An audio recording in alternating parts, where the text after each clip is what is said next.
U.S. Trotskyism 1928–1965. Part I, Resurgence. Uneven and Combined Development. Dissident Marxism in the United States, Volume 4. Edited by Paul L. E. Blanc. Brian Palmer. Introduction, A Party of Uneven and Combined Development. Paul L. E. Blanc. This is the concluding volume in a trilogy of documentary materials covering the history of Trotskyism in the United States from 1929 to 1965. It is part of a broader multi-volume project on dissident Marxism in the United States, involving the development of US Marxism outside of the Communist and Socialist parties in the period from the late 1920s to the early 1960s. This includes an already published volume on the Communist Party opposition headed by J. Lovestone, and forthcoming volumes on independent Marxism unaffiliated with the specific groups mentioned here. The people who were drawn to the Trotskyist banner sought to forge a genuinely revolutionary pathway from the violence and oppression of capitalism to a better future of socialist democracy, the control of the world's economic resources by laboring majorities for the good of humanity, a cause which they believed had been betrayed by the bureaucratic leaderships and badly compromised programs of the mass reformist socialist parties and by the global communist movement led by Joseph Stalin. The overall history of US Trotskyism is covered in a number of other works and cannot be rehearsed in this introduction, though the introductions of all three volumes provide some of the essentials. The most ambitious effort to date in mapping a general history is Robert Alexander's International Trotskyism, but also useful and serviceable is the recently republished Trotskyism in the United States, Historical Essays and Reconsiderations containing contributions by George Brightman, Paul L. E. Blanc, and Alan Wald. A limitation of the three large volumes presented here is that they do not cover the subsequent history of those groupings which broke from the Trotskyist mainstream, such as those associated with Hugo Oler, Max Schachtman, C.L.R. James and Rhea Dunayevskaya, Bert Cochran, Sam Marcy, Clara Fraser and Richard Fraser, Tim Wohlfarth, James Robertson, and others. The disputes which resulted in those splits are recorded here, and work by others provides much useful material on what happened next, but obviously there is room for more work on such matters.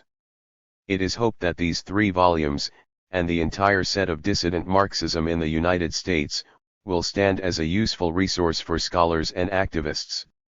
What is offered in the rest of this introduction attempts to provide ideas and information that may be helpful in making sense of the massive documentary material that follows. Using a theoretical construct. Leon Trotsky's law of uneven and combined development, decisive in the development of his distinctive theory of permanent revolution, can be generalized to help elucidate many complex phenomena, including what happened to the Trotskyist movement as it made its way from the mid-195 OS to the mid-196 OS. Trotsky described uneven development as characterizing different areas and different countries which are just that, different.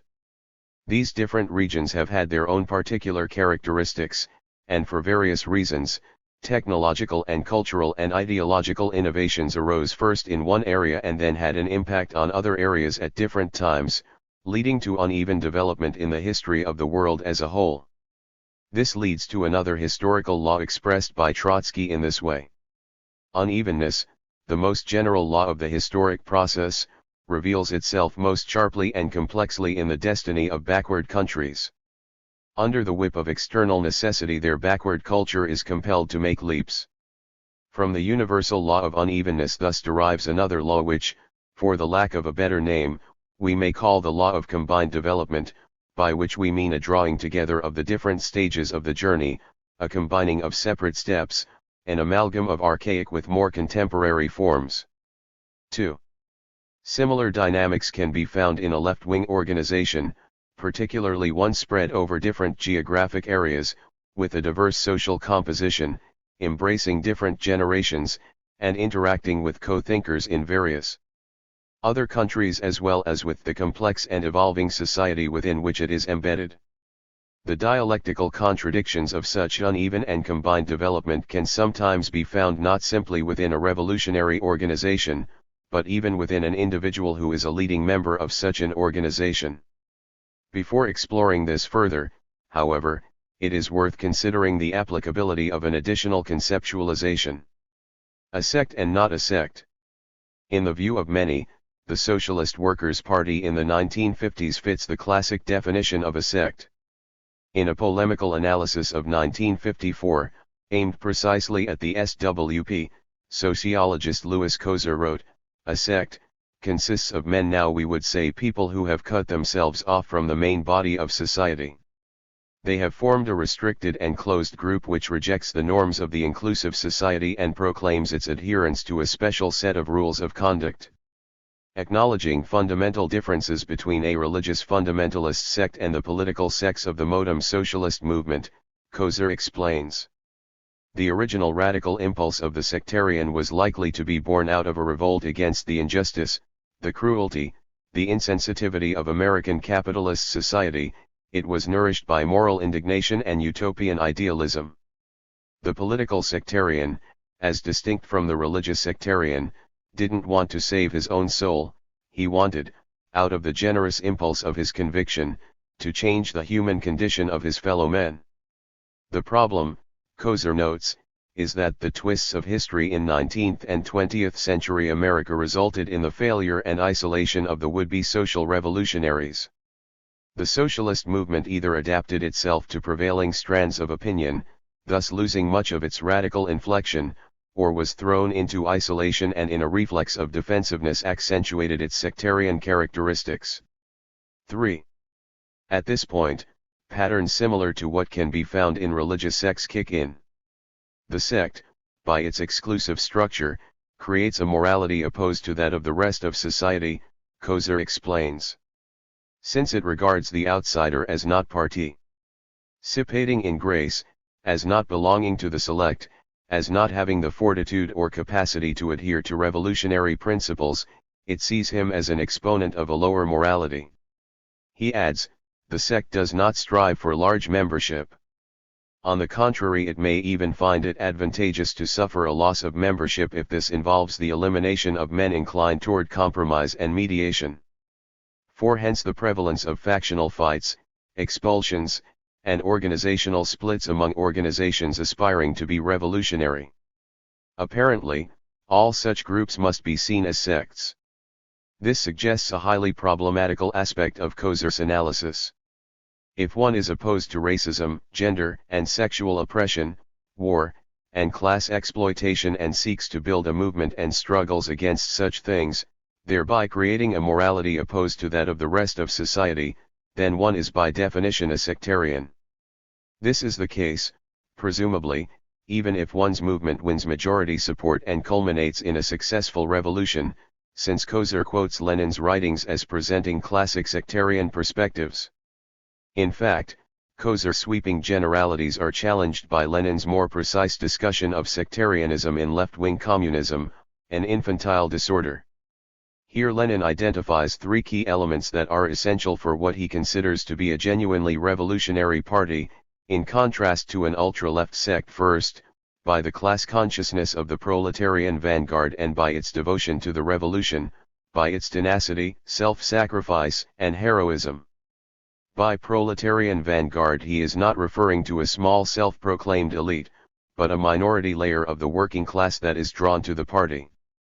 Second, by its ability to link up, maintain the closest contact, and, if you wish, merge, in certain measure, with the broadest masses of the working people, primarily with the proletariat, but also with the non-proletarian masses of working people.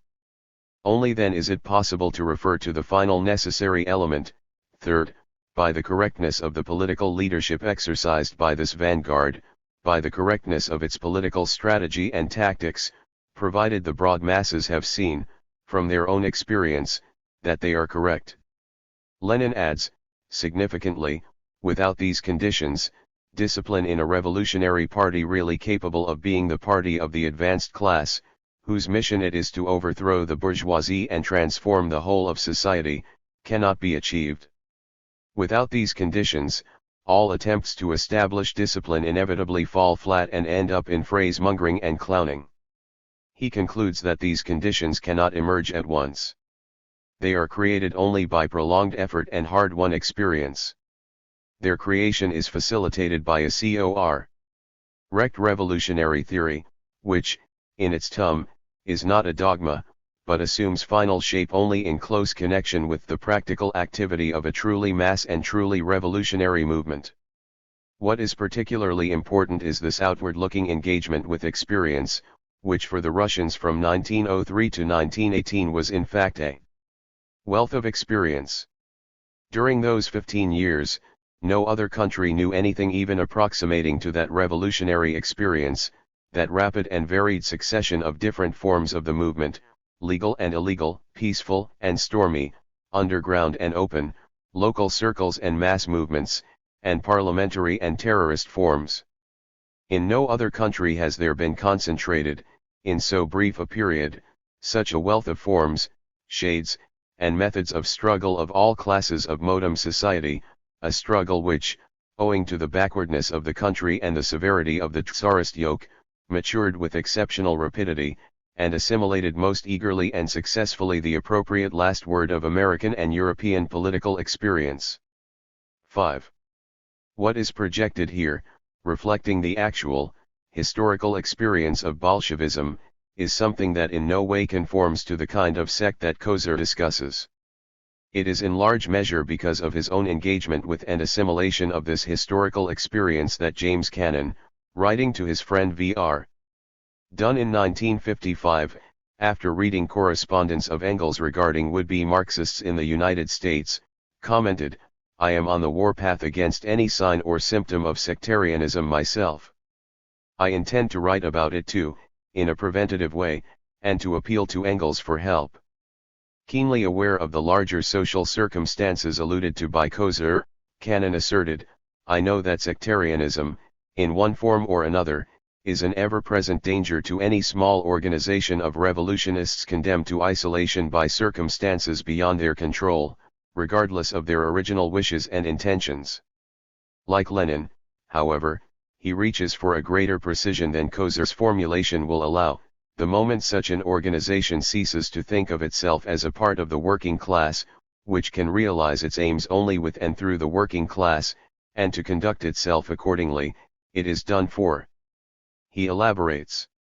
The key to Engels's thought is his striking expression that the conscious socialists should act as a leaven in the instinctive and spontaneous move. 6. Ment of the working class. Those are winged words that every party member should memorize. The leaven can help the dough to rise and eventually become a loaf of bread, but can never be a loaf of bread itself. Every tendency, direct or indirect, of a small revolutionary party to construct a world of its own, outside and apart from the real movement of the workers in the class struggle, is sectarian. Such tendencies can take many forms, and we should not delude ourselves that the well-known illustrations exhaust the possibilities. 6. And yet this by no means exhausts the question of SWP sectarianism. While Cannon and his comrades may have assimilated the powerfully anti-sectarian tendencies associated with Russian Bolshevism, they were also immersed in the kinds of difficult realities that both Cannon and Kozer allude to, generating sectarian impulses which Cannon explicitly tagged as ever-present. Careful observation reveals combined elements, non-sectarian and sectarian, blended within the reality of the SWP of the late 1950s and early 1960s. Case study, George Brightman and the Detroit SWP. To get an adequate sense of this, it may be helpful to give some attention to the Detroit branch of the SWP in the period of 1954 to 1967. 7. George and Dorothea Brightman moved to Detroit in the wake of the dispute and split with the Cochrane faction, joining Frank and Sarah Lovell, who had transferred in during the last stages of the fight. Their collective political understanding and experience were certainly challenged by the situation in which they found themselves. Detroit had been a stronghold of the Cochranites, and young activist Evelyn Sell later recalled that the split left us with only 8 members, no headquarters, and no mailing list or mimeograph machine or basic resources. All of them had to get jobs to support themselves, but for Brightman his real job was to function as an effective organizer of the Detroit SWP branch. In a 1958 letter to a comrade, he described his view of this work. "Those who sent me to Detroit didn't intend that I should stay there, they thought in terms of a year or two, an improvement in the internal situation, etc. I told them I was going for good. I had my heart set on helping younger comrades, so far as I could, to develop all their powers, to realize their potential. I think I make a beginning at it. I know some a little, some substantially, some not at all. I know that I helped to create a healthier climate in the branch, in which development could be encouraged in the right direction." 8. Over the next dozen years, the Detroit branch of the SWP attracted a growing number of people, especially with the youth radicalization of the 1960s. According to one observer, Brightman was adored by the younger party members. Melissa Singler was a teenage activist involved in the 1960 picketing of Woolworths during the early days of the civil rights movement, and the first socialist class series she attended was taught by Brightman. "I was terribly excited by the classes," she remembers. "George was able to take a roomful of young people, most of whom had gone from 6 to 16 in the silent 1950s, and have us hanging on his words." Impressed by his straightforwardness and his creativity, Singler notes that there was tremendous admiration on the part of those teenagers for this man who could so easily and humorously tell us about a history we had not been told about before. 9. Evelyn Sell recalled, "He devoted special time, energy, and thought to helping younger comrades realize their potential, and he paid extra special attention to the development of women comrades." Brightman's commitment comes through in his discussion of Simone de Beauvoir, the existentialist he admired the most. "In all of her novels there is much that is good, and some that's very good. But her best book, and I think the best of that school, is her pioneering feminist study, The Second Sex. Its dissociation from Marxism is feeble and quibbling, I think. The spirit and tone of the whole work is Marxist to me. It is the work of a truly talented and cultured writer. Maybe I felt a special impact. It had long been one of my conceits that I understood the woman question better than anyone else, including most women, and I was shaken up to find that after all I didn't know much about how hard it is to be a woman." 10. Brightman's comprehension of working-class realities necessarily intersected not only with those of gender but also with those of race.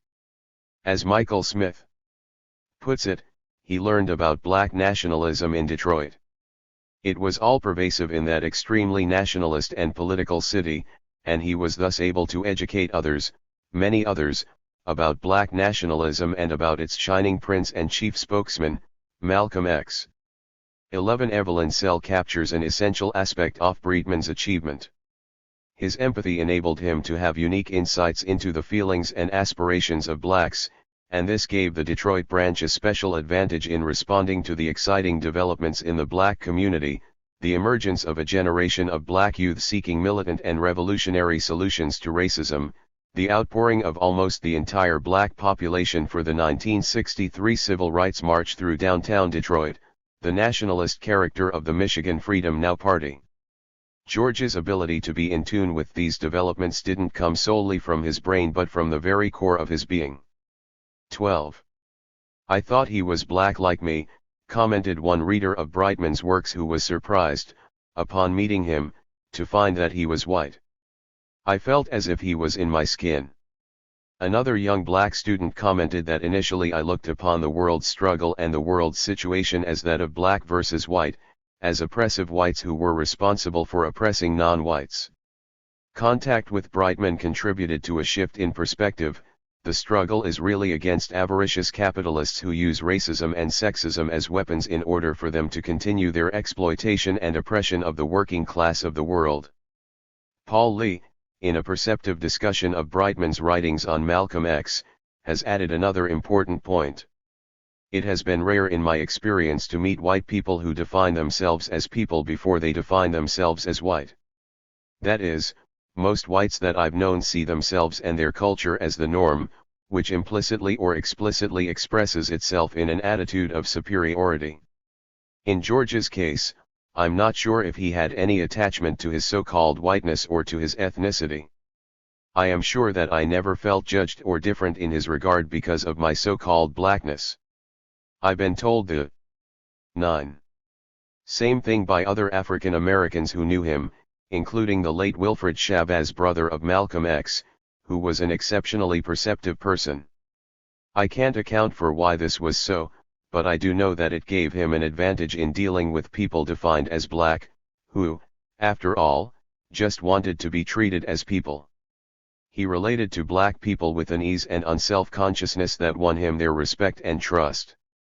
Another revolutionary who happened to be white, John Brown, is said to have had a similar relationship with black people.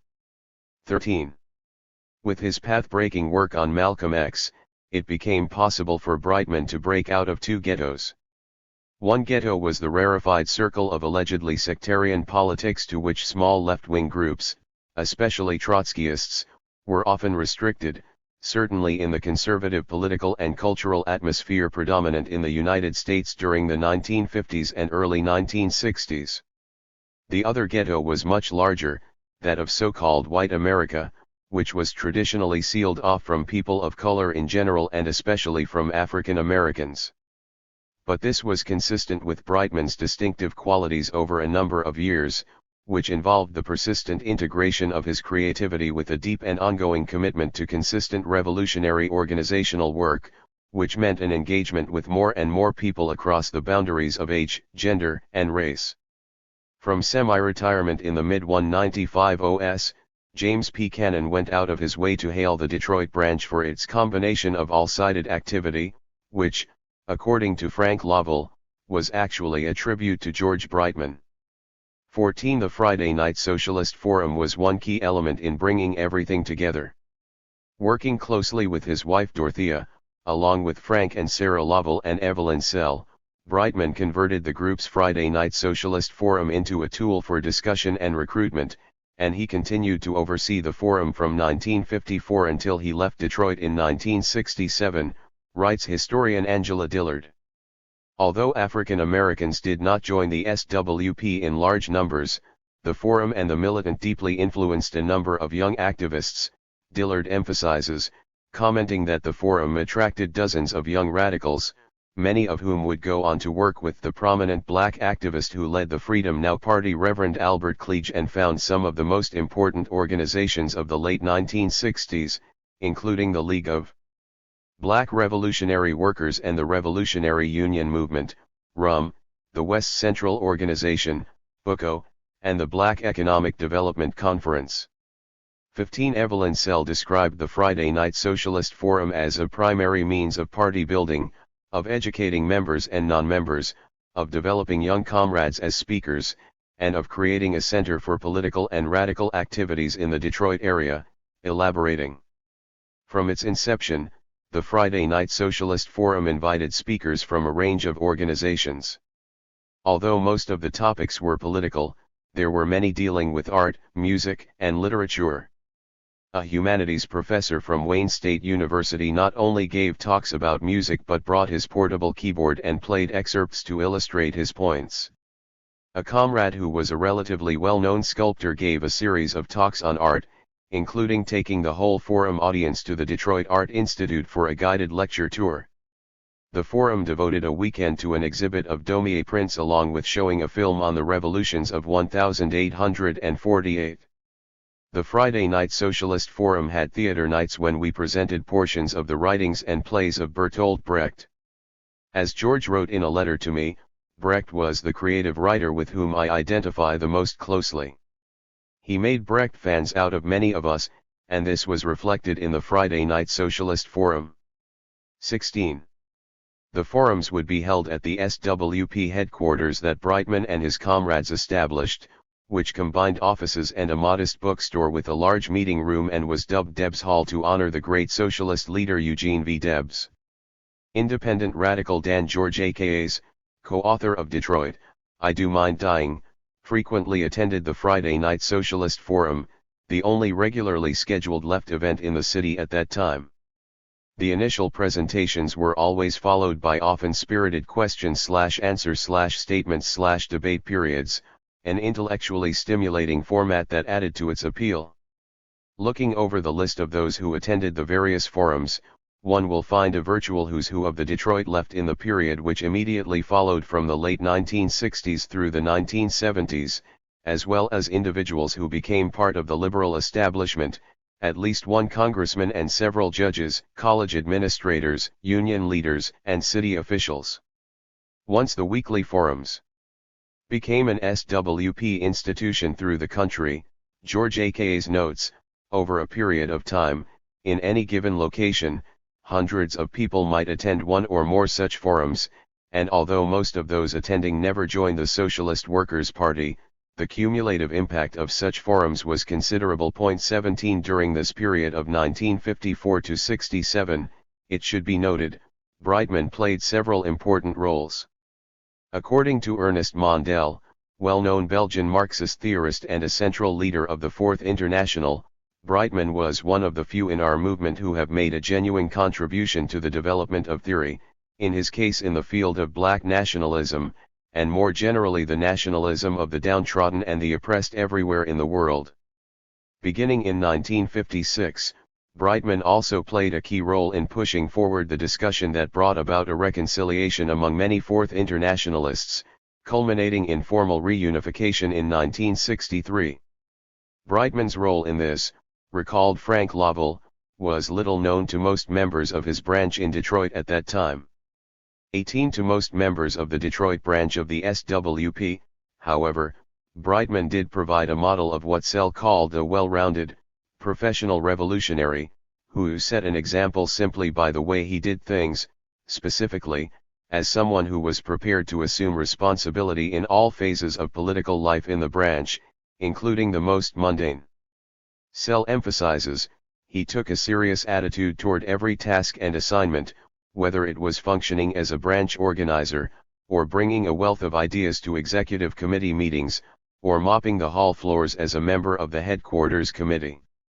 19. Life and leadership in the SWP.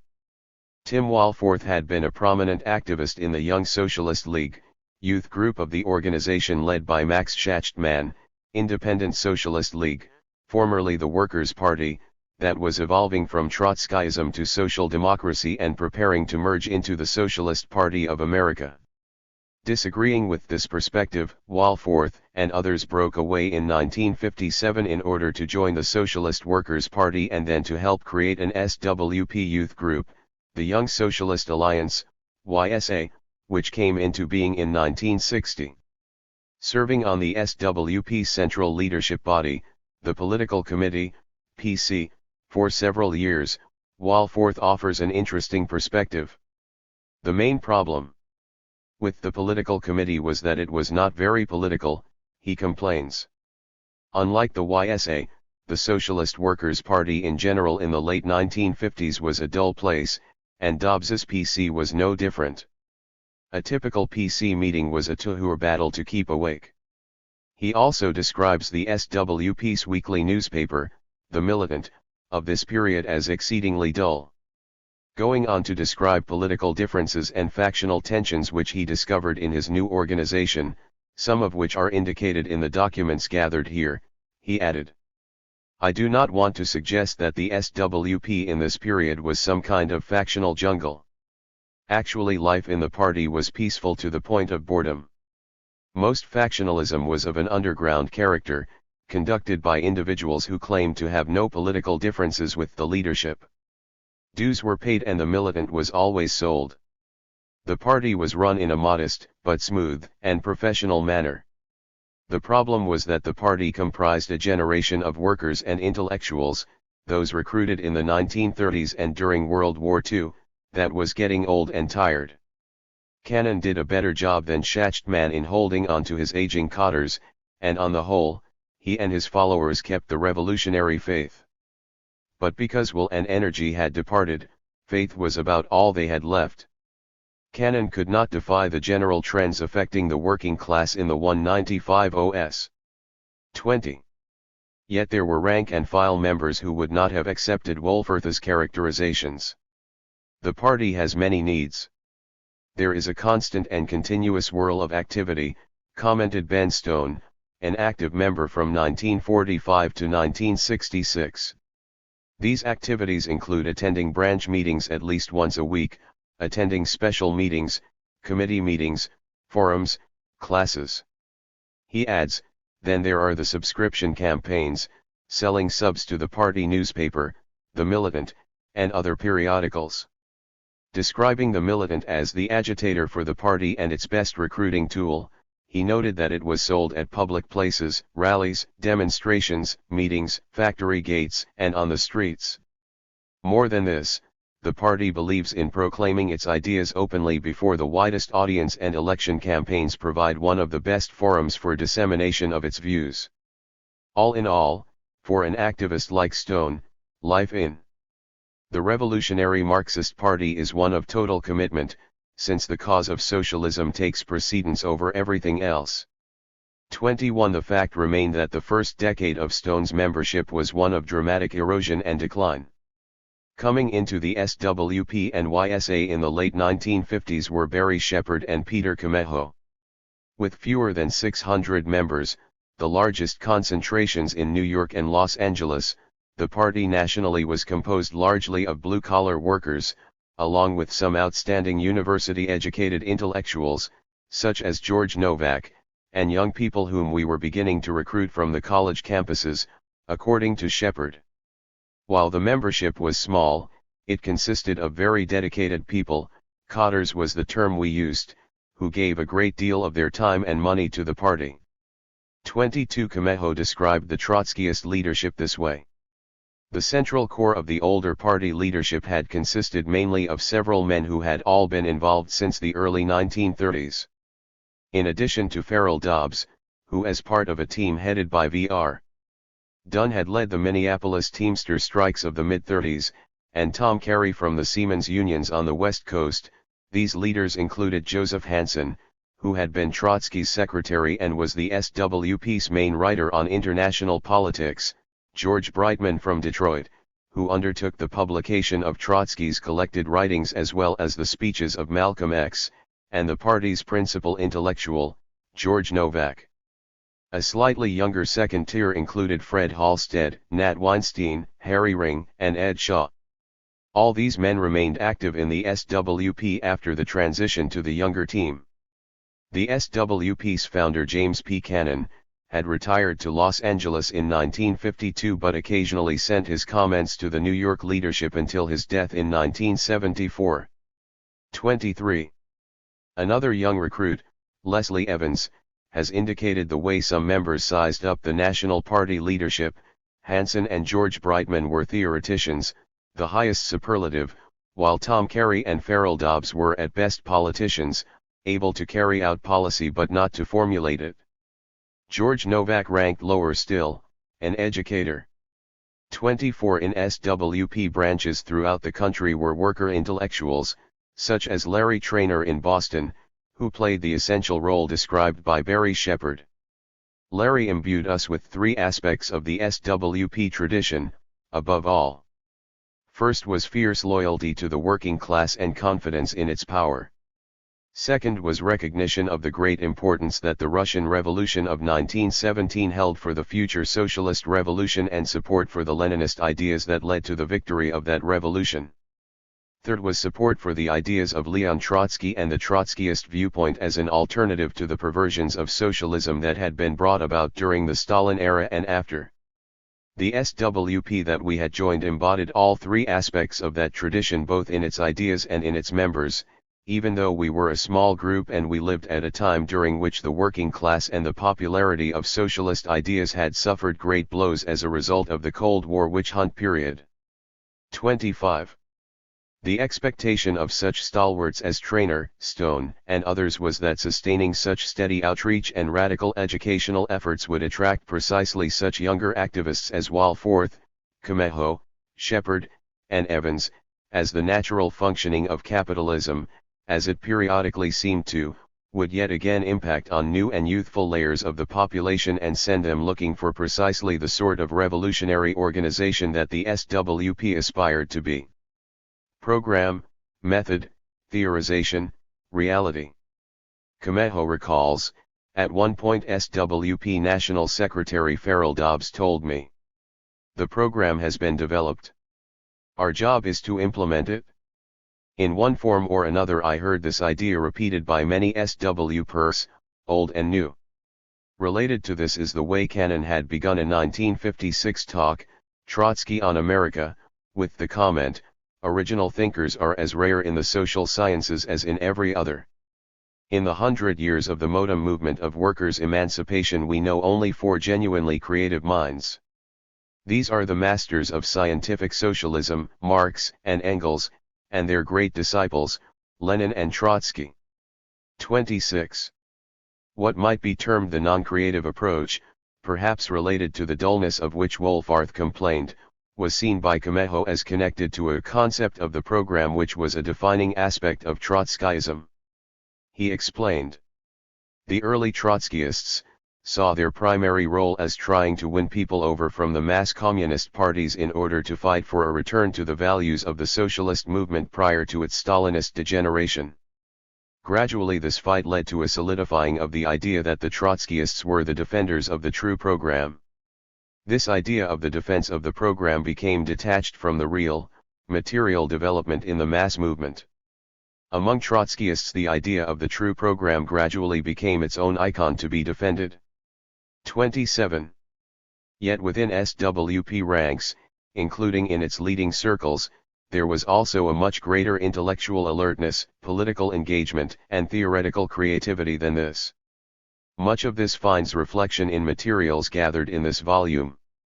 In large measure it flows from a methodology described by George Brightman in 1964. Brightman insisted on the recognition of what he saw as one of the most important features of Marxism, its richness, its variety, its ability to cope with changing situations, its unfinishedness. Marxism is not only what Marx worked out a century ago, nor only what Lenin and Trotsky added when they applied Marx's method to the conditions of their time, but also what subsequent Marxists did, do, and will do as they apply this theory to other situations, including some that do not even exist yet. His elaboration pushes dramatically against the static approach to program of which Kemejo complained. Marxism is a theory in process of development, which grows in power and scope as it is applied to specific situations and to new conditions. It developed when Lenin and Trotsky applied it to the specific conditions of Russia in the epoch of imperialism, Russianized it. It developed further when the Socialist Workers' Party applied it to the specific conditions of America, Americanized it. And it continues to develop as the SWP applies it to the specific conditions of the Negro community in the United States, Afro-Americanizes it, as the SWP put in the 1963 Convention Resolution, Freedom Now, the new stage in the struggle for Negro et. 28 Mankt Patun. The methodology personified in Brightman pushes uncompromisingly against the insular and purist dogmatism to which Louis Kozer and others refer. Theory is derived from reality. The more closely a theory corresponds to reality, the better a theory it is. Marx studied the conditions and struggles of the West European workers, learned from them, and incorporated those lessons in his theory. Lenin and Trotsky did the same with the Russian workers and peasants. And from its inception the Socialist Workers' Party has been doing this with the conditions and struggles of the American Negro people, which have always been unique in many respects. Embodied in its theory and program are many lessons learned from the Negro struggle, and from the ideas, feelings, and outlook of the masses in the Black Ghetto. The SWP has been studying these changes, trying to understand their causes, find out their direction and fit their revolutionary aspects into a theory and program of action capable of replacing capitalism with socialism. It has been listening to and learning from non-Marxist figures, such as Malcolm X, Rev. Cleage, William Worthy, Jesse Gray, Daniel Watts, James Baldwin, the exiled Robert F. Williams and Julian Mayfield, even Harold Cruz sometimes, who to one degree or another express the thinking, feeling, and aspirations of the black ghetto which, as Robert Vernon recently pointed out, is more solidly working class and revolutionary in outlook than the trade unions, or anything else in America today. 29.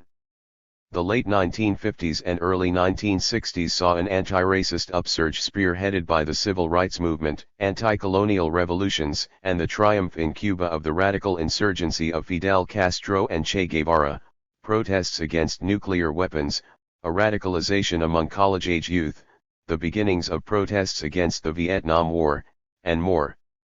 This dramatically changing context brought an influx of radicalized youth into the SWP and YSA, which doubled and tripled the size of the Trotskyist movement. By 1960, when he was 48 years old, Ben Stone felt the political ground slipping from under his feet.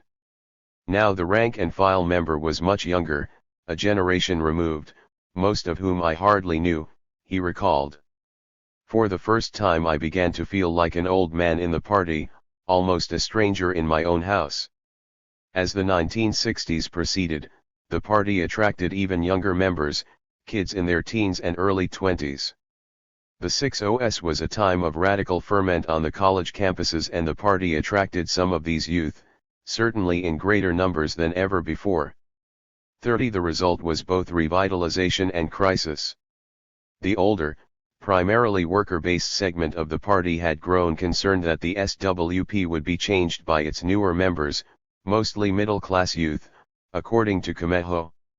Many of the older members opposed our support for what they saw as contemporary issues, such as gay liberation, and in general were nervous that the SWP might abandon its roots in Trotskyism and begin to alter its program. 31. George Brightman emphasized a point missed by many at the time, that a significant working class component was integral to the mass protest movements opposing racism, the Vietnam War, etc. It is idiotic and insulting to think that the worker responds only to economic issues, Brightman stressed.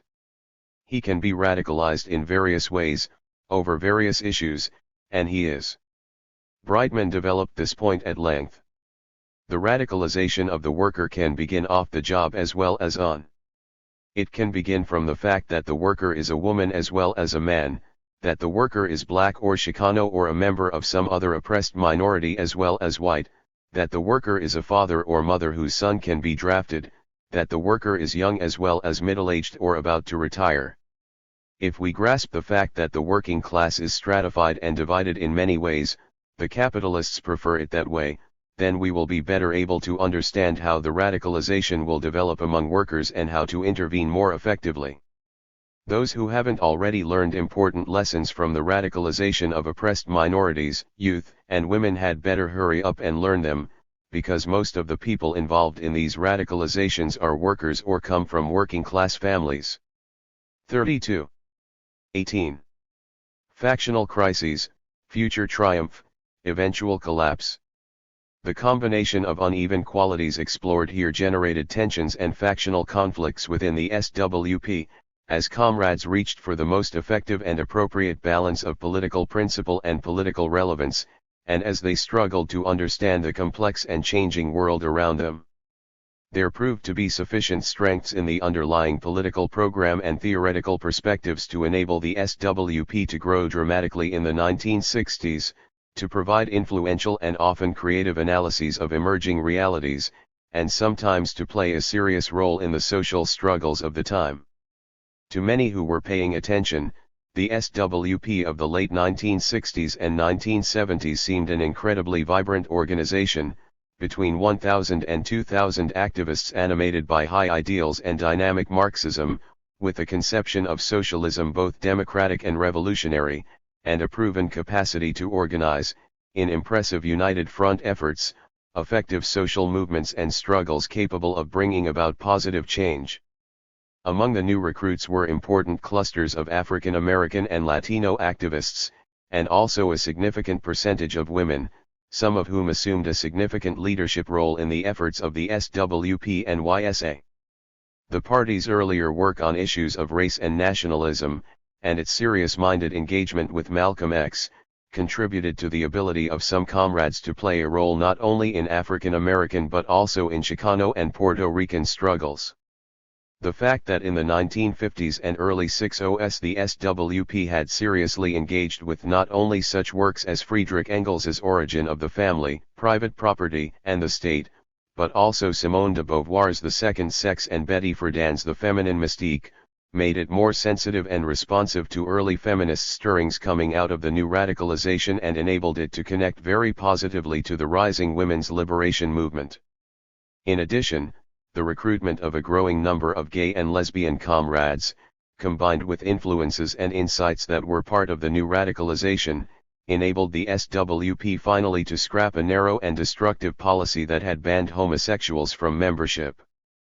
Perhaps the SWP's most profound accomplishment involved its central role in the creation of the massive and powerful anti-war movement, through persistent United Front efforts, that proved capable of helping to end the US war in Vietnam.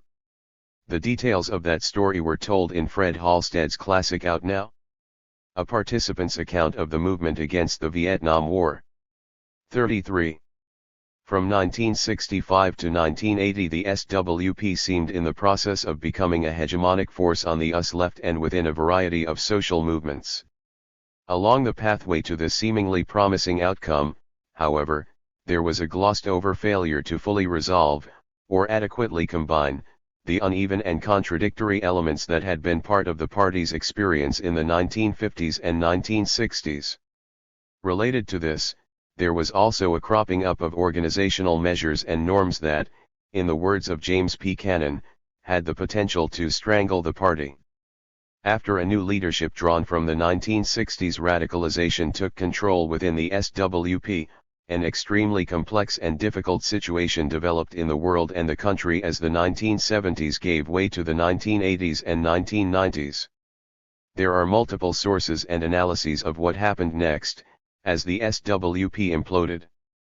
34 Amid growing political uncertainty combined with accumulating mistakes and disappointments, the new leadership became increasingly authoritarian in the name of Leninism, abandoning the historic program of Trotskyism in order to embrace a utopian understanding of Castroism, and initiated incredibly damaging waves of expulsions. What remained of the once promising organization shriveled into what, in the opinion of many on the left, including a substantial number of once dedicated members, proved to be a politically irrelevant sect. Future resources. The very nature of the capitalist economic system, whose incredible, undeniable global dynamism has the result, over and over again, that all that is solid melts into air, and that all that is holy is profaned, blends equally dizzying creativity and destructiveness as one decade gives way to another. Multiple variations of corruption, pollution, tyranny, and violence seem to proliferate with the passage of time. If it is the case, as some have argued, that this is necessarily and inevitably so, then there will continue to be waves of rebellion and resistance, organized by hopeful heroines and heroes seeking to create the possibility of another, better world. Even those who have no such hopes may find it enlightening to consider the perceptions, insights, and efforts of earlier generations of rebels to be found in these volumes. In many cases these can shed light on what happened in a past that has shaped our present. And those who struggle for a more hopeful future may also have something to learn from those who sought to pass on resources to such people as themselves. New stirrings. Paul Le Blanc. The second half of the 1950s saw, both despite and because of the heady combination of Cold War repression and fear of nuclear war, relative prosperity mixed with rampant commercialism and consumerism, and what many found to be a stultifying cultural conformism, the initial stirrings of a new wave of radicalization that would, within a decade, sweep through the United States. All of this was taking place within a global context of Stalinism's crisis and collapse, and the seemingly inexorable rise of anti-colonial revolutions throughout Asia and Africa. One of the decisive developments of this period was the rise of the civil rights movement, sparked by the 1954 Supreme Court decision finding racial segregation in public schools to be a violation of the 14th Amendment of the US Constitution, a development reflected in the thoughtful analysis of Jean Blake, The Continuing Struggle for Negro Equality. 2. While this development and the SWP's evolving engagement with it are reflected in this and the next chapter, we have, as with the previous volumes in this documentary trilogy, gathered most of the materials dealing with these defining realities into a unified section, such as the third chapter of the present volume, in order to highlight various dimensions of racism and the anti-racist struggle. Also of profound importance was a development related to the extreme repressiveness of Cold War anti-communism that had reached a reaction. A crescendo through the efforts of right-wing Republican Senator Joseph McCarthy. When McCarthy's smear tactics, designed to advance his own political influence and career, were unleashed on fellow Republicans, the Eisenhower administration, and the Department of Defense, he was discredited and marginalized by the powers that be. The beginnings of this process are analyzed in Murray Weiss, McCarthyism, Key Issue in the 1954 Elections. Worthy of note was the tendency of the SWP to join in the estimate of others in this period to characterize McCarthyism as incipient fascism. The SWP had played a significant role in challenging the anti-communist Red Scare and McCarthyism through a persistent and ultimately effective defense around James Kutcher. A veteran of the Second World War, Kutcher lost both of his legs in combat, but later was able to secure a clerical job with the Veterans Administration. When he lost this job, because of his membership in the officially subversive SWP, a broad array of liberals, radicals, labor activists, and others rallied to what was dubbed the case of the legless veteran, which lasted from 1948 until the Veterans Administration was finally forced to rehire him in 1956. 3. Among the early stirrings would be those culminating in the rise of a new wave of feminism.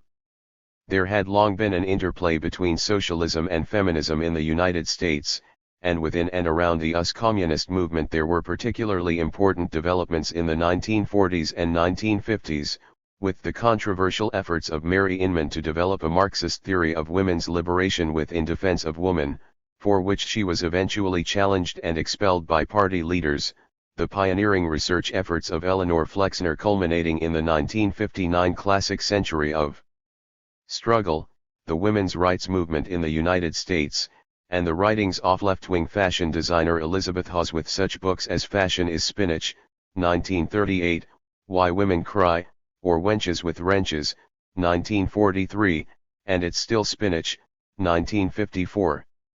For within the SWP, as well, there were a number of strong women. In his reminiscences of the 1950s, Tim Walforth recalls Sylvia Bleecker, whose roots had been in the Russian revolutionary movement before she immigrated to the United States, where she became a communist and then a Trotskyist. Sylvia had a disdain for routinism and bureaucratic procedure and was the bane of local organizers, and similar qualities could be found particularly in the younger and vibrant Myra Tanner Weiss, the only woman on the SWP's governing political committee, opinionated, articulate, who did not approach other party leaders with undue reverence. Wolfarth added, there was a layer of women in the party who, like Myra, were politically strong and refused to accept a secondary role because they were women. These party feminists included Evelyn Reed, George Novak's wife, who made a special study of anthropology, Frances James, and Clara Fraser, K., a leader of the Seattle branch. 5. Such sensibilities are manifest in the anthropological sociological exploration by Evelyn Reed on the alleged inferiority of women, and on both sides of a debate that unexpectedly flared up within Trotskyist ranks about the issue of cosmetics, involving Marjorie McGowan, Jean Morgan, and Joseph Hansen. As with race and gender, we can see significant attention being given to issues of culture and radical stirrings among youth, highlighted by James Robertson's exploration of what would come out to be the early seedlings of the 1960s youth radicalization, and by Evelyn Sell's discussion of the so-called Beat Generation. Although the 1950s have been seen as, in many ways, a time of both cultural and political conservatism and conformism, alert minds among the US Trotskyists were picking up on countervailing tendencies in the very same period. 6. Some analysts have suggested that this growing attention to what would later be termed identities, instead of the traditional Marxist focus on class, reflected the deeper trends identified by the 1955 article by Harold Robbins on automation. Potentially far-reaching technological changes in the economy certainly had important implications for capitalism, the working class, and the class struggle. The themes explored by Robbins have remained a focal point decades after 7, and as with other issues touched on in this chapter, we will see a revisiting of these questions in the next chapter. That the time was fast approaching to say farewell to the working class, 8 however, was not a notion that us Trotskyists were inclined to embrace, although a growing number of left-wing commentators, C. Wright Mills, Herbert Marcuse, James Boggs, Paul Sweezy, André Gortz, Ecobedo Lacot, Chantal Mouffe, would, at various moments and with varying levels of consistency, be saying such things out loud in coming decades. In fact, the mood among Trotskyists as the 1950s flowed into the 1960s was that history was going their way. This was especially the case in regard to one of the most profound changes of the time, a deepening crisis within the world Stalinist movement. This comes through clearly in the public forum presentation by Murray Weiss, which described in detail the revelation by Nikita Khrushchev of Stalin's crimes as the vindication of Trotskyism, and it certainly ruptured what had been a hegemonic position within the Stalinized communist movement in the left. 9. As a self-critical mood, a rethinking of basic perspectives, was spreading within what remained of the left, and with the proliferation and growth of insurgent moods and social struggles, it seemed to many, including within Trotskyist ranks, that a reshuffling and regroupment of left-wing forces might be possible, with beneficial results. Efforts to make this so, and the thinking behind such efforts, are indicated in the remarks made by James P. Cannon at a regroupment gathering in 1958. The continuing struggle for Negro equality 10, 1954. Jean Blake. 25.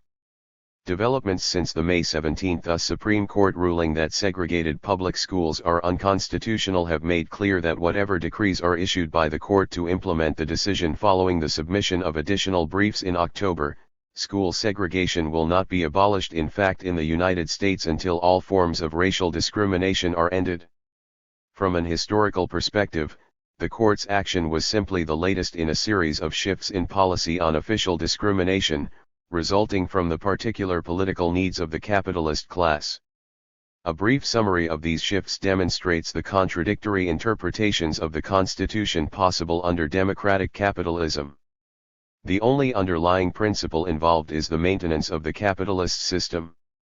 Consequently, no court decision on segregation is irrevocable or irreversible. March 4, 1789, the Constitution went into effect, specifically recognizing slavery and discrimination. December 15, 1791, the Bill of Rights went into effect, including the Fifth Amendment, with the clause "No person shall be deprived of life, liberty, or property, without due process of law." But this guarantee did not apply to Negroes' rights, since Negroes were considered property, not persons. March 6, 1857, in the Dred Scott decision, the court held that a Negro who had been a slave could not become a citizen by residing in an area where slavery was banned. December 18, 1865, the 13th Amendment, abolishing slavery, was declared ratified. But it was still necessary to pass the 14th, July 28, 1868, and 15th, March 30, 1870, amendments, specifically granting the equal protection of the laws and the right to vote. 1873 to 1879, in the first cases interpreting the 14th Amendment after its adoption, the court held that the amendment banned all state-imposed discrimination against Negroes. 1896, in the notorious Plessy v. Ferguson case, the Supreme Court ruled that segregation was not unconstitutional so long as the separate facilities provided were equal. 1954, in cases from Kansas, South Carolina, Virginia, Delaware, and the District of Columbia, the court holds that separate educational facilities are inherently unequal and therefore violate the 14th Amendment and the 5th Amendment. What is the reason for the court's reversal of its previous interpretation? In the Plessy case, that segregation is not unconstitutional. Chief Justice Warren, in delivering the court's opinion, specifically cited only one new factor in the situation: the extent of psychological knowledge. Modem psychology, he said, in effect, reveals that separation of Negro children from white in public schools has a detrimental effect upon the colored children even though the material facilities provided are equal. Any language in Plessy v. Ferguson contrary to this finding is rejected. Psychology was a major element in the new interpretation, that is true. But it was not the psychology of the effect of segregation on colored children. It was the psychological effect of us Jim Crow on the colored colonial peoples, and the political needs of American capitalism's propaganda campaign for domination of the world, that were decisive in reversing the court's previous position. While not a word of this appears in the decision, it was clearly the policy of the administration in Washington to secure an interpretation aimed at convincing the opponents of American capitalism abroad that the imperfections in US democracy are being corrected internally. That was why the Justice Department filed a brief as friend of the court specifically requesting a re-examination of the separate but equal doctrine. That was why Vice President Nixon, on his return from a goodwill trip abroad, publicly reported that the practice of discrimination in this country is harmful to US foreign policy. And that was also why the Voice of America began broadcasting the news of the decision within 2 hours after it was rendered, so that the peoples in Asia and Africa and Europe heard it before many Americans. Reactions to ruling. In the weeks following the ruling, reactions at home varied. The National Association for the Advancement of Colored People, which led the fight against segregation, and supporters of the struggle for Negro equality, saw the ruling as an important legal victory. On the whole, they recognized that it would be necessary to follow up this moral victory with additional court actions as well as organizational and other measures, in order to implement the decision and to combat attempts at delay, evasion, and circumvention. Southern extremists varied in their comments. Governor Talmadge of Georgia, who had repeatedly declared there never will be mixed schools in Georgia while I am governor, expressed his intention to defy the court ruling. He challenged the authority of the court and threatened to abolish the public school system rather than end segregation. On an NBC TV Meet the Press program, he said his state would not secede from the Union, but he indicated that troops would be used to uphold the state laws. Senator James Zero Eastland of Mississippi declared, "The South will not abide by or obey this legislative decision by a political court. Integrated schools are not desired by either race in the South. An attempt to integrate our schools would cause great strife and turmoil." Senator Harry F. Byrd of Virginia said that the decision will bring implications and dangers of the greatest consequence. Senator Eastland and his fellow Mississippian in the House, Congressman John Bell Williams, have introduced resolutions asking Congress to approve a constitutional amendment which would destroy the court's jurisdiction in matters of racial segregation.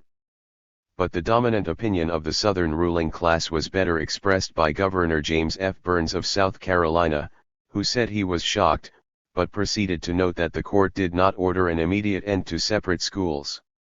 He went on to advise South Carolinians to exercise restraint and preserve order while he, the benevolent Bourbon, as one Negro writer characterizes him, studies the decision and decides on recommendations to the legislature. The bigots mobilize.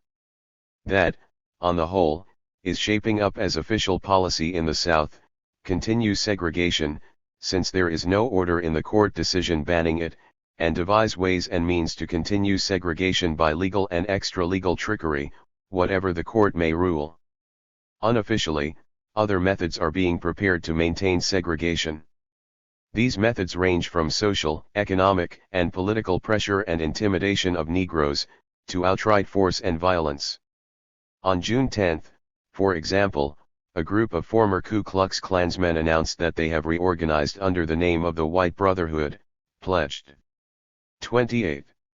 To preserve segregation by legal means and to try to avoid killing and violence. My emphasis, J.B. Bill Hendricks of Tallahassee, FLA, former KKK Grand Dragon, is spokesman for the group. At the same time, as though to emphasize the fact that the old forms of intimidation in the South have not been entirely abandoned. A Pittsburgh Courier headline on June 5 reported, "Lynching in Alabama." The victim, unnamed when the paper went to press, was found hanged in a wooded section near a Negro church outside of Bradenburg. Earlier, on May 26, the new home of a Negro dentist in Birmingham, Alabama, was damaged by arson. The following weekend the pattern of segregation by intimidation was repeated in the northern city of Cleveland, Ohio, best location in the nation, with 3 new cases of attacks on homes by paint-smearing, rock-hurling bigots, and a similar incident in nearby Lakewood. Law needs teeth. The long history of incidents such as these and similar attacks in Chicago and elsewhere apparently have influenced the thinking of Southern white supremacists. They are beginning to hold meetings of governors and other law enforcement officers to consider how to segregate Negroes, as the North has done, without legal sanction. Negro leaders, too, recognize that the Supreme Court decision and further decrees can remain a dead letter from the outset unless the action of the Negro people and their allies puts teeth into the law. In an Atlanta declaration adopted by a Southern Conference of the organization, the NAACP announced a campaign by branches in all areas affected by the court decision to petition local school boards for immediate ending of racial segregation in schools and to offer assistance in working out problems. The next day the Supreme Court acted on 6 more cases involving segregation. In 3 cases the court denied hearings, thereby letting stand lower court decisions. 1. Banning segregation in low-rent housing projects in San Francisco. 2. Banning segregation on the old separate but equal doctrine at Hardin Junior College of Wichita Falls, Texas, and 3. Ordering the city of Houston, Texas, to permit Negroes to use municipal golf courses on a segregated basis. Only the first case involved a principled opposition to segregation. In the 3 other cases, involving admission of Negroes to the University of Florida and Louisiana State University, and to a city-owned Louisville, Kentucky. 29.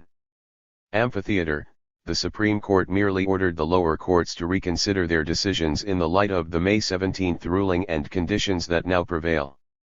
These actions should make it clear that the court does not intend to take a clear-cut, principled stand extending its ruling against segregation in the schools to segregation in all other fields, as some had hoped.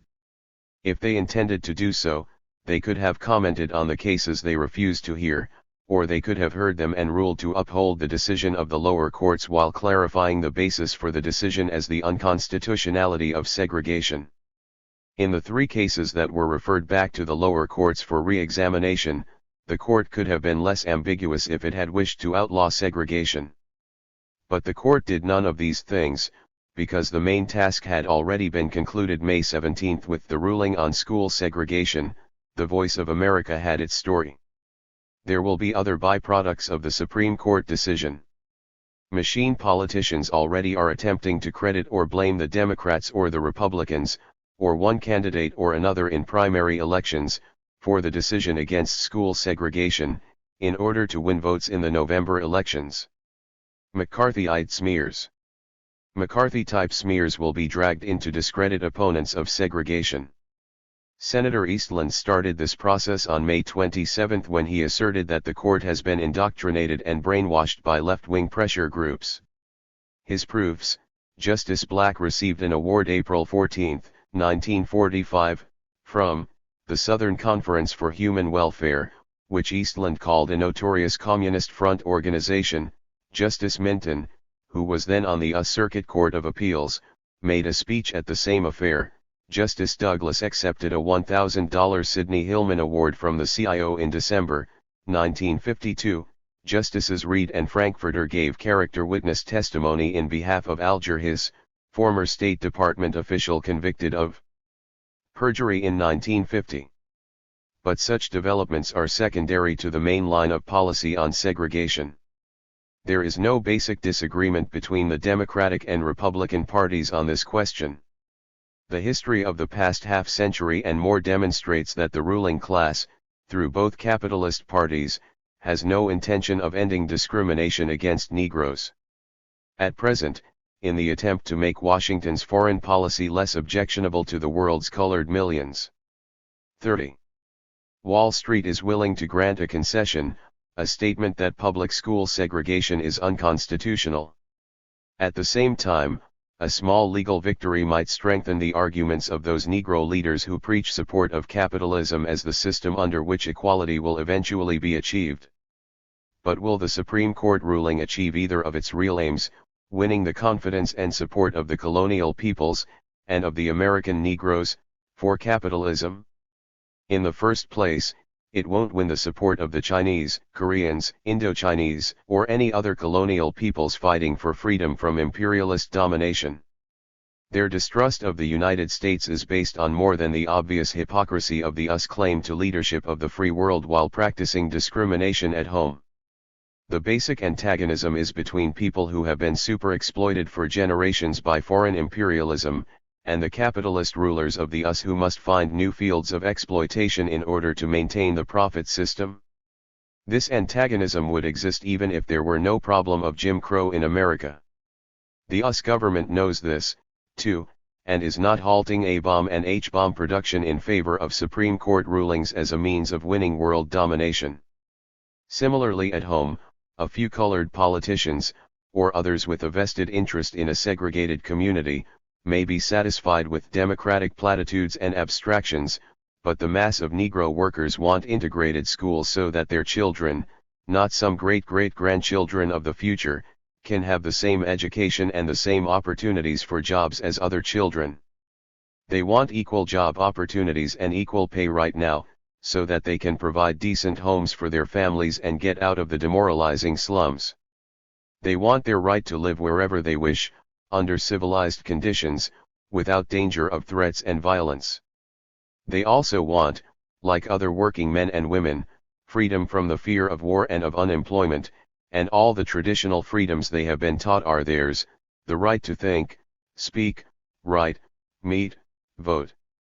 But the Supreme Court ruling will not even result in the one limited objective of integrated schools. The majority of the states now requiring or permitting segregation will, it is true, get in line with the court ruling by revising their laws and ordinances requiring separate schools, though whether they effect these legal reforms sooner or later or not at all depends on how principled, militant, and uncompromising a struggle the NAACP and the Negro people and their allies conduct. 31. New forms of segregation. But the outlines of the new forms of segregation in the US, even though state laws requiring separation of colored and white children in schools may be wiped off the books completely, are already clear. Numerous northern newspapers and magazines have pointed out that in most cases colored children will naturally continue to go to the same schools they went to previously, since they live in segregated ghettos and could logically be expected to attend schools in their own neighborhoods. For the majority of Negro children, the Supreme Court decision will mean no change at all. Only those living on the borders of the community within a community will be faced with the problem of enforcing their right to attend mixed schools. The NAACP recognizes this and has announced it will now broaden its campaign to combat segregated housing and discrimination in employment, while at the same time it seeks implementation of the ruling against school segregation. Employment of Negroes in the least skilled jobs in heavy industry or the dirtiest, most difficult, and lowest paid jobs in consumer goods industries, tends to make it difficult or impossible for them to move out of the ghettos because of the higher cost of transportation and of buying or renting newer homes. Finally, those few who are able to overcome the legal and economic barriers find that the white supremacists do not hesitate, as a last recourse, to use naked force. Bombings, arson, destruction of property, beatings, and even murder are the means. Very seldom do the law enforcement authorities take action against their silent partners who carry out the dirty work. Local police subversive squads can track down every detail in the history of a socialist, a militant unionist, or a persistent fighter for equal rights, but they plead helplessness in discovering who bombed the home of a new Negro resident in a white neighborhood. The struggle for equal rights, like the struggle of the unions, is essentially a defensive struggle. In both, the problem is to hold on to gains already made, and to fight for their extension in order to counteract the efforts of the ruling class to restrict all progress that threatens its power and privileges. As long as these struggles are conducted within the limited perspective of isolated reforms, a legal decision here, a temporary wage increase there, the gains are superficial and transitory. To repeat an old but time-tested analogy, some of the most painful or ugly symptoms of a disease may be temporarily soothed by surface medication, drugs, or minor operations, but until the basic cause of the illness is found and cured, the infection will recur or break out in other forms. 32. That is why labor's gains in wages and working conditions will not secure the worker's standard of living until the whole wage system, and the organization of production for profit on which it is based, is attacked fundamentally and replaced with a rational socialist system of production in keeping with mankind's present stage of material and technical progress. And that is why racial segregation will be eliminated, not by court decisions, but only when its role in relation to our American capitalist system of production and all the institutions developed to maintain and support it is recognized and similarly attacked fundamentally. The Supreme Court ruling on school segregation can have historic significance if it is utilized by the united working people as a wedge in the revolutionary struggle to demolish the old superstructure of capitalism and build a new society for mankind on modern foundations. Murray Weiss. 33. Senator McCarthy took the 36 days of the Army McCarthy TV hearings as a priceless opportunity to shape a political image before millions of viewers, the image of himself as savior of America. He played up to the mass audience, pandering to their prejudices, shocking, arousing, repelling them, and at the same time fascinating them with his brazenness, his arrogant assurance, his utter contempt for his opponents. Above all, he pounded tirelessly on his fascist charge of 20 and 21 years of treason. The hearings over, the Wisconsin fascist leader retired to a secret hideout to recuperate and plot his next move. The sudden relief the liberals felt from the daily fascist rasp on their nerves-induced reckless speculation. They told each other that McCarthy was finished, and they held funeral services for him in their newspaper columns. He had turned out to be his own worst enemy, the liberals assured themselves. The American people, they declared, had got a good look at McCarthy and his methods and had decided they didn't want any part of either. But life is unkind to illusions. McCarthy returned, and it became clear that the fascist beast was still alive and kicking, and that the nightmare wasn't over by any means. The next act of this political drama is now to be played against the backdrop of the 1954 elections. What will McCarthy's role be? Will he split from the Republican Party after the primaries and form a separate fascist party? Or will a new modus vivendi, based on common determination to win a witch-hunting victory over the Democrats, be established between McCarthy and the other Republicans? To assess the role of McCarthyism in the coming elections, it is first necessary to make a realistic estimate of the results of the Annie McCarthy hearings. It is possible to draw a pleasing sketch of McCarthyism in decline since the beginning of the year.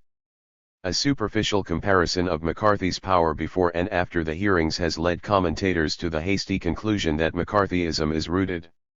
Not only the highly impressionable liberal columnists but some of the more sober observers, including those in the official trade union camp, have drawn this conclusion.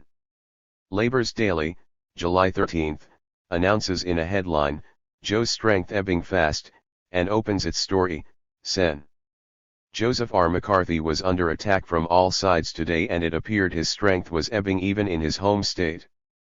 There is some truth to the contention that McCarthy has suffered a setback.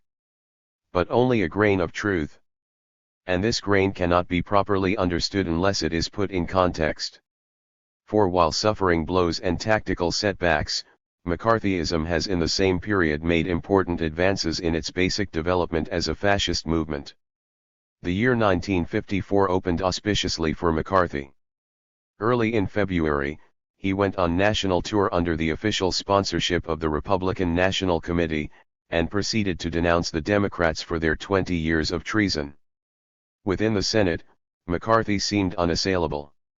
On February 2 the Democrats and Republicans collapsed and voted 85-1 for the appropriations he demanded for his committee.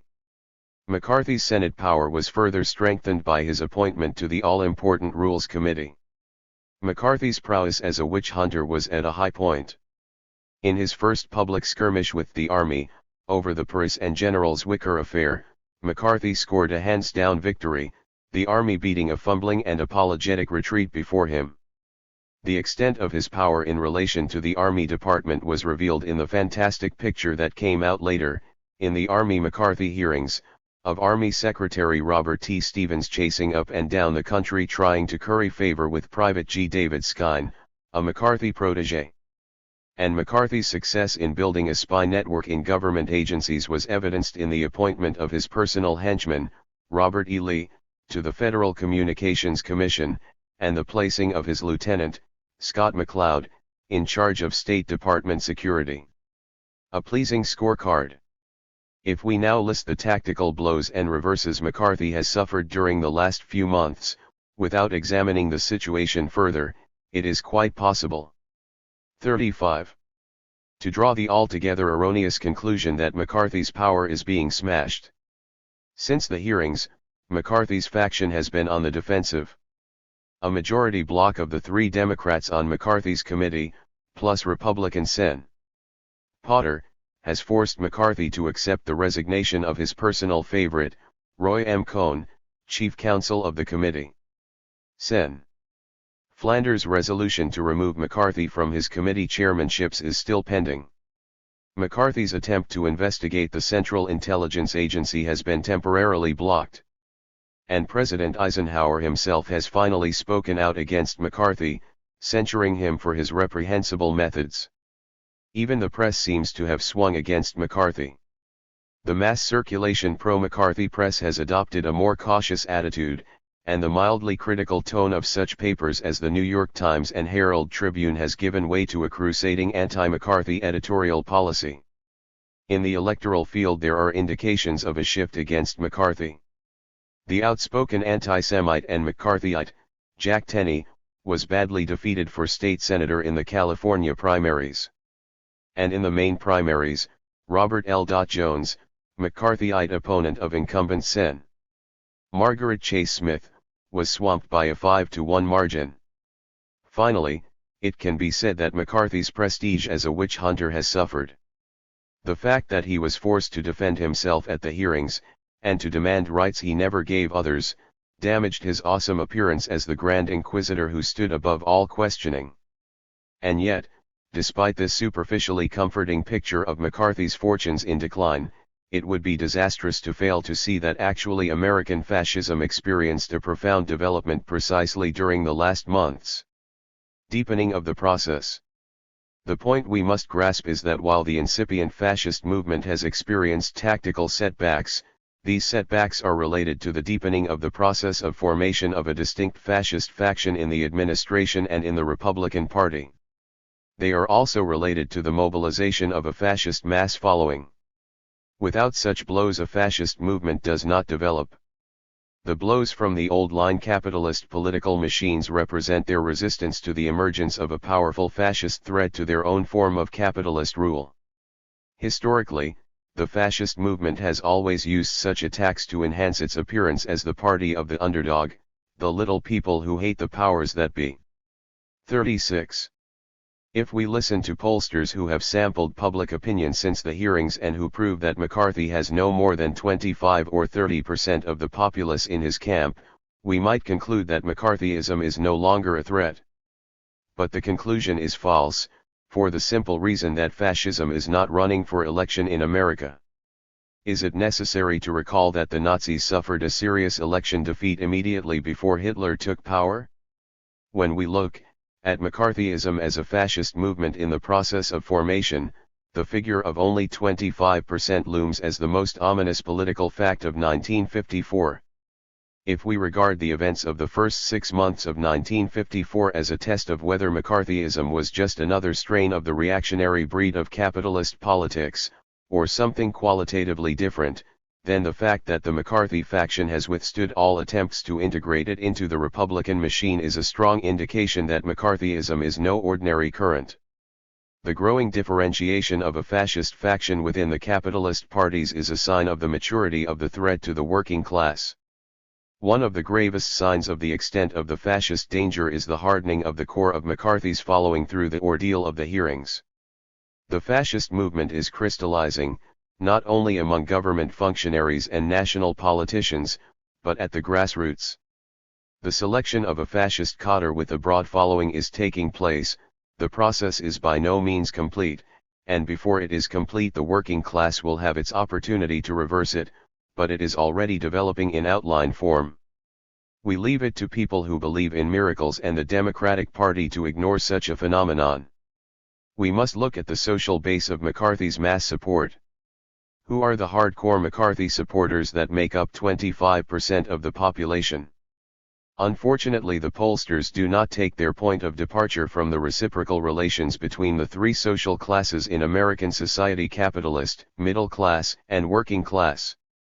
Nevertheless, they do indicate in their findings that the main support for McCarthy comes from sections of the lower middle class and among unorganized workers. Insofar as social composition is treated in the polls, there is a high percentage of the uneducated, the small farmers, small businessmen, and déclassé elements in the pro-McCarthy columns. Will this mass following go all the way with the fascist movement? That depends. It depends above all on what the workers' organizations do. During the hearings, the labor officials stood aside and watched the Democrats carry the ball. All they did was to cheer a little from the sidelines. As a result, McCarthy gained where it hurt labor most, in the consolidation of a mass following. History will not permit many blunders like this without visiting severe punishment on the working class. 37. A new test. The Army-McCarthy hearings, which disclosed the whole anatomy of a conspiracy to shackle the United States with a fascist dictatorship, should have been the signal for a mighty offensive of the labor movement against this ominous threat. The moment was missed. And now a new test is before us, the 1954 elections. The elections will not pass without McCarthy utilizing them in the same way he utilized the hearings, to build a mass following, to cultivate the legend of invincibility, and to grab every bit of radio and TV time possible for his fascist propaganda. He is planning to open his first big skirmish with the labor movement precisely during the election campaigns. What else does his plan to investigate subversion in defense plants signify? But the labor bureaucracy persists in its strategy of leaving the defeat of McCarthy to the Democratic Party.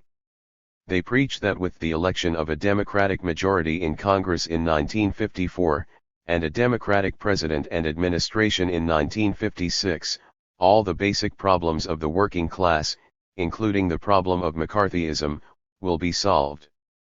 The Democratic strategists, in their also promise that McCarthy will be taken care of if a Democratic majority is elected to the Senate.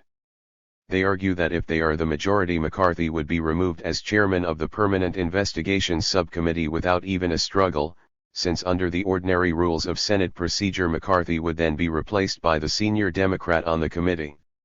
Can anything more asinine be imagined? The whole problem of defeating American fascism is reduced to the electing of Democrats instead of Republicans, to a maneuver in Congress, to a reshuffling of posts. And all this, after the experiences of Italy and Germany and Spain. Perhaps salvation lies not with the Democrats but with the Eisenhower Republicans. After all, they have been doing the main fighting, even though they are somewhat inept and at times downright idiotic. The extent to which the Eisenhower Republicans can be depended on to handle McCarthy can be measured by the fact that McCarthy has no reason to split from the Republican Party at this time.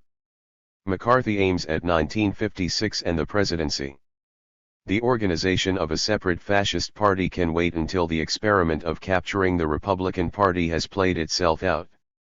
In the meantime, the GOP is a perfect arena for McCarthy at this stage of development of his fascist movement. The fact that McCarthy doesn't have the support at this time of the main sections of the big business rulers of the Republican Party is not decisive in 38. His calculations. His is a long-term perspective. The crisis of world capitalism is having an explosive effect on the stability and inner equilibrium of the American capitalist political structure. McCarthy obviously senses this. He is ready for sharp turns, sudden upsets, and for any number of cleavages and weaknesses to develop in the most solid and conservative section of the bourgeoisie. Those who think that the biggest and most powerful sections of American finance capital will never throw in their lot with McCarthy do not know these capitalists, their moods, or their problems. It is not only the new and fabulously rich oil tycoons who are fascist-minded. The key sectors of America's rulers would come to fascism in a moment if they thought that it could solve their problems. That's what McCarthy must prove to them, and that's all he must prove. Aim to win the elections. The Republican aim is to win the elections. That's the Democratic aim also. This is not meant to be facetious. American capitalist politics is unprincipled to the core, dominated as it is by an overriding concern for the enormous advantage that control of the administration gives to the capitalist group in power. In order to win, each side will resort to any lie, trick, or device that can bring victory. Last November Brownell showed how the Republican strategists operate. He accused Truman of harboring and promoting a Russian agent. The whole charge was calculated to swing the tide against the Democrats in the California congressional race then pending. The string of Democratic victories in the nationwide off-year elections had unnerved the Republican high command, and they resorted to the smear to discredit the Democratic Party and stop the Democratic election trend. What was the result? In answering Brownell, Truman characterized Brownell's method as McCarthyism. Whereupon McCarthy demanded and got equal time with Truman to answer him. Having seized the initiative, McCarthy took over the debate and beat the Republican Party and even Eisenhower himself over the head with the same club he used on Truman. From then on it was McCarthy's show. But this experience didn't inhibit the Republican high command from playing ball with McCarthy. They sent him out as their chief spokesman in opening the 1954 election campaign. 39. Feeds on witch hunt. McCarthy took advantage of this opening so aggressively and skillfully that the Republican administration had to make a stand against him. The line between the permissible and the impermissible had to be drawn, and the administration made its stand through the Army-McCarthy hearings. But it is precisely these hearings which revealed that their strategy is not to destroy McCarthy but merely to establish a modus vivendi in which the fascist demagogue would voluntarily restrict himself within certain limits. These limits are exactly what McCarthy must overstep in order to build his fascist movement. He overstepped them before, in taking advantage of the openings his Democratic and Republican opponents gave him. Such openings arise from the official witch hunt and its inevitable consequence, inter-party and inter-party witch hunting. Is there any reason to believe that McCarthy's opponents will now at long last refrain from creating new openings for him? It can be confidently predicted that the temptation to witch hunt opposing candidates in the prevailing fetid atmosphere will not be heroically resisted by the power-hungry contenders. While McCarthy makes the treason charge the kernel of his fascist program to save America and to establish his own dictatorship, the old-line machine men of the Republican Party can see a lot of merit in that charge as a formula for winning elections, if the necessary hysteria can be worked up to swing it into high gear. And isn't the Republican administration, with Eisenhower and Brownell in the lead, working day and night to build the hysteria and create precisely such a national lynch atmosphere?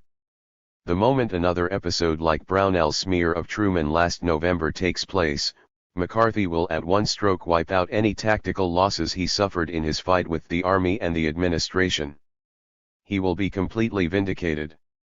All grounds for anti-McCarthy maneuvers within the party and administration will be removed.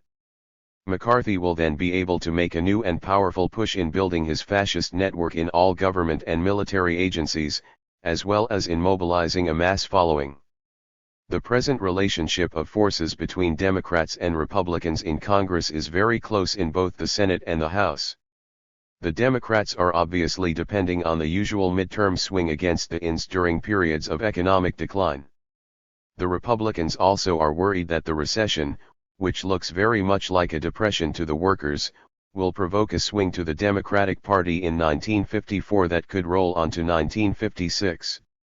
At the same time, the farm vote hangs in the balance, and there is already evidence that a section of Eisenhower farm support has turned against him. Under all these 40 stances, with the fate of their whole administration at stake, it can hardly be expected that the Republicans will not use the witch hunt technique. There is no getting away from it. The witch hunt has a logic of its own, independent of the intentions of its authors and users.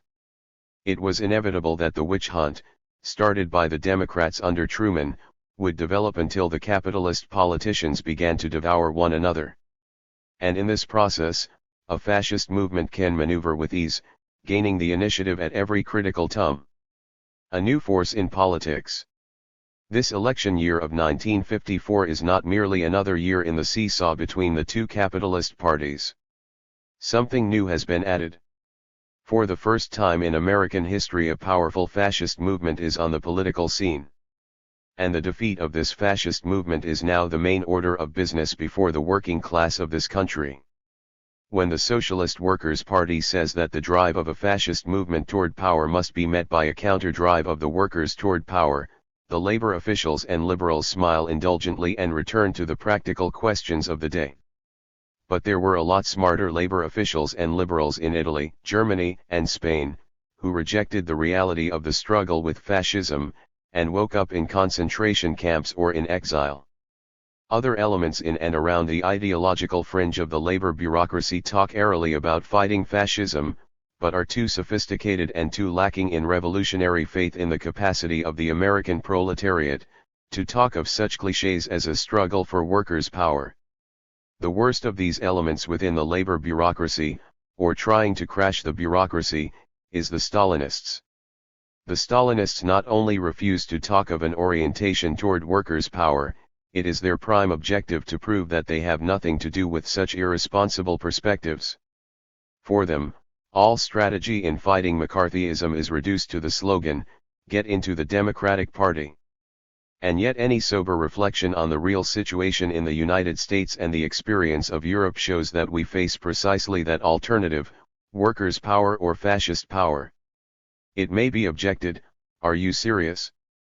To whom are you addressing this program of struggle for workers' power as the only means to smash the fascist menace? To the American labor movement, with its corrupt, capitalist-minded labor bureaucracy. Isn't this somewhat ludicrous? 41. The need for a revolutionary socialist strategy to successfully fight McCarthyism is not a laughing matter. What is ludicrous is not the distance between our socialist program and the program of the labor bureaucracy, but rather the disproportion between the program of the labor bureaucracy and the objective reality. That is both ludicrous and tragic. The reality in America. Our program conforms to reality. It is based on both theoretical analysis and historical experience. But the program of the American labor bureaucracy is based on memories of the past, on a relation of class forces that is about to be blown up by the deepening of the world capitalist crisis within the American sector. That's why it is a worthless program.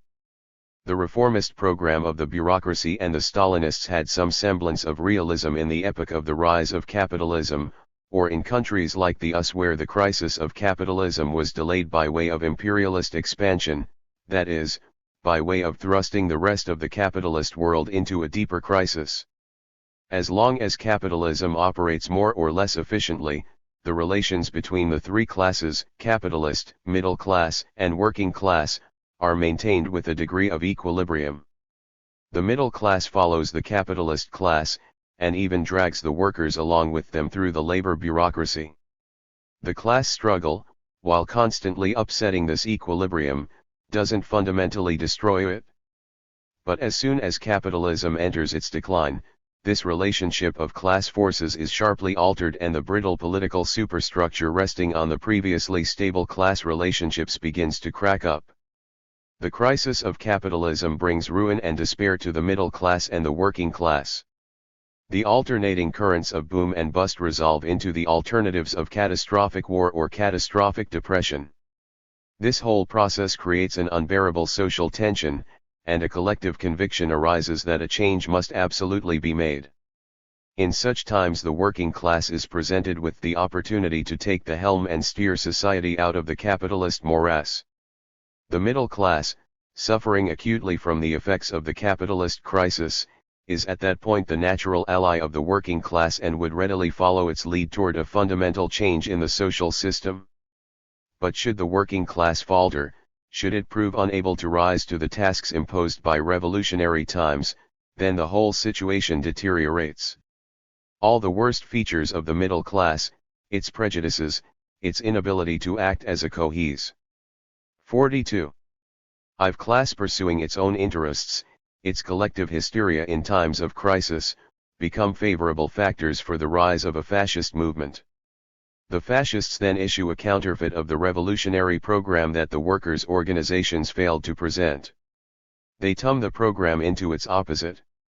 While appealing to the mass feeling that some change is absolutely essential, the change which they offer is a counter-revolutionary fascist change. All this is dressed up with whatever unrestrained demagoguery the moment requires. At the same time the capitalists, who have lost the ability to rule through middle-class liberal politicians and the labor bureaucracy, become receptive to the idea of using the fascist movement to establish their unquestioned rule by means of a blood nurse of the working class and the establishment of the iron-heel dictatorship of big business. This, in broad outline, is the perspective that confronts this country. There is no use looking the other way, or bemoaning our fate. There is no use complaining that the alternatives of fascism or socialism confront us too soon, that we need more time.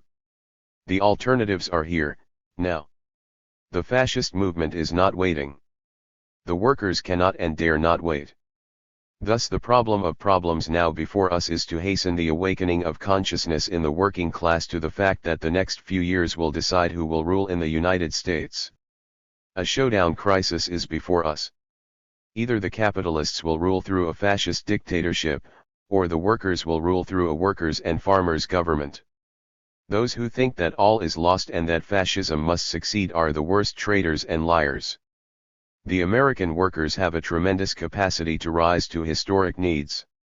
The workers have learned a great deal since they first organized and beat the corporations, in the 30s. Everything intelligent, everything heroic, everything that made the American workers the most productive and most militant working class in the world will become aroused and active in the mortal struggle with fascism. For our part, we proceed with the utmost confidence. The present labor leadership will be shoved aside. Its pro-capitalist political program will be rejected by the new, young, militant layers of leader fighters which are today taking shape even during the darkest moments of reaction. And the program and leadership of the revolutionary socialists will be embraced by these millions of proletarian fighters who will smash and scatter the fascist movement. July 10, 1954. 3. The Myth of Women's Inferiority 12, 1954. Evelyn Reed. 43. One of the conspicuous features of capitalism, and of class society in general, is the inequality of the sexes. Men are the masters in economic, cultural, political, and intellectual life, while women play a subordinate and even submissive role. Only in recent years have women come out of the kitchens and nurseries to challenge men's monopoly. But the essential inequality still remains. This inequality of the sexes has marked class society from its very inception several thousand years ago, and has persisted throughout its three main stages: chattel slavery, feudalism, and capitalism. For this reason class society is aptly characterized as male-dominated. This domination has been upheld and perpetuated by the system of private property, the state, the church, and the form of family that served men's interests. On the basis of this historical situation, certain false claims regarding the social superiority of the male sex have been propagated. It is often set forth as an immutable axiom that men are socially superior because they are naturally superior. Male supremacy, according to this myth, is not a social phenomenon at a particular stage of history, but a natural law. Men, it is claimed, are endowed by nature with superior physical and mental attributes. An equivalent myth about women has been propagated to support this claim. It is set forth as an equally immutable axiom that women are socially inferior because they are naturally inferior to men. And what is the proof? They are the mothers. Nature, it is claimed, has condemned the female sex to an inferior status. This is a falsification of natural and social history. It is not nature, but class society, which lowered women and elevated men. Men won their social supremacy in struggle against and conquest over the women. But this sexual struggle was part and parcel of a great social struggle, the overturn of primitive society and the institution of class society. Women's inferiority is the product of 12 Read 1954. 44. A social system which has produced and fostered innumerable other inequalities, inferiorities, discriminations, and degradations. But this social history has been concealed behind the myth that women are naturally inferior to man. It is not nature, but class society, which robbed women of their right to participate in the higher functions of society and placed the primary emphasis upon their animal functions of maternity. And this robbery was perpetrated through a twofold myth.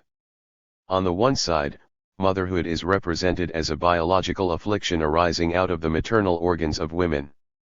Alongside this vulgar materialism, motherhood is represented as being something almost mystical. To console women for their status as second-class citizens, mothers are sanctified, endowed with halos and blessed with special instincts, feelings, and knowledge forever beyond the comprehension of men. Sanctity and degradation are simply two sides of the same coin of the social robbery of women under class society. But class society did not always exist. It is only a few thousand years old. Men were not always the superior sex, for they were not always the industrial, intellectual, and cultural leaders. Quite the contrary. In primitive society, where women were neither sanctified nor degraded, it was the women who were the social and cultural leaders. Primitive society was organized as a matriarchy which, as indicated by its very name, was a system where women, not men, were the leaders and organizers. But the distinction between the two social systems goes beyond this reversal of the leadership role of the two sexes. The leadership of women in primitive society was not founded upon the dispossession of the men. On the contrary, primitive society knew no social inequalities, inferiorities, or discriminations of any kind. Primitive society was completely equalitarian. In fact, it was through the leadership of the women that the men were brought forward out of a more backward condition into a higher social and cultural role. In this early society, maternity, far from being an affliction or a badge of inferiority, was regarded as a great natural endowment. Motherhood invested women with power and prestige, and there were very good reasons for this. Humanity arose out of the animal kingdom. Nature had endowed only one of the sexes, the female sex, with the organs and functions of maternity. This biological endowment provided the natural bridge to humanity, as Robert Briffauld has amply demonstrated in his work The Mothers. 13. It was the female of the species who had the care and responsibility of feeding, tending and protecting the young. 13 Briffauld 1927. 45. However, as Marx and Engels have demonstrated, all societies both past and present are founded upon labor. Thus, it was not simply the capacity of women to give birth that played the decisive role, for all female animals also give birth. What was decisive for the human species was the fact that maternity led to labor, and it was in the fusion of maternity and labor that the first human social system was founded. It was the mothers who first took the road of labor, and by the same token blazed the trail toward humanity. It was the mothers who became the chief producers, the workers and farmers, the leaders in scientific, intellectual, and cultural life. And they became all this precisely because they were the mothers, and in the beginning maternity was fused with labor. This fusion still remains in the languages of primitive peoples, where the term for mother is identical with producer-procreatrix. We do not draw the conclusion from this that women are thereby naturally the superior sex. Each sex arose out of natural evolution, and each played its specific and indispensable role. However, if we use the same yardstick for women of the past as is used for men today's social leadership, then we must say that women were the leaders in society long before men, and for a far longer stretch of time. Our aim in this presentation is to destroy once and for all the myth perpetuated by class society that women are naturally or innately inferior. The most effective way to demonstrate this is to first of all set down in detail the labor record of primitive women. Control of the food supply. The quest for food is the most compelling concern of any society, for no higher forms of labor are possible unless and until people are fed. Whereas animals live on a day-to-day basis of food hunting, humanity had to win some measure of control over its food supply if it was to move forward and develop. Control means not only sufficient food for today but a surplus for tomorrow, and the ability to preserve stocks for future use. From this standpoint, human history can be divided into two main epochs: the food-gathering epoch, which extended over hundreds of thousands of years, and the food-producing epoch, which began with the invention of agriculture and stock breeding, not much more than 8,000 to 10,000 years ago. In the food-gathering epoch, the first division of labor was very simple. It is generally described as a sexual division, or division of labor between the 46 female and male sexes. Children contributed their share as soon as they were old enough, the girls being trained in female occupations and the boys in male occupations. The nature of this division of labor was a differentiation between the sexes in the methods and kinds of food gathering. Men were the hunters of big game, a full-time occupation which took them away from home or camp for longer or shorter periods of time. Women were the collectors of vegetable products around the camp or dwelling places. Now it must be understood that, with the exception of a few specialized areas in the world at certain historical stages, the most reliable sources for food supplies were not animal, supplied by the man, but vegetable, supplied by the women. As Otis Tufton Mason writes, "Wherever tribes of mankind have gone, women have found out that great staple productions were to be their chief reliance. In Polynesia it is tear, or breadfruit. In Africa it is the palm and tapioca, millet, or yams. In Asia it is rice. In Europe cereals. In America palm and potatoes or acorns and piñons in some places." Woman's share in primitive culture. Alexander Goldenweiser makes the same point. "Everywhere the sustenance of this part of the household is more regularly and reliably provided by the efforts of the homebound woman than by those of her roving hunter husband or son. It is, in fact, a familiar spectacle among all primitive peoples that the man, returning home from a more or less arduous chase, may yet reach home empty-handed and himself longing for food. Under such conditions, the vegetable supply of the family has to serve his needs as well as those of the rest of the household." Anthropology. Thus the most reliable supplies of food were provided by the women collectors, not the men hunters. But women were also hunters, hunters of what is known as slow game and small game. In addition to digging up roots, tubers, plants, etc., they collected grubs, bugs, lizards, mollusks and small animals such as hares, marsupials, etc. This activity of the women was of decisive importance. For much of this small game was brought back to the camp alive, and these animals provided the basis for the first experience and experiments in animal taming and domestication. 47. Thus it was in the hands of women that the all-important techniques of animal domestication began, which were ultimately climaxed in stock breeding. And this domestication has its roots in maternity. On this score, Mason writes, "Now the first domestication is simply the adoption of helpless infancy. The young kid or lamb or calf is brought to the home of the hunter. It is fed and caressed by the mother and her children, and even nourished at her breast. Innumerable references might be given to her caging and taming of wild creatures. Women were always associated especially with the milk and fleece-giving species of domestic animals." Ibid. While one aspect of women's food-gathering activity was thus leading to the discovery of animal domestication, another aspect was leading to the discovery of agriculture. This was women's labor in plying their digging sticks, one of the earliest tools of humanity to procure food from the ground. To this day, in some backward areas of the world, the digging stick remains as inseparable a part of the woman as her baby. When the Shoshone Indians of Nevada and Wyoming, for example, were discovered, they were called the diggers by the white men, because they still employed this technique in securing food supplies. And it was through this digging stick activity that women ultimately discovered agriculture. Sir James Frazer gives a good description of this process in its earliest stages. Using the natives of central Victoria, Australia, as an example, he writes, "The implement which they used to dig roots with was a pole 7 or 8 feet long, hardened in the fire and pointed at the end, which also served them as a weapon of offense and defense." Here we may detect some of the steps by which they advanced from digging to systematic cultivation of the soil. The long stick is driven firmly into the ground, where it is shaken so as to loosen the earth, which is scooped up and thrown out with the fingers of the left hand, and in this manner they dig with great rapidity. But the labor in proportion to the amount gained, is great. To get a yam about half an inch in circumference, they have to dig a hole about a foot square, and 2 feet in depth.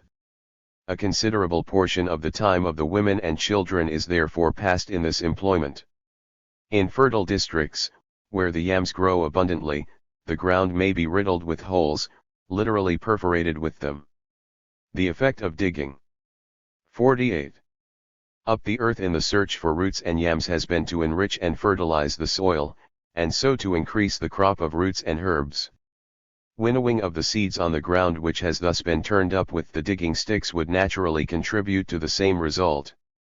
It is certain that winnowing seeds, where the wind carried some of the seeds away, bore fruit. The golden bough.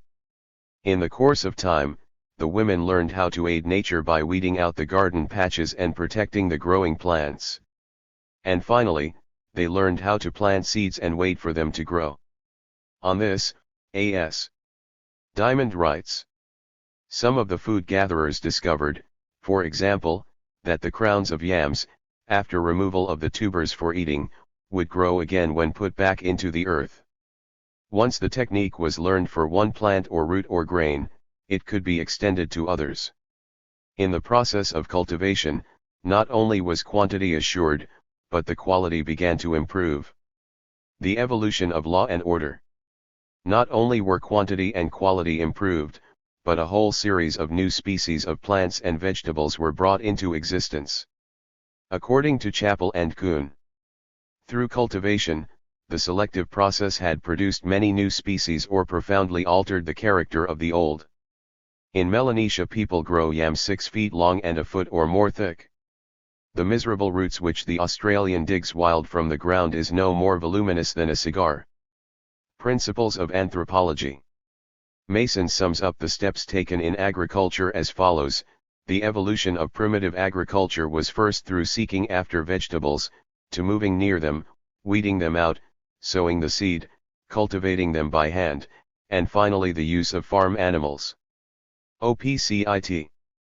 According to Gordon Child, every single food plant of any importance, as well as other plants such as flax and cotton, was discovered by the women in the pre-civilized epoch.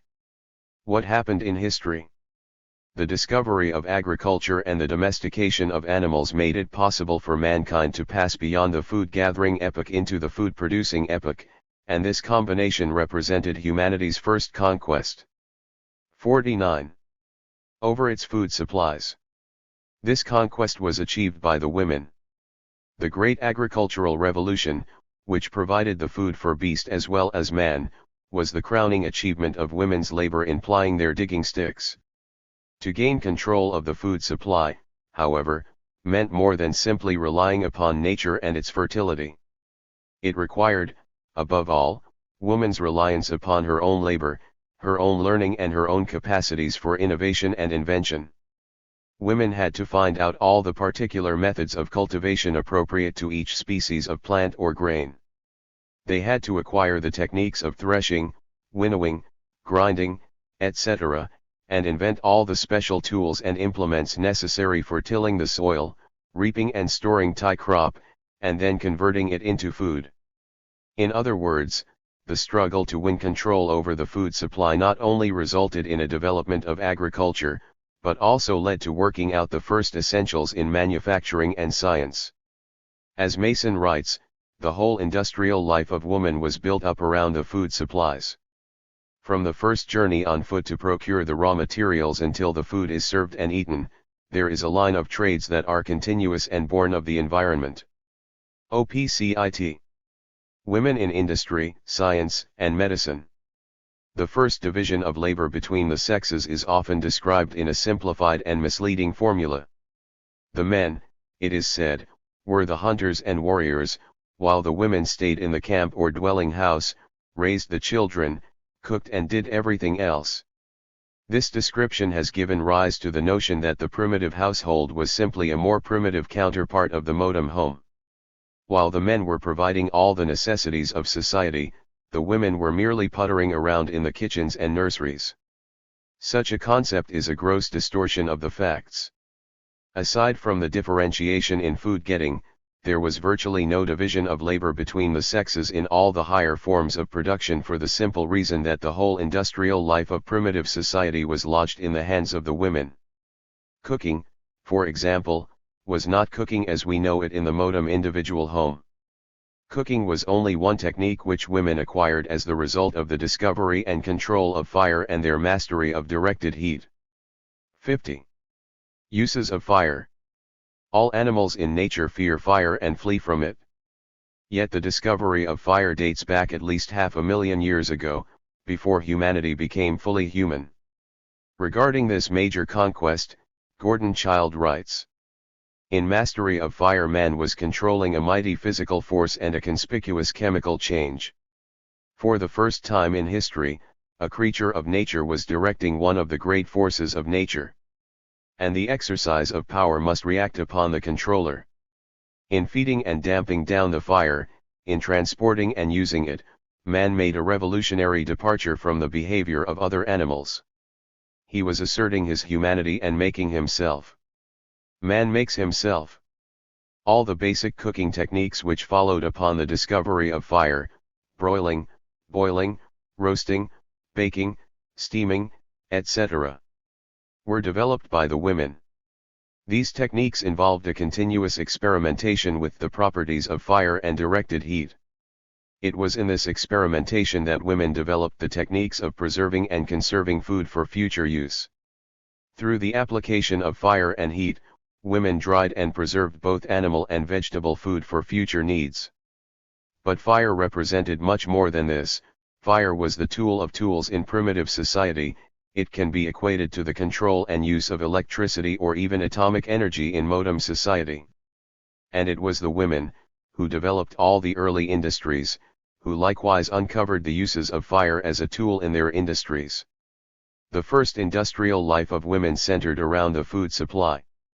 Preparing, conserving, and preserving food required the invention of all the necessary collateral equipment, containers, utensils, ovens, storage houses, etc.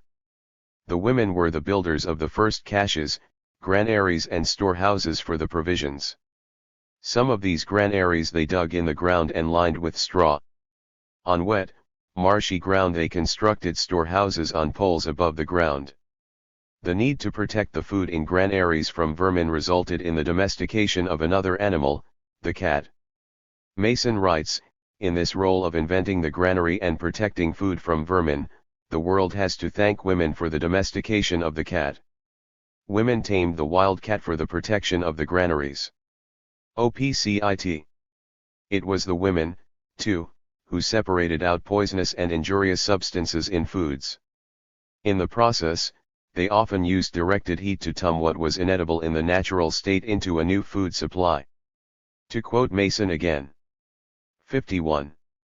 There are in many lands plants which in the natural state are poisonous or extremely acrid or pungent. The women of these lands have all discovered independently that boiling or heating drives off the poisonous or disagreeable element. Ibid, manioc, for example, is poisonous in its natural state. but the women converted this plant into a staple food supply through a complicated process of squeezing out its poisonous properties in a basketry press and driving out its residue by heating. Many inedible plants and substances were put to use by the women in their industrial processes, or converted into medicines. Dr. Dan Mackenzie lists hundreds of homeopathic remedies discovered by primitive women through their intimate knowledge of plant life. Some of these are still in use without alteration, others have been only slightly improved upon. Among these are important substances used for their narcotic properties. The infancy of medicine. Women discovered, for example, the properties of pine tar and turpentine, and of chalmugra oil, which today is a remedy for leprosy. They invented homeopathic remedies from acacia, alcohol, almond, asafoetida, balsam, betel, caffeine, camphor, caraway, digitalis, gum, barley water, lavender, linseed, parsley, peppers, pomegranate, poppy, rhubarb, senega, sugar, wormwood, and hundreds more. Depending upon where the natural substances were found, these inventions come from South America, Africa, North America, China, Europe, Egypt, etc. The women converted animal substances as well as vegetable substances into remedies. For example, they converted snake venom into a serum to be used against snake bites. An equivalent preparation made today from snake venom is known as antivenin. In the industries connected with the food supply, vessels and containers of all types were required for holding, carrying, cooking and storing food, as well as for serving food and drink. Depending upon the natural environment, these vessels were made of wood, bark, skin, pleated fibers, leather, etc. Ultimately, women discovered the technique of making pots out of clay. Fire was used as a tool in the making of wooden vessels.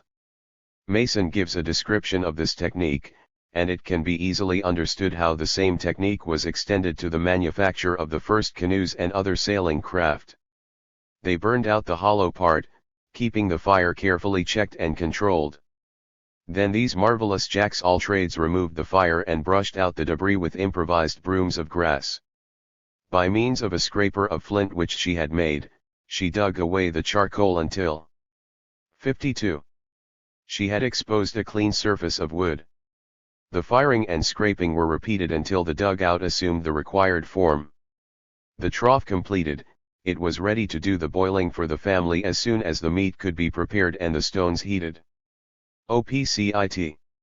In this remarkable conversion, a substance, wood, which is ordinarily consumed by fire, was fashioned into a vessel for cooking food over fire. The industries of women, which arose out of the struggle to control the food supply, soon passed beyond this limited range. As one need was satisfied, new needs arose, and these in turn were satisfied in a rising spiral of new needs and new products. And it was in this production of new needs as well as new products that women laid down the foundation for the highest culture to come. Science arose side by side with the industry of women. Gordon Childe points out that to convert flour into bread requires a whole series of collateral inventions, and also knowledge of biochemistry and the use of the microorganism, yeast. The same knowledge of biochemistry which produced bread likewise produced the first fermented liquors.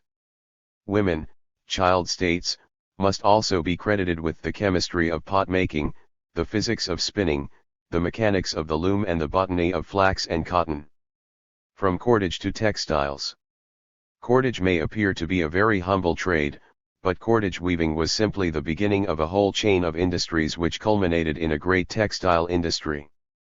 Even the making of cordage requires not only manual skill, but the knowledge of selecting, treating, and manipulating the materials used. Chappell and Kuhn write. All known peoples make some use of cordage, whether it is for binding haftings on implements, making rabbit nets and string bags, or tying ornaments around their necks. Where skins are used most, as among the Eskimo, this cordage may consist mostly of thongs cut from hides and animal sinews. People who use few skins and live in forests, use vegetable fibers, such as rattan, hibiscus, fiber, and spruce roots, where no secondary treatment is necessary to make them serviceable. Other fibers are short, and must be twisted together into a continuous cord or thread. OPCIT. 53. Out of the technique of weaving, there arose the basket industry. Depending upon the locality, these baskets were made of bark, grass, bast, skins, roots. Some were woven, other types were sewed. The variety of baskets and other woven articles is enormous. Robert H. Lowy lists some of these as follows: burden baskets, water bottles, shallow bowls, parching trays, shields, in the Congo, caps and cradles, in California, fans, knapsacks, mats, satchels, boxes, fish creels, etc. Some of the baskets are so tightly woven that they are waterproof and used for cooking and storage. An Introduction to Social Anthropology. Some, writes Briffault, are so fine that they cannot be duplicated by modern machinery. The weaving of bark and grass fibers by primitive woman is often so marvelous that it could not be imitated by man at the present day, even with the resources of machinery. The so-called Panama hats, the best of which can be crushed and passed through a finger ring, are a familiar example. The mothers. In this industry, women utilized whatever resources nature placed at their disposal. In areas where the coconut is found, a superior cordage is made from the fibers of the husk. In the Philippines, an inedible species of banana furnished the famous Manila hemp for cordage and weaving. In Polynesia, the paper mulberry tree was cultivated for its bark. After the bark was beaten out by the women, it was made into cloth, and from this cloth they made shirts for men and women, bags, straps, etc. The textile industry emerged with the great agricultural revolution. In this complex industry there is a fusion of the techniques learned by the women in both agriculture and industry. As Gordon Childe writes, a textile industry not only requires the knowledge of special substances like flax, cotton, and wool, but also the breeding of special animals and the cultivation of particular plants. Man makes himself. A textile industry, moreover, requires a high degree of mechanical and technical skill, and a whole series of collateral inventions. For such an industry to develop, Childe continues, another complex of discoveries and inventions is requisite. A further body of scientific knowledge must be practically applied. Among the prerequisite inventions, a device for spinning is important. Most essential is a loom. 54. Now a loom is quite an elaborate piece of machinery, much too complicated to be described here. Its use is no less complicated. The invention of the loom was one of the great triumphs of human ingenuity. Its inventors are nameless, but they made an essential contribution to the capital stock of human knowledge. Ibid. Hunting, apart from its value in augmenting the food supply, was an extremely important factor in human development. In the organized hunt, men had to collaborate with other men, a feature unknown in the animal world where competitive struggle is the rule. On this point, Chappell and Kuhn state, hunting is fine exercise for body and brain. It stimulates and may have selected for the qualities of self-control, cooperation, tempered aggressiveness, ingenuity and inventiveness, and a high degree of manual dexterity. Mankind could have gone through no better school in its formative period. OPCIT. Leather makers. However, because hunting was man's work, historians are prone to glorify it beyond its specific limits. While the men, to be sure, contributed to the food supply by their hunting, it was women's hands that prepared and conserved the food, and utilized the byproducts of the animals in their industries. It was the women who developed the techniques of tanning and preserving skins, and who founded the great leather-making industries. Leather making is a long, difficult, and complicated process. Lowy describes the earliest form of this type of labor as it is still practiced by the Ona women of Tierra del Fuego. When the hunters have brought back a guanaco hide, the woman, he tells us, kneels on the stiff rawhide and laboriously scrapes off the fatty tissue and the transparent layer below it with her quartz blade. After a while she kneads the skin piecemeal with her fists, going over the whole surface repeatedly and often bringing her teeth into play until it is softened. If the hair is to be taken off, that is done with the same scraper. OPCIT. The scraper that Lowy speaks about is, along with the digging stick, one of the two most ancient tools of humanity. Side by side with the wooden digging stick. 55. That was used in vegetable collecting, and later in agriculture, there evolved the chipped stone, scraper, or fist axe used in manufacturing.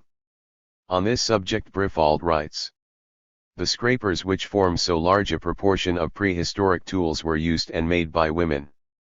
Much controversy took place as to the possible use of these scrapers. The fact that went farthest towards silencing skepticism was that the Eskimo women at the present day use instruments identical with those their European sisters left in such abundance in the drift gravels of the Ice Age. The scrapers and knives of the Eskimo women are often elaborately and even artistically mounted on handles of bone. In South Africa the country is strewn with scrapers identical with those of Paleolithic Europe. From the testimony of persons intimately acquainted with the Bushmen, these implements were manufactured by the women. OPCIT. Mason corroborates this. Scrapers are the oldest implements of any craft in the world. The Indian women of Montana still receive their trade from their mothers, and they in turn were taught by theirs, an unbroken succession since the birth of the human species. OPCIT. Tanning. But leather making, like most other trades, required more than manual labor. Women had to learn the secrets of chemistry in this trade too, and in the process of their labor they learned how to use one substance to effect a transformation in another substance. Tanning is essentially a chemical alteration in the raw hide. Among the Eskimos, writes Lowy, this chemical change is achieved by steeping the skins in a basin of urine. In North America, the Indian women used the brains of animals in a special preparation, in which the skin was soaked and the chemical alteration thus achieved. True tanning, however, requires the use of oak bark or some other vegetable substance containing tannic acid. As part of the process of leather making, the women smoked the leather over a shouldering fire. The shields of the North American Indians were so tough that they were not only arrow-proof, but sometimes even bullet-proof. Leather products cover as vast as basketry. Lowy lists some of the uses of leather. Asiatic nomads used it for bottles, East Africans for shields and cloth. 56. Among the North American Indians, it was used for robes, shirts, dresses, leggings, moccasins. The latter also used leather for their tents, cradles and shields. They stored smoking outfits and sundries in buckskin pouches, and preserved meat in rawhide cases. The elaborate assortment of leather products made by the North American Indian women never cease to excite the admiration of visitors to the museums in which they are collected. Briffauld points out that women had to know in advance the nature of the particular hide they were preparing, and to decide in advance the type of product for which it was best suited. It varies infinitely according to the use for which the leather is intended. Pliable skin smoothed out to a uniform thickness and retaining the layer to which the hair is attached, hard hides for tents, shields, canoes, boots, thin, soft washable leather for clothing. All these require special technical processes which primitive woman has elaborated. OPCIT. Mason writes.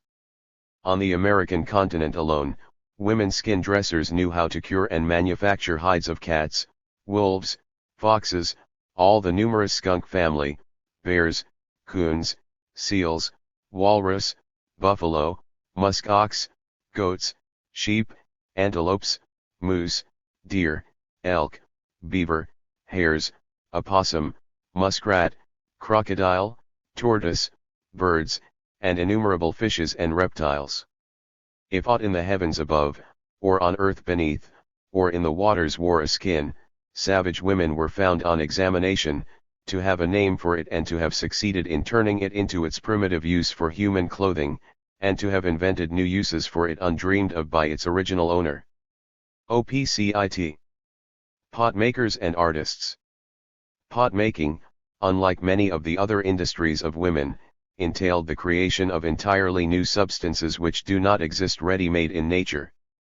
On this point Gordon Childe writes, "Pot making is perhaps the earliest conscious utilization by man of a chemical change.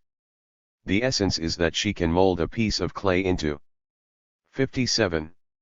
Any shape she desires and then give that shape permanence by firing, i.e., heating to over 600 degrees Celsius.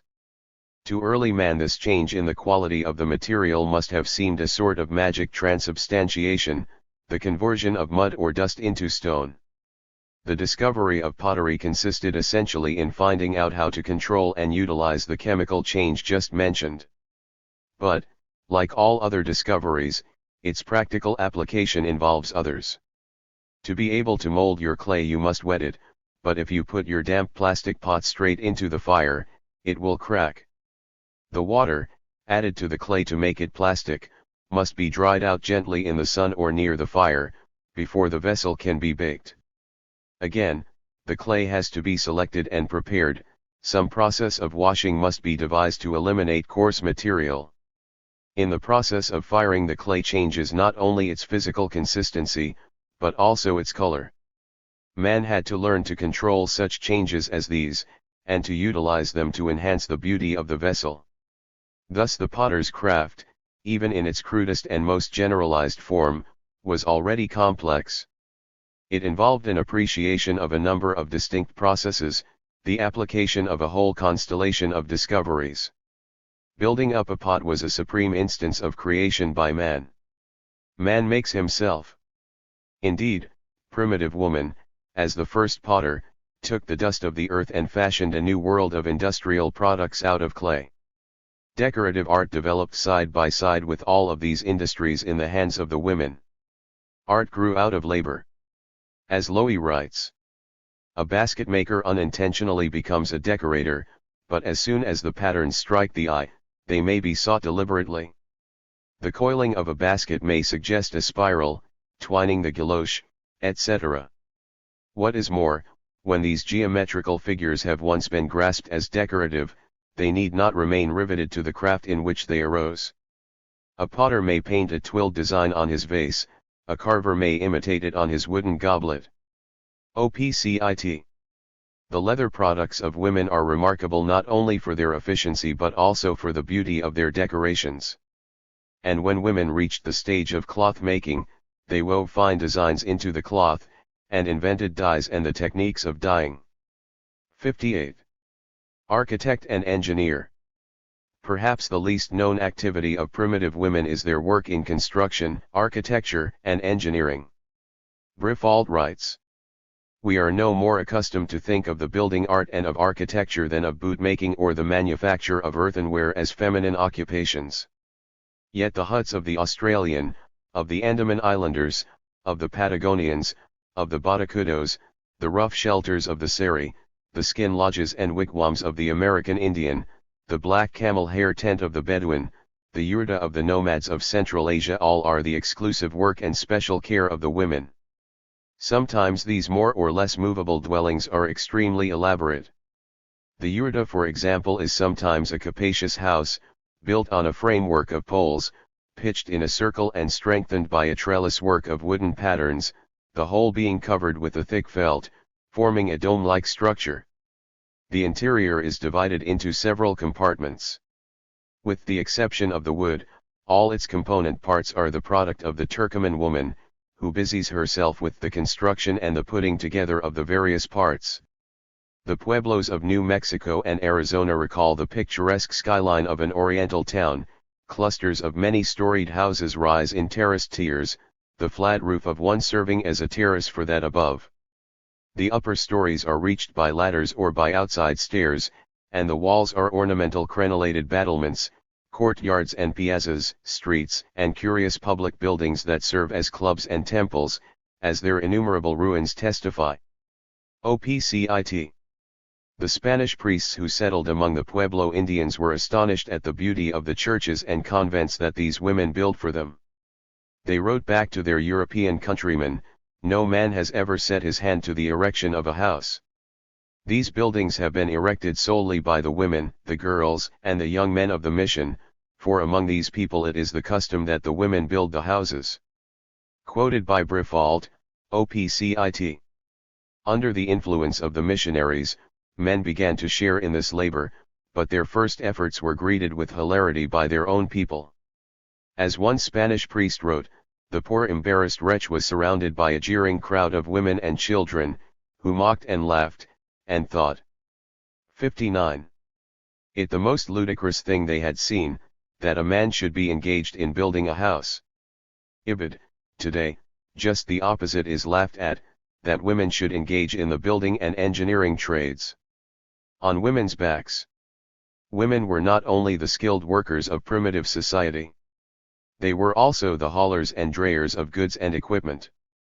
Before domesticated animals released women from part of their loads, it was on their backs that primitive transportation was effected. They conveyed not only the raw materials used in their industries, but entire households of goods being moved from one place to another.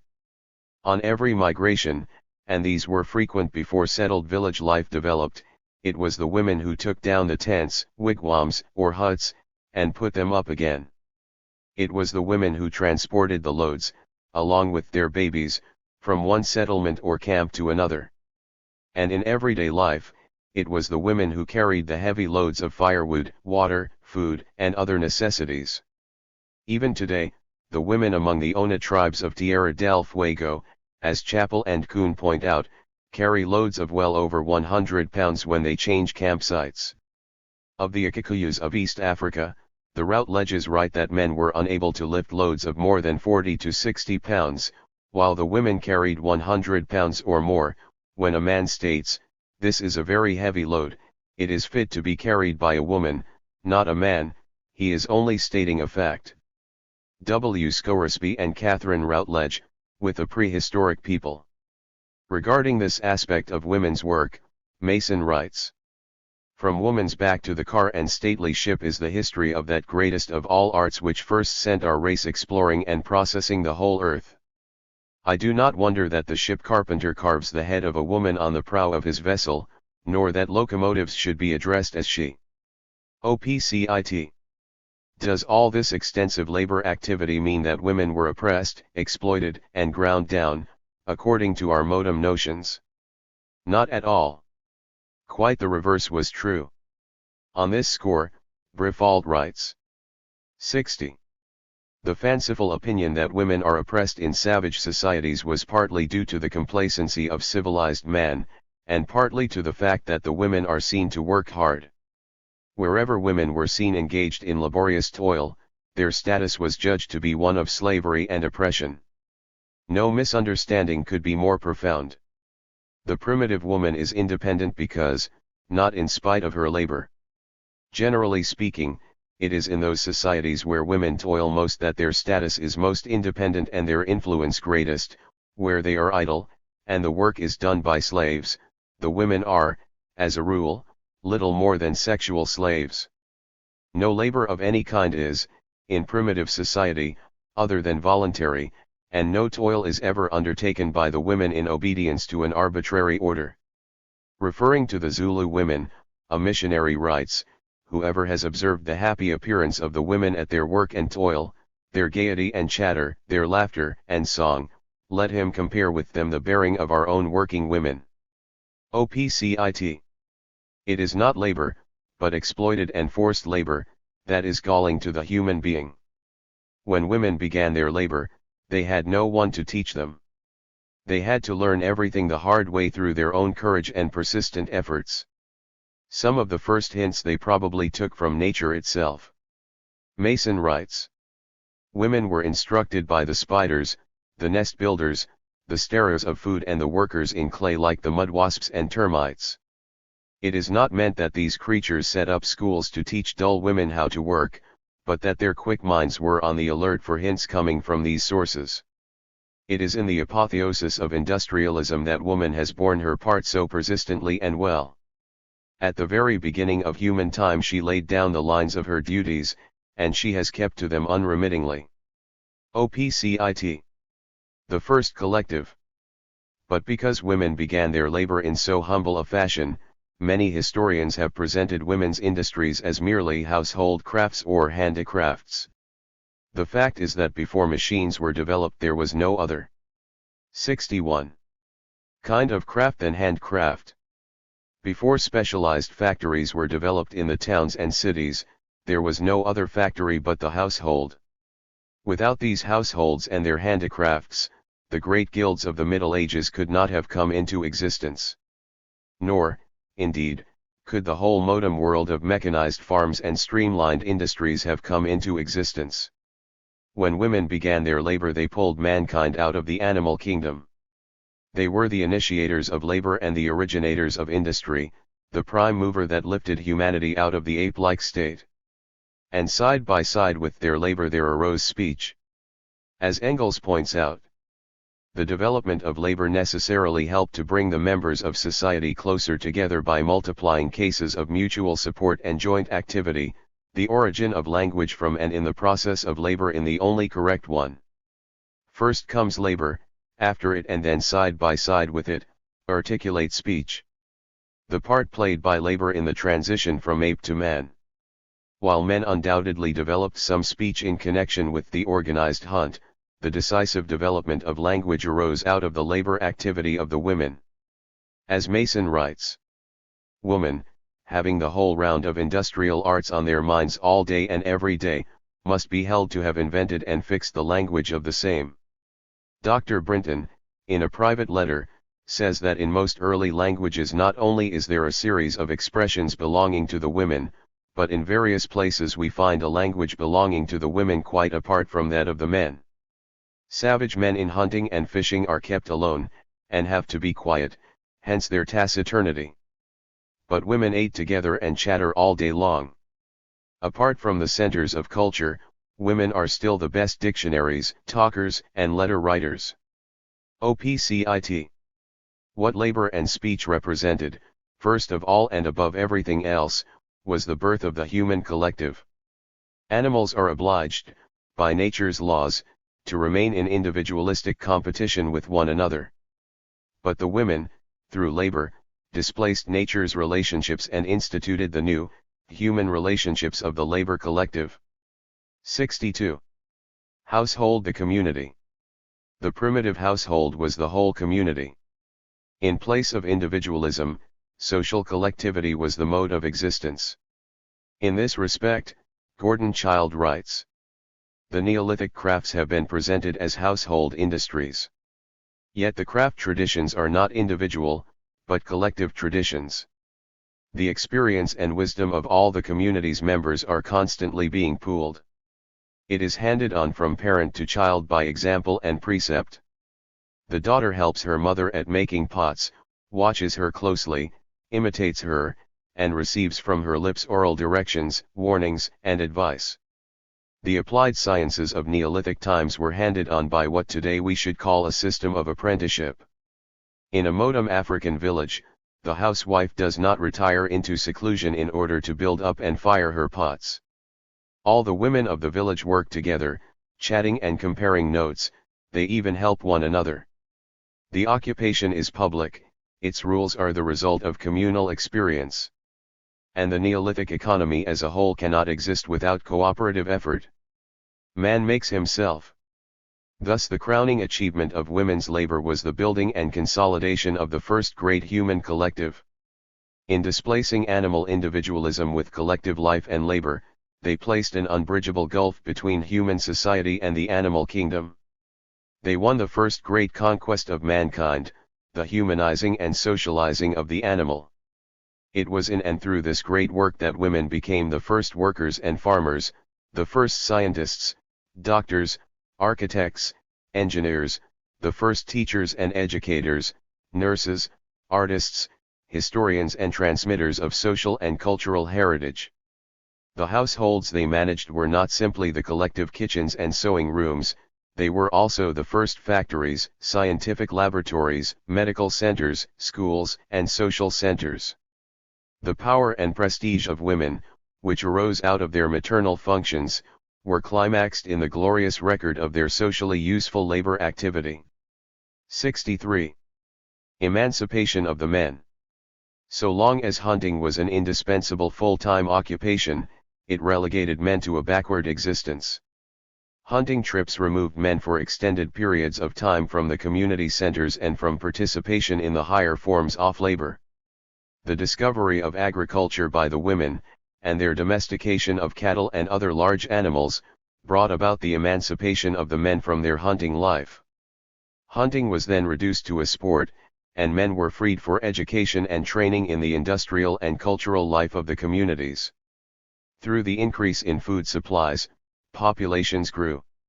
Nomadic campsites were transformed into settled village centers, later evolving into towns and cities. In the first period of their emancipation, the work of the men, compared with that of the women, was, quite naturally, unskilled labor. They cleared away the brush and prepared the ground for cultivation by the women. They felled trees, and furnished the timber for construction work. Only later did they begin to take over the work of construction, just as they also took over the care and breeding of livestock. But, unlike the women, the men did not have to start from first beginnings. In a short time, they began not only to learn all the skilled crafts of the women but to make vast improvements in tools, equipment, and technology. They initiated a whole series of new inventions and innovations. Agriculture took a great step forward with the invention of the plow and the use of domesticated animals. For a fragment of time, historically speaking, and flowing out of the emancipation of the men from hunting, the division of labor between the sexes became a reality. Together, men and women furthered the abundance of food and products, and consolidated the first settled villages. But the agricultural revolution, brought about by the women, marks the dividing line between the food-gathering and food-producing epochs. By the same token, it marks the dividing line between savagery and civilization. Still further, it marks the emergence of a new social system and a reversal in the economic and social leadership role of the sexes. The new conditions, which began with food abundance for mounting populations, released a new productive force, and with it, new productive relations. The old division of labor between the sexes was displaced by a new series of social divisions of labor. Agricultural labor became separated from urban industrial labor, skilled labor from unskilled. And women labor was gradually taken over by the men. 64. With the potter's wheel, for example, men specialists took over pot making from the women. As Child writes, ethnography shows that potters who use the wheel are normally male specialists, no longer women, for whom potting is just a household task like cooking and spinning. What happened in history? Men took over the ovens and kilns that had been invented by the women, and developed them into smithies and forges, where they converted the earth's metals, copper, gold, and iron. The Metal Age was the dawn of man's epoch. And the most common name today, M.R. Smith, has its origin in that dawn. The very conditions that brought about the emancipation of the men brought about the overthrow of the matriarchy and the enslavement of the women. As social production came into the hands of the men, women were dispossessed from productive life and driven back to their biological function of maternity. Men took over the reins of society and founded a new social system which served their needs. Upon the ruins of the matriarchy, class society was born. From this labor record of the women in the earlier social system, it can be seen that both sexes have played their parts in building society and advancing humanity to its present point. But they did not play them simultaneously or uniformly. There has actually been an uneven development of the sexes. This, in turn, is only an expression of the uneven development of society as a whole. During the first great epoch of social development, it was the women who pulled humanity forward and out of the animal kingdom. Since the first steps are hardest to take, we can only regard the labor and social contribution of the women as decisive. It was their achievements in the fields of production, cultural and intellectual life which made civilization possible. Although it required hundreds of thousands of years for the women to lay down these social foundations, it is precisely because they laid them down so firmly and so well that it has taken less than 4,000 years to bring civilization to its present estate. It is therefore unscientific to discuss the superiority of men ot women outside the framework of the actual processes of history. In the course of history, a great reversal took place in the social superiority of the sexes. First came the women, biologically endowed by nature. Then came the men, socially endowed by the women. To understand these historical facts is to avoid the pitfalls of arbitrary judgment made through emotion or prejudice. And to understand these facts is to explode the myth that women are naturally inferior to men. 65. This debate was generated by a column in The Militant regarding the question of cosmetics, written by Joseph Hansen, under the pen name of Jack Bustlow. The debate found its way into a special internal bulletin, to which Evelyn Reed also contributed, in defense of the Bustlow column. On cosmetics. Marjorie McGowan.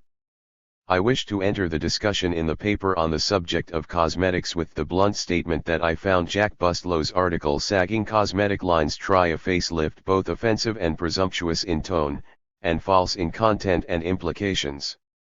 I believe that the editors should exercise more discrimination in the publication of articles concerning which there may be controversy, or quite possibly what is indicated is a controversy which will clear up for the editors in what way they should be discriminating.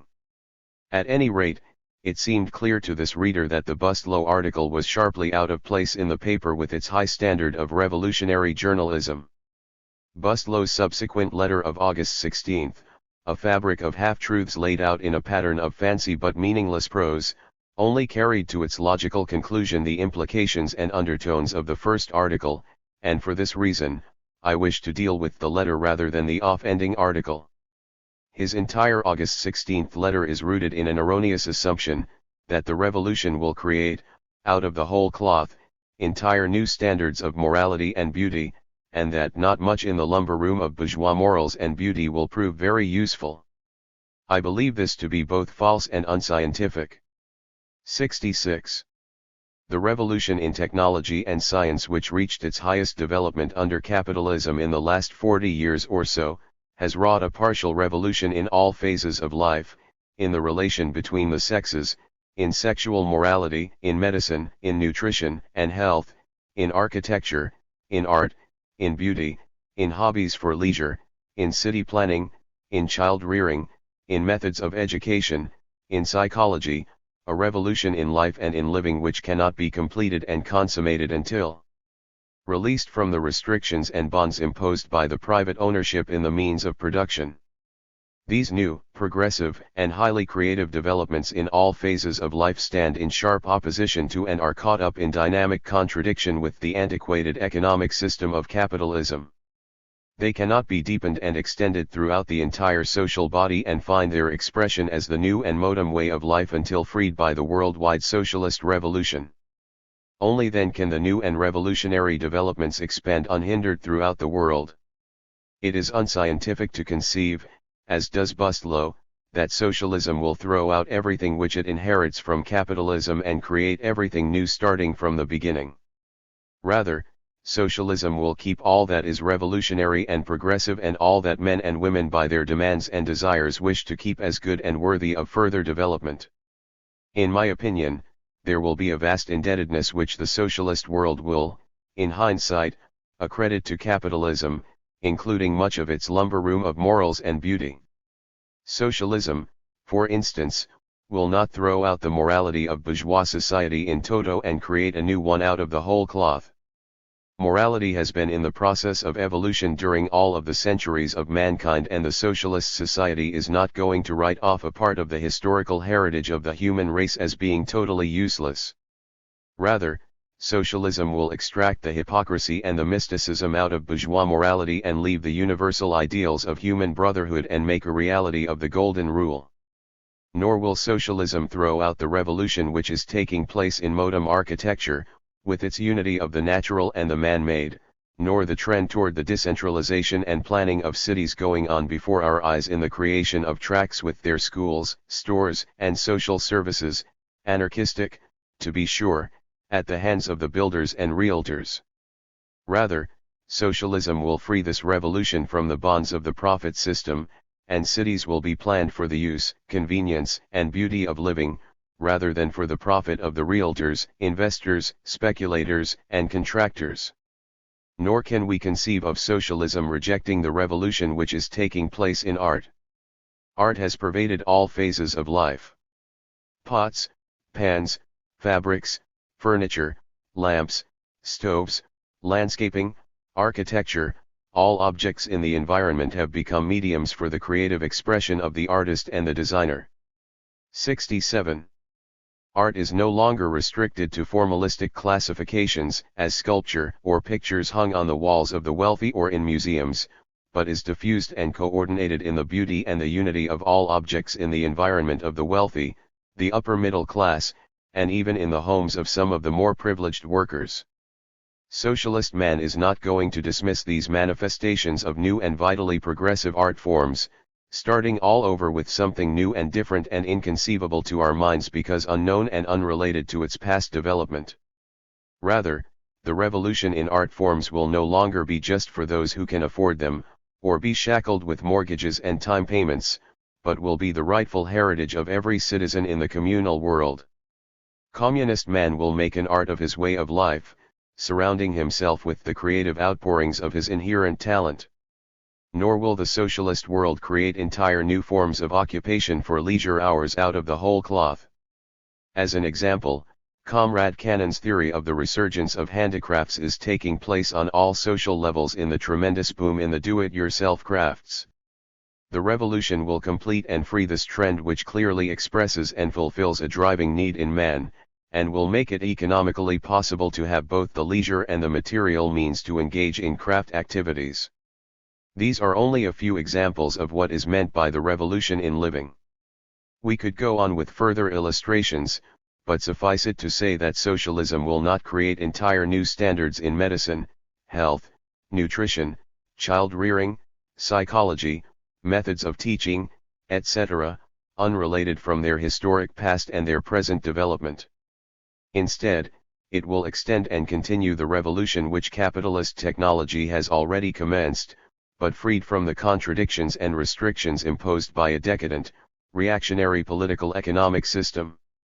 What holds true for the rest of life also relates to beauty in the female form around which the discussion on cosmetics revolves. The development of the future must be sought out in the seeds of the present.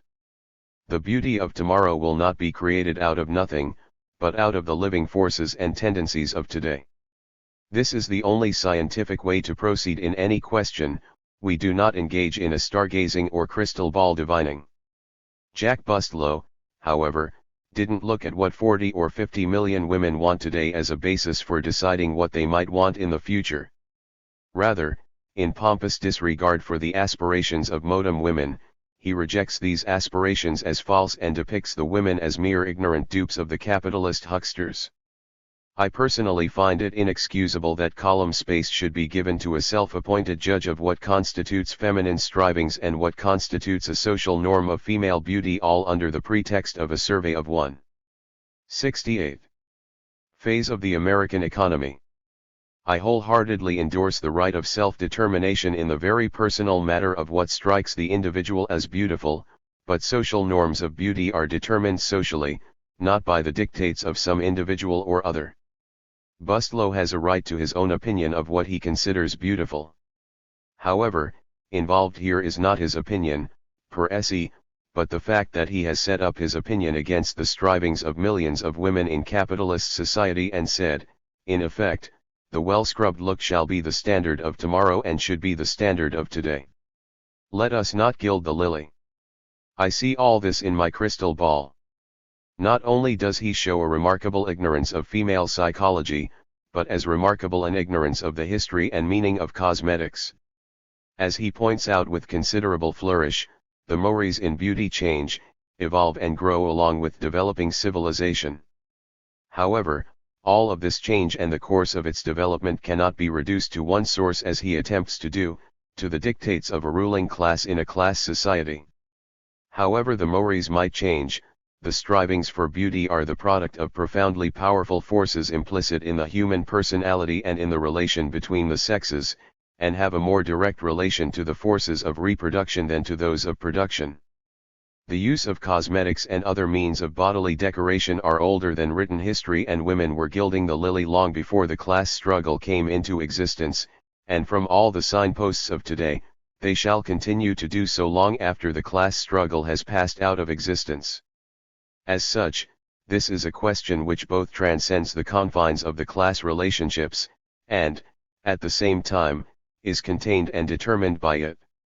The fact is, as in all other phases of life in capitalist America, a revolution has been going on in standards of beauty side by side with and flowing out of the revolution in technology.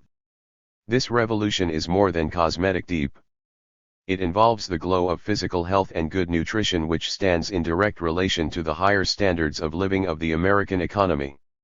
It also involves the freer and more informal mode of attire, the more natural gestures and grace of movement, which flow out of and parallel the concurrent revolution in sexual morality of the last 35 years or so.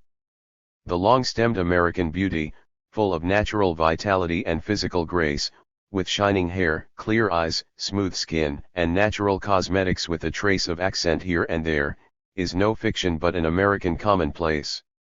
This type of beauty is the American social standard, whatever Bustlow might think of it, but by and large it is the exclusive property of first of all youth, and secondly of wealth. If this American beauty is also neurosis-ridden, as our observant Bustlow comments upon, this only demonstrates that things are considerably more complicated than they seem. But why throw out the baby with the bath? 69.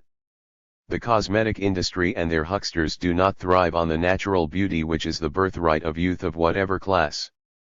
It thrives on the lilies who have begun to fade, a phenomenon of nature which strikes every woman in her 30s. And in days of yesteryear, a woman was rated old by the time she reached her 40s.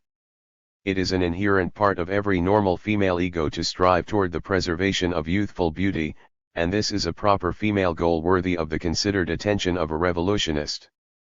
The goal of preserving youth as long as reasonably possible has always occupied the attention of the human race, but for the woman of the working class to achieve this goal, considerable effort and expense is entailed.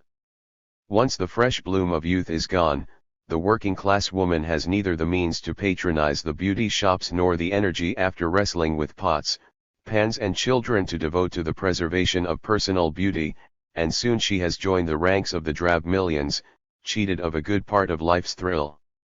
But one look at the radiance of movie stars in their middle 40s, achieved solely through a higher standard of living and the alchemy of the modem beauty temples, is enough to convince millions of women that this is something they want to. Who, we may ask, is Jack Bustlow to leave us with the implication that this is something ridiculous? And who is he to set himself up as a self-styled authority on the merits of soap and water, not to speak of rice powder, as opposed to all the women who find that creams and lotions do a better job? And who is he to say that the quest for personal beauty is not a legitimate goal of all women, that character is more the ticket? This finding of beauty in the spirit and character of the working class woman is legitimate for a revolutionist. But let us not confuse means and ends. There is nothing beautiful in the dishpan hands, the premature wrinkles, the scraggly hair, the dumpy figures in dumpy house dresses, the ugly furniture and the hodgepodge accessories of the working class woman and her home. To find beauty there is nothing other than the ultra-leftism of the radical snob, an affectation, belonging to the days when long hair and dirty ears were the hallmark of the real honest-to-goodness radical. If the hungry spirit of the working class woman did not yearn for the beautiful surroundings which are the exclusive property of the leisure and upper middle class, if the women did not hunger for personal beauty in their bodies, in their clothes, in their environment, there wouldn't be any struggle, nor any revolution, nor any socialism. The spirit is, indeed, a beautiful thing because it is alive, vital, and progressive. But the spirit moves out and away from the dirt, squalor, and the grind of today toward the beauty of the free world of tomorrow. He who finds magnificence in squalor, or even satisfaction in it, will never rise above it. But he or she whom the spirit moves shall find at the end of the struggle the true goals of the human race. 70. More on cosmetics. Jean Morgan. Jack Bustlow's article on cosmetics and his letter entitled "Is Beauty Deeper Than Cosmetics?" makes the point that the beauty of working-class women, like the beauty of the pioneer women, lies in their character, and it is manifest not in the cosmetics they indulge in but the deeds they perform. Let me say, first of all, that working-class women do not indulge in cosmetics. Our use of cosmetics is far from an indulgence, it is basically an economic necessity, and from this has become an aesthetic necessity. If a woman applying for office work, a waitress job or domestic work forgets about her personal appearance and ignores it, she will surely be the last to be hired, unless she has some really exceptional skill or background. In unskilled factory work, the appearance of physical strength and stamina counts the most. But even in this case, the appearance of stamina, youth, and vigor is augmented by cosmetics. You can't go out hunting even a factory job, looking as tired as you might feel. Cosmetics brighten up a weary face and give the illusion of the necessary vigor and youth. Do you know, Mr. Bustlow, that a young woman who has only minor office skills, is already a glut on the labor market at the age of 25? Employers advertising for office help will very often indicate that under 25 is all they are considering. Youthfulness is admired by the employer not for aesthetic reasons at all, as one might imagine, but merely because it indicates a greater capacity for energetic work. Do you disapprove if women indulge in cosmetics to acquire the bright-eyed, youthful, healthy, and vigorous look needed to get such jobs? But all women cannot work and support themselves. Jobs are not as plentiful for women as for men. Those jobs which are open to women pay a great deal less. And this simple economic fact creates the great competitive enterprise known as getting and keeping a husband. One would think that men would recognize this and fight for equal job rights for women, if only to free themselves of the compulsive element in marriage. This grandiose competition, which has countless forms, both open and subtle, consumes a great part of women's time and thought. And one of the major tools of this competition is sexual accentuation through the use of cosmetics. Although this is often viewed as more of women's trickery, it is not something to be laid at their doorstep. At bottom it is an economic problem. Caput 71.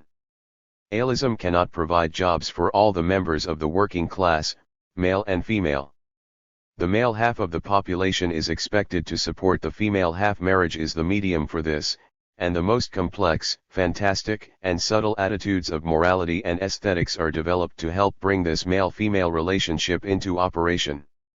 And by the way, this relationship, which was once taken for granted, breaks down in the decline of capitalism and forces many married women to take on the double burden of domestic service in her home and wage work in the outside world. Accentuation of sexuality through cosmetics is necessary in the competition for a husband and economic security. This may be unfortunate, or ridiculous, or degrading, but it is also a bare fact of contemporary existence, stripped of all its romantic trimmings. Mr. Bustlow may laugh at cosmetic improvement and sexual accentuation and ridicule the women victims who concentrate on this to the detriment of the rest of their personalities, but the capitalist system has conditioned him, and men in general, to respond to this kind of sexuality, often without even knowing what he is responding to. However, it is true that if all the ordinary women had good health, a buoyant, optimistic attitude, well-made clothing, it would go a long way toward the destruction of the cosmetic industry. Good health, a good figure, a clear skin, sparkling eyes, lustrous hair, all these things come first of all from a good diet, not a starch-filled diet of too much bread and potatoes, but a diet that includes plenty of eggs and steak and fresh vegetables. And a buoyant, optimistic attitude is the product of a happy life with perspectives for the future. Can capitalism give these things to all women? Bustlow may be able to retain a warmth and affection toward the working class woman who has had too little rest and too much anxiety and worry. He may admire her moral beauty, but she herself and her husband and her friends will not find this consideration too useful. Very few people today can go along with Bustlow's attitude that ordinary women are beautiful no matter how toil-worn, especially very few men. This moral beauty, which is treasured by those who are more conscious than the average, is not much used to the ordinary husband and wife whose aesthetic and sexual ideals are built on the ordinary standards. Why shouldn't a woman paint her face, dye her hair, use perfume, and whatever else is necessary to help fulfill the aesthetic and sexual desires of both herself and her husband? Between Mr. Jack Bustlow and the world at large, she is damned if she does and damned if she doesn't. It is quite true that the great use of cosmetics today is one of the signs of the barbarism of the times, but not as Bustlow understands it. Cosmetics are 72. Ancient, and have been used for many reasons, good and bad. They will probably be used even under socialism, by both men and women, for the pleasure of personal adornment. The great use of cosmetics today is a sign of barbarism because it is obligatory and necessary. Because we do not always use cosmetics simply because we choose to do so. This is the barbarism, not the thing in itself. And it is a sign of barbarism because it exposes the fact that the physical appearance of women is made to assume such a great and decisive importance in this society, and the other aspects of her personality are subordinated almost to the point of extinction. But I, for one, want to have my cake and eat it too. I wish to improve and enjoy my physical appearance and at the same time improve and develop all the other sides of my personality. And I think all women have a right to both these things. Why doesn't Mr. Bustlow advocate good wages, plenty of money to meet the necessity of cosmetics, or a good diet and high standard of living to lessen the need for cosmetics? Don't offer us moral beauty or a new aesthetic standard as a solution for today's ordinary woman in today's everyday world. Let's look forward to socialism for that, when everyone can develop new cultural and aesthetic ideals. The point is this, Mr. Bustlow, as long as the world demands cosmetic improvement, either for economic or aesthetic reasons, women have every right to whatever means are necessary to meet that demand.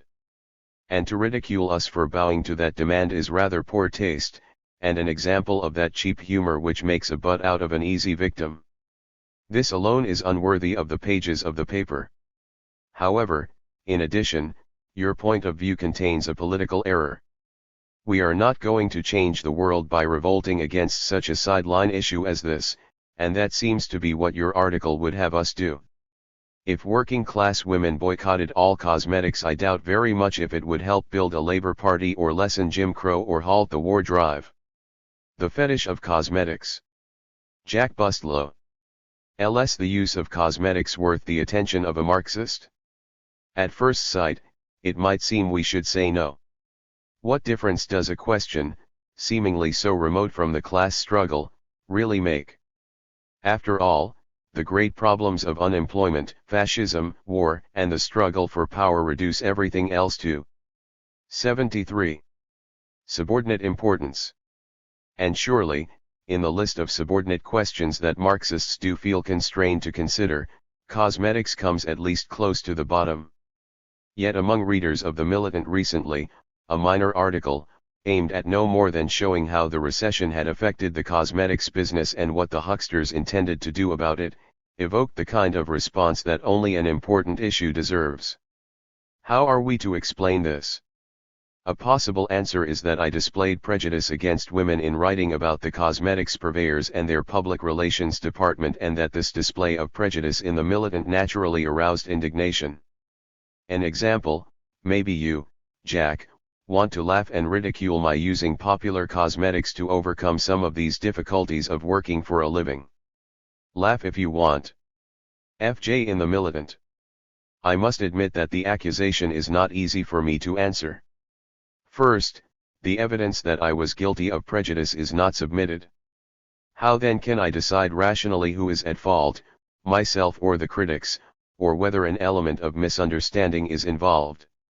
Moreover, in the absence of explanation as to what my prejudice consisted of, I am given no opportunity for self-correction. The absence of a specific indication as to the prejudice leads me to suspect that only feeling is involved on the side of my critics, a feeling that perhaps does not correspond with the real facts. In this predicament I may be excused perhaps for referring to what Hegel had to say about judgments that are not made explicit. Since the man of common sense appeals to his feeling, to an oracle within his breast, he is done with anyone who does not agree. He has just to explain that he has no more to say to anyone who does not find and feel the same as himself. In other words, he tramples the roots of humanity underfoot. For the nature of humanity is to impel men to agree with one another, and its very existence lies simply in the explicit realization of a community of conscious life. What is anti-human, the condition of mere animals, consists in keeping within the sphere of feeling pure and simple, and in being able to communicate only by way of feeling states. Whether we agree or disagree that I am consciously or unconsciously prejudiced for or against women, the key issues of the dispute over cosmetics still remain and have to be considered on their own merits. A discussion of these issues I think will prove fruitful no matter what nuances of differences over them we may finally end up with. 74. Cosmetics are a grim necessity. In her letter to the militant, Helen Baker of Seattle says, far from being a luxury, and they are taxed as such, cosmetics are a grim necessity for the older or not physically blessed woman worker. Leaving aside the relation between cosmetics and the older or not physically blessed woman worker, which I will consider later, I agree completely with Comrade Baker's conclusion that cosmetics are a grim necessity. They are a grim necessity in the current decades of capitalism, particularly in the United States. Just how grim it is we will see presently, but let us start with the necessity. This was well expressed by Antoinette Konikow, one of the pioneer American Trotskyists, in a letter in the June 9, 1945, militant called to my attention by Gusty Dante of Boston.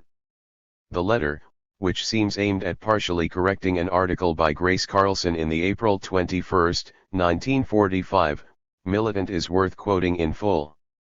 Your article on the right to be beautiful, in which you discuss the use of cosmetics and beauty aids, awoke a few thoughts that I should like to share with your readers.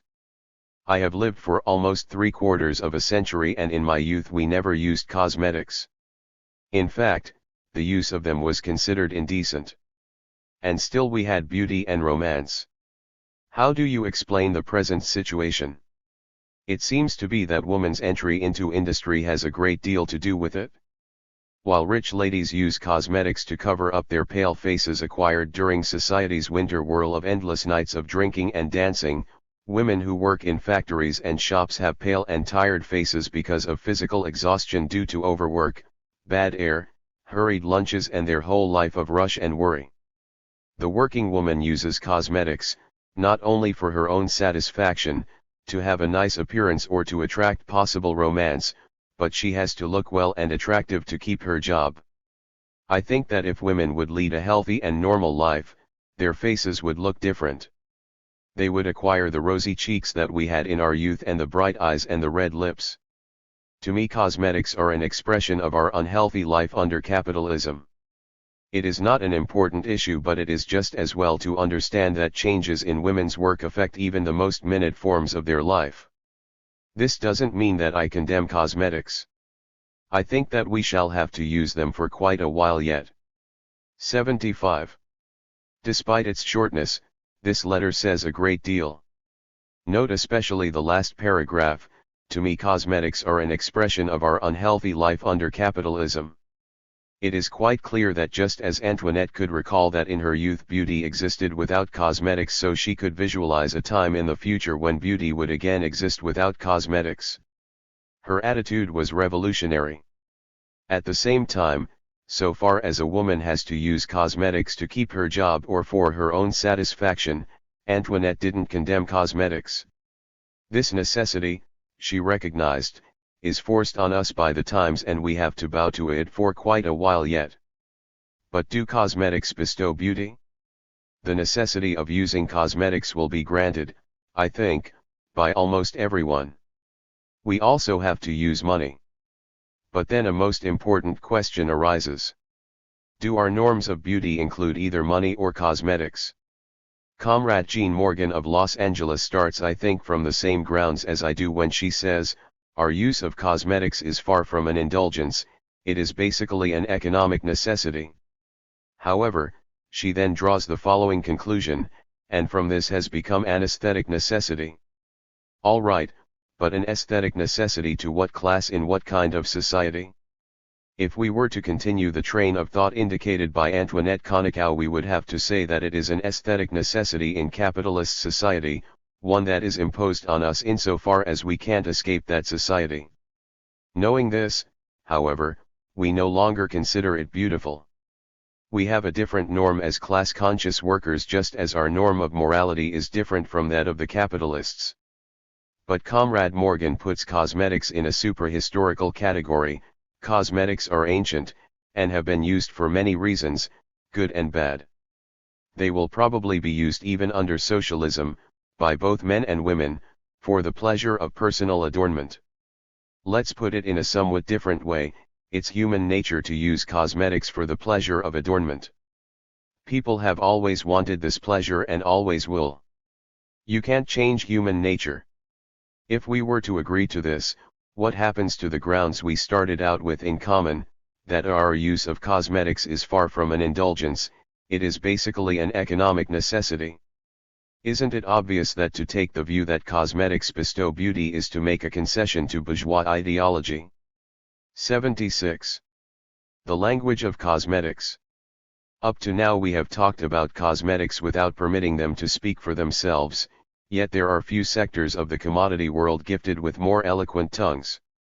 Let us pause in our discussion long enough to hear a word from them, and taking a hint from Comrade Morgan, let us turn the floor over to a cosmetic used, not by the socialist man of the future, but by the capitalist and proletarian men of the present. When my electric razor breaks down, I go back to the old safety razor.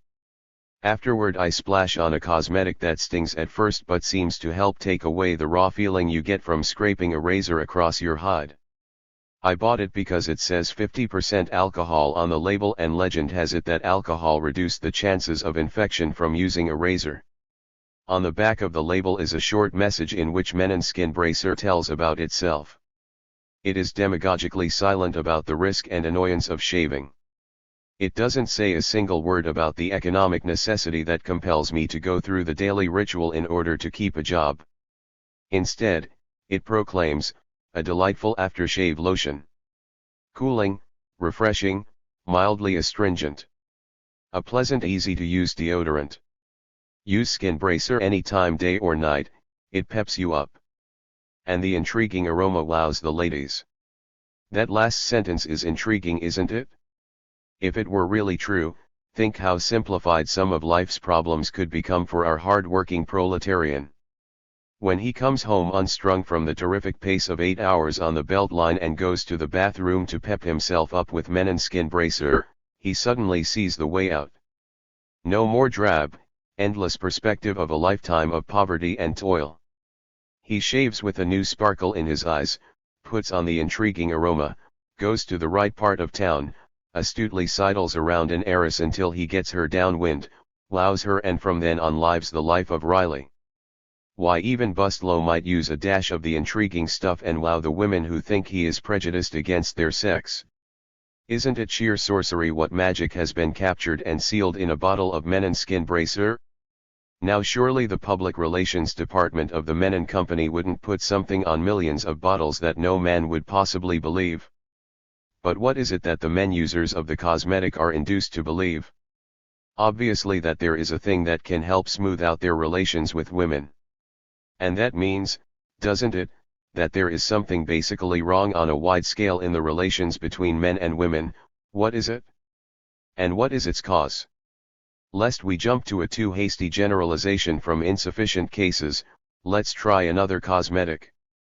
In September, Max Factor ran an advertisement in the news. 77. Papers for a color-fast lipstick to make men go mad over you. Says the ad, where see red. This lipstick is a rich, true shade, a hot-tempered red that can make you maddeningly pretty. Looks fiery bright for hours and hours, too. Amazing stay-on luster won't fade or blot away. Come in for See Red today. But careful, don't start anything you can't finish. The accompanying illustration shows two men forehead to forehead, pushing their noses against each other like two start seeing red at the marigold wrestling matches, and a girl, her lips highly colored, looking sidelong at them with a kind of pyromaniac pleasure. Again we note the demagogic silence about the economic necessity of wearing lipstick. Nothing is even said about the lipstick making you look young. The emphasis is not at all on how lipstick helps you get and hold a job. The emphasis is on how to make men go mad over you. Again we ask what sorcery it is that has captured and sealed this magic power in a few inches of colored grease. And we have to say that the sorcery is in the fact that a thing can be endowed with the capacity to smooth out women's relations with men. We are forced to add to our conclusions that from the side of women something must be basically wrong on a wide scale with their relations with the opposite sex. Let us try one more, a recent half-page ad. 2 drawings, a reclining nude woman discreetly seen from the rear, a bottle of perfume called Isha. Sandwiched above and below these eye-pullers are the following sensational words: the very essence of woman. Her beauty. Her allure, Isha, discovered by Charles of the Ritz. Bottle, packaged, sealed in France. $10 to $2.50, plus tax. This is not a new scientific discovery enabling a lonely man to buy the very essence of woman, her beauty, her allure, all bottled, packaged and sealed in France. It is aimed at women. Are you a woman who is not a woman? Has no beauty? No allure? Take heart. All this has been fixed up now. The very essence of woman, her beauty, her allure has now been discovered, captured, and sealed in a bottle. Everything that all the different kinds of cosmetics and beauty aid gadgets offer is now available in a single bottle from $10 to $2.50, plus tax. And it's all marvelously easy, no inconvenience, no plastic surgery, no torture. Just touch a drop or two of the essence behind your ears and wow! Long ago, in analyzing the strange powers of money, Marx called attention to this projection by which human beings see their relations not as relations but as things which they endow with remarkable powers. Indicating the parallel to certain magic objects in primitive beliefs and religions, he called it fetishism. What we have in cosmetics is a fetish, a particular fetish in the general fetishism. 78. That exists in the world of commodities. The special power that cosmetics have derives from the fact that in addition to economic relations, sexual relations attach to them. That is the real source of the beauty both men and women see in cosmetics. The duality of cosmetics. As we can see by now, the use of cosmetics, although it need not be placed among the unsmiling questions, has a most serious side from the viewpoint of Marxist philosophy. Every student of capital who has really pondered over the fetishism of commodities and the secret thereof will know what I mean. But even without going into it that deeply, I think it is possible to grasp the essence of the matter through a special case with which most people are familiar. At a certain age, girls, sometimes very young ones, begin trying out lipstick, powder, and rouge. In almost every case, this either causes or is associated with a sharpening of relations with their parents. At the same time, they often seem to leap ahead of their age group so far as their former boy associates are concerned. If they can get away with it, they go out with youths considerably older than they are. The reason such girls use cosmetics is to facilitate this by appearing older than they are. What they seek to say is quite obvious. Through the magic of cosmetics they express their wish to cut short their childhood and youth and achieve the most desirable thing in the world, adulthood. Why they want to be adults can be surmised in the light of how capitalist society treats its youth. Precisely at the age when the sexual drives begin to appear and an intense need is felt for both knowledge and experience, capitalist society denies both to them. Just when the developing human being must set out to establish normal relations with the opposite sex, capitalist society through the family intervenes and attempts to suppress the urge. The relation with the other sex thus tends to become distorted and the interest that belongs to the relation shifts to a considerable degree to a symbol. The powers and allure of the relation, some at least, are likewise transferred to the symbol. Lipstick, for instance, comes to signify adulthood, that is, the adult capacity and freedom to engage in activities forbidden to children. By smearing her lips, the child says, "This gives me the power to do what I want." Naturally, it's only a wish and an imaginary satisfaction, or at least that's what most parents imagine it to be or wish to rate it as, and the real power of the drive toward relations with the opposite sex, disguised by the fetish, is not always 79. Recognized. The symbol becomes beautiful or ugly, beneficent or malignant. In Antoinette Koniko's youth, for instance, lipstick was indecent. Today it is a must. This interesting alternation in time of the aesthetics of cosmetics is accompanied by an even more striking duality in its powers. To a child, as we have noted, cosmetics are a means of hiding and disguising youth, a means of appearing to be at the age when it is socially acceptable to gratify the urge for knowledge and especially experience in sexual relations. Thus the same fetish displays opposite powers at one and the same time, the power to make old women young and young women old. Mother uses cosmetics to hide her age and bring out her youth by covering up the dark circles under her eyes. Daughter uses them to hide her youth and even touches up her eyes with blue shading to bring out her adult beauty. Now what shall we say of children who use cosmetics because of the social necessity to look old? Shall they be denied that right?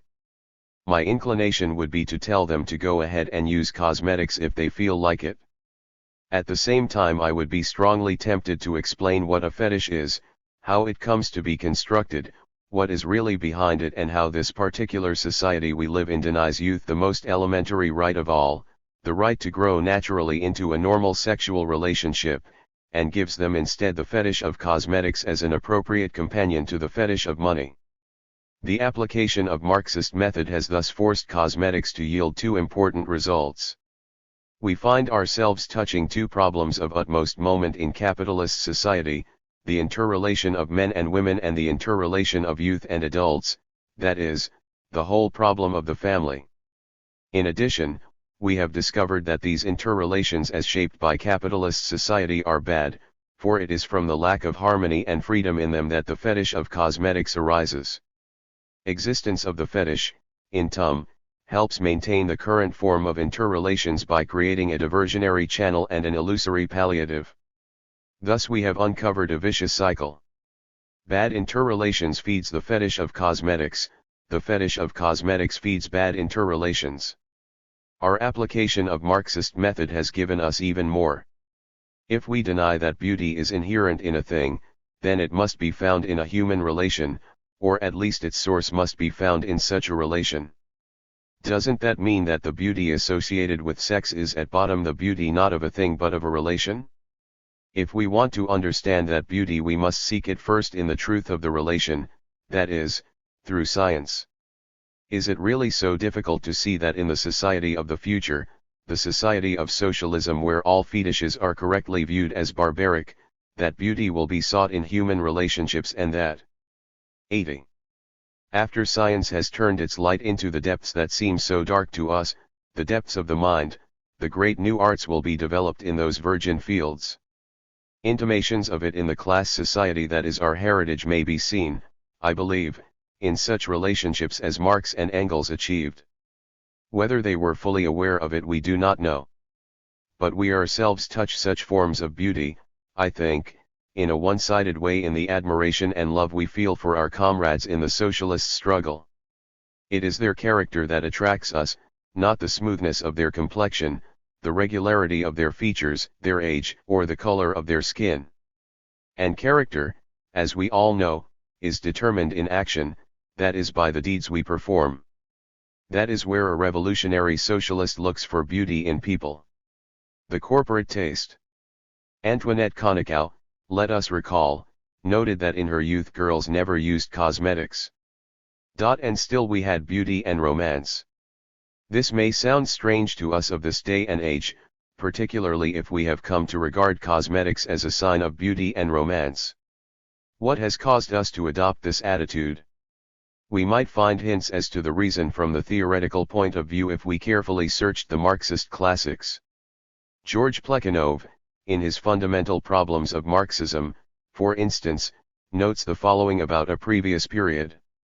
In Chesneau's work, Le Chef d'École, Paris, 1883, pages 378 to 379, we find an extremely acute observation concerning the psychology of the Romanticists. The author points out that Romanticism made its appearance soon after the days of the Revolution and the Empire. In literature and art there was a crisis similar to that which occurred in morals after the Reign of Terror, a veritable crisis of the senses. People had been living in a condition of perpetual fear. When their fear was over, they abandoned themselves to the pleasures of life. Their attention was entirely engrossed in external appearances, in outward forms. The blue heaven, the splendor of sunlight, the beauty of women, sumptuous velvets, iridescent silks, the sheen of gold, the sparkle of diamonds, these were the things that filled them with delight. People lived only with the eyes and had given up thinking. In many respects this resembles the psychology of the period which we are now, the years immediately after 1905, passing in Russia. Pages 74 to 75. 81. The period Plekhanov refers to was a period of reaction such as we are living in, the difference being that the reaction we are suffering from is incomparably deeper than the one that afflicted the Russian socialists.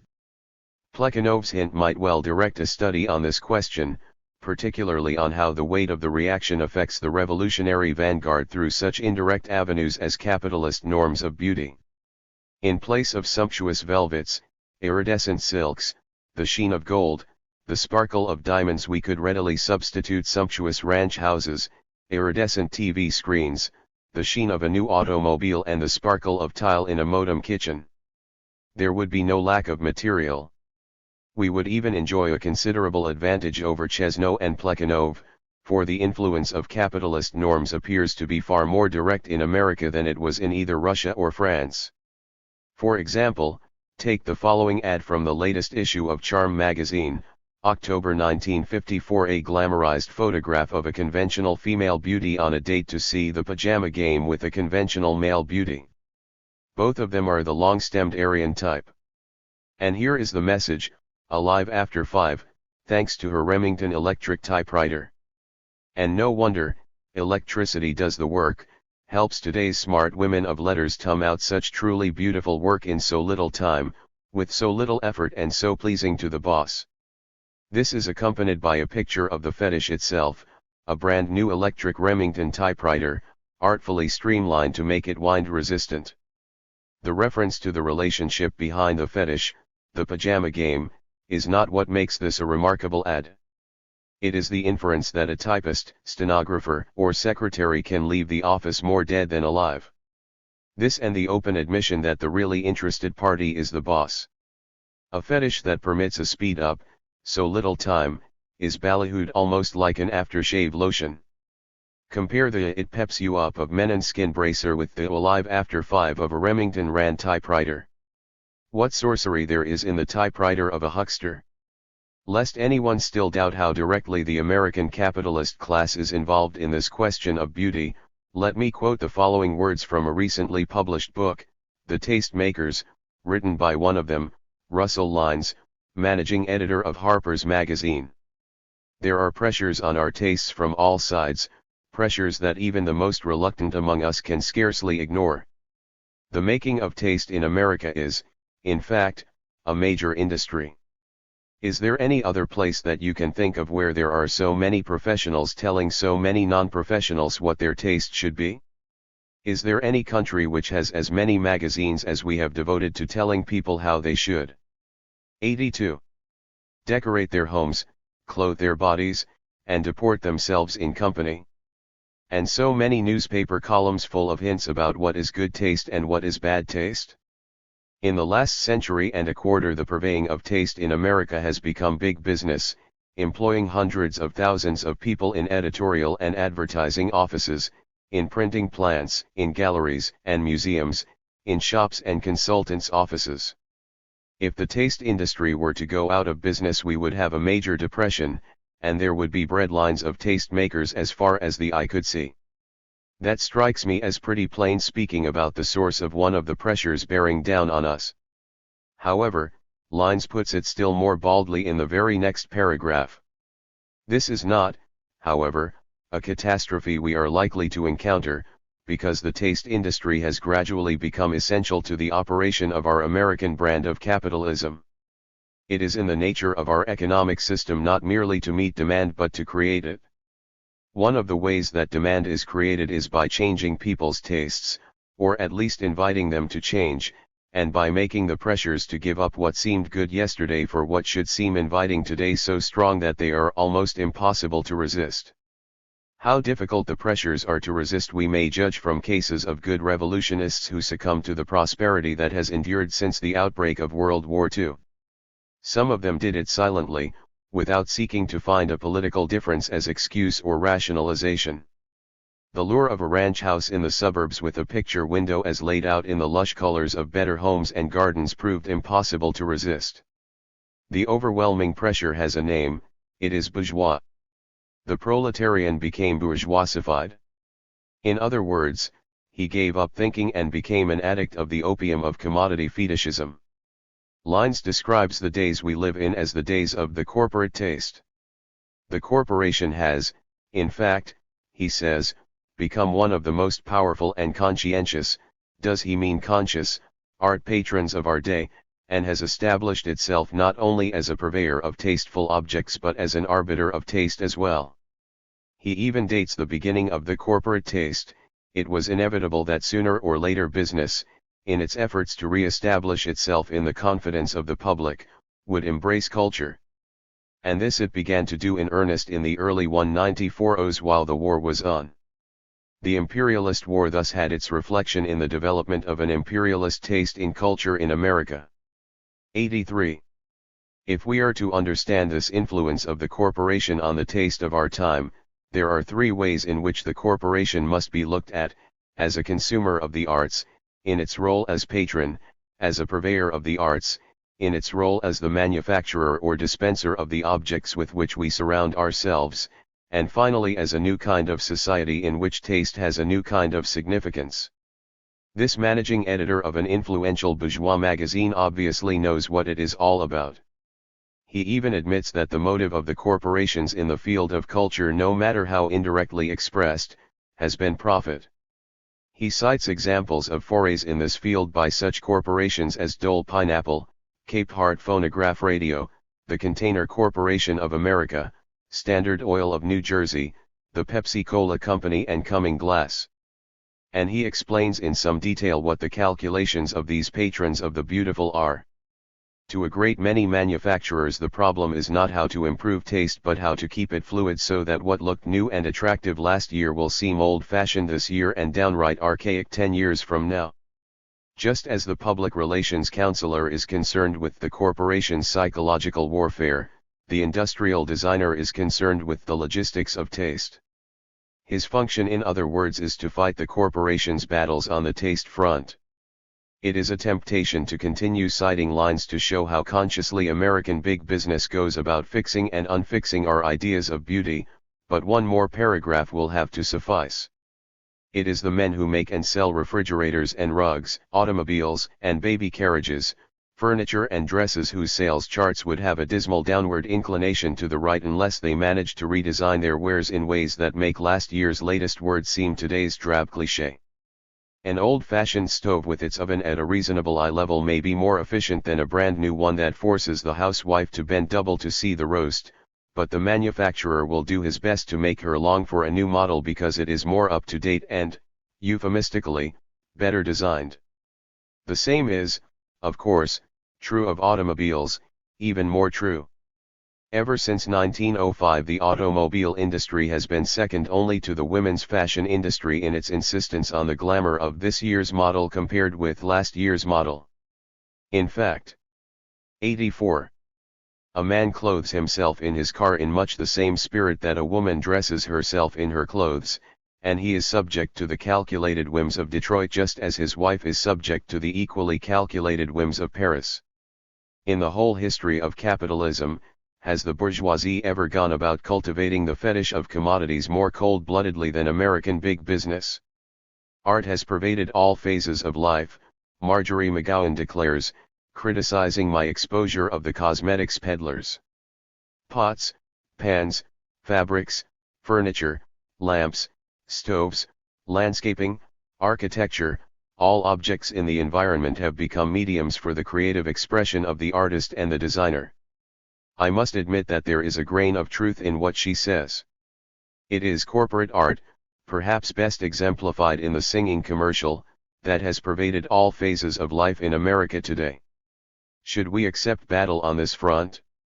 Marjorie McGowan accepts the logistics of the corporation battle on the taste front as a revolution in living. I appreciate her frankness and think she does the party a service by stating precisely what her views are on this question, for it is bound to help all of us in clarifying our attitude in this difficult field. But I must add that critical as she is of my exposure of the cosmetic hucksters and profiteers and my subsequent letter in the Militant, she is uncritical in a more important direction. Socialism, for instance, she says, will not throw out the morality of bourgeois society in toto and create a new one out of the whole cloth. Rather, socialism will extract the hypocrisy and the mysticism out of bourgeois morality and leave the universal ideals of human brotherhood and make a reality of the golden rule. I will not belabor the point of how far this departs from the view of the authors of the Communist Manifesto, who held that the socialist revolution involves the most radical rupture with traditional ideas. I am sure that on thinking it over, Comrade McGowan will agree that she has conceded to bourgeois morality more than is its due. The ideals of human brotherhood are the very antithesis of bourgeois morality, not the morality they preach on Sunday, naturally, but the morality they practice 365 days of the year, which puts naked self-interest above all other considerations, as we have seen even in the case of cosmetics. The ideals of human brotherhood are incompatible with the norms of any class society. 85. Marxists have been critical of bourgeois standards or morals and beauty from the beginning. Today in America, where the most powerful capitalist class of all time has decided quite consciously to pay some attention to aesthetics, it is not simply a theoretical duty to meet them on this field, it is a burning practical necessity. It is part and parcel of the whole ideological offensive we must conduct to maintain our Marxist heritage and build a combat party. We cannot leave this field to the bourgeoisie. However, it might be objected that this is a hopeless struggle. We are not going to change the world by revolting against such a sideline issue as this, and that seems to be what your article would have us do, declares Jean Morgan. If working-class women boycotted all cosmetics, I doubt very much if it would help build a labor party or lessen Jim Crow or halt the war drive. By this time, I hope, it is unnecessary to explain that I don't advocate boycotting cosmetics any more than I advocate boycotting money. FJ likewise is not interested in revolt on this issue, but for me, I live in the world as it is today, with its standards of beauty and its social customs. Marjorie McGowan makes the task seem insuperable and even quixotic, but one look at the radiance of movie stars in their middle 40s, achieved solely through a higher standard of living and the alchemy of the modern beauty temples, is enough to convince millions of women that this is something they want to. Who, we may ask, is Jack Bustlow to leave us with the implication that this is something ridiculous? But doesn't the struggle against Jim Crow involve breaking down the Nazi-like racial standard of beauty in Hollywood? Is that ridiculous? On this question I think E. Patrick of Los Angeles was dead right when she pointed in the Militant to the working-class women for leadership in this battle as well as on other fronts of the struggle for socialism. Referring to women's present adherence to bourgeois society as indicated by their devotion to the standards of beauty of the ruling class, she is of the opinion that working-class women, like the working class generally, are abandoning these bourgeois standards. This may be stated too strongly, but it is certainly correct insofar as the whole direction of development tends in that direction. We can confidently expect women of the revolutionary socialist movement to transcend bourgeois standards and give leadership as Marxists on this important ideological front. And we may be sure that they will find allies among the petty bourgeois women, yes, even among the movie stars made radiant by the alchemy of Hollywood. Does that sound far-fetched? Let us listen to an expert on the question, Gloria Swanson, who, born March 27, 1899, still looks radiant at the age of 55. Her testimony at the same time offers us an opportunity to check some of our conclusions about cosmetics with the virtual rigor of a laboratory control. 86. Since she isn't even faintly aware of our discussion, and, in addition, approaches the whole question not from the basis of beauty but of morality. The necessity to lie. In an article in the September 26 issue of this week, she discusses the question, should a woman lie about her age? I can work up a full head of steam about the entire subject, which I feel is a tip-off on a sad state of affairs existing these days, the noted actress says. I mean simply this, nearly every woman in America develops a strong consciousness of age when the 30th milestone looms on the horizon. From then on nearly every woman begins to lie about her age. Gloria Swanson very correctly expresses her indignation at those men who stand snickering on the sidelines. But lying about her age is not the fault of the women. A woman, you see, would never stoop to lying about her age if the men of America didn't put such a premium on youth. We are without doubt the most age-conscious country in the world, and the male has set the pace. The masculine point of view makes a woman feel that age is some sort of contagious disease or a dirty word. Miss Swanson's emphasis. Then she strikes hard. Our shallow men go gaga about screen stars who only yesterday in some cases quite literally played hopscotch on the Comer after school. They crane their necks to ogle the bikini-clad saplings on the beaches and dig each other in the ribs as they nod in the direction of the new office girl, overdressed, overbearing and under 20. And so the older women try to keep up by snipping off the years. Is this moral? Here Gloria Swanson adopts a viewpoint that a Marxist must agree corresponds with proletarian morality. I am convinced that a woman is justified in fibbing if her livelihood and happiness, as well as those of her family, are at stake. But only then. Where a competent woman might be denied a job because of her age, this defender of women's rights does not hesitate one moment to advise, give the prospective employer any age you can reasonably get away with. If he's so foolish as to set an arbitrary limit, ignoring experience and proved ability, he deserves to be lied to. Besides, you must look out for yourself and your family. It is perfectly evident that Gloria Swanson's approach on this point parallels that of a Marxist. If economic necessity compels you to lie about your age, of course you lie. The form of the lie, whether a phony employment record or use of cosmetics, is not important here. 87. But does this economic necessity hold as an absolute? Shall we convert it into an aesthetic necessity? No, says Gloria Swanson. This reasoning, I believe, is perfectly sound when self-protection is genuinely and seriously involved. But in all other circumstances, I can see no real point in camouflage. Her grounds for this reasoning deserve the attention of all of us. First, because deception about age only serves to abet the silly glorification of youth. And second, whom are you kidding, anyway? That in my book rates as a principled stand on this question, showing that to some degree at least, Gloria Swanson has seen through some powerful fetishes. Then she indicates that not all men fall in the category of shallow. Sociological studies have shown that there's a high degree of marital happiness when men, the more intelligent ones, consider other qualities more important than age and marry women older than themselves. We would say this was an indication not so much of intelligence as of freedom from certain fetishes cultivated today under capitalism. This freedom from fetishism is sometimes accidental and in any case not in one-to-one ratio to intelligence. To illustrate her point, Gloria Swanson tells about a girl who lied about her age and married a man who thought she was much younger. When he found out, he was hurt and angry. Not because she was older than he thought, he, too, had some brains, but because she had lied to him. And if she held the truth lightly in one case, he thought, what was her character like in others?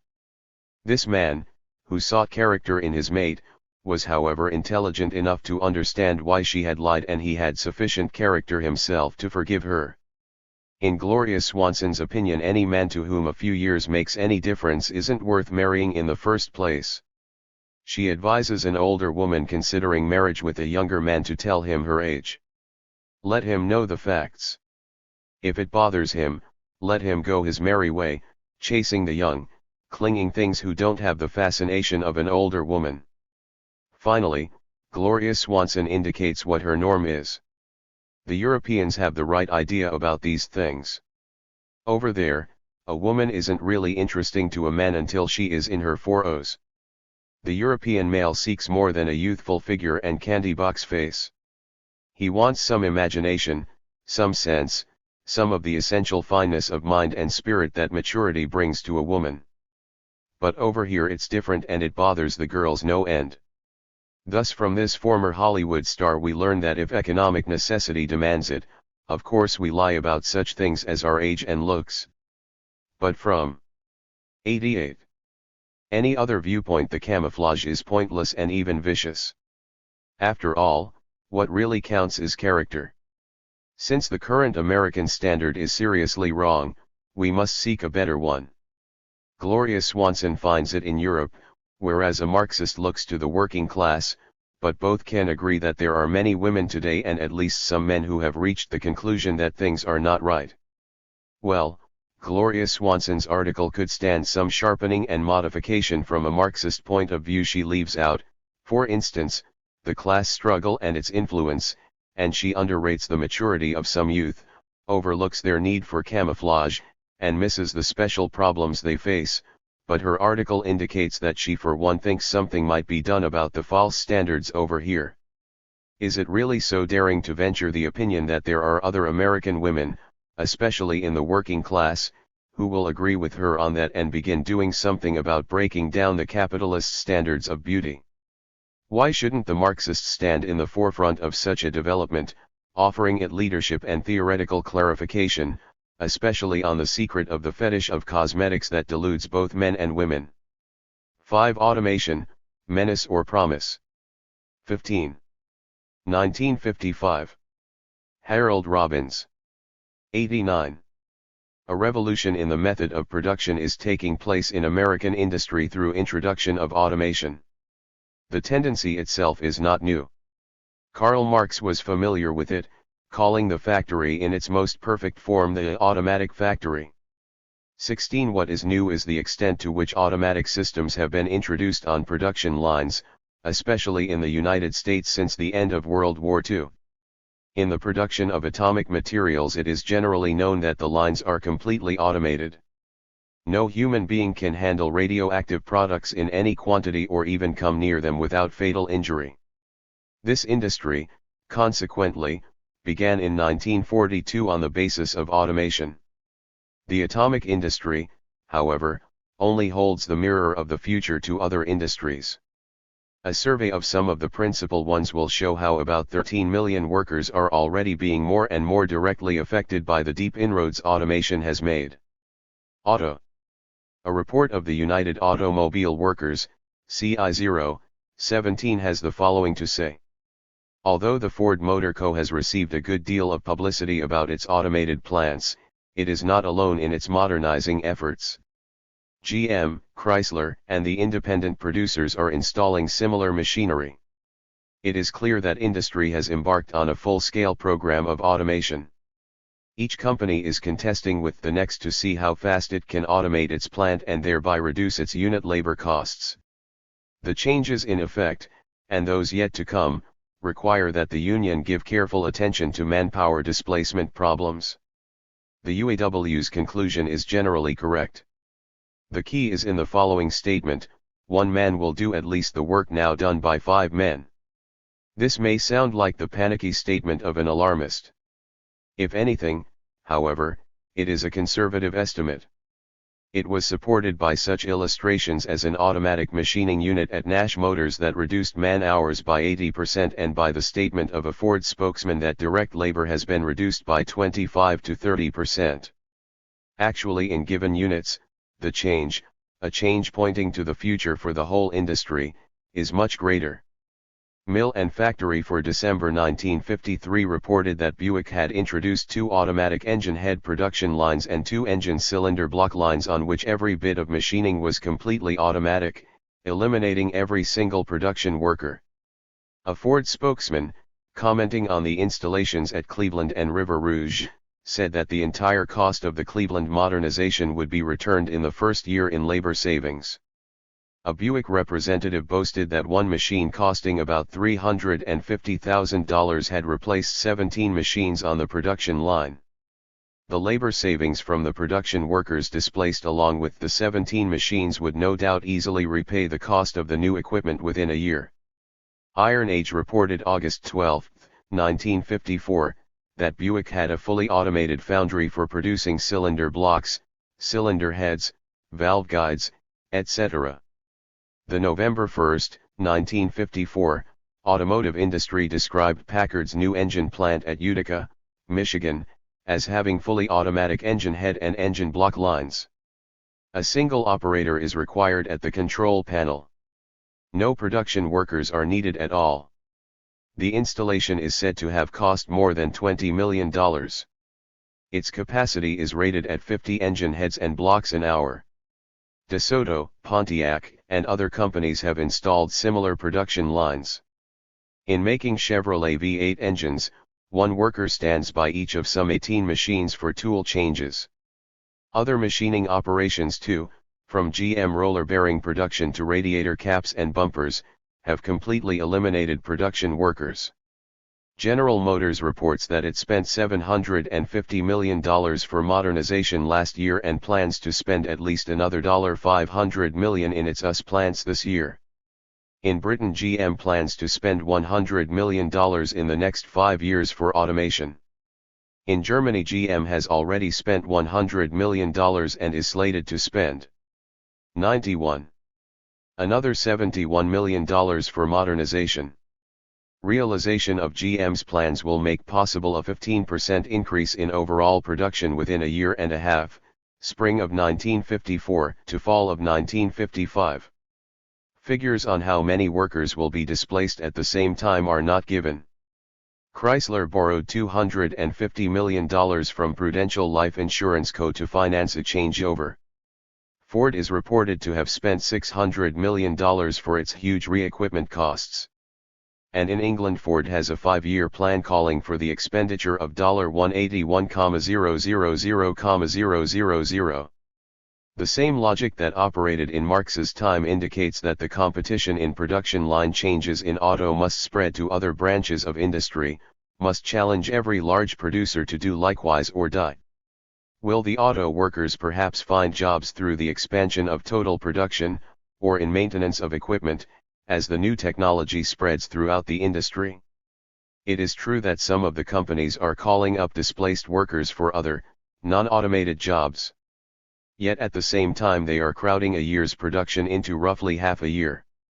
That fact alone spells out how permanent the new jobs will be. As for the creation of new jobs, the new machinery generally requires less servicing than older equipment. But we need not depend on impressions as to how many workers can find such jobs. A typical plant will show what is involved.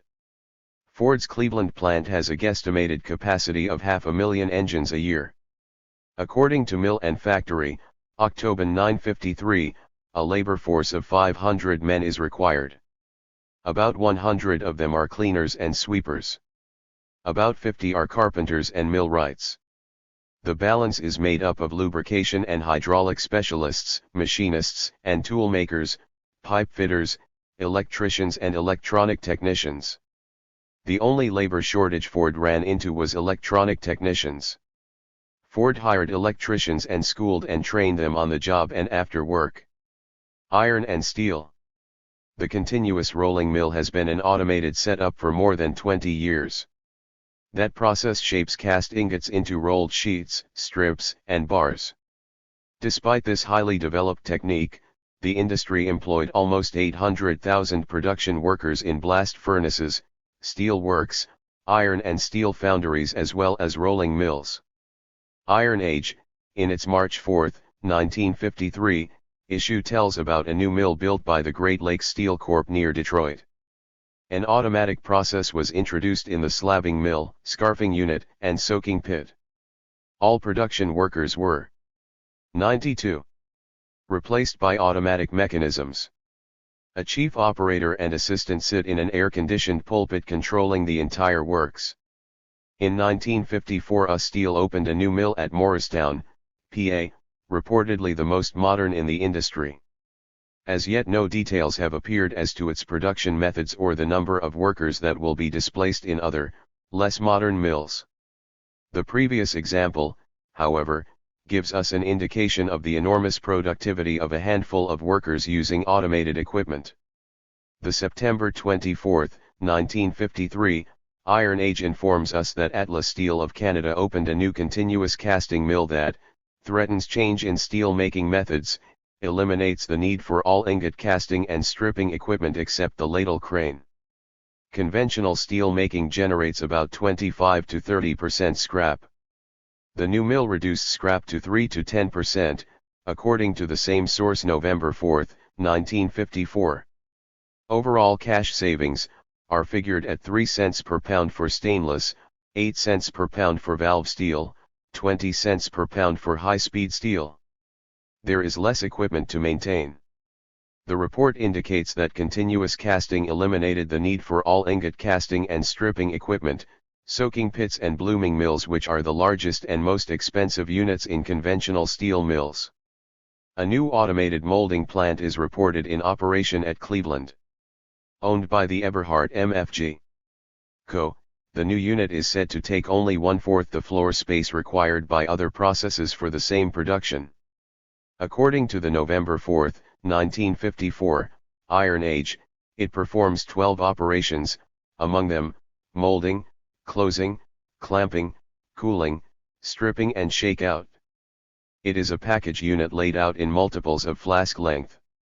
Controls are electrical and pneumatic and operate in conjunction with cycle time. The number of production workers eliminated by any of these changes is not given. The manufacture of steel pipe and tubing has become automatic. Iron Age, July 16, 1953, reports that Pittsburgh Steel opened a new plant to make casings for oil pipelines automatically. This put the company in position to compete with Colorado Fuel and Iron, Republic Steel, and the Lone Star Steel Co. In this way, the steel industry is attempting to better its position in the world steel market. They are well aware that in the fight for a narrowing market, whoever doesn't automate will be automated out of business. 93.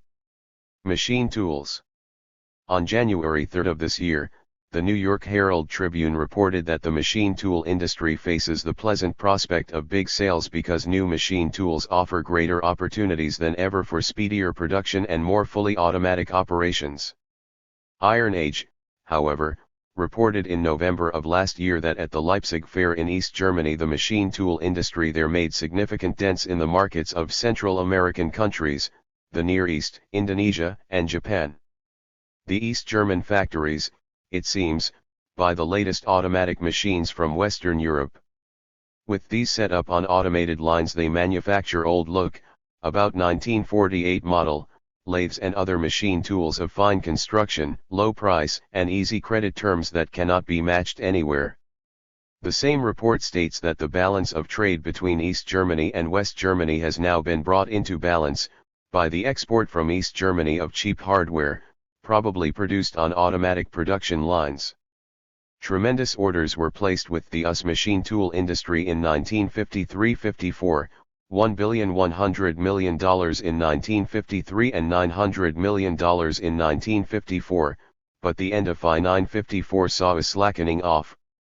However, an upswing now seems to have occurred in the section turning out automatic machinery, which is good news for them but bad news for those turning out standard equipment. They must now compete with a flood of second-hand equipment displaced by automated set UPS, oil and pipelines. The UAW-CIO report on automation states that in the petroleum industry, according to an unnamed spokesman of the industry, the average refinery which would employ 800 people without instrumentation would employ 12 people were instrumentation utilized to the fullest extent possible. RT News Chell, writing in the January 1953 Mill and Factory, says, more and more industries are becoming increasingly mechanized. Process industries, chemicals and oils, were among the first to show this trend. As an example, today, almost half the employees in some petroleum refineries are engaged in keeping the vast network of mechanical equipment in good working order. NewsChell says tersely of the scope of automatic machine processes in other fields. 94. Fabricating industries are following the same trend. Mechanization of manufacturing processes is on the upswing in metals, plastic molding, textiles, to name a few. Even in the distribution field there is a growing trend toward mechanization. According to Instruments and Automation, pipeline instrumentation is expanding, including automatic pumping stations operated by microwave and telephone line telemetering. Radioactive isotopes are being used for locating batches in stream. The relatively new pipeline industry is rated as sixth largest in terms of capital investment. It maintains 167 storage fields, generally exhausted petroleum fields, for storage of natural gas. At distribution points, workers control the flow of products to trucks, railroad cars and tanks by push-button methods. Fleets of light airplanes inspect the vast lines that reach every section of the country except the Columbia River Valley. Gas is due there next year from Canada and the San Juan Basin in Arizona.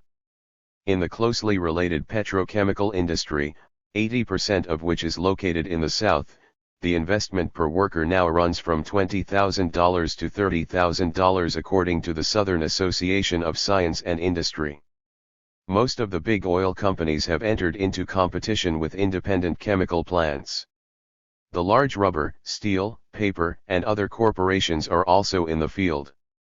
Petrochemicals make up about 25% of the chemical industry's $20 billion in sales. The January 3 New York Times reported that the average investment per worker in the chemical industry now exceeds $25,000 and may run 4 times that much in certain new, highly mechanized plants. How high productivity is in the chemical industry can be gauged from the fact that behind the $20 billion in products stands only 527,000 production workers, according to the Times. The industry provides direct employment to about 780,000 persons, says the same source. Electronics. The effect of automation in the electronics industry is particularly dramatic since up until very recently manufacturing was done by hand methods of assembly construction. Expansion under such relatively primitive methods could occur only by employing more workers and using more space. The federal government financed the research that finally made possible electronic stage manufacture where the product is assembled like a tinker toy. 95. Set, the kind used by youngsters to build derricks, bridges, houses, etc. After 3 years of research, mill and factory reports, November 1953, that a process of printing electronic circuits on a ceramic wafer was developed. Other components, too, are printed and automatically assembled by machine soldering instead of the older hand methods. Resistors, capacitors, and coils are printed by the new process. Inspection of every circuit is automatic. The result is better units that stand more strain and cost considerably less. The press turns out about 2,800 wafers an hour. It too is automatic, of course. With this new process, circuits may be developed to amplify signals, generate and shape waveforms, scale count, and perform customary electronic functions. The UAW report on automation states that a radio assembly line geared to produce 1,000 radios a day requires only 2 workers. Hand assembly lines it replaced required 200 workers. At the CW convention last December, Ruther mentioned a machine that turns out 90,000 electric light bulbs a day. T.J. Watson, Jr., president of International Business Machines Corp., was quoted by the New York Herald Tribune, January 16, as declaring, "Machines are being made that have thousands of times the speed of machines only 10 years ago, and there appears to be almost no limit to the possibilities of electronics as applied to the American business office." Coal. A brief review of changes in the coal industry, printed in Reader's Digest last December, indicates that the coal miners of the 1950s, displaced by mechanization like those of the 1920s, will continue to migrate in search of jobs. But unlike the 300,000 miners of the previous generation, the present generation will not find many jobs. Today all the basic mass production industries, as well as agriculture, are increasing productivity and at the same time cutting the size of the labor force. To strip the ground away from coal seams in Pennsylvania, the Hanna Coal Co. has built a 1,700-ton derrick and ordered another one of 2,800 tons. This machine will have a capacity byte of some 10 tons. Remote control mining equipment in West Virginia produces 6 times the national average production per man. This average includes high production strip mines. The result is coal delivered at $5 a ton in Charleston, W.Va. A coal pipeline is under construction from western Pennsylvania to Cleveland. It will deliver coal at a cost saving of $1.25 a ton. Iron Age, April 29, 1954, reports other lines are now being planned. 96. Railroads. The January 3 New York Herald Tribune reports that push-button freight yards, centralized traffic control, and even electronic brains in the accounting office are new features being introduced in the railroad industry. Electronic brains rent for $13,000 to $40,000 a month, IBM rates, and are tremendous payroll savers. As a matter of fact, these more than human intelligence machines are operated by ordinary humans who, it seems, unlike the machines, expect wages. This sampling of various industries should be sufficient to indicate the impact of automation.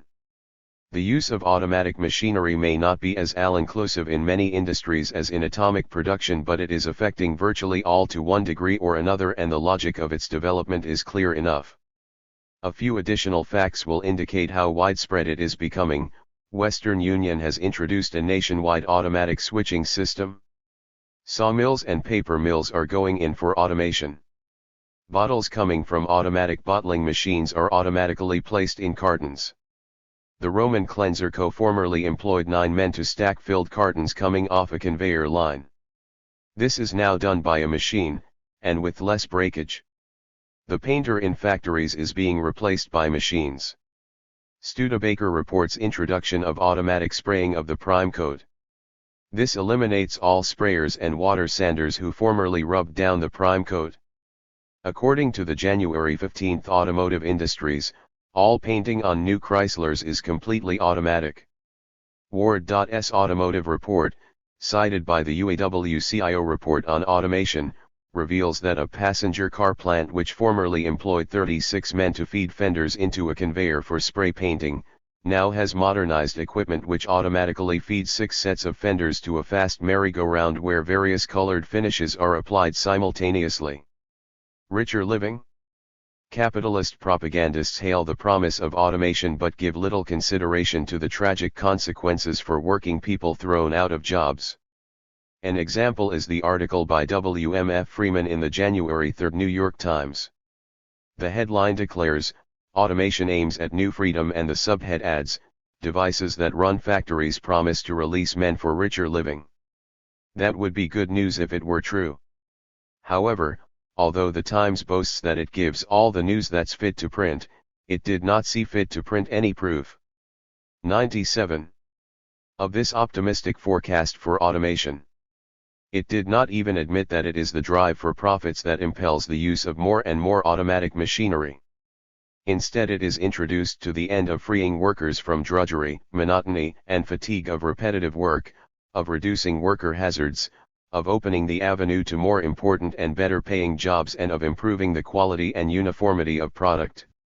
An industry spokesman quoted by Fortune magazine, cited in the UAW C10 report on automation, was more honest when he confessed, "I don't think we are consciously trying to ease the burden of our workers, nor consciously trying to improve their standard of living.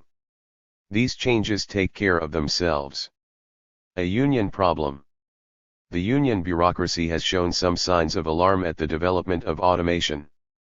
The UAW-CIO report on automation, with its displacement figure of 4 out of 5 workers, is a case in point.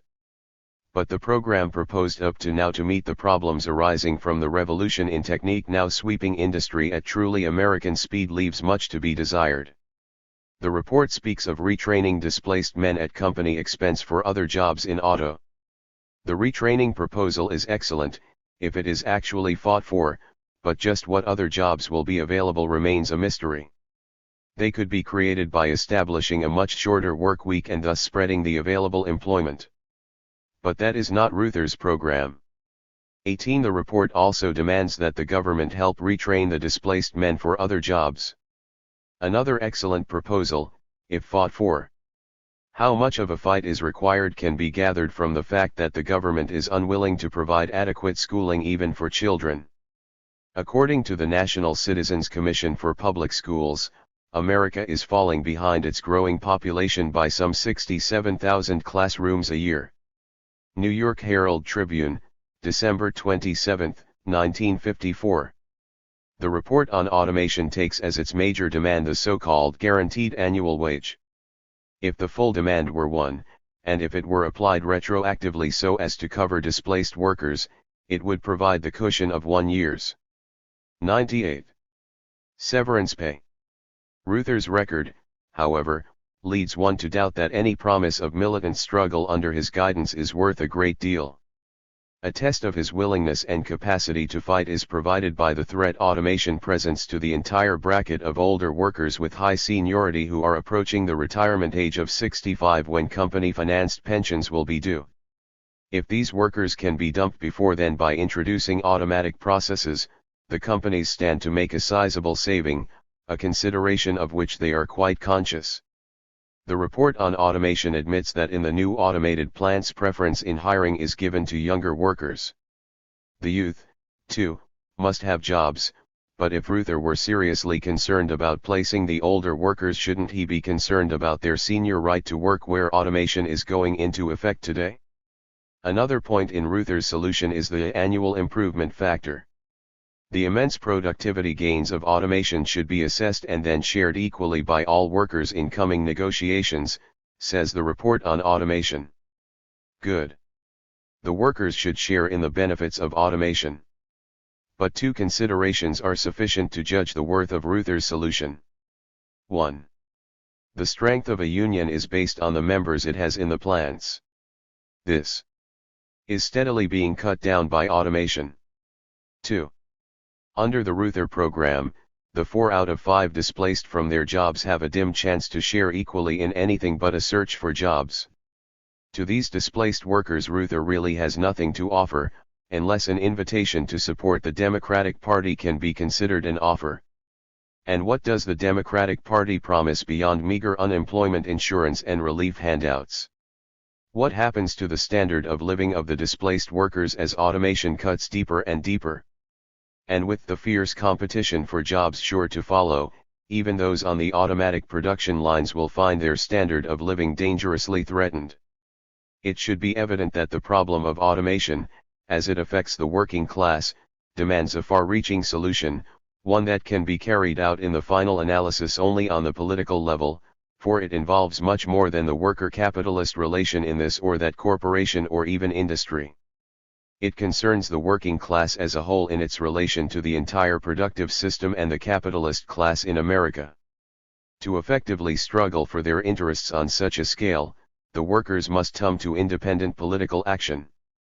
That means formation of a fighting labor party, one of whose first tasks must be to draw up a program that approaches automation as a national problem requiring the whole power of government to be brought to bear in protecting the worker as he becomes displaced by the machine he created. 99. Beyond that, of course, looms the still bigger problem, how to convert automation into a positive benefit for the working class so that the leisure and freedom from drudgery it promises is converted into a reality and not allowed to fade like a mirage. That can be accomplished only under socialism, under a scientifically planned economy. Automation gives fresh urgency to consideration of the socialist solution in America. 100. 6. The vindication of Trotskyism, Khrushchev's report on Stalin's crimes 1956. Murray Weiss. The Soviet Union is today in a stronger position in relation to the capitalist world than at any point since the Revolution of October 1917. It is sufficient to mention that 600 million people of China, after expelling the imperialists and overthrowing the capitalist regime of Chiang Kai-shek, are now allied to the Soviet Union. Economically, the USSR has attained with unprecedented speed the status of the second industrial power in the world. The authority and prestige of the Soviet Union is at an all-time high among the colonial and semi-colonial peoples who are fighting for their independence. It would seem that the regime in power in the USSR should be enjoying its greatest stability and popularity. And yet, there is unmistakable evidence that the very progress the Soviet Union has made, the improvement of its position in relation to world capitalism, and the enlargement of its orbit of influence, has brought about the eruption of the deepest contradictions in Soviet society. What are these contradictions? How will they be resolved? What place does the present turmoil in the Soviet Union and Eastern Europe have in the struggle for world socialism? These are the questions before us. The most recent clue to the nature of the crisis unfolding in the land of the October Revolution is the revelations issuing from the 20th Congress of the Communist Party of the Soviet Union last February, and in particular the report on Stalin made by Khrushchev to the closed session of the Congress. Let us therefore consider the most important revelations contained in Khrushchev's speech. In the first group are those pertaining to Stalin's regime of mass murder and terror. On this point Khrushchev admitted. 1 G. Weiss 1956. 101. The Moscow trials of the 30s were frame UPS.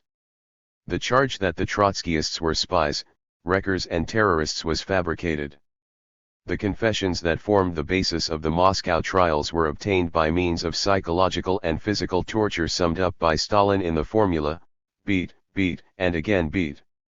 The assassination of Kirov, which was the starting point of the Moscow trials, appears to have been carried out by Stalin's secret police. The whole generation of Bolsheviks associated with Lenin in the leadership of the Russian Revolution of October 1917 was murdered, many of them after being tortured into confessing falsely that they were spies and terrorists. Frame UPS, false confessions and mass murder were practiced on tens of thousands of members of the Communist Party and hundreds of thousands of workers and peasants. Revolutionary legality and workers' democracy were destroyed and replaced by police rule under the direct supervision of Stalin. The second group of Khrushchev's admissions relate to the question of nationalities. As you know, the Soviet Union is a federation of numerous republics. The October 1917 revolution gave freedom and autonomy to the national minorities, who had lived under the oppression of Great Russian chauvinism in what was called the Tsarist prison of the peoples. Under the Stalin regime, Khrushchev revealed a number of small nations were subjected to mass deportations to faraway places, in the course of which millions perished. The third set of revelations deals with Stalin's crimes and blunders as a war leader. Here Khrushchev recounts how Stalin ignored all evidence of political reality and refused to believe Hitler would attack the Soviet Union.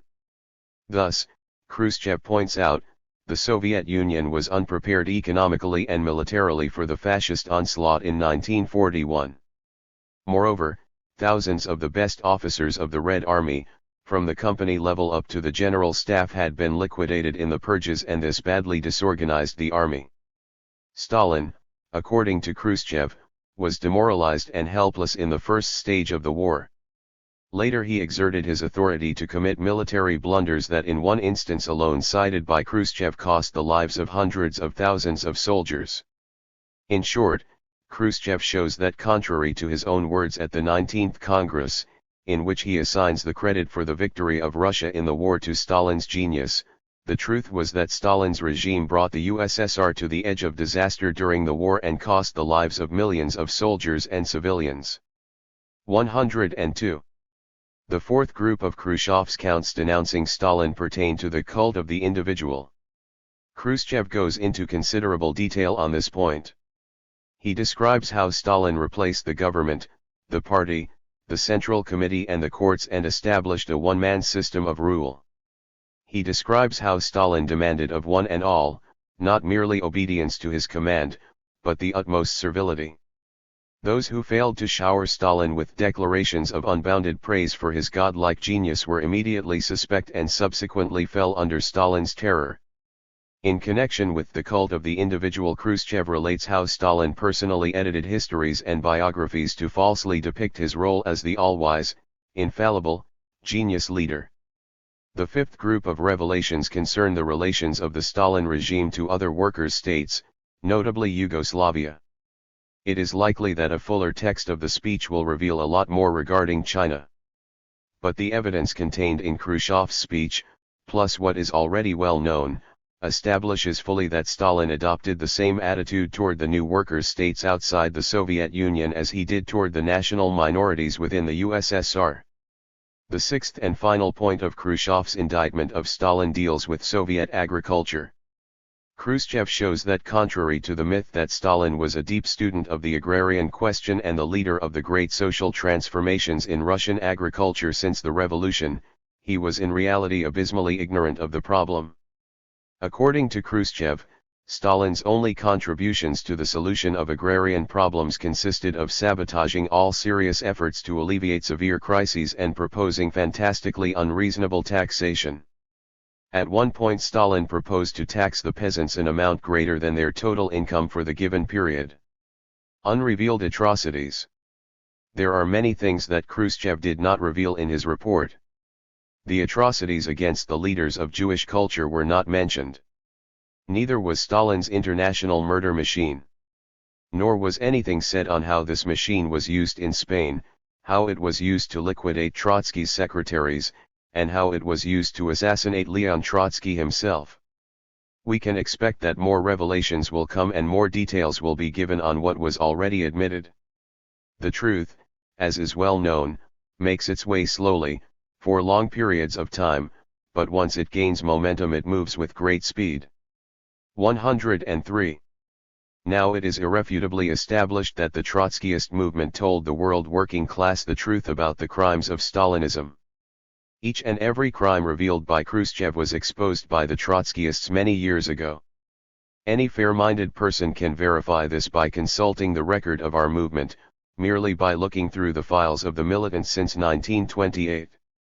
The 20th Congress disclosed one gigantic fact: the Russian workers are beginning the historic work of overthrowing the bureaucratic caste and restoring the democratic foundations of the revolution. This is the basis for a Marxist understanding of the feverish movement on the surface and at the summits of Soviet society.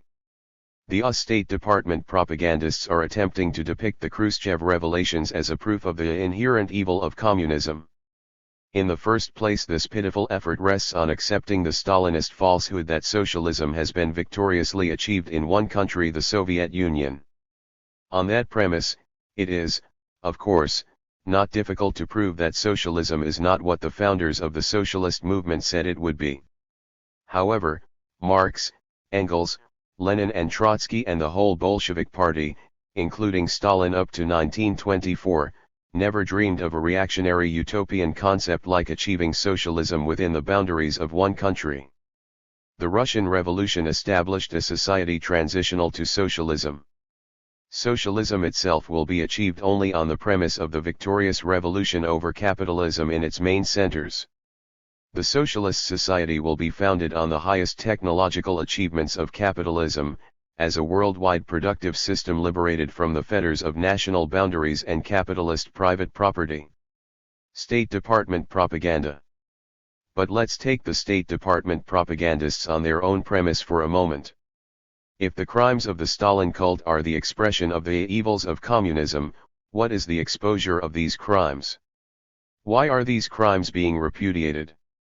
The New York Times, US News and World Report, and other authoritative spokesmen for big business, agree that the only plausible explanation for the 104 repudiation of the Stalin cult, the only factor that can explain why the present rulers would take the grave risk of destroying the very keystone of the whole Stalinist structure, is the movement of the Soviet people from below. But they don't dare say that this movement is pro-capitalist in its thought or direction. Any hopes they had, that an uprising against Stalinism in Eastern Europe or the Soviet Union would favor the return of capitalism, were smashed by the June 17, 1953 insurrection of the East German working class. This working class insurrection, highly organized and magnificently disciplined, and embracing the entire East German industrial working class, was anti-capitalist and socialist through and through. As a matter of fact, only the Stalinist bureaucrats tried to pin the label of a pro-West, imperialist-inspired movement on this revolutionary uprising. The capitalists knew better, as all the evidence shows. They were therefore unable to intervene. Evidently, therefore, the so-called evils of communism are being countered by an insurgent movement of the working people who have no thought of returning to capitalism but are bent on removing the barriers in the path to the free society of world socialism. And then, if the bureaucratic degenerations that gripped the first workers' state in history are to be depicted as the evils of communism, what term will the State Department propaganda flunkies use to describe the two world wars, the World Depression, the 10-year hell of Hitlerism, the 20-year rule of Mussolini, and the dictatorship of the fascist butcher Franco? Are these not the expression of the inherent evils of capitalism?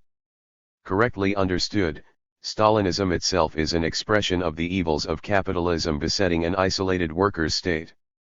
While the October Revolution established the foundations of a new social order, the weight of the Tsarist past and the pressure of capitalist encirclement of a backward country imposed a cruel burden of bureaucratic parasitism and terror on the Russian people.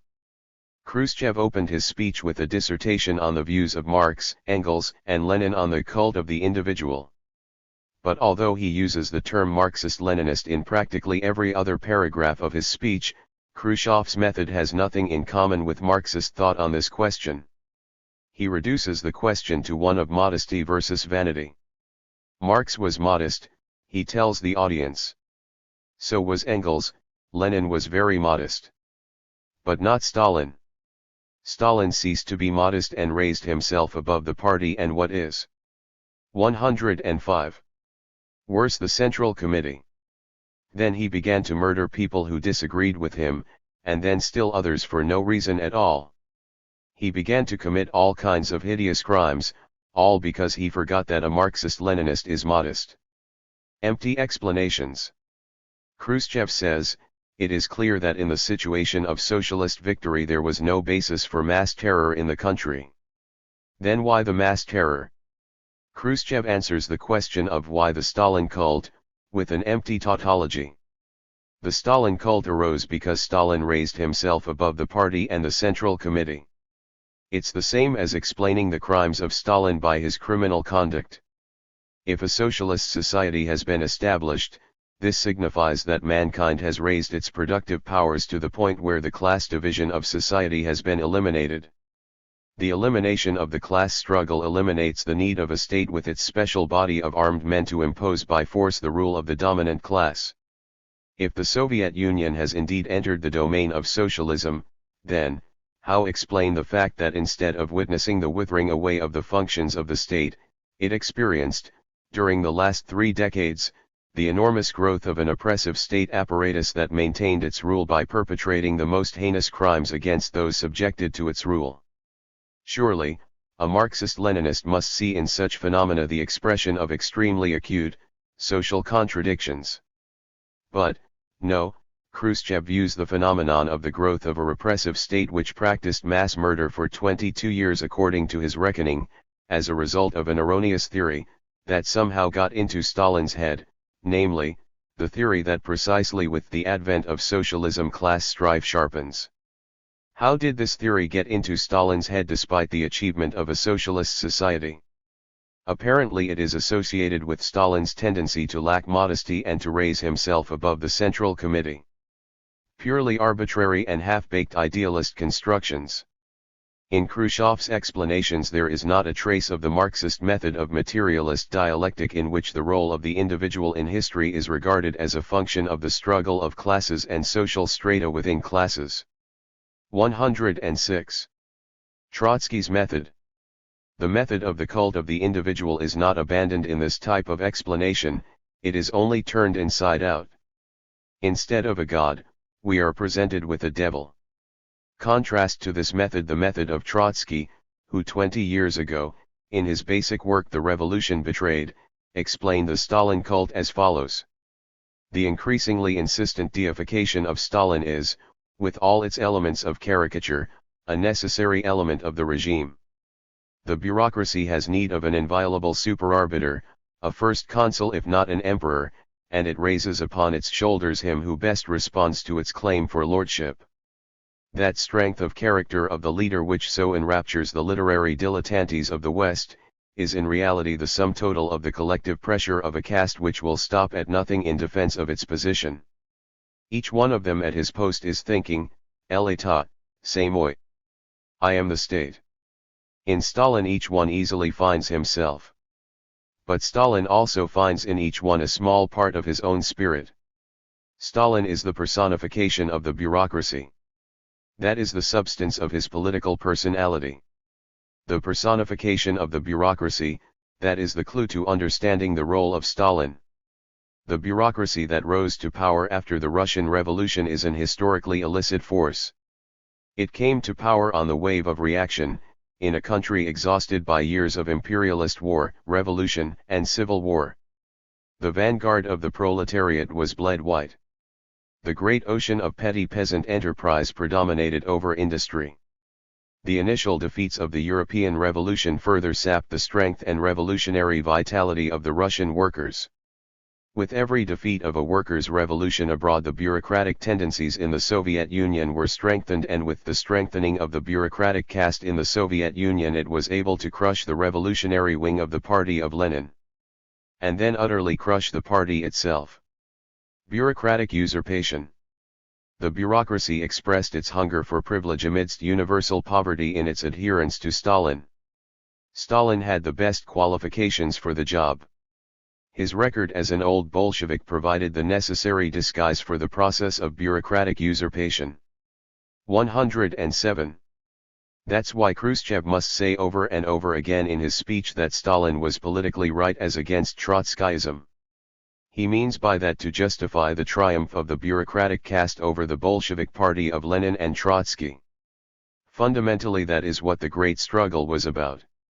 It was a struggle between a bureaucratic reaction which lifted the Stalinist oligarchy to power and the proletarian left opposition led by Trotsky that fought to defend the Bolshevik Party, the Soviets, and the trade unions from strangulation by the bureaucracy.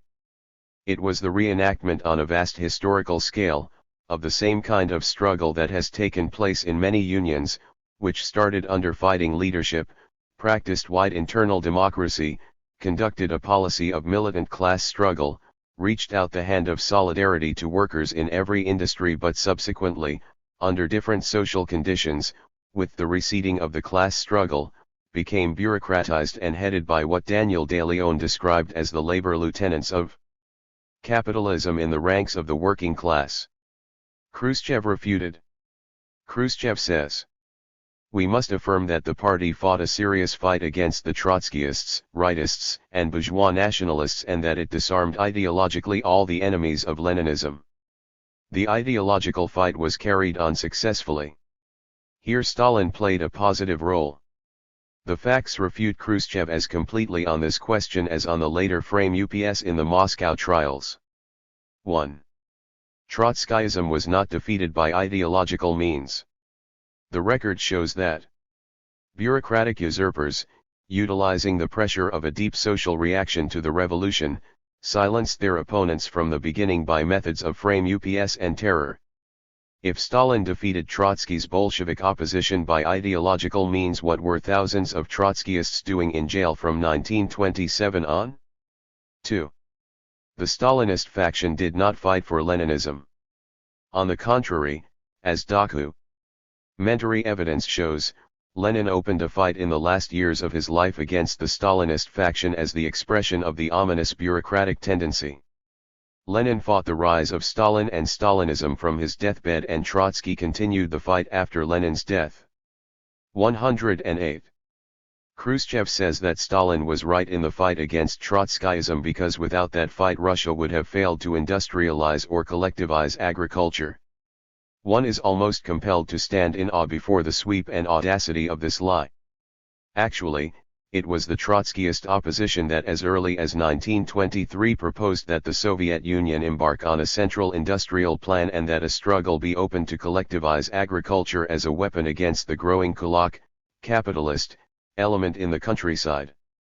This proposal was hooted down derisively by the Stalinist faction. Trotsky was called a fantastic super-industrialist, a dreamer, and a charlatan. Stalin, the great expert on agriculture, said what the Russian peasant needed was not a plan but a good rain. For his proposal to fight the growing power of the rich peasant kulak, Trotsky was accused of underestimation of the peasantry. In a bloc with the right wing of the party, led by Bukharin, the Stalin faction conducted reactionary propaganda among the kulak elements to incite them against Trotskyism. They didn't even refrain from using anti-Semitism in this campaign. Thus, while leaning on the social pressure of the capitalist elements, the bureaucracy throttled the opposition and expelled it from the party, drove the workers who supported the left opposition out of the factories and opened a reign of terror. Left opposition confirmed. Within months after the expulsion of Trotsky, the position of the left opposition was confirmed to the hilt. The kulak threat, which the Stalinists claimed did not even exist, threatened to engulf the Soviet regime. The Stalinist faction then made a 180-degree turn. They took over Trotsky's program, and applied it. Industrialization. The first 5-year plan was launched and it quickly confirmed the left opposition's estimates of the possibilities of planned economy. However, the bureaucracy gave its own distorted version to these measures, relying not on the creative power of the masses but on bureaucratic decree. These historical questions are of urgent importance to the revolutionary movement.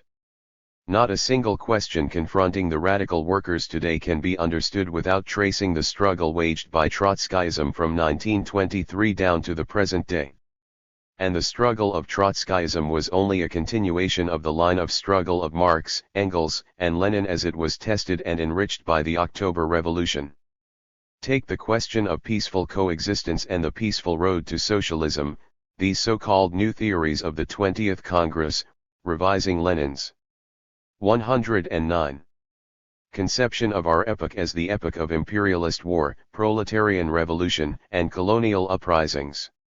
Khrushchev and company have not announced new theories, as the Stalinist leader in the US, Eugene Denis, would have us believe. Peaceful coexistence between capitalism and socialism is the basic theory of Stalinism.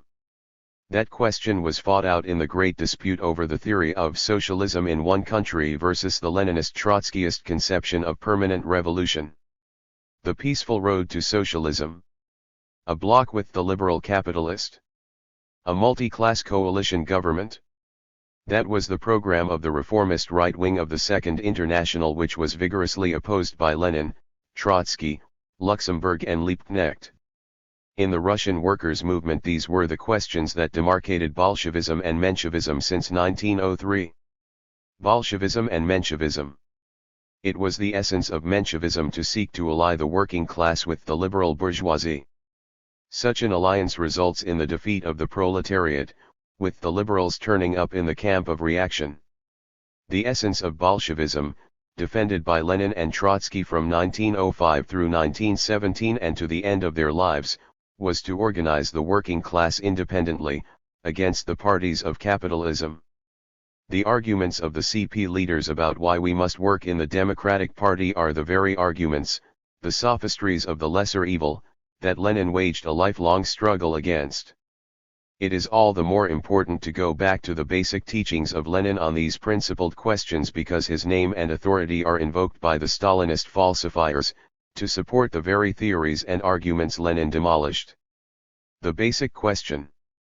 The question of class collaboration versus class struggle, this is at bottom the question dividing Stalinism and Trotskyism in the United States, in the Soviet Union and throughout the world. The Daily Worker editors berate themselves for having blindly and subserviently parroted all the lies of Stalin. Why don't they ask themselves, how did it happen that a revolutionary party, which by its very nature must be headed by critical-minded independent leaders, tested in the class struggle, became 110. Headed by spineless bureaucrats who defended every crime, no matter how monstrous, that issued from the Kremlin? The answer isn't hard to find. The CP in the US, like all communist parties, was destroyed as an independent revolutionary party, following the expulsion of the Trotskyists in 1928. The Stalinist bureaucracy used its power and prestige to pervert the Comintern into its factional instrument.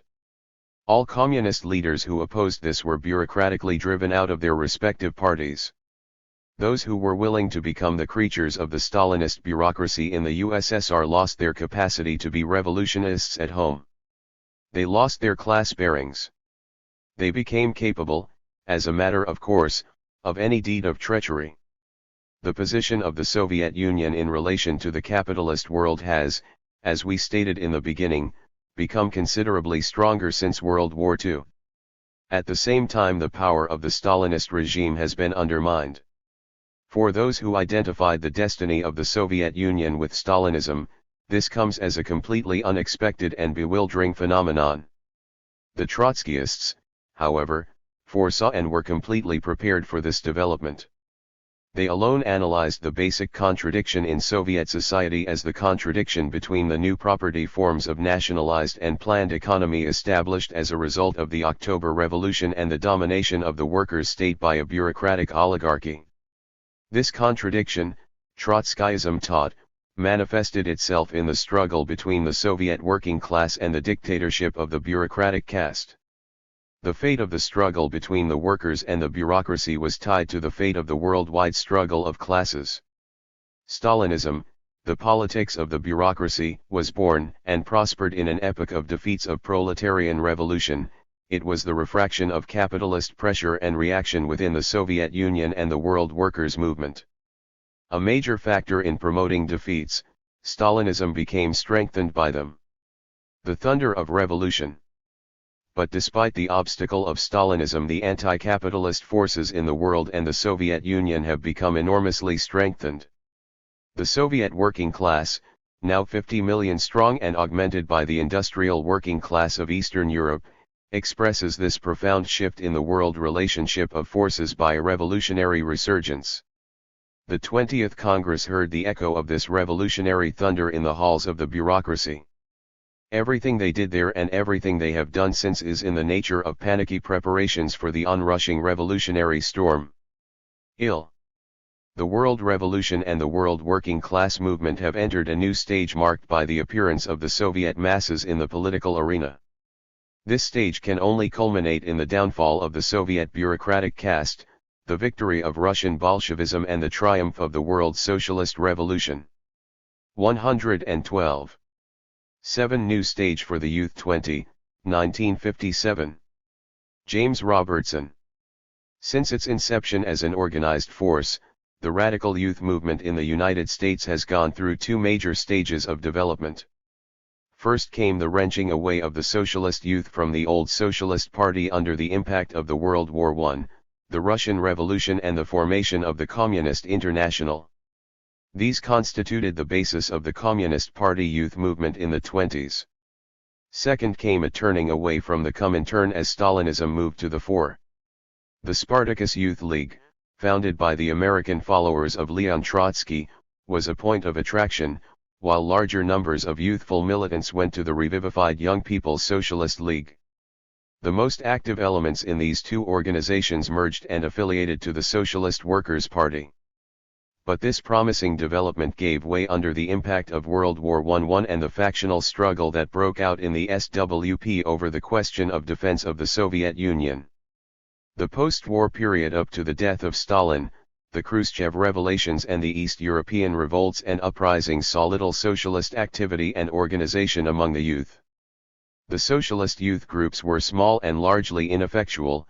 Communist Party work in the youth field in terms of education and activity was a kind of middle-class liberalism compounded by subservience to the dictates and interests of the Russian Stalinist state machine.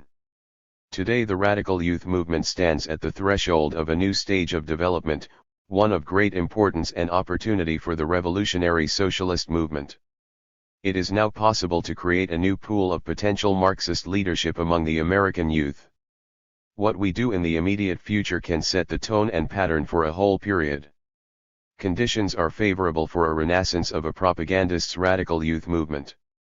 The witch hunt has receded, murmurings are apparent in the economy, developing antagonisms are visible between the rank and file and the 20 Robertson 1957. 113. Hidebound trade union bureaucracy. The East European class struggles have had an impact, as has the latest round in the colonial struggle against imperialism. Against this background, the principal fact is the dissolution of the Stalinist Labor Youth League. Only a few years ago this organization still had as many as 5,000 members. Now it has fallen to pieces, a direct consequence not of domestic events but of Khrushchev's revelations and the massive struggles in the Soviet bloc, which showed the workers of East Germany, Poland, and Hungary pitted against the Stalinist regimes. Having no independent roots in the American class struggle, the Labor Youth League existed by ideas alone, with a certain amount of bureaucratic glue to hold them together. The enormous discrepancy between the avowed aims of the Labor Youth League and the practice of its principal heroes, such as Stalin, was too great a contradiction to be bridged. The formation disintegrated and ordered its own dissolution. This was accompanied by a breakdown of the long-existing hostility of former LILE members toward other radical youth organizations. Among these in TUM, as among the organizations of older people, it became generally recognized that a regroupment of forces was in order and that this could be reached only through friendly discussion over programmatic questions, no matter how sharp the differences over particular proposed answers to the common problems faced by the working people. The forum movement started up around the country and various broad and loose clubs appeared, providing a platform for speakers representing various tendencies. The interest in this development has been particularly high among the radical-minded youth. Within the general flux, of course, some of the older people have refused to recognize that they were faced with new tasks and new opportunities. Among the more notable of these is the Socialist Labor Party, an encrusted organization that remains decades behind the times. Because the TUM was not due to a rising class struggle in this country that might have brought tens of thousands of new people into action in a massive way, the issues have primarily revolved around an ideological assessment affecting a relatively thin stream of younger people. Among these, however, the ferment has been profound. A great shattering of illusions about Stalinism has occurred. In contrast to those in the Communist Party and its periphery, who were led to believe that today's leadership of the Soviet Union represents the socialist ideal, are those who felt they had to reject everything associated with the Soviet Union, even socialism itself. Seeing Russia as a horrible, totalitarian monstrosity, where the workers are turned into dehumanized slaves and brutes and all class. 114. Consciousness is eradicated, they felt it better to stick with John Foster Dulles. The feeling is well expressed in George Orwell's novel 1984, the hopelessness of everything in face of such phenomena as Stalinism. For many youths in the social democratic and liberal movements, this illusion, too, has been shattered. The actions of the workers in East Europe have demonstrated that the working class can move and exert its pressure despite Stalinism. The dual shake-up in thinking has shown that the old order is dead, a new movement is required in the youth field. The actual process of regroupment, naturally, has not been straightforward.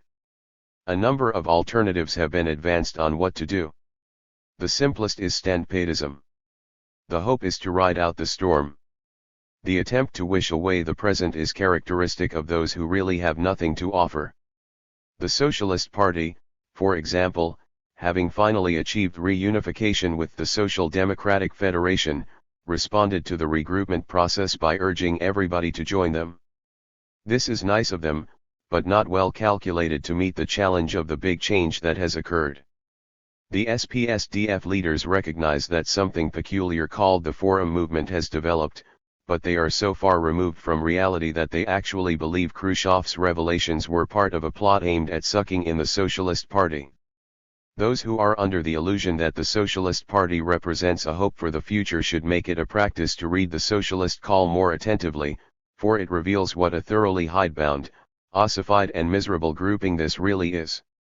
The Communist Party likewise takes a stand-pat position. Of course they are progressively losing their following of youth, but they still hope to ride things out. If they no longer label opposing tendencies as fascist agents, they nevertheless regard them as irrelevant.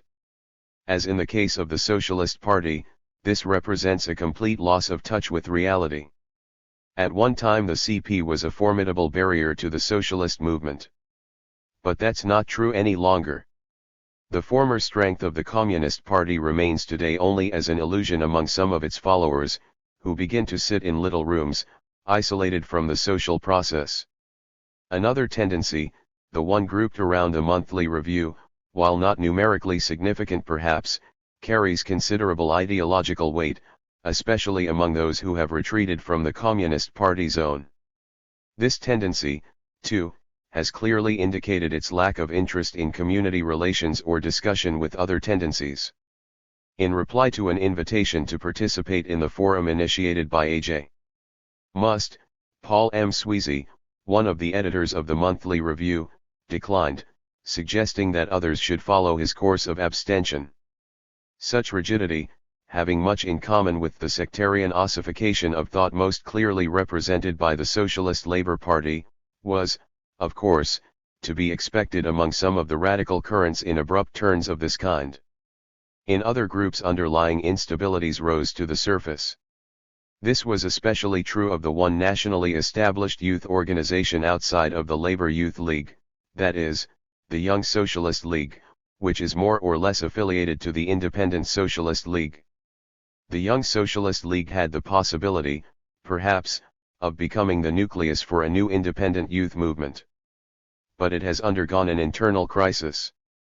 The right wing, tailing after the Schachtmannite leadership of the Independent Socialist League, which proposes to become part of the Socialist Party, is preparing to enter the Young People's Socialist League on any terms whatever, and the left wing, resisting this course, has its attention centered on the problem of bringing together the elements really capable of building a new youth movement. The possibility of achieving a regroupment around a broad common denominator of militant socialist activities is very attractive to segments in the youth field of the most diverse political background. For example, in the Bay Area, with which I am most familiar, we in the left wing of the Young Socialist League have met with a most friendly response from many young people who generally regard the National Guardian as their paper. On a nationwide scale, the Forum movement has given impetus to these get-together tendencies. At the present stage, exploratory discussions are going on about political minimums and organizational forms.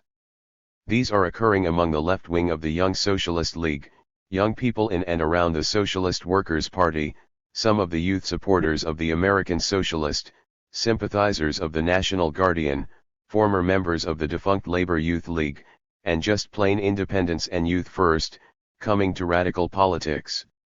This is quite a list. If anyone had suggested 2 years ago that there was a possibility of a united youth organization with such components, it would have been taken as prima facie evidence for certifiable insanity. This in itself shows what an enormous wrenching we've gone through in the youth field in this country. All these young people taken together are an impressive force, at least potentially. The various tendencies are not negotiating as crystallized national formations. They are found in varying proportions in a whole series of clubs and local groups in youth forums and the like across the country. In New York, for instance, the Young Socialist Forum has a good-sized contingent sympathetic to the views of the Socialist Workers' Party as well as left-wing members of the Young Socialist League. In Philadelphia the proportion of former MEM 116 hers of the Labor Youth League is larger. In Chicago the tendencies are spread more evenly. The Minneapolis Club has mainly an American socialist complexion. In Detroit it is socialist workers. In the Bay Area several groupings have appeared besides the left-wing caucus of the Young Socialist League, among them the Mark Twain Club which came out of the Labor Youth League. In Los Angeles, socialist workers' partisans have done much toward getting a united group independent of all parties. These main areas indicate what is happening nationally. It is important to understand that the desire for unity, the desire to reverse the fragmentation of the radical movement, is not sufficient in and of itself to bring about a healthy unification. The basis for unity requires the fullest and most careful consideration. Here, by way of preliminary, it might be well to indicate a difference in attitude that is important for those coming from the Labor Youth League and those from a background such as the Young Socialist League. Former LILE members, used to an organization numbering in the thousands that suddenly went to smash, feel that a terrible vacuum has been created in the socialist youth field. Large numbers quit completely after the Khrushchev revelations. Others who did not renounce their socialist views feel dispirited and demoralized. We of the YSL on the contrary saw the self-demolition of the LILE as a progressive development, since it removed a big barrier. True, it involved the loss of a good number of young people from the radical movement, but it opened the possibility of a new beginning since it broke the monopoly of a false program and a false control in the American youth field. The question of program once again asserted its predominance over mere numbers. After all, of what use is an organization, no matter how large, if its purposes run counter to the interests of socialism? The end of the Stalin cult and the confirmation of the crimes and betrayals charged against Stalin's rule was a most healthy development. Now we are able to discuss in an atmosphere free of the vilification with which the Labor Youth League customarily responded to issues raised by its opponents. The elements of a new youth movement that must be considered in their interrelationship are, first, its independence, secondly, its broadness, thirdly, its militancy. These must be combined in such a way as to lead to an effective and democratic movement of young socialists, and at such a tempo as to maximize the opportunities at hand. To avoid leaving these as just words, it is necessary to specify our meanings. By independence I mean free from the organizational control of specific parties, that is, groupings adhering to fully formulated political programs. It is true that there is a long-term instability in independence of the youth, since 117. People grow up, and in growing up they settle on a political program.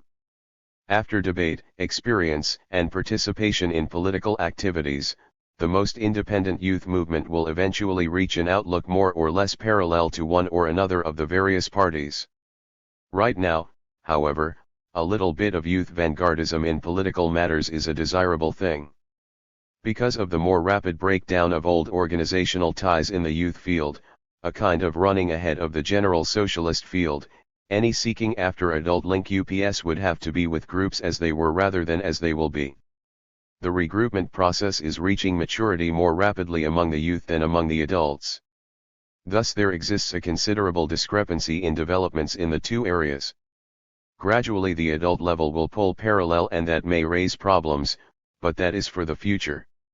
Another important consideration in favor of independence is that one of the legacies of Stalinism is an exceptionally suspicious attitude among young people who have been in politics. A great many, and by no means the least worthy former members of the Labor Youth League want no part whatsoever of subordinating themselves to adult groups. This antagonism toward the older generation in general is a result of the specific experiences of these youth with Stalinist practices. In addition to this, a good many young people who want to participate in a new youth movement look toward definite adult organizations or periodicals. Any enclosing and narrowing down of the youth movement would simply chop them off. From the considerations regarding independence, I think it follows directly that the new youth movement must seek an extremely broad scope. Maximum diversity within a basic common denominator is, moreover, a really precious asset, in my opinion, because it brings into play a great deal of experience, bodies of knowledge and insight from different tendencies. Speaking from personal experience, the Bay Area YSL has been labeled as a bunch of hard-boiled Bolsheviks and also as an all-inclusive political zoo. We drew no line against anarchists, social democrats, sectarians, or those with illusions about the Soviet Union, yet we engaged in a good deal of militant action. The lesson we drew from it is the need not merely for tolerance but for genuine interest in the ideas of others, their contributions, and mutual exploration of views, while at the same time placing a lot of emphasis on militant activity without, however, using a disciplinary whip in any fashion or making any kind of attempt at compulsion. It so happens that about 98% of the activity that a youth organization might undertake is in any case of the type an extremely broad 118 range of tendencies can subscribe to. Differences that could appear through participation in working class struggles are not very great at present. However, there are certain limitations to broadness. The main one, I think, is the political hostility of groups that are opposed to an independent youth organization. Among these are the Socialist Party, Social Democratic Federation, the Socialist Labour Party, the Schachtmanite ISL, and so on. Yet even here there will be individual members who might like to participate. Even a member of the Young Democrats might like to see for himself what an organization with socialist aims offers. You don't treat such 17-year-olds, who want to argue for Stevenson, like aged betrayers of the working class. The opportunity should be open for them to develop into Marxists. On the other hand, there are groups in this country who proclaim their Marxism to be second to none, yet who would refuse to touch an independent socialist youth organization with a 10-foot pole. In practice, the question of just how broad is will be determined by the attitudes of those who wish or don't wish to participate. As for militancy, this can be a cloudy word. It should be sufficient, it seems to me, to classify an organization as militant if it seeks to take a genuinely socialist position on issues as they arise, to decide on practical steps, and to discuss in comradely fashion the various theoretical ramifications. Aside from what it means in programmatic implications, militancy involves a conscious attempt to break with the study group habits of withdrawn young people and to undertake actions energetically, with a great deal of commitment. In conclusion, I would like to stress the urgency of youth regroupment. The breaking of the Stalinist grip in the American youth field has opened opportunities not seen for decades. But these opportunities will not remain indefinitely. They can be dissipated, leaving the arena free for backward or even reactionary tendencies. On the other hand, resolute action can signify the early appearance of a new socialist youth movement in America with a great future before it in the coming period of working class radicalization. Really beat? 21.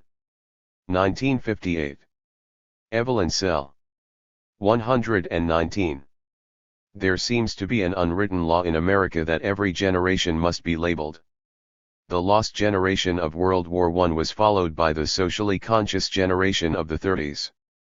Various tags have been placed on the present generation, those who grew up during World War XI, fought in the war that wasn't a war at all but a police action, and are now on the roller coaster ride of an up and down American economy. This has been called the brainwashed, the waiting, the go, the silent, and, finally, the beat generation. Bewailing the apathy of today's youth, Time and Life called them the silent generation because the young people in America seemed completely content to let the world go by while they sought regimented living in a ranch house with a swimming pool. In a symposium of college professors in the nation last year, the same criticism was voiced. College students were characterized as earnest but dull. The mass of college students lead lives of quiet enervation.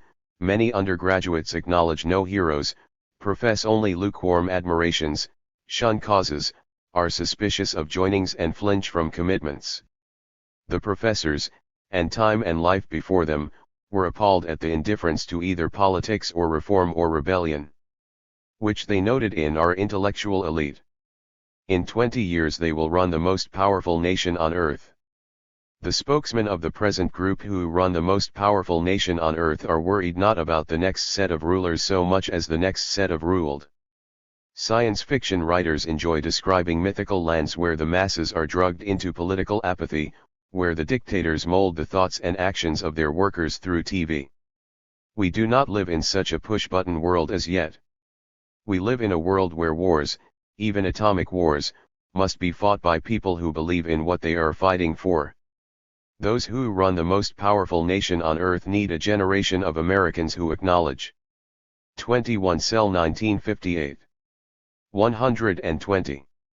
Heroes like McCarthy, admire brink of war diplomacy, believe in capitalism, like nothing better than to fight in another and another and another police action. That is where the apathy hurts. Young people shun, to a great extent, commitments to socialist actions, but they also shun committing themselves to new as, to economic insecurity, to witch hunts. Most young people play it cold to both sides. They are nursing their passion, waiting, in the unemployment lines, watching, uprisings throughout the world, listening, to reports of the poisoning of our atmosphere by nuclear tests. But there are other young people who do not withhold their passion, who live fast and furiously, at fever pitch. They commit themselves totally, some to motorcycles and endless races down the roads of America, some to drugs and the sensations of flipping, some to the exotic intellectuality of Eastern philosophies, or to defiant homosexuality, or promiscuous heterosexuality. They are the loudmouths of the generation. They attract the spotlight. Books are written about them. Magazines photograph and describe them. Movies are made about them. But at bottom they are not so different from their more silent brothers and sisters. They share a deep-going rejection of the values of our society and a fervent stressing of the value and importance of the human being as a person. The label silent generation failed to win popular acceptance.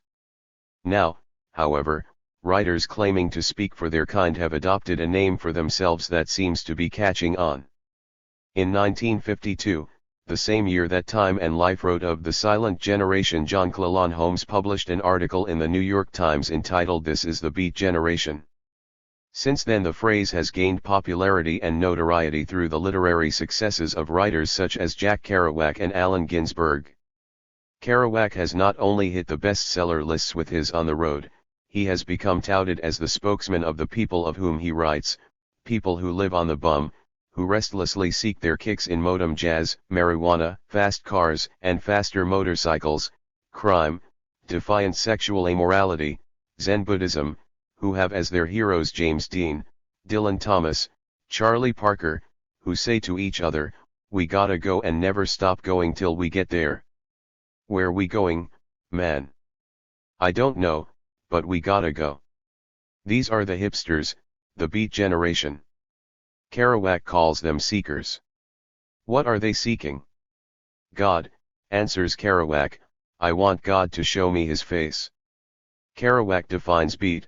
Beat means beatitude, not beat up. The hipster is one who is on the beat, in tune with things, in the know, a cool cat who takes drugs and then says, but, man, last night I got so high I knew everything. I mean I knew why.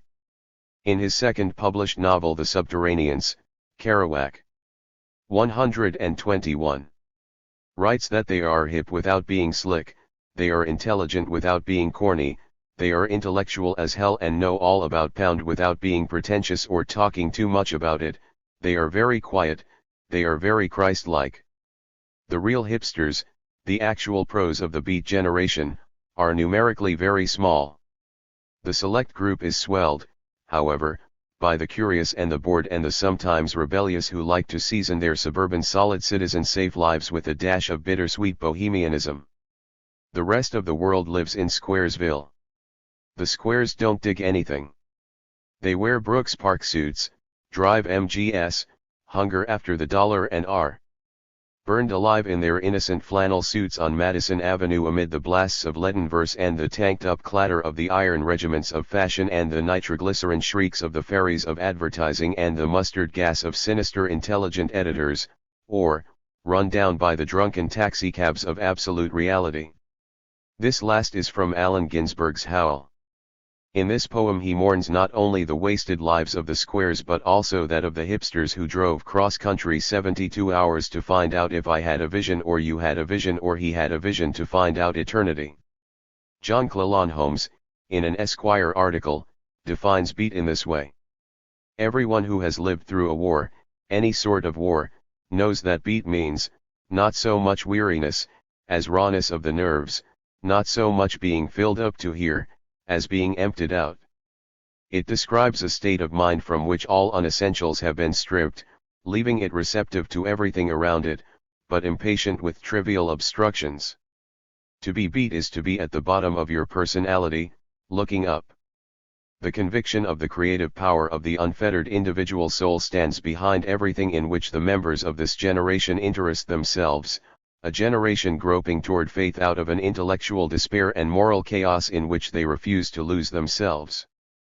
The letters Esquire printed in response to Holmes' article speak for themselves. From Connecticut, this is the Beat Generation, all right. Deadbeat. From Pennsylvania, I know I am speaking for a lot of young men who just want to be left alone and not continuously bugged by people who don't take time to know us. I, too, am searching for something, I don't know what, but it's there inside of me. 122. From Maryland, I'm tired of hearing us called freaks, renegades, and generally inferior human beings. The Beat Generation you refer to is made up of a minority of people who have used the times as an excuse for their shortcomings. From New York, we live in a terrible world. We do not know when the big blast will go off and boom, we will be no more. So we must live for today, for tomorrow may never come. That is why we must live fast. We have simply got to get all our living in while we can. In other days, people could plan their lives. Today, however, while we must keep part of ourselves aware of the future and must plan for it, the rest of us, unfortunately, have to be aware that there may be no future and we had better live now and not then. This is a terribly morbid philosophy, but perhaps the only one that keeps us from degenerating altogether. From Nebraska, how can you have the gas to lump all the teenagers into one glob? Generations as a group do not exist. They are a myth perpetrated by know-it-alls with the magic key to our mysterious youth's minds, so they believe. From New York, now to separate the different phases of our so-called Beat Generation, there are rock and roll teenagers, and the mentally hip, us. The RNRS like wild parties, fast cars, crime, violence, fighting, drugs, sex and death, if you like. They are uncluttered and primitive. Our group, the cool, we have a goal. We are striving to find beauty in a world that shuns it. Our feelings are not gutty, they are cool. We do not depend on the bizarre, and crimes without object are not ours. We consider physical violence and argument very square. We enjoy continental coffee shops and the like. Our feelings can well be described in one word, indifferent to the world of squares which surrounds us. The statement "they refuse to lose themselves" is the most profound part of your article. Who belongs? In this letter the writer touches the problem of definition. Who belongs to the Beat Generation? LS the hipster clothed in the motorcyclist's black leather jacket, or does he wear the gray flannel of disillusioned Madison Avenue sophisticates, or does he slouch in a San Francisco bar in nondescript working clothes? Although the bickering is considerable over what is a real hipster, these three groups are usually included in discussions of the Beat Generation: the gangs, leather-belted, side-bummed, jeaned and garrison-belted; the bohemians, replete with drugs, sex, jazz, poetry, and knapsack; and the SOR. 123. Woefully sedate suburbanites who wander down among the dregs of society for relief from the routines of ordinary middle-class life. The latter group can be considered more as fellow travelers than the hardcore of hipsterism. An article in The Reporter calls them people who are merely curious, who want to see the vision but not be in it, who have a contempt for Squaresville but live there, who dig jazz but don't live it. The bohemians and the juvenile gangs live it. There is no well-paid job or middle-class security for them to run back to when the last musician has played the last note or the last rock is thrown by the last standee of a rumble. They are in deadly earnest about being with it. In writing about the juvenile gangs, John Cleland Holmes shocked many when he said, "Even the crudest and most nihilistic member of the Beat Generation, the young slum hoodlum, is almost exclusively concerned with the problem of belief, albeit unconsciously. It seems incredible that no one has realized that the only way to make the shocking juvenile murders coherent at all is to understand that they are specifically moral crimes. Such crimes, which are no longer rarities and which are all committed by people under 25, cannot be understood if we go on mouthing the same old panaceas about broken homes and slum environments and bad company, for they are spiritual crimes, crimes against the identity of another human being, crimes which reveal with stark and terrifying clarity the lengths to which a desperate need for values can drive the young. For in actuality it is the longing for values which is expressed in such a crime, and not the hatred of them. It is the longing to do or feel something meaningful, and it provides a sobering glimpse of how completely the cataclysms of this century have obliterated the rational, humanistic view of man on which modern society has been erected. Holmes points out that what the juvenile gangs are turning to, in their search for a code of ethics, is one of the oldest types of human organization, the tribe. The inviolability of comradeship, the high regard for personal courage, the oath to present a united, fighting front to the rest of the world, the concept that you and your brother belong and the others are all enemies to be destroyed or circumvented, these are the mores of the primitive tribe. What Holmes does not point out is that these are also the ethics of the capitalist society we live in, drawn out to their most crude and saddening extremes. In trying to find his way in this world he never made, the juvenile gang member responds to the society that condemns him, "Okay, you made the rules. I'll go you one better." In a class society, where one group is constantly engaged in struggle against 124 another, the juvenile gangs plot rumbles, one gang against another. In a society that fosters prejudice, the juvenile gangs make raids on the sheenies, or the niggers, or the wops, or the japs. In a society of permanent war, the gang member has his own versions of flamethrowers, bazookas, bombs, and grenades. The third group included in the Beat Generation is the Bohemians. In the Social History of Art, Hauser writes of the difference between the Bohemians of the Romantic and Naturalistic periods. What he says of the latter could be published about the hipster today in Playboy or The Nation. The Bohème was originally no more than a demonstration against the bourgeois way of life.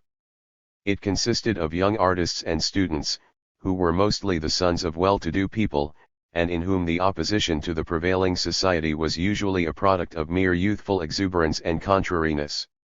They parted from bourgeois society, not because they were forced, but because they wanted to live differently from their bourgeois fathers. They were genuine romantics, who wanted to be original and extravagant.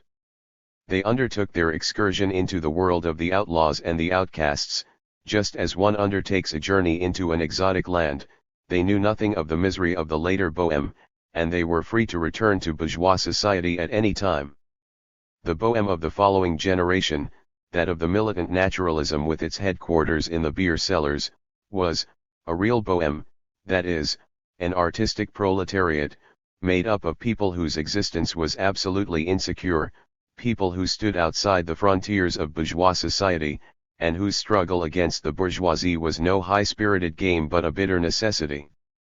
Their unbourgeois way of life was the form which best suited the questionable existence that they led and was in no sense any longer a mere masquerade. It is the bohemian artist of the Beat Generation who has established his headquarters in San Francisco. That city is being hailed by some as the Paris of this generation, and the San Francisco School of Art is lauded as the fountainhead of a renaissance in American art today. Those associated with this school include Kerouac, Ginsberg, Rexroth, Ferlinghetti.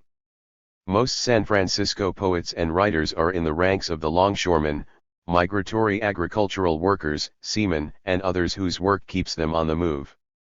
Allen Ginsberg, for example, makes a trip to the Arctic and then has enough money to go to Mexico and Europe for a while. Jack Kerouac, after achieving a minor success with a novel years ago, became disgusted with the 125 New York literary life and said, "I have to make my choice between all this and the rattling trucks on the American road. And I think I'll choose the rattling trucks." He chose the trucks and the odd job life of the lumpen proletariat. Young writers of the San Francisco School don't debate the theoretical questions of the class struggle in bohemian coffee shops, they engage in that struggle on the picket line. They don't join the picket line to soak up atmosphere, they work at the place being struck. The ranks of this artistic proletariat have been swelled by the conscientious objectors who were quartered nearby during the war. The anarcho-syndicalist traditions of the once powerfully influential IWW have reasserted themselves somewhat as the disillusionment with Stalinism has grown. Add to this a strong anti-war movement and you have the political temper of the San Francisco bohemian climate. The school has been aptly termed the new anarchist bohemianism. All the publicity about the school has resulted in a tourist invasion into the bohemian life of the city.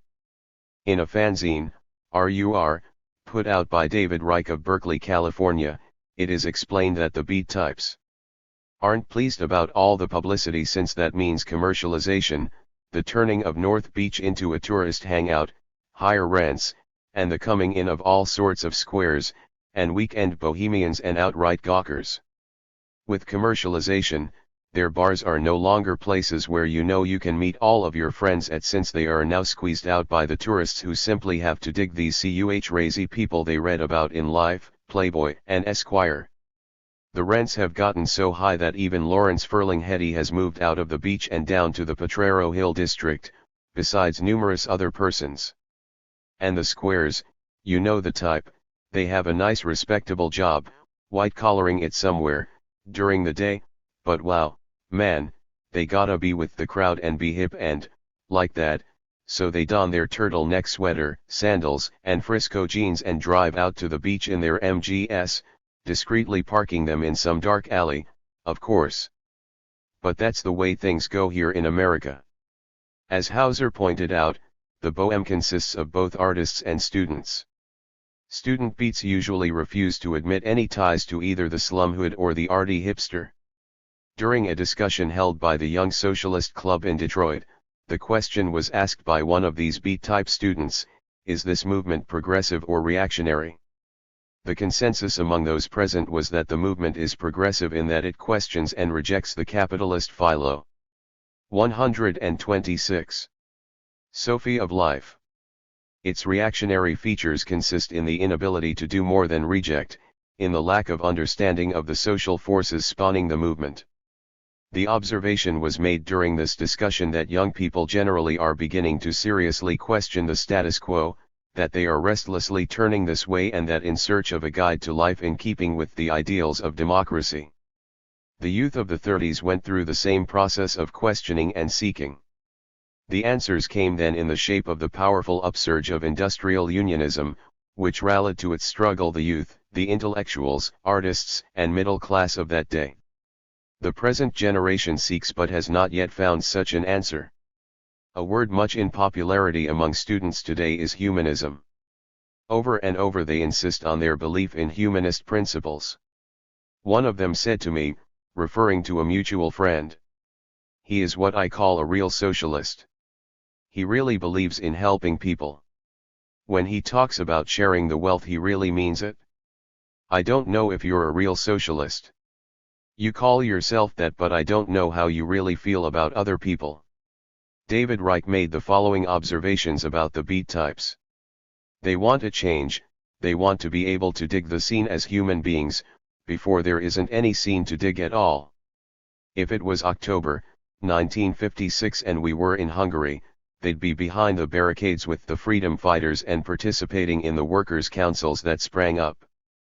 Some of them would very much like to be down in Cuba, with Castro. And, on Easter Sunday of this year, a lot of them were marching in the pouring rain in front of the AEC offices in Oakland, protesting nuclear tests.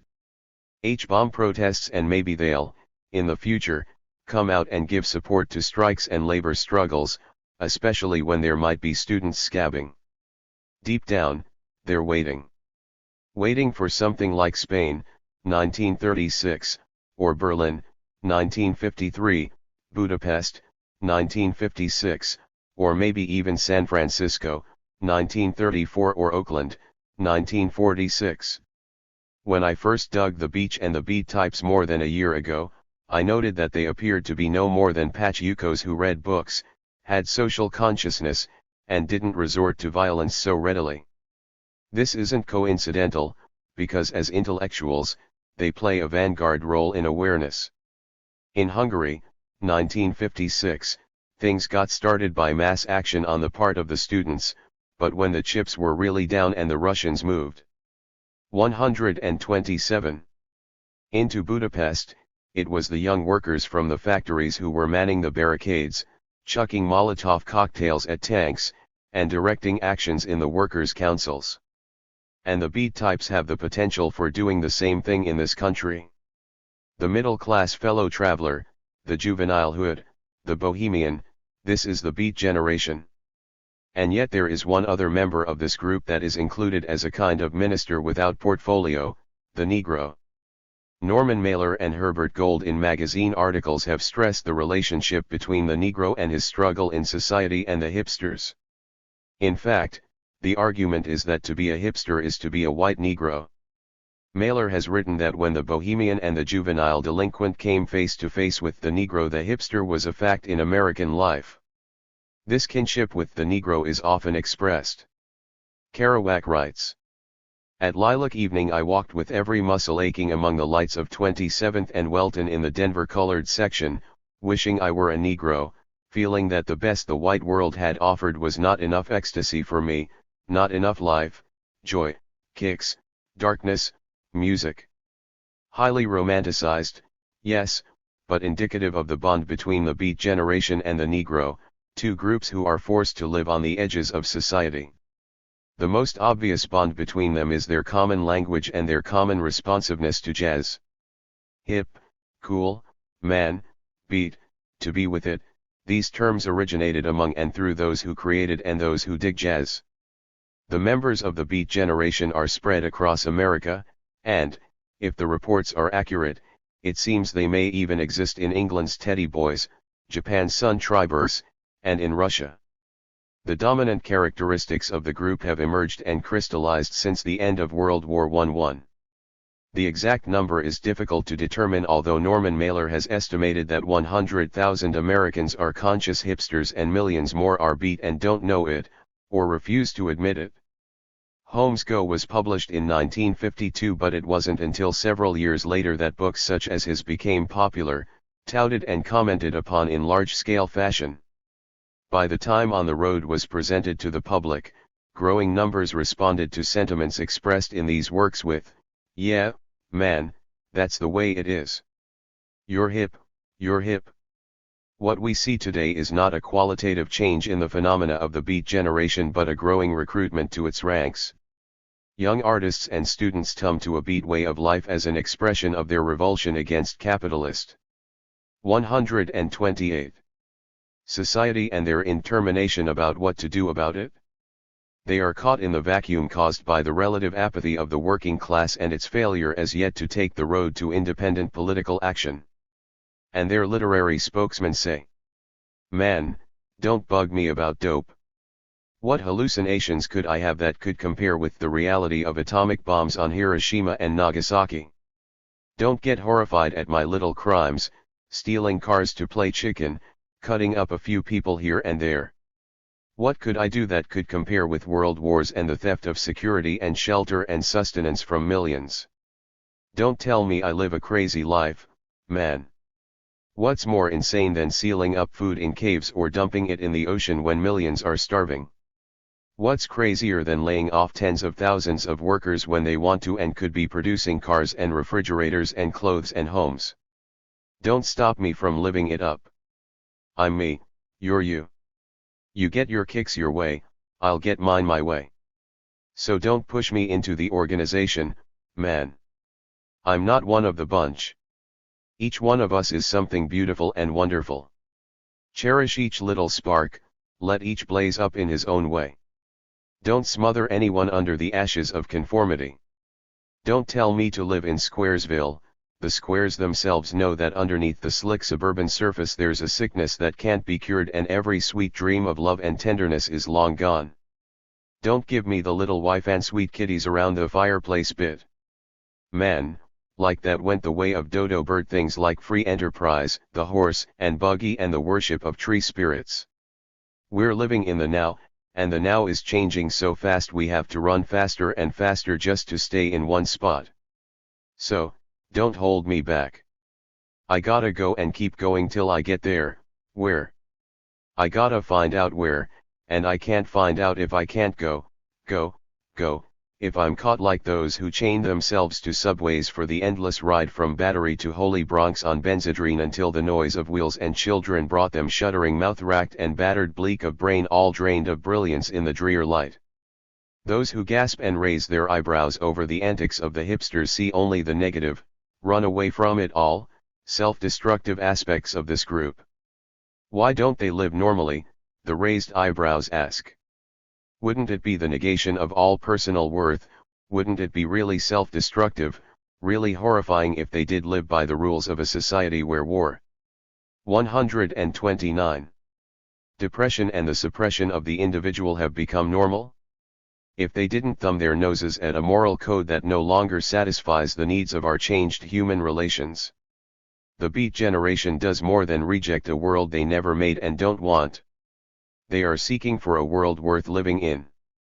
Their search has led them into blind alleys so far, it is true, but over and over again, they affirm, there must be an answer to the whys and wherefores of life. Maybe the next kick I go in for will reveal the truth behind it all. The answer is somewhere. I'll find it, in my own way, in my own time. 130. 9. United Socialist Political Action in 1958-22, 1958. James P. Cannon. The subject assigned to us tonight, as it appears in the advertisements, reads, United Socialist Political Action in 1958, and the Prospects for American Socialists. This two-sided subject proposes action today and suggests, at the same time, that we look ahead and try to see where we are going. In my opinion, the two sides of the subject are equally important, and they are properly joined together. Unless we consider our outlook, it's not easy to take any kind of meaningful action. On the other hand, if we content ourselves with looking at the future as we would like to see it, and do nothing about it today, take no action in the direction of our goal, we debase our vision into a daydream of mopers and idlers. Direction without motion is just about as useless as motion without direction. If we want to do anything meaningful and purposeful in the present day, we have to look ahead and see the general direction of our goal. And if we want to reach the desired goal without too much delay, we have to get started. We have to get going. That, I think, is the double meaning of the subject assigned to us for our discussion tonight. Our vision and our goal, to which our lives are committed and which make our lives worthwhile, is the socialist society of the free and equal. And as a next practical, experimental step on the road to that glorious objective, we ought to take a census of the socialist population of this country. We should try to find out how many people will make out their ballots for socialism if the issue is presented to them squarely. To that end, we are proposing an electoral coalition of socialist forces for United Socialist Political Action in 1958. I believe that a survey of the present situation in the American socialist movement will show the feasibility and the timeliness of this proposed next step. There are important historical precedents for this procedure, as I will relate a little later on. 22 Cannon 1958. 131. We have to start from where we are.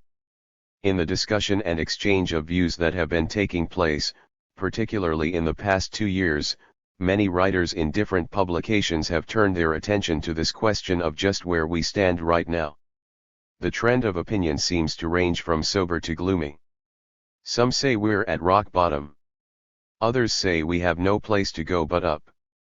And then some real calamity howlers have expressed the opinion that we can't even go up or down or sideways, that all we can do is just sit there and think, and twiddle our thumbs, and perhaps wait for a new Moses to be discovered in the bulrushes who will lead us out of this capitalistic Egypt.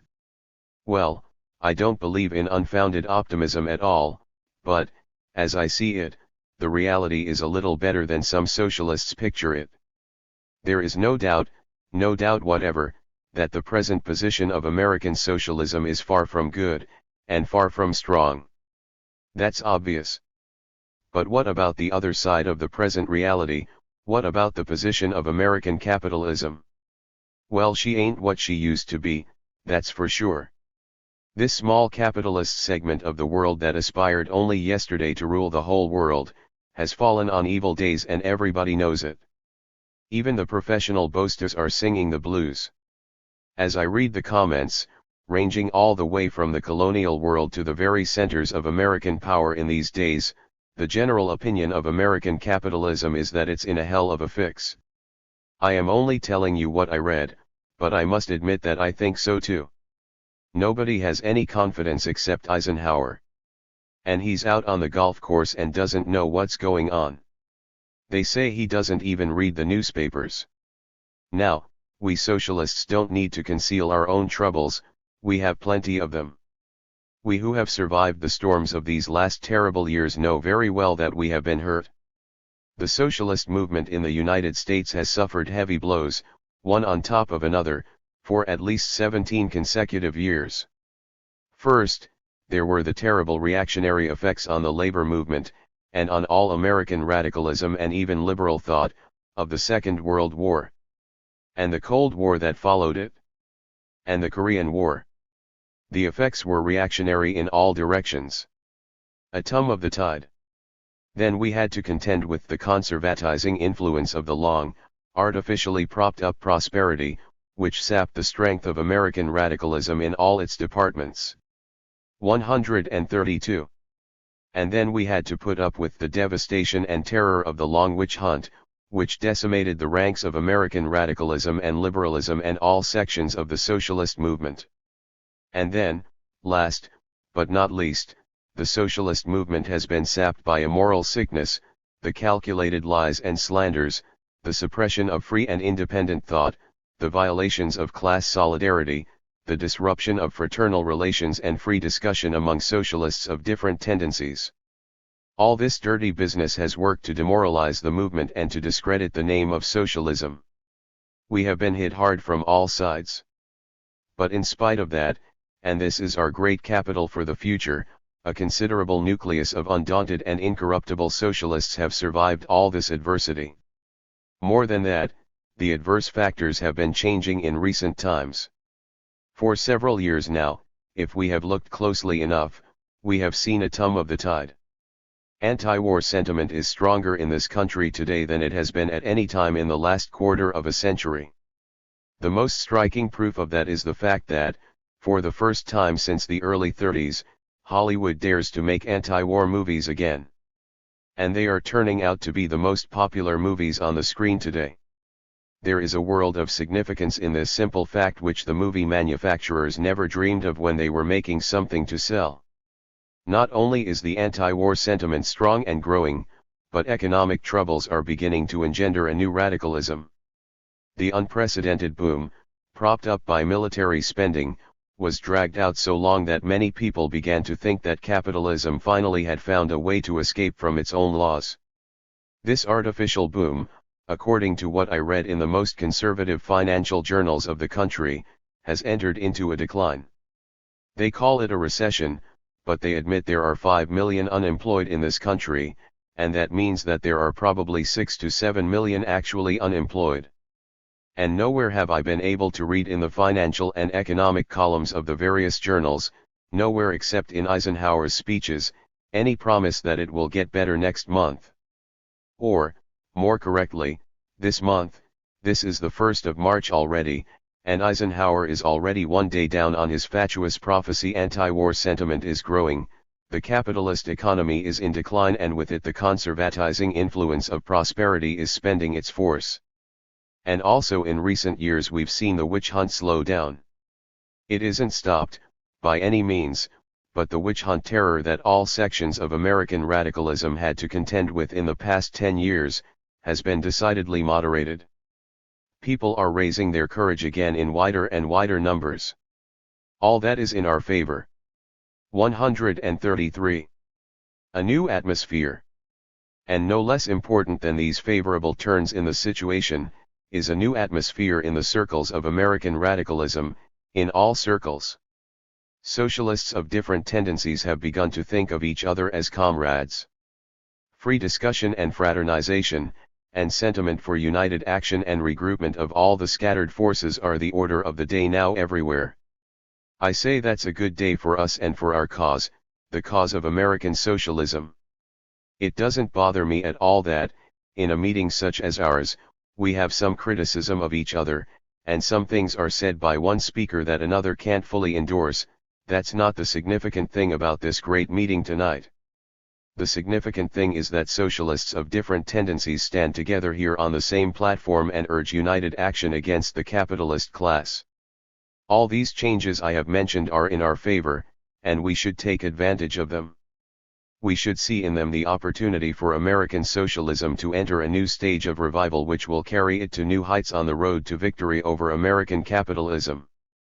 In spite of all that has happened to discourage, to terrorize, to weaken, and demoralize the movement, there are still a lot of socialists in this country. The sentiment for socialism in the United States, even today after all that has happened, is much bigger than any of the organized parties and groups, bigger than all of them put together. And the potential sentiment for socialism, which the bankruptcy of American capitalism will generate in the next period, is 100 or 1,000 times greater than the conscious socialist sentiment at this present moment. That's the real situation as I see it, and the real prospect before us. We ought to take it as the starting point in a new struggle to put socialism on the map and wipe capitalism off the map.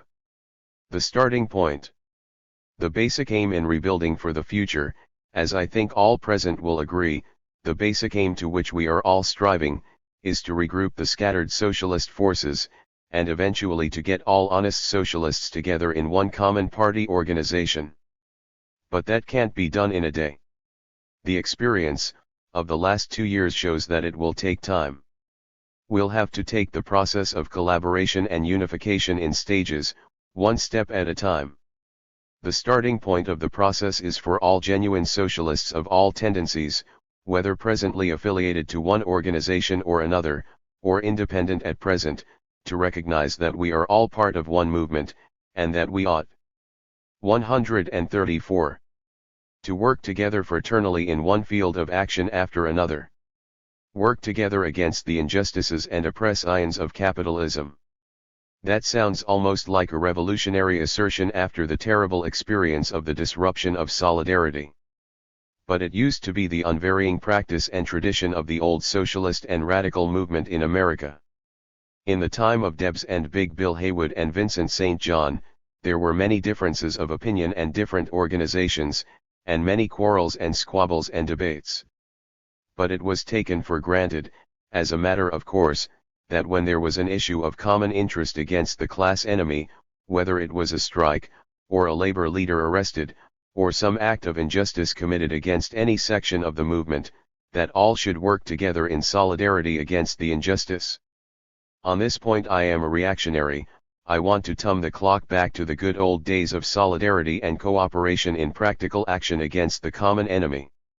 Fraternal cooperation and solidarity in practical action does not exclude differences of opinion, does not exclude discussion and debate as we go along. There is no socialist life without free discussion of differences. But while we discuss our differences, we should also remember what we have in common as socialists and act together in support of it. Many different opinions are being expressed in the course of debate on the American road to socialism. I think all suggestions and ideas should get an attentive hearing. But however one may think socialism is going to come to the United States, one thing is sure, it's not going to be smuggled in. It's a shame to have to say that, isn't it? The cause of socialism can be advanced only by counterposing it to capitalism, simply, honestly, openly, and directly. Clever tricks designed to fool people into socialism are self-defeating as well as dishonest and contemptible. I think we have had more than enough of that indecent horseplay already. The revival of the American socialist movement will really begin to get underway when we get back to fundamentals and come out in the open as socialists every day in the week and twice on Sunday. When we say that socialists should find a way to work together, especially in electoral campaigns, we mean of course real socialists, socialists who, to use the words of the Communist Manifesto, disdain to conceal their aims. Socialists without false faces. What is a socialist? Well, I can tell you very quickly what he is not. He is not a Republican. And he is not a Demo-Dixiecrat. And he is certainly not a shamefaced supporter of the war program of the US State Department. He is not a member of or supporter of any capitalist party whatever. I'm not submitting this as an argument. I'm stating this as the summary conclusion from established facts. 135. Marx, Engels, and Debs. Capitalism rules and exploits the working people through its control of the government. That's fact number 1. And capitalism controls the government through the medium of its class political parties.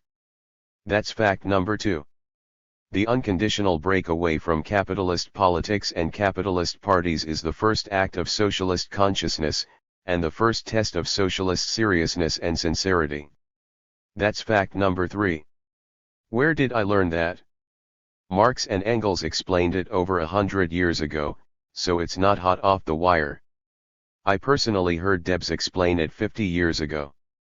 That's what they said, Marx and Engels and Debs. They were very simple fellows who couldn't understand that the way to get what you want is to vote for what you don't want.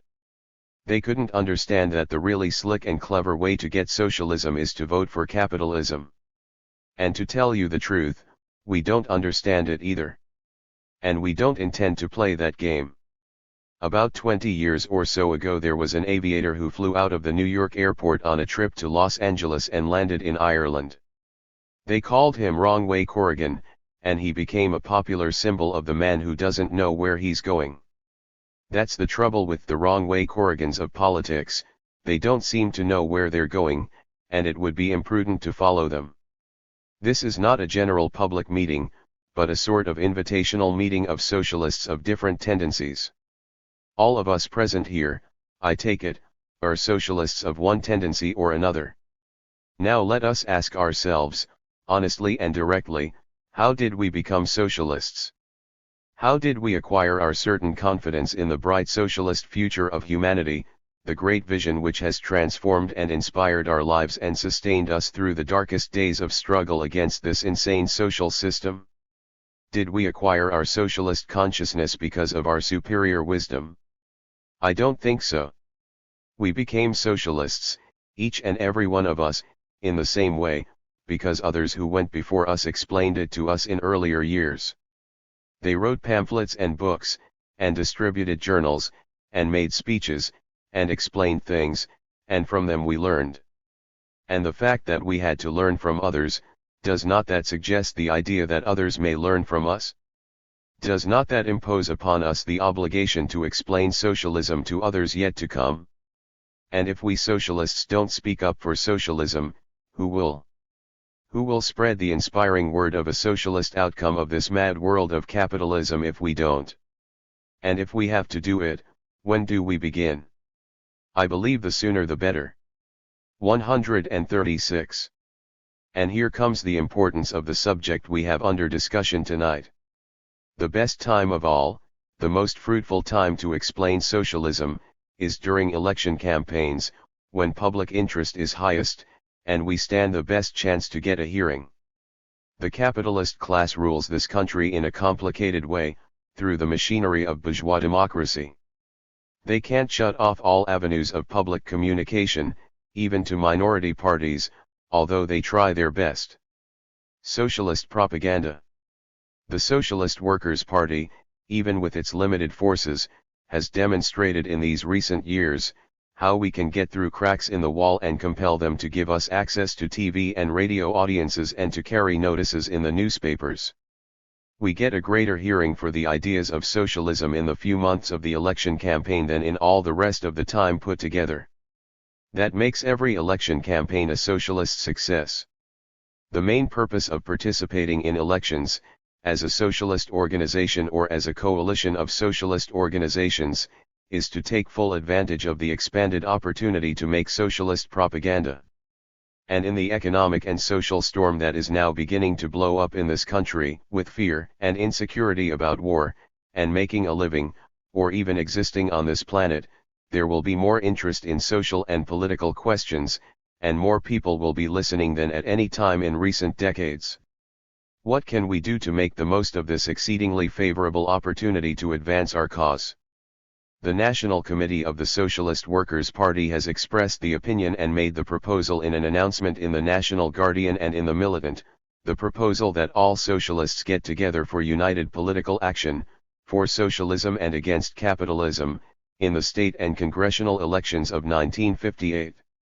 And that this action in 1958 be regarded as the springboard for a united presidential campaign in 1960.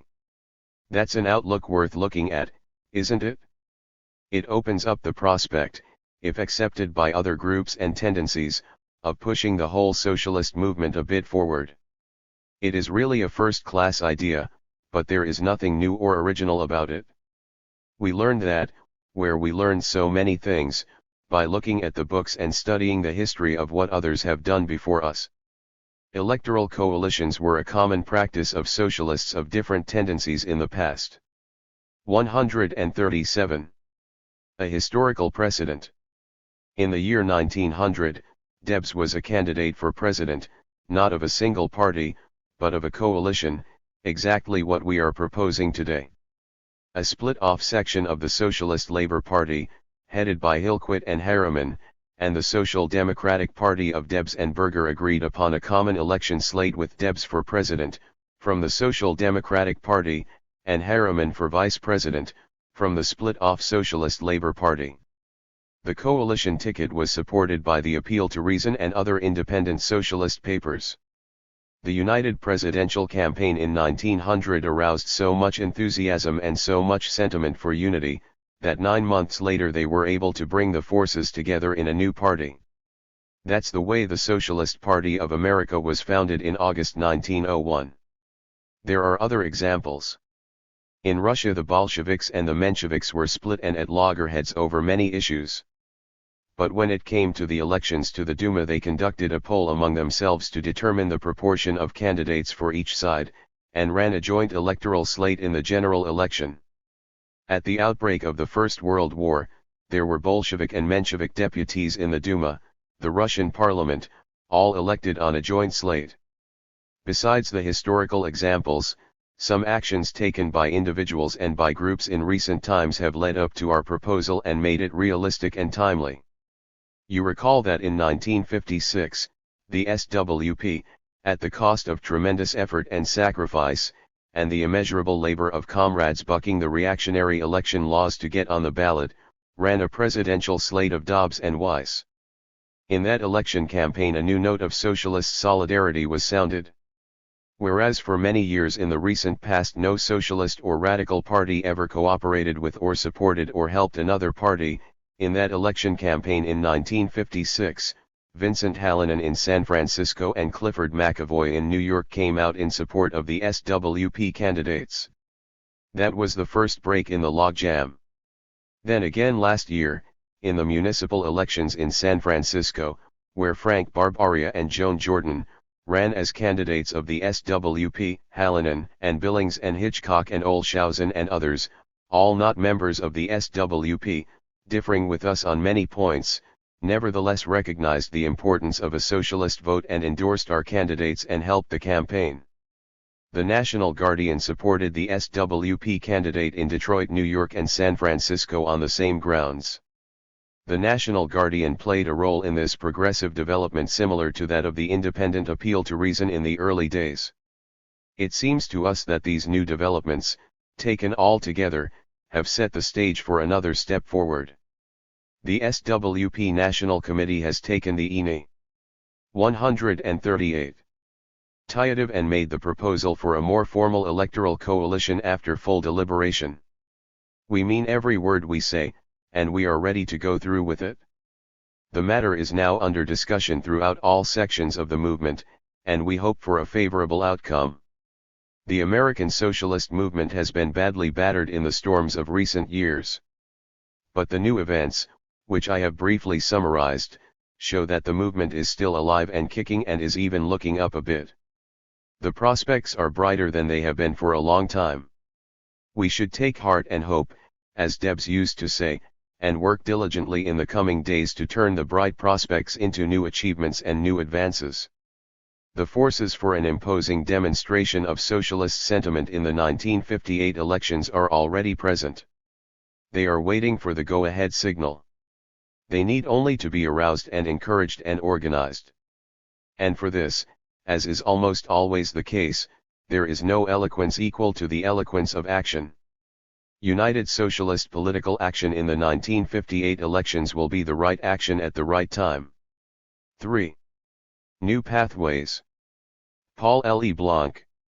As the 1950s gave way to the 1960s, the early stages of the youth radicalization were in full swing: widespread involvement in civil rights struggles, defense and active use of civil liberties, opposition to nuclear weapons and the threat of nuclear war, challenging the American century thrust of US foreign policy, support for Third World liberation struggles, cultural rebellion, including, for some, participation in a rich folk music trend, growing struggles for educational and campus reform, and college and university students, etc. Within this context, the significantly expanding number of young Trotskyists were active in all of these activities and working to help build a young socialist movement, culminating in a Young Socialist Alliance, YSA.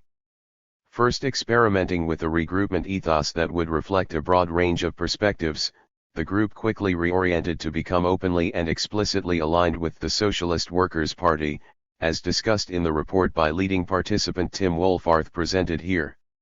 2. Engagement with the civil rights and black liberation struggles in the United States shaped much of the evolving New Left that was growing powerfully in the United States, and this was also central to the new growth in US Trotskyism. As previously noted, an entire chapter of the present volume focuses on these challenges of black liberation, although references to such realities necessarily pepper items in the present chapter too. As indicated in the 1960 essay by Francis James, Africa's Bid for Freedom, us Trotskyists were among those who perceived the ferment and insurgency among African Americans as dovetailing with similar ferment and insurgency sweeping through the colonial and former colonial regions of Asia, Africa, and Latin America. 3. 143. The Cuban Revolution was a defining feature of this period, and a majority within the SWP came to identify with it deeply and powerfully, although not uncritically. This comes through in Joseph Hanson's review of 2 early books on the revolution, see Wright Mills's Listen Yankee, and Cuba, Anatomy of a Revolution by Monthly Review editors Leo Huberman and Paul Sweezy. Hanson's own evolving and influential analysis, gathered in the 1978 collection Dynamics of the Cuban Revolution, published the same year as his death, manifesting an extremely positive understanding of strengths in the revolution and in the revolutionaries, Marxist-influenced, but not Stalinist, who made it, is at the same time tempered with an underlying critical edge informed by the analytical approach absorbed from Trotsky. His comrade George Weissmann, under the name George Lavin, would soon edit the best-selling collection Che Guevara Speaks, a sort of companion piece with his friend George Brightman's Malcolm Speaks, indicating SWP's successful outreach and influence in this period. For in this same period, Hanson began elaborating a new conceptualization of the workers' and farmers' government, a term which had its roots in the early Communist International, but which he sought to creatively develop in order to account for unexpected post-war realities. Marx, Engels, Lenin, Trotsky, and others had originally utilized a number of terms as synonyms: workers' state, dictatorship of the proletariat, workers' rule, workers' democracy. Later, in the 1939-40 debates, Trotsky argued that even though a bureaucratic dictatorship had politically disenfranchised the working class in the USSR, the country was a bureaucratically degenerated workers' state, because the social-economic conquests of the 1917 revolution, particularly a nationalized and planned economy, combined with a variety of social gains, remained intact. He argued that this workers' state should be defended, 1. in any conflict with capitalist imperialist powers, and, 2. by carrying out a political revolution to overthrow the bureaucratic dictatorship and replace it with genuine, democratic workers' rule. Hanson utilized this to argue that a workers' state involves 2 components: a. workers' rule replacing capitalist rule politically, and b. the transition from a privately owned market economy to a nationalized, planned economy. He went on to utilize the term workers' and farmers' government to describe a genuinely revolutionary movement, such as that led by Castro in Cuba, that smashed the capitalist state and established some form of popular power supported by the workers and peasants, but which had not, or not yet, moved forward to replace capitalism with a nationalized, planned economy.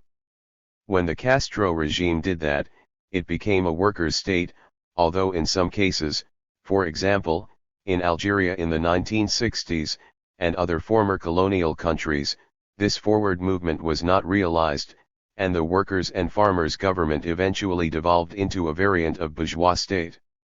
This conceptualization would become central to SWP perspectives in the 1970s and, with new twists, in the 1980s and beyond.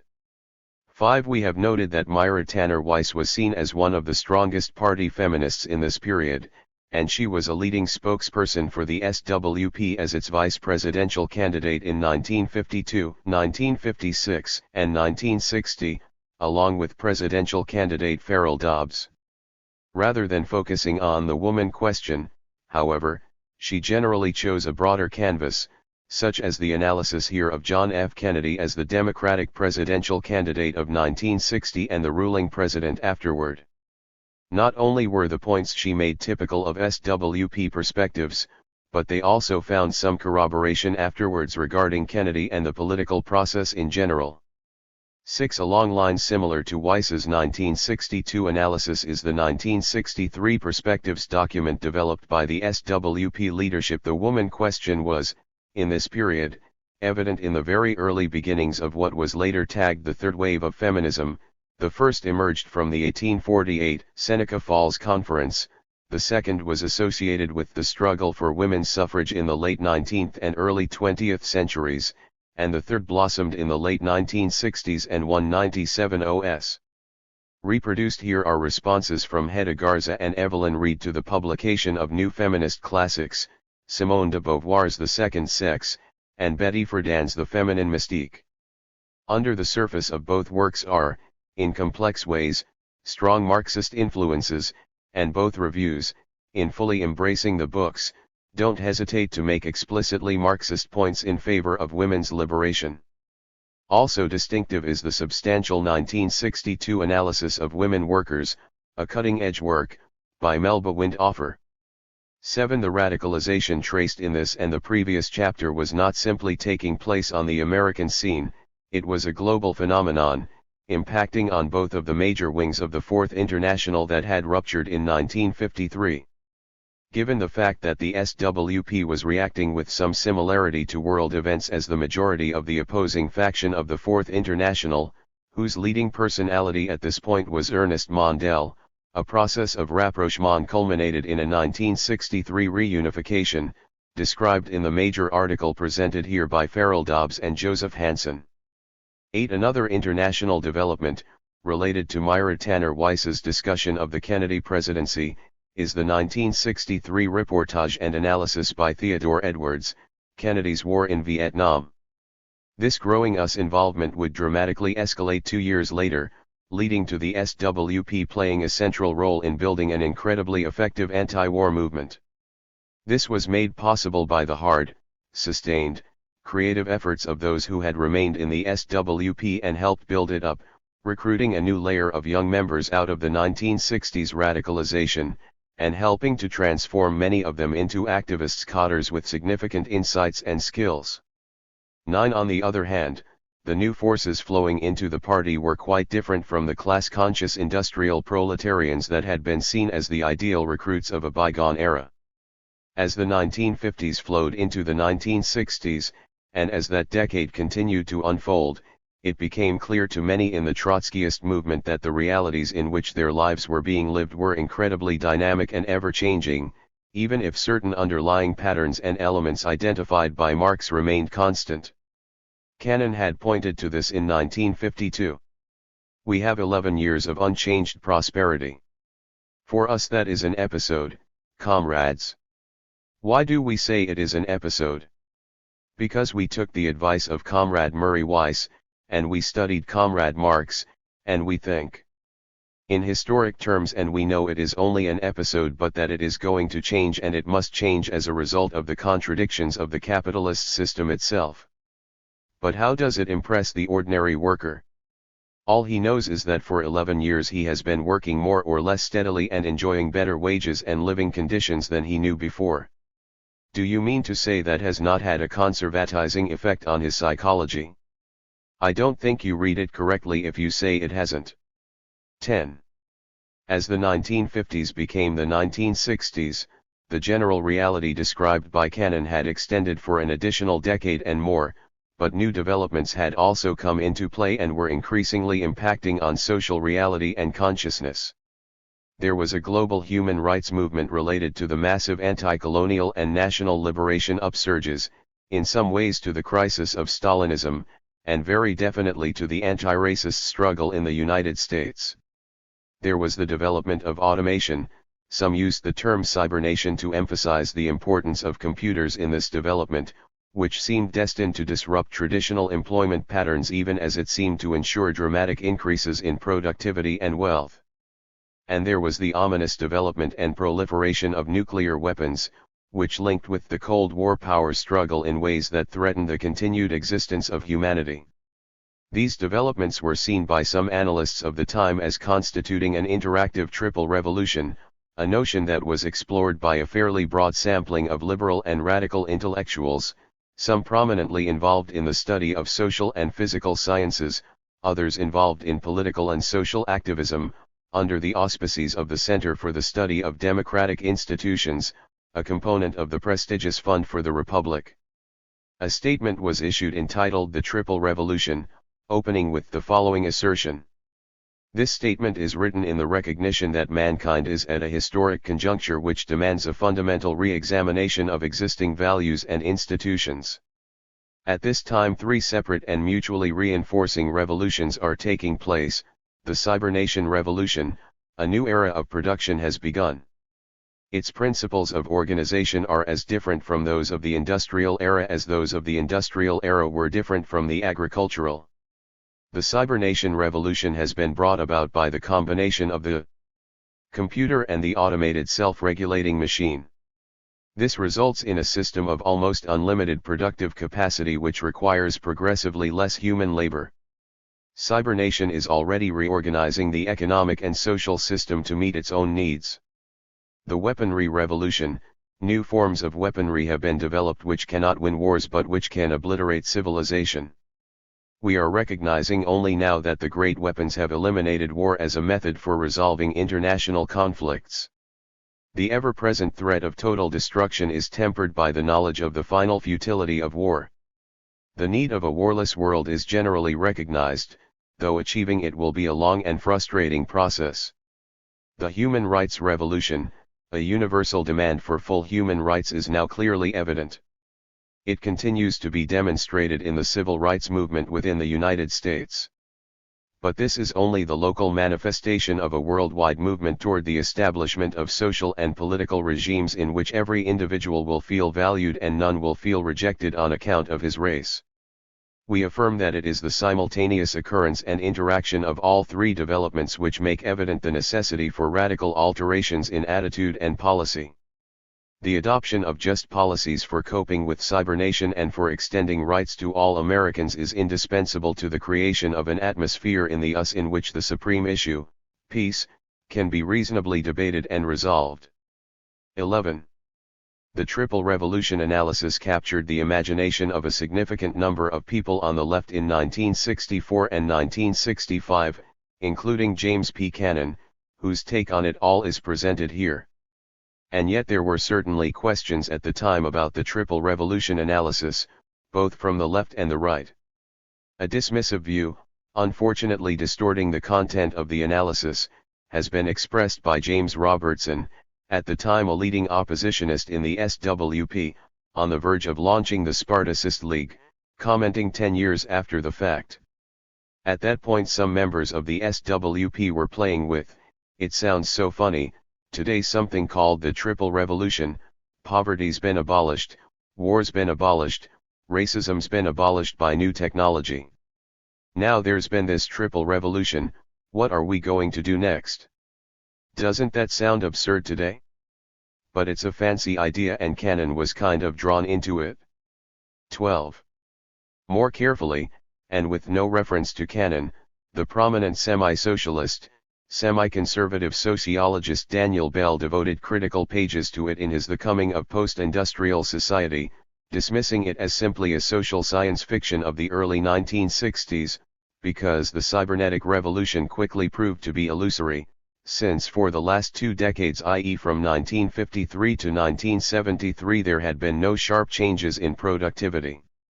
He concluded, cybernation had proved to be one more instance of the penchant for over-dramatizing a momentary innovation and blowing it up far out of proportion to its actuality. 13. At the same time as Bell's critique, even one of the signers, moderate socialist Michael Harrington, confessed that the triple revolution analysis was wrong, although his reasoning was different from Bell's. We had accurately identified a tendency of the economy to produce more and more goods with fewer workers because of accelerating technological innovation since World War II. We had rightly rejected the complacent Keynesian faith that some judicious fiscal planning would allow the nation to cope with all of the resulting problems. But we had wrongly and mechanistically assumed that the trend would express itself only through mass unemployment. But in the 60s some job seekers were absorbed into the army and war production for Vietnam, and still others were sent to college. 14. Within the SWP itself, central leaders, already less than happy with the presumptions of the opinionated retiree, were suspicious and critical of Cannon's inclinations toward innovative theorization. Leslie Evans reports that, in fact, Cannon had hoped to use the triple revolution analysis to shake the party out of what he perceived as a potentially fatal routinist lethargy. The party is too ingrown, Cannon complained. It doesn't work with real people in the world. He added, all of its activity is self-generated, militant sales drives, election campaigns for our own candidates, forums in our own hall of ourselves talking to ourselves. This isn't a way to build a live organization. After Evans agreed to research the issue, however, one young honcho from the political committee, associated with a rising star in the SWP firmament, warned him, the political committee has had a meeting about that and has ruled that it is prohibited to discuss it. Cannon is completely out of line to try to raise it, and if he pursues it any further he will be expelled. You had better shut up about it. As it turned out, this threat may have reflected the mindset of a particular clique within the SWP political committee, but was a grotesque exaggeration. Nonetheless, Evans did end up dropping it after concluding that robotics were not nearly developed enough to produce significant changes in the unemployment rate in the next few years. 15 over 50 years later, however, it can be argued that while the impact of the so-called cybernation revolution was perceived too simply by the authors of the Triple Revolution, it identified trends destined to have a powerful impact, intertwining with other trends later tagged as globalization. Dizzying technical change in the late 20th century strengthened supporters of global economic integration, according to economic historian Jeffrey Frieden. Innovations in transportation and telecommunications shrank the costs of international exchange. Sociologist Patricia Cayo-Sexton emphasizes a class struggle aspect to this. Technological change is hardly unique to the United States, she commented in 1991, but the speed and extent of it are unusual, as is the strong preference for investing in machines rather than workers. She added, it is generally agreed by analysts that much of the huge investment in new machinery is intended not only to improve operating efficiency, but also to control the workforce, limit its powers, de-skill it, and create a managerial monopoly of skills and knowledge. 16 Labor analyst Kim Moody, 15 years later, summarized what had happened in this way. In the 30 years from the mid-1970s to the mid-20s, the world of the worker in the United States was turned upside down. The industrial centerpieces of the US economy shrank or reorganized, and the cities, towns, and unions based on them went into decline and or dramatic changes in makeup. The industrial heartland became a rust belt. The industries that appeared to replace them were low-wage and mostly non-union. Technology employed with ferocity in a more competitive world, as one economist put it, eliminated some jobs and intensified others. In the 1970s, 30 years of economic gains for working-class people stopped and began to go in reverse. 17. This obviously poses the question as to whether aspects of the Triple Revolution analysis, and of Cannon's take on it, have greater relevance than seemed to be the case to many in the late 1960s or early 1970s. This is further suggested by a new uptick in 21st century analyses suggesting, as Paul Mason has argued, in terms consistent with the Triple Revolution analysis Cannon was advancing, that capitalism cannot sustain the scale of automation that is possible, and the destruction of jobs implied by the new technologies. 18. It is interesting to see left-wing analysts Nick Cernosek and Alex Williams making points in 2015 that were anticipated in 1964, while taking the analysis even further, based on the continuation of the technological revolution that imaginative radicals were contemplating half a century earlier. Through popular political control of new technologies, we would collectively transform our world for the better. Today, on one level, these dreams appear closer than ever. The technological infrastructure of the 21st century is producing the resources by which a very different political and economic system could be achieved. Machines are accomplishing tasks that were unimaginable a decade ago. The internet and social media are giving a voice to billions who previously went unheard, bringing global participative democracy closer than ever to existence. Open source designs, copyleft creativity, and 3D printing all portend a world where the scarcity of many products might be overcome. New forms of computer simulation could rejuvenate economic planning and give us the ability to direct economies rationally in unprecedented ways. The newest wave of automation is creating the possibility for huge swathes of boring and demeaning work to be permanently eliminated. Clean energy technologies make possible virtually limitless and environmentally sustainable forms of power production. And new medical technologies not only enable a longer, healthier life, but also make possible new experiments with gender and sexual identity. Many of the classic demands of the left, for less work, for an end to scarcity, for economic democracy, for the production of socially useful goods, and for the liberation of humanity, are materially more achievable than at any other point in history. 19. Simply because a similar argument is being articulated today, of course, does not necessarily mean that the previous analysis, or the analysis as such, is correct. But the innovative and creative approach of many us Trotskyists of the 20th century is certainly indicated by the fact that pathways they envisioned would continue to have resonance half a century later. One Youth Report to 18th National Convention 20, 1959. Tim Wohlfarth. 149. The placing of this point on the agenda of the convention signifies that the party recognizes the importance of the creation of a revolutionary youth movement to our work today. In assisting the establishment of a youth movement, the party is basing itself on the experience of the Marxist youth movement from the time of Karl Liebknecht on. It was the early socialist youth movement which carried on the struggle in the pre-World War I period against militarism and the preparations for war. In so doing, the youth came into direct conflict with the general reformist drift of the social democratic parties, which culminated in the betrayal of the anti-war struggle in 1914. Virtually the whole socialist youth movement went over to the new Communist International in 1918 and helped not only to create the Young Communist International but also participated in the building of the communist parties in their respective countries.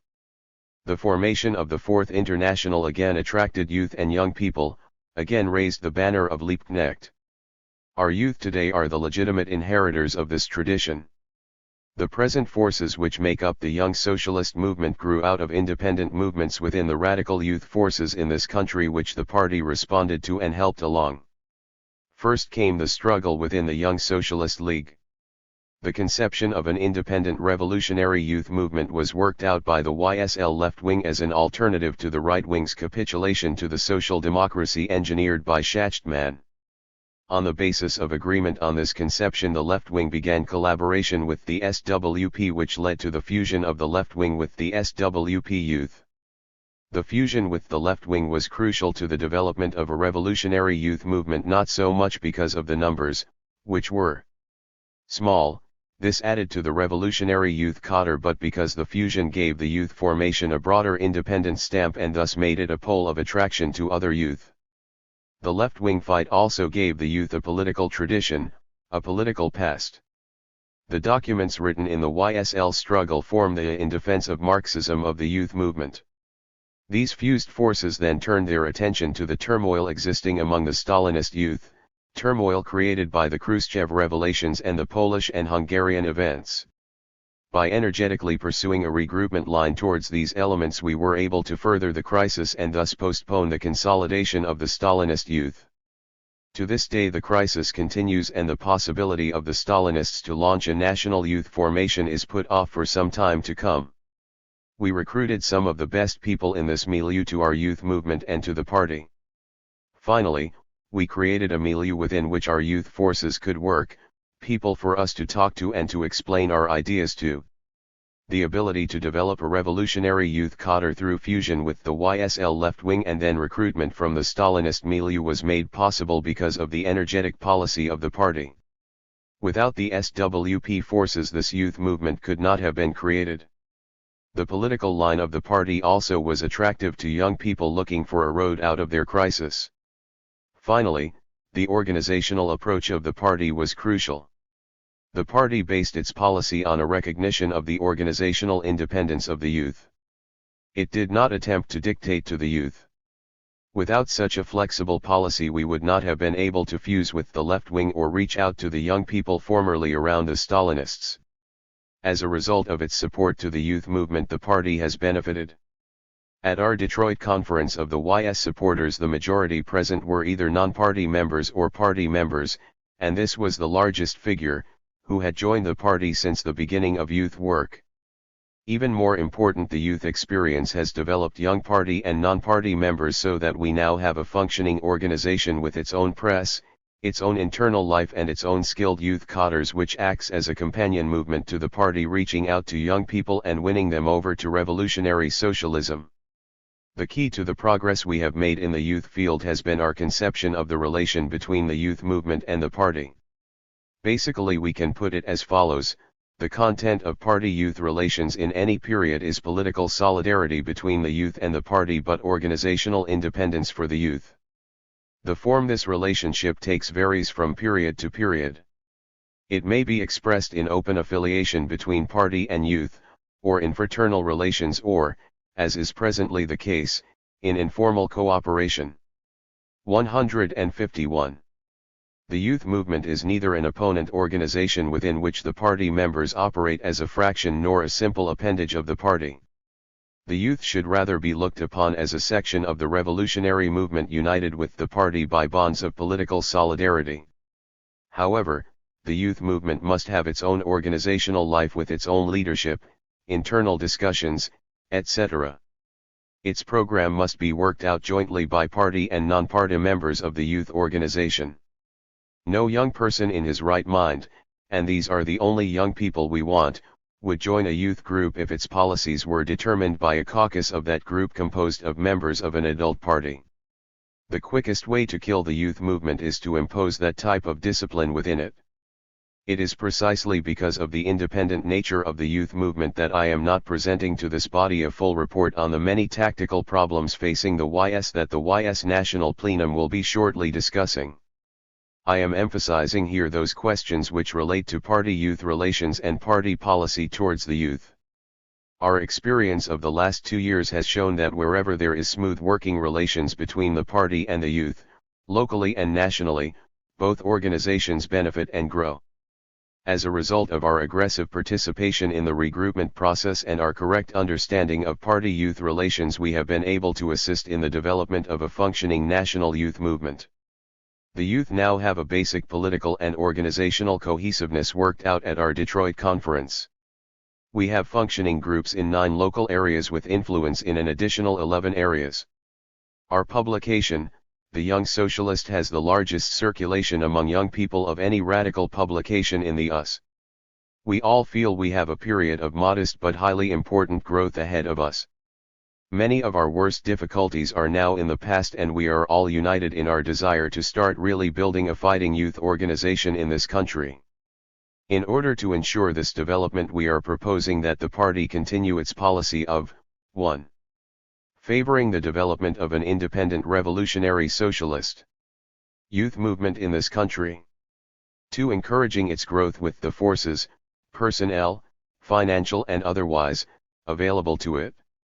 3. On the basis of the political solidarity between the YS movement and the party, recognizing the necessity of organizational independence of the youth. In return, we can assure you that the youth will provide a constant flow of new forces into the party. It will act as a training ground for young party members. 152.3. And thus raise the quality as well as the quantity of new members. The youth will carry on a political campaign in opposition to bourgeois influences among youth, whether in direct form or indirectly through the Social Democrats, who are strong among youth, or the Stalinists. Finally, we will build a youth cadre that will be capable of building a mass revolutionary socialist youth movement under favorable objective circumstances, and thus ensuring the young working class forces necessary to build a party capable of bringing socialism in the US. 2. Africa's Bid for Freedom 21, 1960. Francis James. 153. The revolution of rising expectations in sub-Sahara Africa has startled the world with its speed and scope. Within the last 4 years, 7 African countries have acquired formal independence status. The enormous energy released by Negro Africa's fight for independence has rocketed the dark continent into the brilliant orbit of the mid-20th century's anti-imperialist movement. Arab North Africa has long been seething with wars for national independence. The Middle East is a whirlpool of anti-colonialist revolution. All of Asia, and indeed the entire world, has been struck with admiration and awe by the giant socialist revolution of 600 million people in New China. Now Cuba has taken the road of revolution against the US capitalist colossus and kindled new hope and self-confidence among the oppressed colonial people throughout Latin America. No wonder gloom and foreboding characterize the mood of Western capitalist spokesmen as they observe the turbulent African scene. Can it be that Africa is going the way of China, they ask. The question is highly pertinent. What has brought about this change in sub-Sahara Africa? And what chance do the African people have to realize their hopes and expectations? The political awakening of Negro Africa, first of all, is conditioned by the economic boom of the last 2 decades. This boom has transformed the economic and social structure of a large part of the continent at an almost unbelievable rate. The extent of the change is indicated by the fact that in the post-World War II years, exports from these countries have increased on the average of 4 to 5 times their pre-war level. The investment of foreign capital in the last 10-year period reached almost $6 billion. This is approximately equivalent to the total foreign capital investment in sub-Sahara Africa in a period of 70 years, from the discovery of the Kimberley diamond mine in 1871 up to the Second World War. London Economist, December 13, 1958. 21 James 1960. 154.3. Economic expansion in the Union of South Africa set the impressive record of nearly tripling its industrial production and more than doubling total national output of goods and services in the first post-war decade. In the Belgian Congo there were only 4,200 industrial enterprises in 1947. 10 years later there were 21,000. Kenya petroleum consumption between 1950 and 1957 rose by 500%, and consumption of electric power rose by 1,600%. Hydroelectrical projects of enormous capacity are planned or are already under construction in almost every part of the continent. The construction of dams, of course, is designed primarily to increase production of raw materials for export, rubber, cocoa, cotton, peanuts, etc. But it also affects subsistence farming on lands reserved for the African peoples. Africa de 9 Est, London, reports that in Kenya, Where production of cash crops on reserved lands was prohibited until only recently, there has been something like an agrarian revolution. In one province, scattered holdings have been consolidated as a model for others. Modernization of agricultural methods in southern Rhodesia's African farms has resulted in production of 8 to 15 bags of grain per acre where previously only 2 to 3 were produced. The production per acre on the European farms averages only 4 to 6 bags. Modernization filters down into the most remote villages. Progressive chiefs begin to seek ways and means of putting running water and electric lights in village housing units. The economic boom brings with it the African's desire and his constantly more forceful demand for a greater share in the continent's wealth.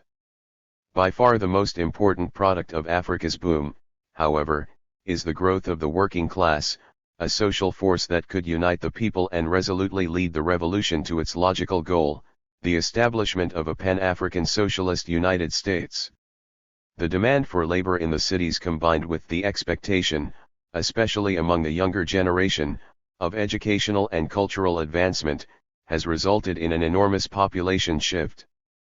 The size of the major towns in northern Rhodesia, for example, was doubled from 1948 to 1950. John Gunther in 1957 estimated that 40 million rural inhabitants were moving away from tribalism toward urbanization. This growing proletarian force, living in terrible poverty, suffering discrimination, and filled with hatred for the white supremacist rulers, possesses some unique qualities. Foremost among these is its migratory character. Migrant labor is established by forcing the African into native reserves, then demanding he carry a pass in order to leave the reserve, work in mines, on white settlers' farms or in industrial centers. This is true even of the largest 155 urban centers and in the technically more advanced areas in Kenya, the Union of South Africa, the mining areas of the Central African Federation and the Belgian Congo. In Leopoldville only about 21% of the working population has broken with rural and tribal ties and is considered permanently city-dwelling. In the copper belt of northern Rhodesia only 65% of the workers have their families living with them. This semi-slave status of the African worker was designed to prevent organized resistance to the intense exploitation practiced by the white rulers. And for a time it had its effect.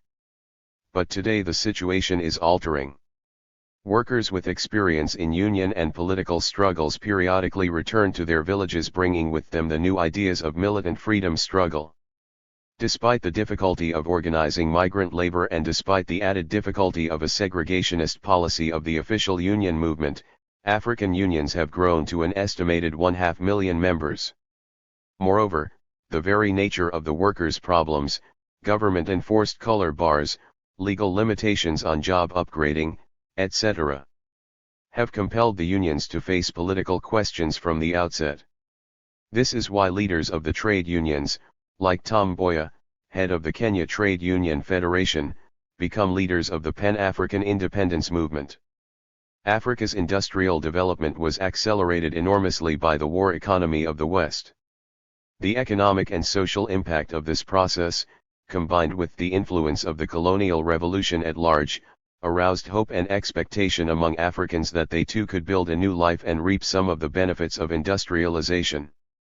These hopes, however, cannot be realized without uprooting the whole system of colonialism and returning Africa to the Africans. Thus the fight for genuine independence. Thus the revolution of rising expectations. And thus Western capital has acted as the unwitting agent of its own downfall in Africa. The British, in their East and West African colonies, have long followed a policy of concessions to the rising independence movement to which the name has been attached, gradual self-rule. This policy permits, when the demand is strong enough, formal independence without loss of capital to British interests. British diplomats have explained that the secret of success of this policy is to give before the giving is demanded. Today, there is not a single British colony that is not already demanding. The French held to the French Union policy with all power concentrated in the Paris government. Last year the pressure of the colonial revolution forced a change in policy to the concept of autonomous republics within a French community. Threat of withdrawal of all economic aid, arms, police protection. 156.3. Technicians, etc. If a country voted non to remaining within the community kept all territories except Guinea within French control. Already, less than a year later, in the French colony of Dahomey, African political leader Aimé Pythy's party passed a motion demanding independence in 1960 and urging a referendum to consult the electorate, and the Mali government has made an official demand for independence as soon as possible.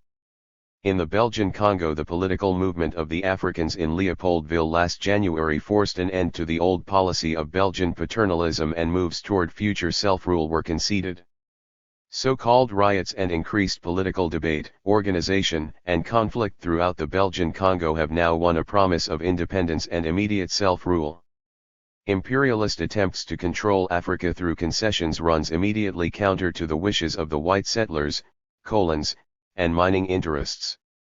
They, being a small minority holding political power over Africa's millions, know full well that concessions often sow the seeds of bolder demands. Even the most elementary bourgeois democratic rights would mean the complete isolation and ultimate ruin of the colons. They fear the mass of the African people and can conceive of protecting their privileges only through terror.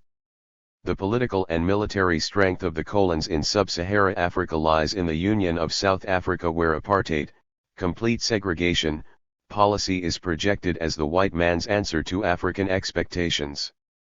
Increased colon power as an answer to the freedom movement is pushing upward from the Union of South Africa through East Africa and the Central Federation of the Rhodesias and Nyasaland. The colon power is attempting to destroy the African movement of Nyasaland through arrest of its leaders. Dr. Bunda and 500 others are now in prison. Britain sent troops to back up the colons in the emergency of last year. The United States, with its dollar diplomacy, i.e., economic control combined with the granting of formal political independence, presents itself more than any other single or combined power, as the new liberal imperialism. Last year a special subdivision of the US State Department was set up to handle African affairs with Assistant Secretary of State Joseph C. Satterthwaite in charge. Official policy toward the independence movement was stated by him as follows: insofar as these objectives are progressive, just, and constructive, insofar as the methods employed to achieve the objectives are nonviolent and equitable, our attitude, in accordance with our national history, character, tradition, should obviously be one of sympathy and support. State Department Press Release, October 8, 1958. Even such guarded words as these have brought a protest from European powers and accusations that the US is encouraging the nationalist movement. 157. Underlying the free world problems of political control lie the economic difficulties of the boom recession cycle of capitalism. The slump of 1957 resulted in a 10% average drop in raw material prices on the world market. The loss to Africa due to the drop is estimated to exceed the total of US and USSR aid to Africa for the last 5 years. Copper production in the Belgian Congo fell by 50%, resulting in mass unemployment in Leopoldville. The consequence of periodic recessions is by no means the sole economic problem facing capitalism in its drive to contain the African Revolution. Capital, in the form of government loans and private investment for industrial and development projects, is seen by the free world colonial experts as the only hope of maintaining political control. Yet in areas where the revolution rises to the heat of open conflict, capital tends to move out. This happened in the Central African Federation when the emergency was declared, and in the Belgian Congo concurrent with the strike wave and riots of January 1958. Still another problem for imperialism is the growing influence of the Soviet Union and China in Africa. The politically conscious forces in the independence movement are wary of the Kremlin, and this is not due entirely to their pro-American illusions. Many of them recall with bitterness the exhortations of Moscow to support the imperialist democracies in World War XI. They are still waiting for a little of this democracy for Africa. What the African leaders see immediately, however, is the contrast between the role of the USSR in supporting UN recommendations on the racial situation in South Africa and West Africa and the US abstaining from voting until recently. Moreover, the Soviet Union has loaned money to the independent African states totaling approximately the same as the US loans at about half the interest rate. The unfavorable situation confronting the US-dominated Cold War bloc has compelled it to moderate its tactics. Premature attempts at solving problems by purely military means and naked terror have been curbed. This tactical shift is of course closely linked to the objective of gaining a new foothold for imperialism by the use of two familiar devices: a. Split and atomize the movement and paralyze its capacity to act against the common foe. b. Gain control over sections of the leadership by means of economic pressure, bribery, threats, concessions, blackmail, and playing off one segment against another. These imperialist calculations have the following basis in reality: the African people are divided and fragmented along religious, tribal, cultural, and linguistic lines. Over 700 languages exist on the continent. Divide and rule has been the age-old policy of the colonial powers. They have allotted powers in the 158(3) reserves or labor contracts in the ports and mines to hand-picked tribal leaders or chiefs. They fostered tribal loyalties and made these loyalties economically significant. Behind tribal riots reported in the news lie many jurisdictional disputes over work opportunities, land tenure, and other economic issues. All these conflicts are continuously sharpened and encouraged by the white rulers. Another factor that favors the success of the new imperialist policy is the limited bourgeois and reformist program and outlook of the present leadership of the independence movement. This weakness is strikingly expressed in the illusion that a formally neutral but in reality pro-American orientation in the Cold War can serve the cause of the African freedom movement. Understandably, the African leaders want the aid of Western capital to help in the industrialization and modernization projects. The idea, however, that such capital can be secured by commitments to line up with the Cold War bloc is, of course, a deadly trap which the capitalist West has adroitly sprung on many occasions. While these factors are not to be underestimated and constitute a grave danger to the success of the struggle, there are important reasons why the independence movement resists atomization and will not easily lend itself to piecemeal destruction. There are also reasons why the movement is forced by the logic of its development to overcome the limitations imposed by its bourgeois reformist program and leadership. As we pointed out, the economic exploitation of Africa by Western capital has had consequences far beyond what the capitalist intended. The growth of industry, the proletarianization and urbanization of large sections of the population have served to enhance the interdependence of all areas of the continent. Thus the independence movement tends from its earliest manifestations to acquire a continent-wide scope and perspective.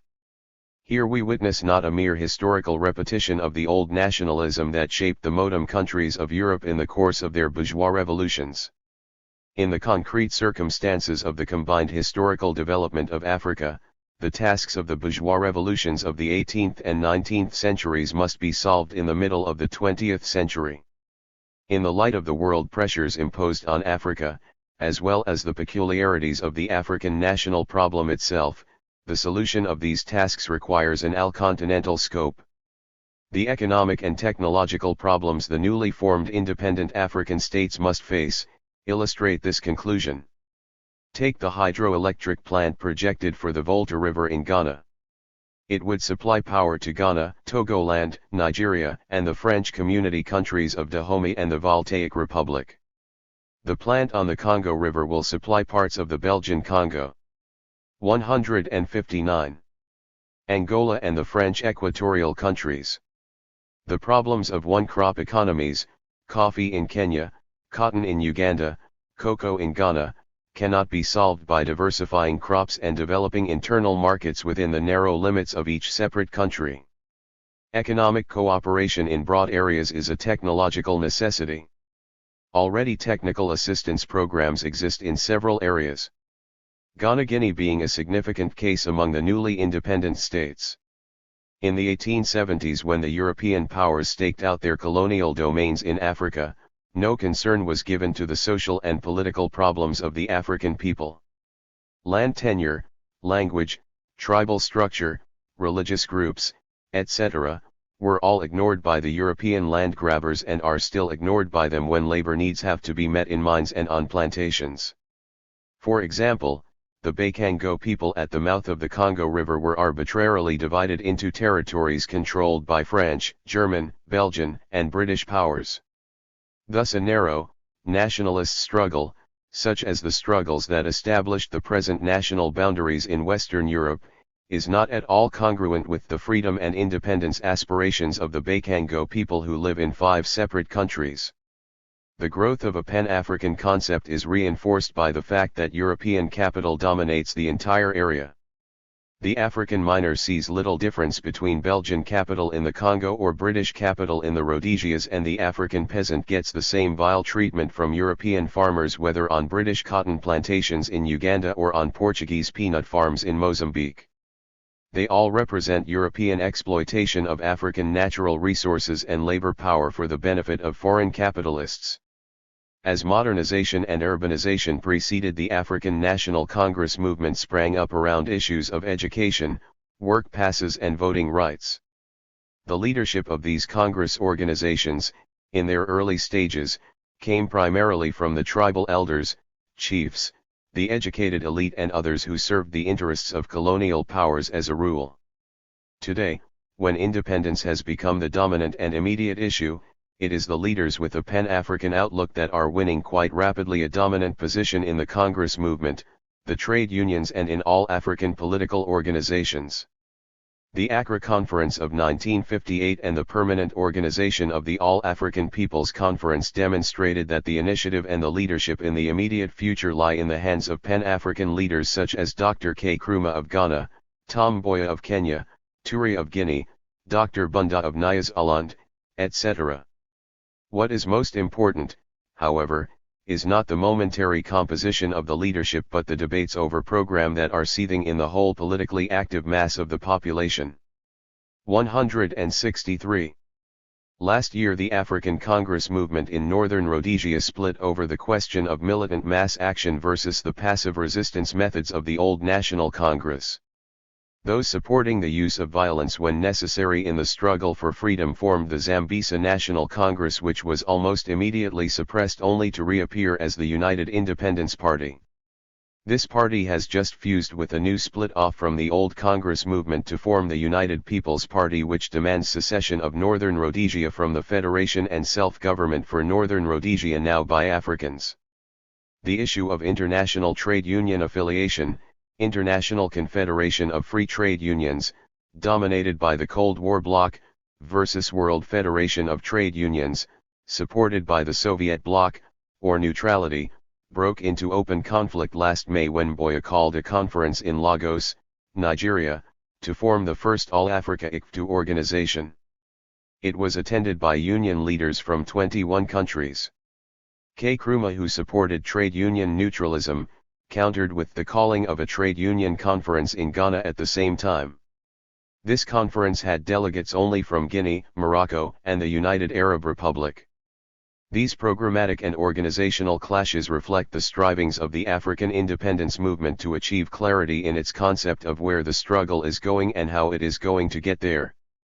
The concept of Pan-Africanism, so overwhelmingly dictated by the course of Africa's historical development, still leaves open the questions: what class in African society can realize a continent-wide organization of the economic struggle to industrialize and modernize?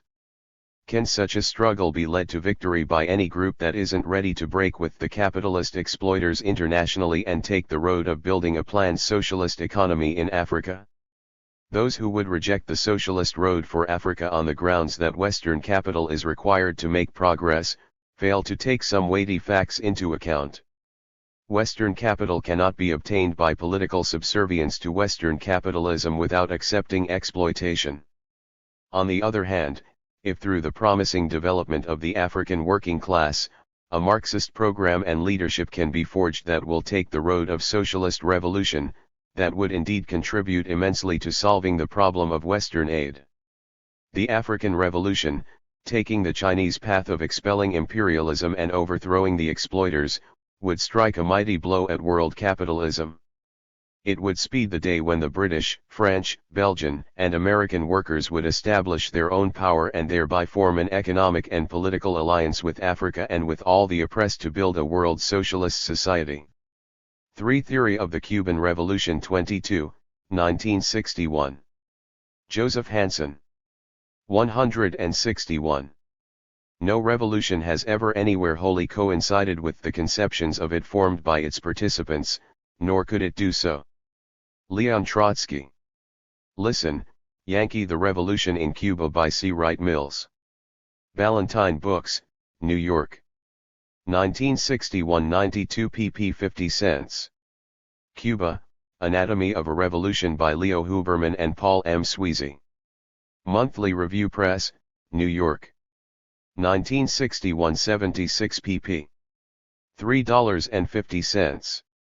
In the first stages of the Cuban Revolution, not much appeared about it in the way of searching analysis. Publicity was largely agitational, whether for or against. Consequently, the worth of most early writings hinges largely on the accuracy of the reporting and the extent to which documentary material is included.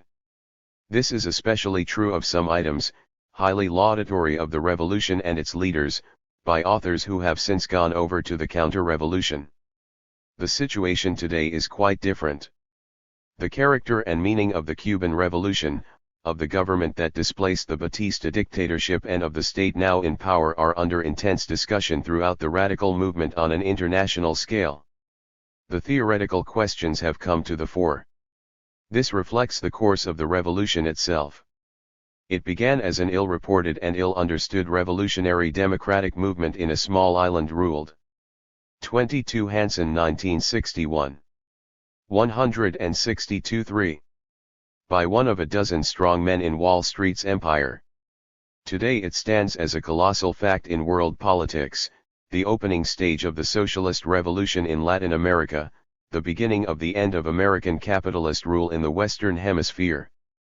The 2 books under review are among the best in a new literature appearing about the Cuban Revolution, a literature written by serious thinkers accustomed to probing for the deep-lying forces and trends in modern society. These thinkers are fascinated by what this revolution has revealed, for they feel that perhaps here may be found clues to titanic revolutionary events now drawing near. As Huberman and Sweezy express it, in Cuba they are actually doing what young people all over the world are dreaming about and would like to do. Emphasis in original. Let's begin with Listen, Yankee. In writing this book, C. Wright Mills displayed considerable courage. The author of The Power Elite and White Collar, to mention his best-known books, staked a big reputation and high standing in academic circles when he decided to support the Cuban Revolution with such forthrightness. That he weighed the issues is evident from the following statement. Like most Cubans, I too believe that this revolution is a moment of truth, and like some Cuban revolutionaries, I too believe that such truth, like all revolutionary truth, is perilous. Any moment of such military and economic truth might become an epoch of political and cultural lies. It might harden into any one of several kinds of dictatorial tyranny. But I do not believe that this is at all inevitable in Cuba. And I do believe that should it happen it would be due, in very large part, to the role the government of the United States has been and is continuing to play in Cuban affairs. The policies the United States has pursued and is pursuing against Cuba are based upon a profound ignorance, and are shot through with hysteria. I believe that if they are continued they will result in more disgrace and more disaster for the image of my country before Cuba, before Latin America, and before the world. Emphasis in original. To help enlighten his fellow Americans and as a service in countering the hysteria, Mills presents the Cuban revolutionary case. As a succinct presentation of the main facts that led to the revolutionary explosion, of the achievements since then, and of the aims, attitude, and outlook of the main rebel forces, the book is a remarkable accomplishment. I cannot recommend it too highly to anyone seeking a quick briefing, particularly as a knowledgeable Cuban. 163. Revolutionist, leaving aside diplomatic considerations, might give it to you on a visit to the island. It's not Stalinist. The salient feature of Listen, Yankee is the clarity with which it presents the anti-Stalinist aspect of the Cuban Revolution. Most readers of the International Socialist Review will understand at once, I am sure, that this has nothing to do with the anti-communism of the House Un-American Activities Committee or similar bodies of witch hunters and counter-revolutionaries. Even in most communist parties where the cult of the late dictator was once the first commandment, it is generally accepted today since Khrushchev's 20th Congress revelations about Stalin's crimes and paranoia, that to be anti-Stalinist does not automatically put you in Hitler's camp. An understanding of the attitude of the Cuban revolutionists towards Stalinism is particularly important. The Cuban Communist Party supports the revolution. The government, in turn, has respected its democratic rights, as it has the democratic rights of other radical groupings. It has refused to engage in any witch hunting and has denounced anti-communism as a divisive weapon of the counter-revolution. This, plus the aid solicited from the Soviet bloc countries, which undoubtedly saved the Cuban Revolution from going down, has been utilized to falsely picture the Cuban government as having succumbed to Stalinism. The issue happens to be crucial in the United States for winning support for the Cuban Revolution in sectors of the trade union movement, among intellectuals, and on the campus. It is not just a matter of attempting to overcome hysterical Stalinophobia. In these circles the truth is widely known about Stalin's suppression of proletarian democracy, his frame ups of working-class political opponents, mass deportations, and assassination of socialist leaders. Many rebel-minded people in the United States, who offered their support to the Soviet Union, felt betrayed on learning the facts about Stalinism. Consequently, out of fear of being burned again, they are cautious. On the other hand, the appearance of a genuinely democratic socialist revolution could reanimate them. Besides constituting the only sectors of the population ready at present to give a fair hearing to the Cubans, they are an essential link in rebuilding a mass socialist movement in America. Mills gives the question the importance it warrants, citing many facts to indicate the profoundly anti-Stalinist nature of the revolution. Among these he notes the stress placed on immediate benefits for the people, the readiness. 164.3. To listen and learn in all fields, the freedom that makes Cuba so exhilarating to radicals, above all those on vacation from the stifling atmosphere of McCarthy land. On the decisive political fact of leadership, Mills has his Cuban protagonist write an entire letter, number 5, explaining why the Communist Party is not in power in Cuba and why it is highly unlikely even to seek power. The plain fact is, our revolution has outdone the Communists on every score. From the beginning up till today, always at every turn of event and policy, the revolution is always faster than the Cuban Communist Party, or individual communists. In all objective facts, then, we are much more radical, much more revolutionary than they. And that is why we are using them, rather than the reverse, they are not using us. In fact, they are being very grateful to us for letting them in on the work of the revolution. In fact, this is the case generally with local communist parties in Latin America. In a real revolution today, in Latin America at least, the local communists are to the right of the revolution.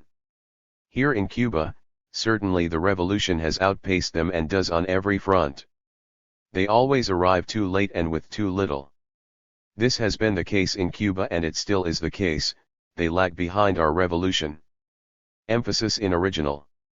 The truth is that Stalinism proved to be an insuperable handicap for the Communist Party of Cuba, no matter how revolutionary-minded its ranks were, and it was bypassed by Castro's July 26 movement.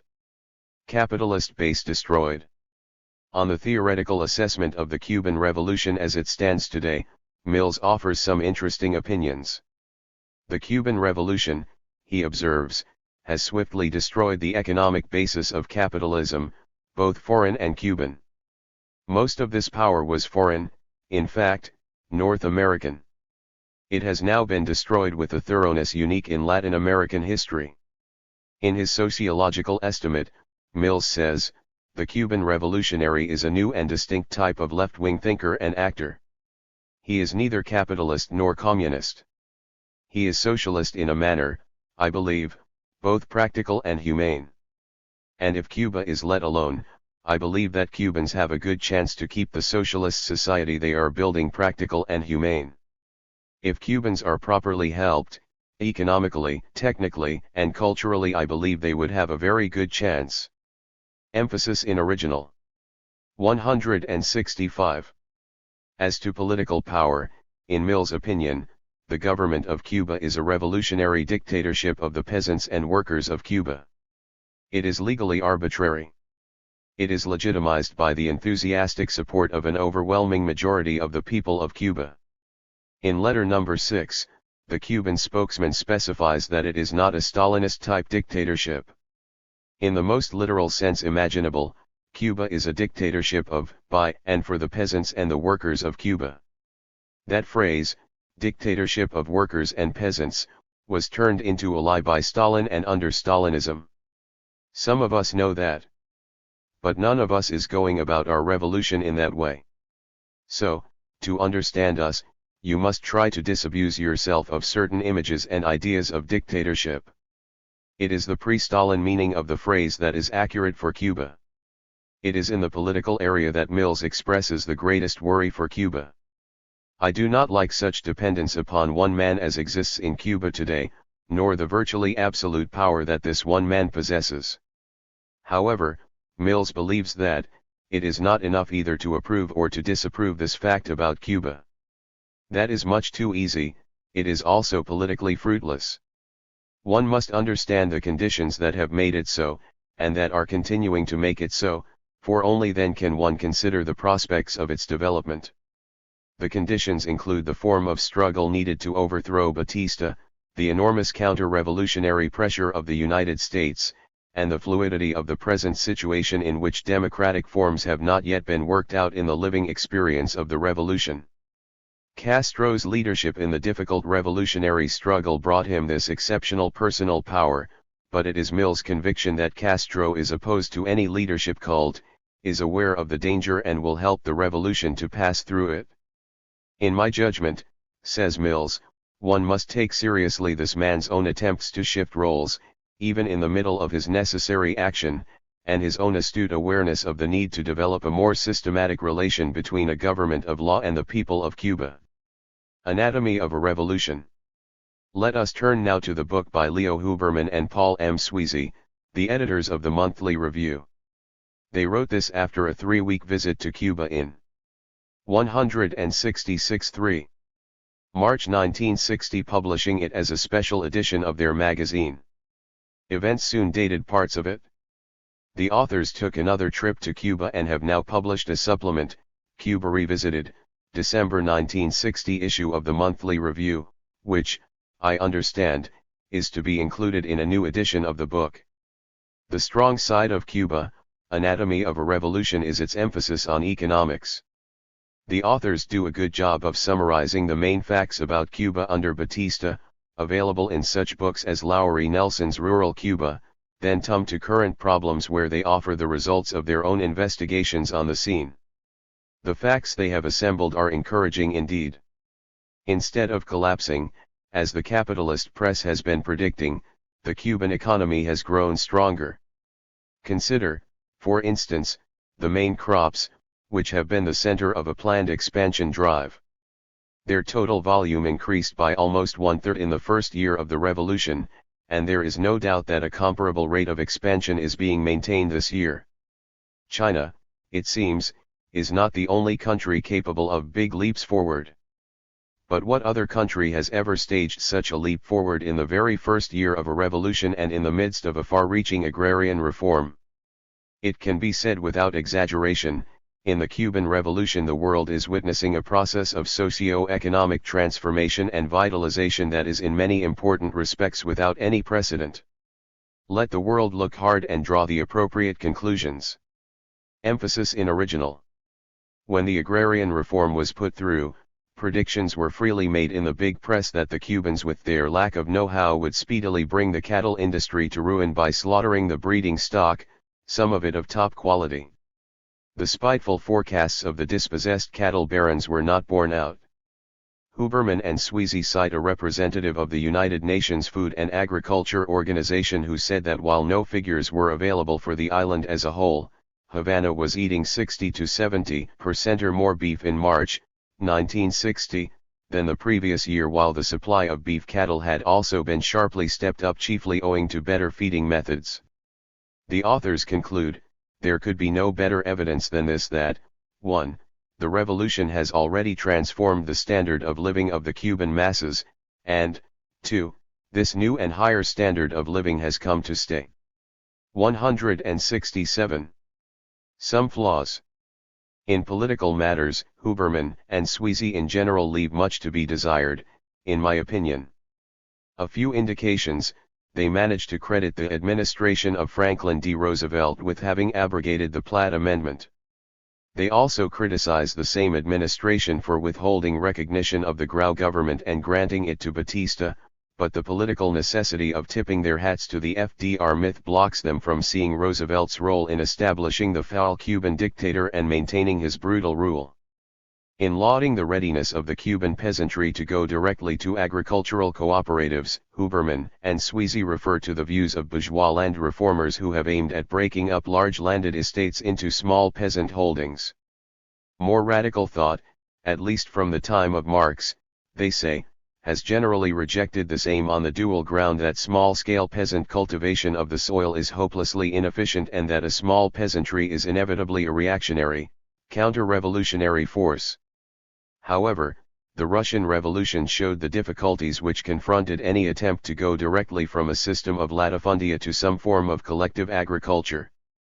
In spite of themselves, the Russian Bolsheviks were forced to distribute the land to millions of small peasants, and it was only much later, after fierce and bloody social struggles and frightful agricultural losses, that they succeeded in establishing the system of collective and state farms. Thus they amalgamate Lenin's adherence to the political position of Engels with its direct opposite, that of Stalin. Engels held that collectivization in agriculture, despite its obvious economic advantages, could proceed only in accordance with the will of the peasants themselves. A revolutionary government could seek to convince them by argument and examples, but in no case force them. That was how Lenin proceeded. Stalin, after first pandering to the rich peasants, collectivized Soviet agriculture by force. The catastrophic consequences still plague the Soviet Union. If a real lesson is to be drawn from the Cuban experience, it is the advantages to be gained by following the method worked out in theory by Engels and put into practice by Lenin, in contrast to the brutal method used by Stalin. Huberman and Sweezy credit Cuba's success to Castro's knowledge of the peasantry and sensitivity to their deepest wishes. If Castro is not aware of the theoretical and historical background, the confirmation of the Marxist view is all the more notable. A serious political error which Huberman and Sweezy themselves admit in their postscript to the book was the estimate that Washington would not slash 168.3 the Cuban sugar quota. We remain uncertain as to why they made the error. Did they calculate that it was not in the best interests of capitalism to do this and that the powers that be would recognize this? Or did they underestimate the deeply reactionary character of both the Democratic and Republican machines? Fortunately, the politically astute Cuban leaders were not caught by surprise. As Castro indicated in his speech at the United Nations, they are well aware of the true relationship between the shark and the sardine. I mention these items with no thought of disqualifying Cuba an étonnerie of a revolution. They are minor, if annoying, flaws in an excellent report and strong defense of the Cuban Revolution. My intent is to suggest that if the authors have any predilection, it is in the direction of the Communist Party. This gives certain of the things they say about Cuban politics much greater weight than they would otherwise have, for, representing a break with their predilection, these views were undoubtedly pondered many times over before being expressed. Made by non-communists. From the origin of the July 26 movement in 1953 until the rebel army was well on the way to victory, Huberman and Sweezy declare, the Cuban CP was cool to and sometimes critical of Castro's organization. The leadership of the revolution owed absolutely nothing to the communists. Only Castro, if he should join the Communist Party, could persuade any of the others to follow him. Since no responsible observer, to the best of our knowledge, has ever suggested that Fidel has done any such thing, we conclude that the hypothesis of communist infiltration of the leadership is a pure figment of the anti-communist imagination. Can the communists get into position to wrest leadership of the masses, of the revolutionary movement itself, out of the hands of Fidel and his colleagues in the army and government? Huberman and Sweezy ridicule the possibility, pointing to the smallness of the Communist Party and its lack of standing as against the size of Castro's following and their revolutionary record. The authors go even further. In our judgment, for what it is worth, the Communists could make no bigger mistake, now or in the foreseeable future, than to challenge Fidel and his close associates for the leadership of the revolution. They would lose, and in losing they might easily do irreparable damage to the cause of the revolution, which of course is also their cause. On the other hand, if they continue to pursue their present course, they may play an important, and 169. In some respects perhaps an indispensable, even if subordinate, role in the building of socialism in Cuba. To make their meaning still clearer, they compare the Cuban communists with the American communists in the New Deal period. They worked hard and often effectively, trying of course always to push matters somewhat further to the left than they would otherwise tend to go. While they won control in some unions, they were never in a position to make a bid for political leadership in the country and never caused any serious problems except in the minds of the right-wing lunatic fringe. In short, although the authors do not say it, since the 30s neither the Cuban nor the American communists have played the role of revolutionists. All the charges and accusations concerning the alleged communist character of the Cuban government and/or revolution tend to hide what may turn out to be historically one of the most important facts about the Cuban Revolution. This is the first time, ever, anywhere, that a genuine socialist revolution has been made by non-communists. Emphasis in original. Castro and the rebel army, calling themselves neither socialists nor communists, in fact without any clearly formulated ideology, seized power in Cuba after 2 years of bloody civil war and proceeded with élan and dispatch to do what needed to be done. No one can now foretell the full implications of this startling fact, Huberman and Sweezy believe, but no one need doubt that it will open up new vistas not only in the realm of social thought but also in the realm of revolutionary action. Although there is considerable difference in the angle of view, in emphasis, in political inclination, and in the way they express what they observed, it is clear that the impressions which the revolution made on C. Wright Mills on the one hand and Huberman Sweezy on the other were not greatly different. The similarity extends to other fields.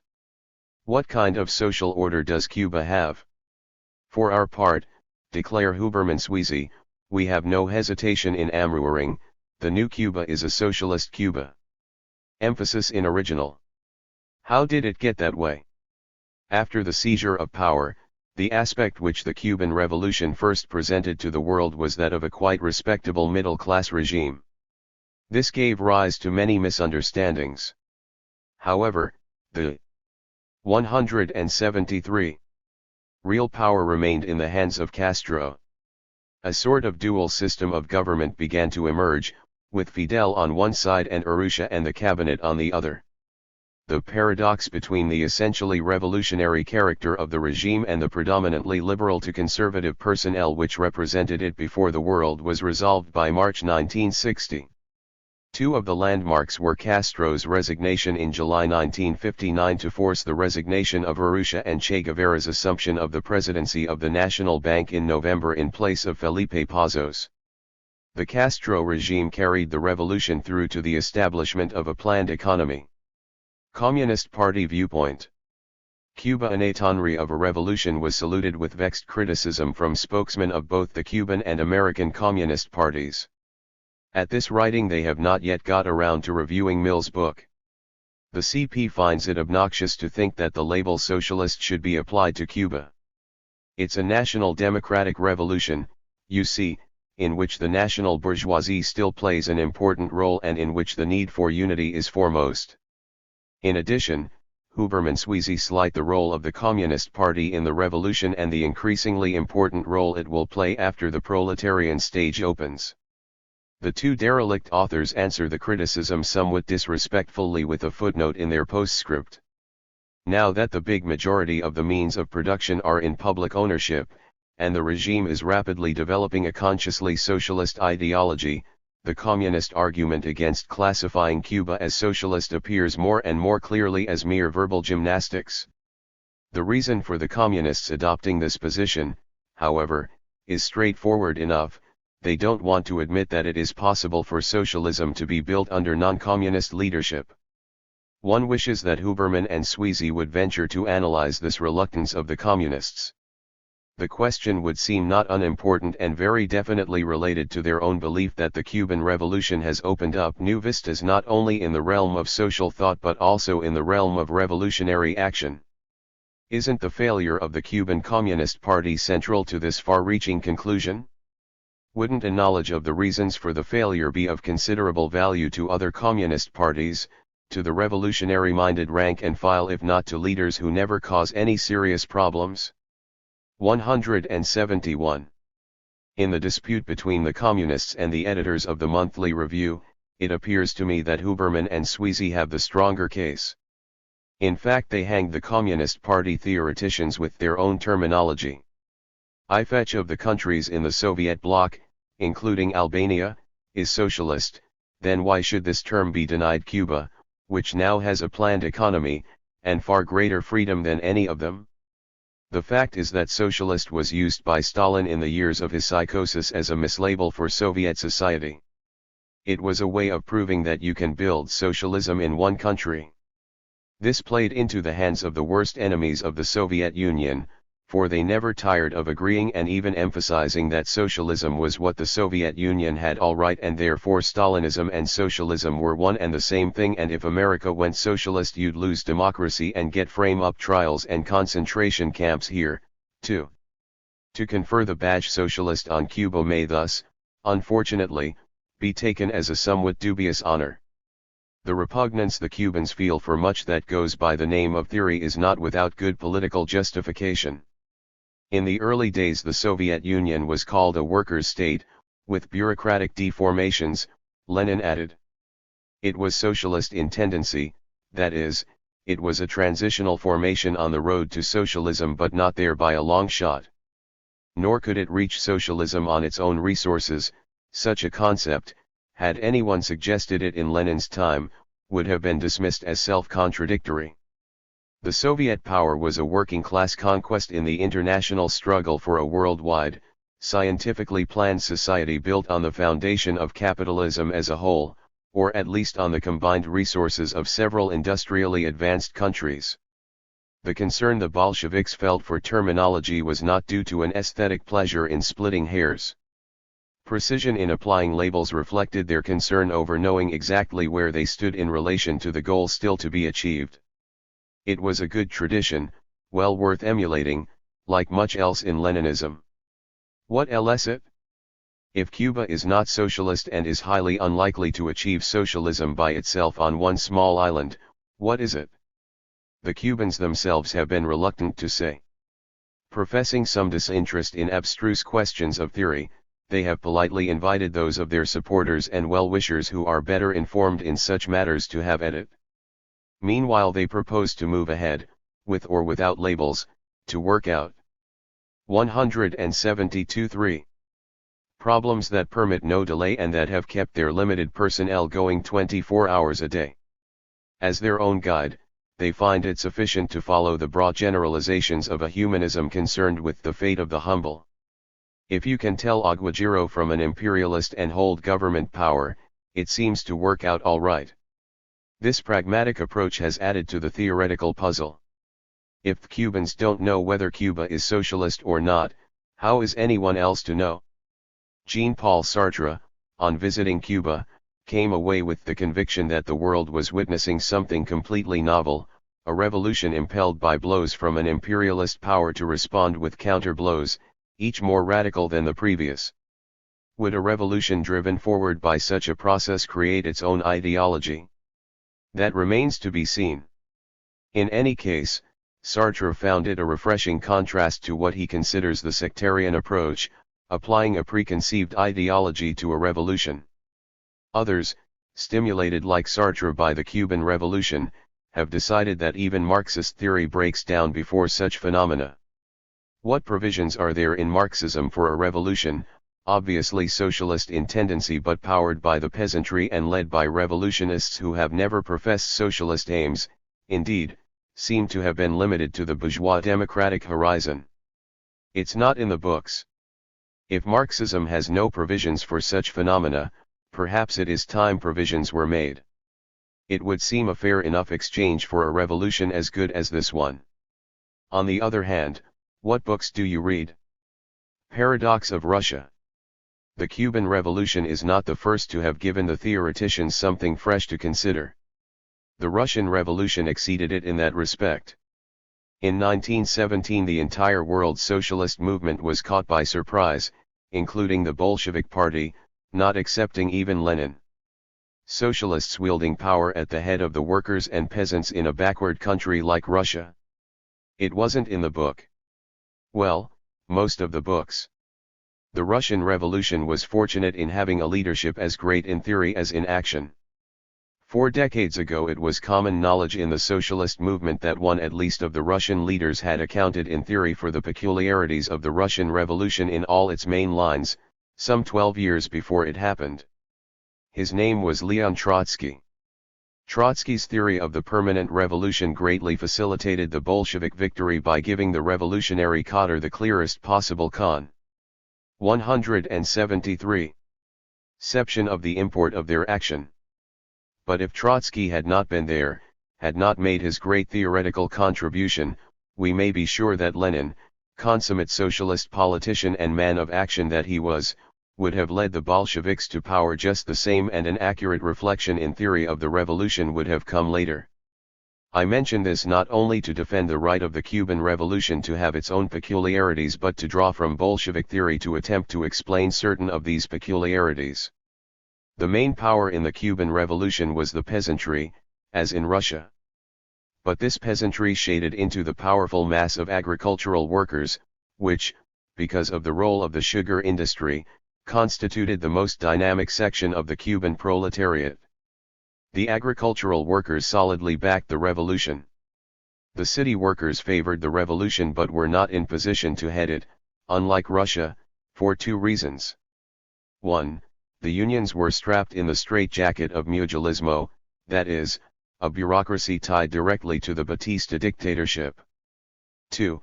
The political leadership was held by the Communist Party, an organization devoted to peaceful coexistence, people's frontism, and the cult of Stalin, an organization which, as Huberman and Sweezy put it diplomatically, never caused any serious problems. The CP leaders actually went so far avoiding causing any serious problems for Batista that they pictured him as a man of the people and took posts in his government. The main demands of the peasantry were an end to hunger, an end to Batista's savage killings, and agrarian reform. In Russia, bread, peace, land. These demands became the slogans of the July 26 movement. By all the criteria of origin, aims and social following, the July 26 movement was a petty bourgeois formation, but an extremely radical one. It had one plank in its program which separated it from all similar groupings and which was to prove decisive. It made a principle of armed struggle without compromise against the Batista dictatorship. To carry out this aim, it organized a peasant guerrilla movement that has been compared to Tito's and Mao's. Parallels can also be found, however, in the rich revolutionary experience of Latin America, including Cuba itself.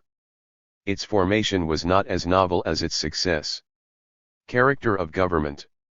On coming to power, the July 26 movement set up a coalition government that included well-known bourgeois democratic figures, and not in secondary posts.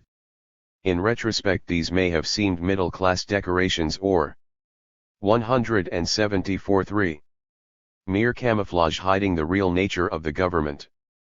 It is more accurate, I think, to view this government as corresponding to the political aims of the revolution as they were conceived at the time by its leaders. But such a government stood in contradiction to the demands of the insurgent masses and to the commitment of the July 26 movement to satisfy these demands. The revolution urgently required far-reaching inroads on private property, including imperialist holdings. As Castro and his collaborators moved toward fulfillment of the agrarian reform, they met with resistance from their partners in the coalition, a resistance that was considerably stiffened by support from Wall Street, which viewed them as the reasonable elements in a regime packed with bearded wild men. As Huberman and Sweezy correctly observe, a sort of dual-system government began to emerge. The displacement of Felipe Pazos by Che Guevara in November 1959 marked a decisive shift and the resolution of the governmental crisis. Whatever hangovers from the coalition still remained. The government that now existed was qualitatively different from the coalition regime. Its chief characteristics were a genuine interest in the welfare of the bottom strata of the population, readiness to entrust the defense of the revolution to them by giving them arms, clear recognition of the identity of the main enemies of the revolution and resoluteness in disarming and combating them. It was even free from fetishism of private property. Yet it did not think of itself as socialist. It did not proclaim socialist aims. What should we call such a strange government? Among the great discussions organized by the Bolsheviks in the first four congresses of the Communist International was one precisely on this question. Deeply buried under landslides of Stalinist propaganda, the minutes and resolutions of that discussion are not readily available. When you unearth them, your feeling is one of shock at their timeliness. Did the Bolsheviks really discuss such a question 4 years before Castro was born? The Bolsheviks analyzed several varieties of workers' and peasants' government, that is, radical petty bourgeois governments, indicating differences that would cause a revolutionary socialist party to offer support or to refuse support. They also left open the possibility in theory of variants they could not readily foresee at the time. The general label they used for such regimes was workers' and farmers' government. Here we must expostulate a bit with the Bolsheviks. They also called the dictatorship of the proletariat a workers' and farmers' government. A representative from theoretically backward America might have asked for distinctive labels so he could more easily tell them apart. But the Bolsheviks discussed this point, too, and felt that it would not be confusing so long as everyone was clear on the difference in content, since the first 175 kind of government would likely prove to be only a transient form preliminary to the latter type. Of course, the communist delegates in 1922 could not visualize such a change without the helpful presence of a genuine revolutionary socialist party such as the Russian workers had in the Bolsheviks. A key question requiring our attention, therefore, is the absence of this factor in Cuba. To find the answer we must come to the world situation in which Cuba is locked. Death agony of capitalism. The most prominent conditioning force in international politics today is the deep decay of the capitalist system. Leaving aside the effect of such general threats as another major depression or atomic annihilation in a third world war, Cuba has experienced the decay of capitalism in two specific ways. 1. The deformation of national life through imperialist domination, monoculture, super profits, hunger, disease, ignorance, dictatorial rule, etc. 2. The economic and diplomatic strangulation of power like the US applies to a colonial nation seeking independence. The moves emanating from Wall Street and the State Department, as many observers have noted, powerfully accelerated, if they did not make inevitable, the radicalization of the Cuban Revolution. Eisenhower lost Cuba much the way Truman lost China. Next in importance to the death agony of capitalism is the existence and the growing power of the orbit where capitalist property relations have been transcended and planned economies constructed. Showing what can be achieved in economic, scientific, and cultural progress, not to mention sovereign standing, these countries serve as practical object lessons. Their tendency to magnetize attention, especially in the underdeveloped areas, has become an active political factor that is now powerfully strengthened by the possibility of securing material aid from this source. The Soviet Union, by its mere existence, has always been, even in the terrible years under Stalin, a radicalizing force among oppressed peoples. The attraction was enormously increased by the Chinese Revolution and the fresh example which China has provided of how to break out of age-old stagnation and imperialist oppression. Cuba has been affected by all this in the most vivid and concrete way. The third feature of world politics is the long default of the communist parties in providing revolutionary socialist leadership to the working class. For decades this signified betrayal and defeat in the most promising of revolutionary situations. Today it has finally begun to signify the emergence of alternative leaderships, the masses in the underdeveloped areas, having lost fatal 176.3. Istic acceptance of hunger, misery, ignorance, and ruthless exploitation, have become impatient and are pushing forward whatever leaderships are at hand. Nationalists have filled the vacuum at least temporarily in many areas, but the tendency is toward much more radical currents. Nowhere is this to be seen with greater clarity than in Cuba.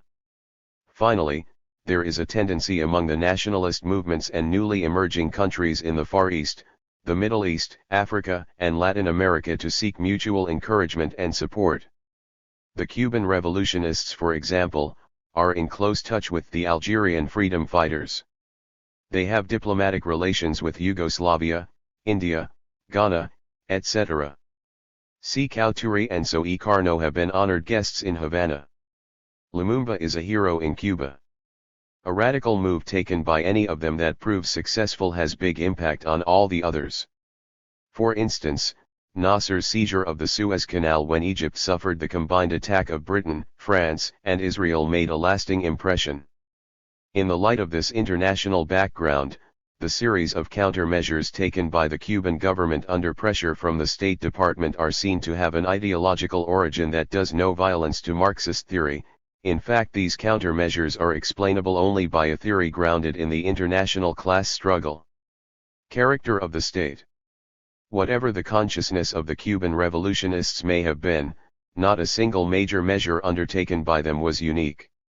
Intervention of the latifundia and domestic and foreign capitalist holdings was undoubtedly as Cuban as the royal palms, but it finds a precedent in the control exercised over private enterprises under the Bolsheviks prior to the establishment of workers' management of industry. A similar stage appeared in the Chinese Revolution. The expropriations and nationalizations are likewise far from novel. A government monopoly of foreign trade is in the Russian tradition, and the planned economy which Cuba has now begun is, of course, recognized by everyone as in the pattern initiated by the Russian workers and peasants. In the October 1960 issue of Politica Affairs, James S. Allen, a spokesman of the Communist Party, labels these as measures of a state capitalist type. This effort to avoid the label socialist, as advanced by Huberman and Sweezy, is not very satisfactory. Are the measures of similar kind in the Soviet Union, Eastern Europe, Yugoslavia, Albania, and China also to be labeled as of a state capitalist type? Evidently not. 177. Aside from this, Allen's position has another flaw. What about the state?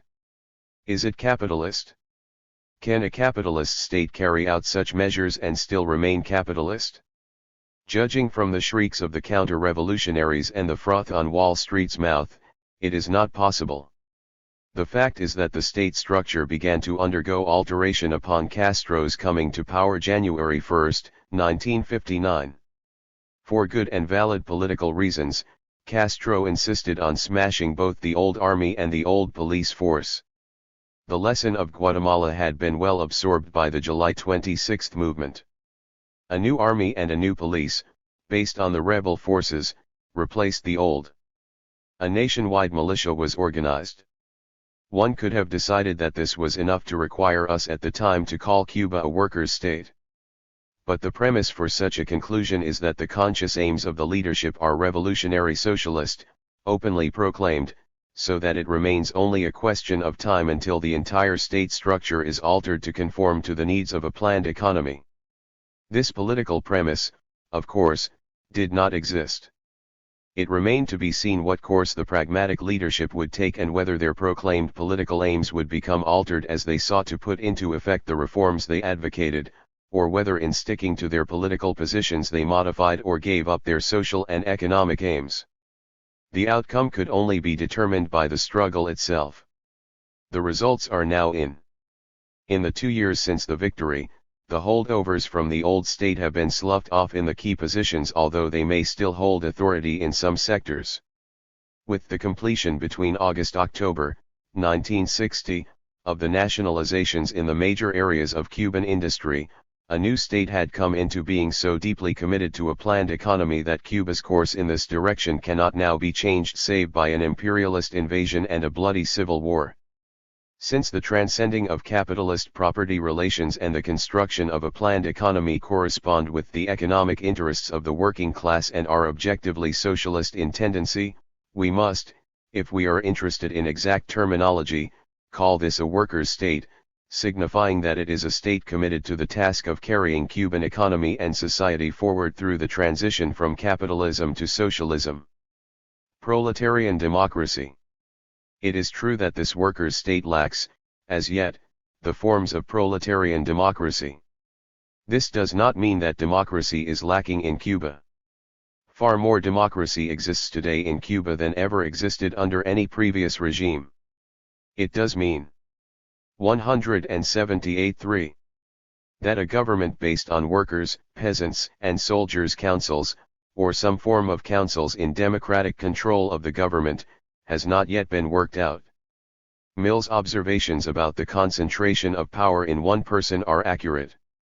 Marxist theory admits the possibility of situations in which no alternative exists save such concentration of power. However, it regards this as exceptional and dangerous to the revolutionary interests of the workers and peasants.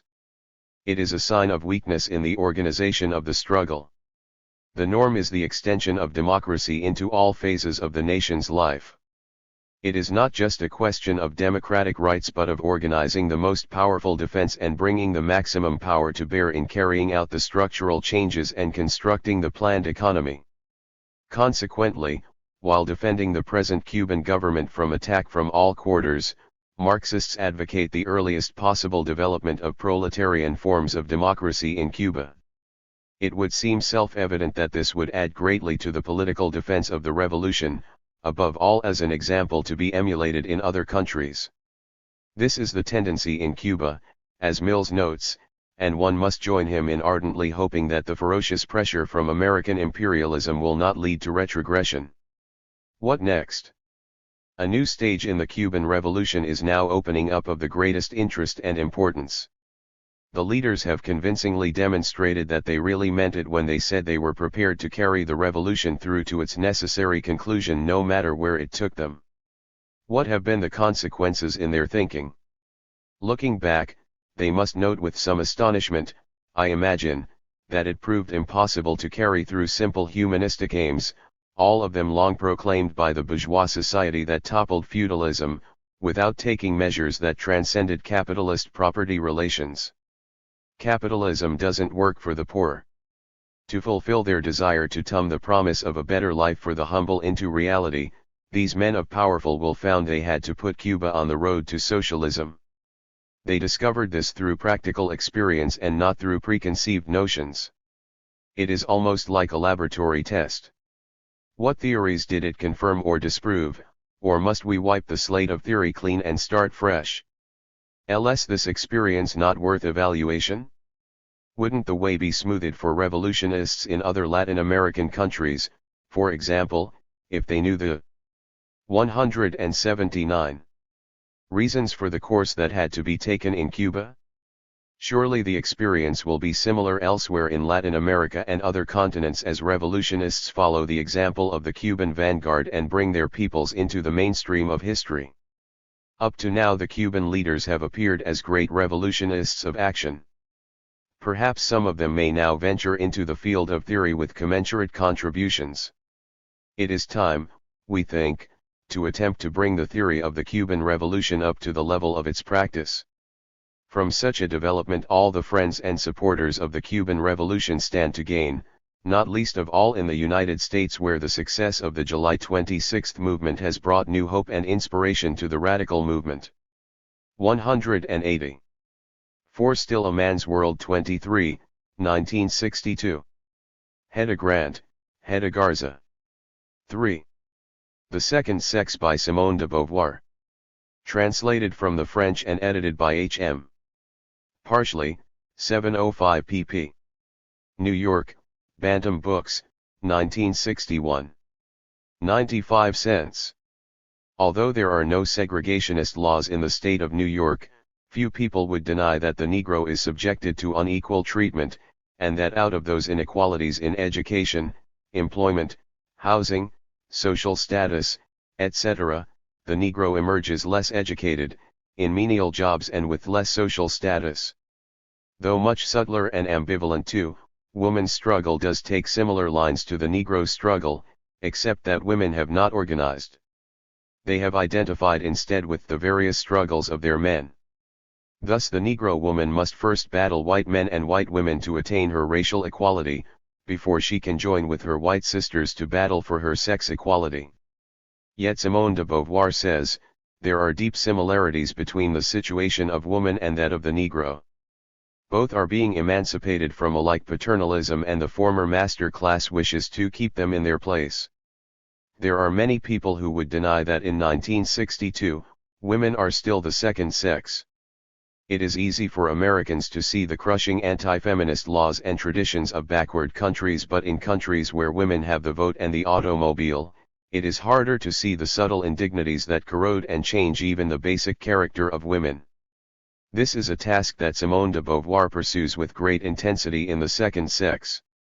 It stands out as a brilliant pioneering effort among books written on the subject of women. There are available many earnest and scholarly works in specialized fields, i.e., women in history, biology of women, anthropology, feminist struggles, etc. There are also many books which attempt to mutilate any feeble effort on the part of women to become at par with the first sex. Yusu. 23 Grant 1962. 181. Ally written by men, often with the assistance of women. There are Uncle Toms in The Second Sex too. They urge the undefeated woman back to her kitchen, implore her to once again be womanly, like telling a Negro to keep his place and be a good dark kid. Even the author of America's 60 Families, Ferdinand Lundberg, wrote one of the most vicious pieces on the subject of women, Modem Woman, The Lost Sex, in which he proposes laws prohibiting single women from working, thus forcing them into marriage. The works of feminists are sincere, but often limited by a misunderstanding of the causes or nature of the dilemma. They often waste their energies insisting that women have been, and always were equal to men, and trying vainly to document their claim. It is true that Behel wrote a stirring protest against the treatment of women. Virginia Woolf also penned a moving plea to women writers to leave their parlors and write in broader arenas. But neither she nor he could tell them how they got into the parlor in the first place or how to get out of there. But Simone de Beauvoir examines the problem from every conceivable aspect. The reader emerges with a knowledge of the nature of the problem, in a position to understand even the most despicable and backward aspects of womanhood. Madame de Beauvoir does not either apologize for or champion women, but describes them as they are and reveals the historic origins of their predicament. Her basic viewpoint is that women, in all societies, and continuing into the present, have been the other rather than another. Even when women have had prestige, it has often been in the negative sense, as symbols, as idols, as heroic mothers. The devastating effect this has had on women still has not caused them to consistently and concretely struggle against their invisible bondage. Not content merely to do a complete study of the subject, this brilliant author attempts to analyze and criticize almost every major theory pertaining to women. Freud and his theories of women's basic longing to be men are refuted, Engels' theory of the matriarchy is partially disputed. Her challenge is not made in terms of ridiculing or total rejection, but rather from the point of view of a rigorous critique of these thinkers. A careful study of the laws, myths, literature, and economic reasons relating to woman's lot is presented in the first volume. The second volume covers women today, both serving to back up the author's portrayal of that subtle form of discrimination that creates a creature without projects of her own, a creature that has been and still largely is the mirror of men and the mirror of their ideas. A man's fondest projects are but a woman's hobbies, love and marriage and children become her projects, supported by the myths of maternal instinct and womanly role. 182-3. The independent woman, who instinctively or consciously shuns this role of other, faces a terrible struggle. Often she turns to lesbianism, or woman of the worldism, both negative approaches that defeat her entirely. Madame de Beauvoir demonstrates this in careful chapters devoted to women in marriage, in love, in childhood, i.e., in her many relationships, coming up with a total portrait that is hard to dispute. It is true that the basic philosophy and much of the language of the book is existential. But existentialism is in flux. The terminology, easily translatable into ordinary words, seems uncontradictory to Marxist thinking, her concept of the existent easily translated to the concept of the total person who can only develop to full potential under democratic socialism. One may dispute Simone de Beauvoir's analysis of the original causes of woman's situation, but her description of the dilemma and her solution seem beyond genuine argumentation. The author's perspective for the future, her assurances to the male world that real women with their own projects will make better friends, better lovers, her declaration of the need for an end to capitalism as the only permanent solution to the problem, and yet her insistence that the struggle must start now, all are in tune with revolutionary socialist thinking. But it is in the factual and careful presentation of many things that have been unclear to both men and women, that the second sex can be called a significant contribution that belongs in the realm of must knowledge of every serious thinker. 5 Women Who Work 24, 1962. Melba Baker, Melba Weindajafer. 183. The material conditions for the complete emancipation of woman have long existed. But it has been only in the last few decades that woman's strategic position, her assimilation in industry, has so altered as to make that emancipation an urgent necessity. For many centuries, the separate, private labor of the woman was essential to the well-being of the family unit. She rendered fat, dipped candles, made the soap, prepared the food, wove cloth, and made clothing. Her labor was socially necessary. But her productive activity was largely restricted to the household and was remunerated only through her husband's pay. Man's labor developed in the broader arena of society. He bargained for his pay. His economic and political dominance was fixed by law. Modern industry, however, made much of woman's labor not only unnecessary but uneconomical as well. A wire brings in the light. A simple touch of the switch turns it off or on. Bread is baked in great continuous mix factories. The arduous and most unpleasant part of food preparation is performed by truck gardeners and food processing plants. It is pre-measured and pre-cooked. Giant machines, operated by relatively few men and women, can make, launder, clean, press and mend the clothes of hundreds of families. This simplification of the labor of the household, its potential elimination, has destroyed the challenge and creativity it once offered. It has left housework empty, dull, and monotonous, almost an insult to the intelligence and ingenuity of the modern woman. Childcare is a challenge to an individual who has specialized in the well-being and development of children. But it is not that to the vast majority. For most mothers, trapped alone in the house all day with small children, childcare is a prison sentence in which association is restricted to her social and intellectual inferiors, the children, relieved only by the more sensible collective education of the child in the public school.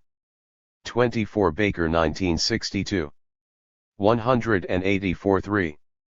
Ashley Montague, in the book The Natural Superiority of Women, expresses the view that the mother alone with kids all day becomes a non-social, often antisocial being, and therefore, a bad parent.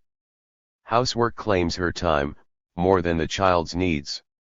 And the latter in today's complex world demands extensive professional training to understand. It is the quality of mothering that counts and not the quantity. If a mother looks forward to going to work and to coming home to her children, she will be a happier person and contribute more to the happiness of her family, so said Dr. Edith S. Taylor, psychiatric director of the Jewish Social Agency's Nonsectarian Child Guidance Clinic, in a recent interview. Motherhood is not the glorious end-all for a woman.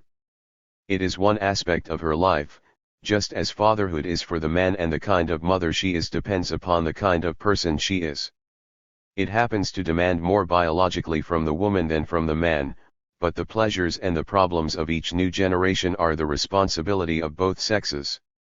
The growth of capitalism, the development of industry, has reduced the necessity for woman's labor in the home.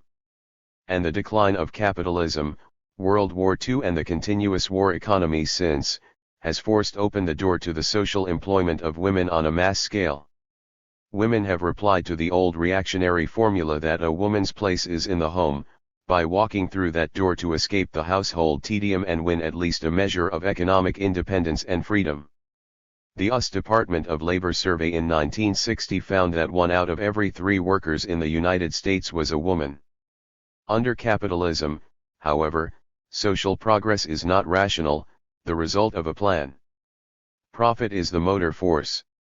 Progress is only a byproduct, appearing, when it does, in uneven stages, often raising new problems and imposing new burdens before the old ones are eliminated. Women are still under pressure to maintain the primary responsibility of the household, and at the same time, their labor is demanded in industry. Her burden therefore is increased. Frederick Engels wrote in The Origin of the Family, Private Property and the State, the emancipation of women will only be possible when woman can take part in production on a large scale and domestic work no longer claims anything but an insignificant amount of her time. And not only has that become possible through modern large-scale industry, which does not merely permit the employment of female labor over a wide range, but positively demands it, while it also tends toward ending private domestic labor by changing it more and more into a public industry. Although modern industry has made possible the complete abolition of the duties of the housewife, as we now know them, the majority of women still poor. 185. Form many traditional tasks and maintain their traditional role. They have not yet realized the benefits of modern industry. Women find themselves in a dual position. With one foot they are stepping into the future while the other foot is trapped in the past. For most women, ours is a period of transition, filled with doubts and misgivings. Is she an unnatural mother? Is she failing in her duty as a housekeeper and wife? She feels damned if she does and is damned if she doesn't. This partial freeing of women from domestic labor has brought a large section of them into the working class, and in addition has freed another large section to participate in politics and community projects of one kind or another. The very participation of women in many of these areas is a recent historical development. Women who work may also participate in a number of community organizations of one kind or another, as well as in politics and to a more limited extent in labor organizations. Their political activity is generally limited to the lower echelons, as is their participation in fundraising, community efforts, church activities, etc. The bulk of the Jimmy Higgins work is done by women.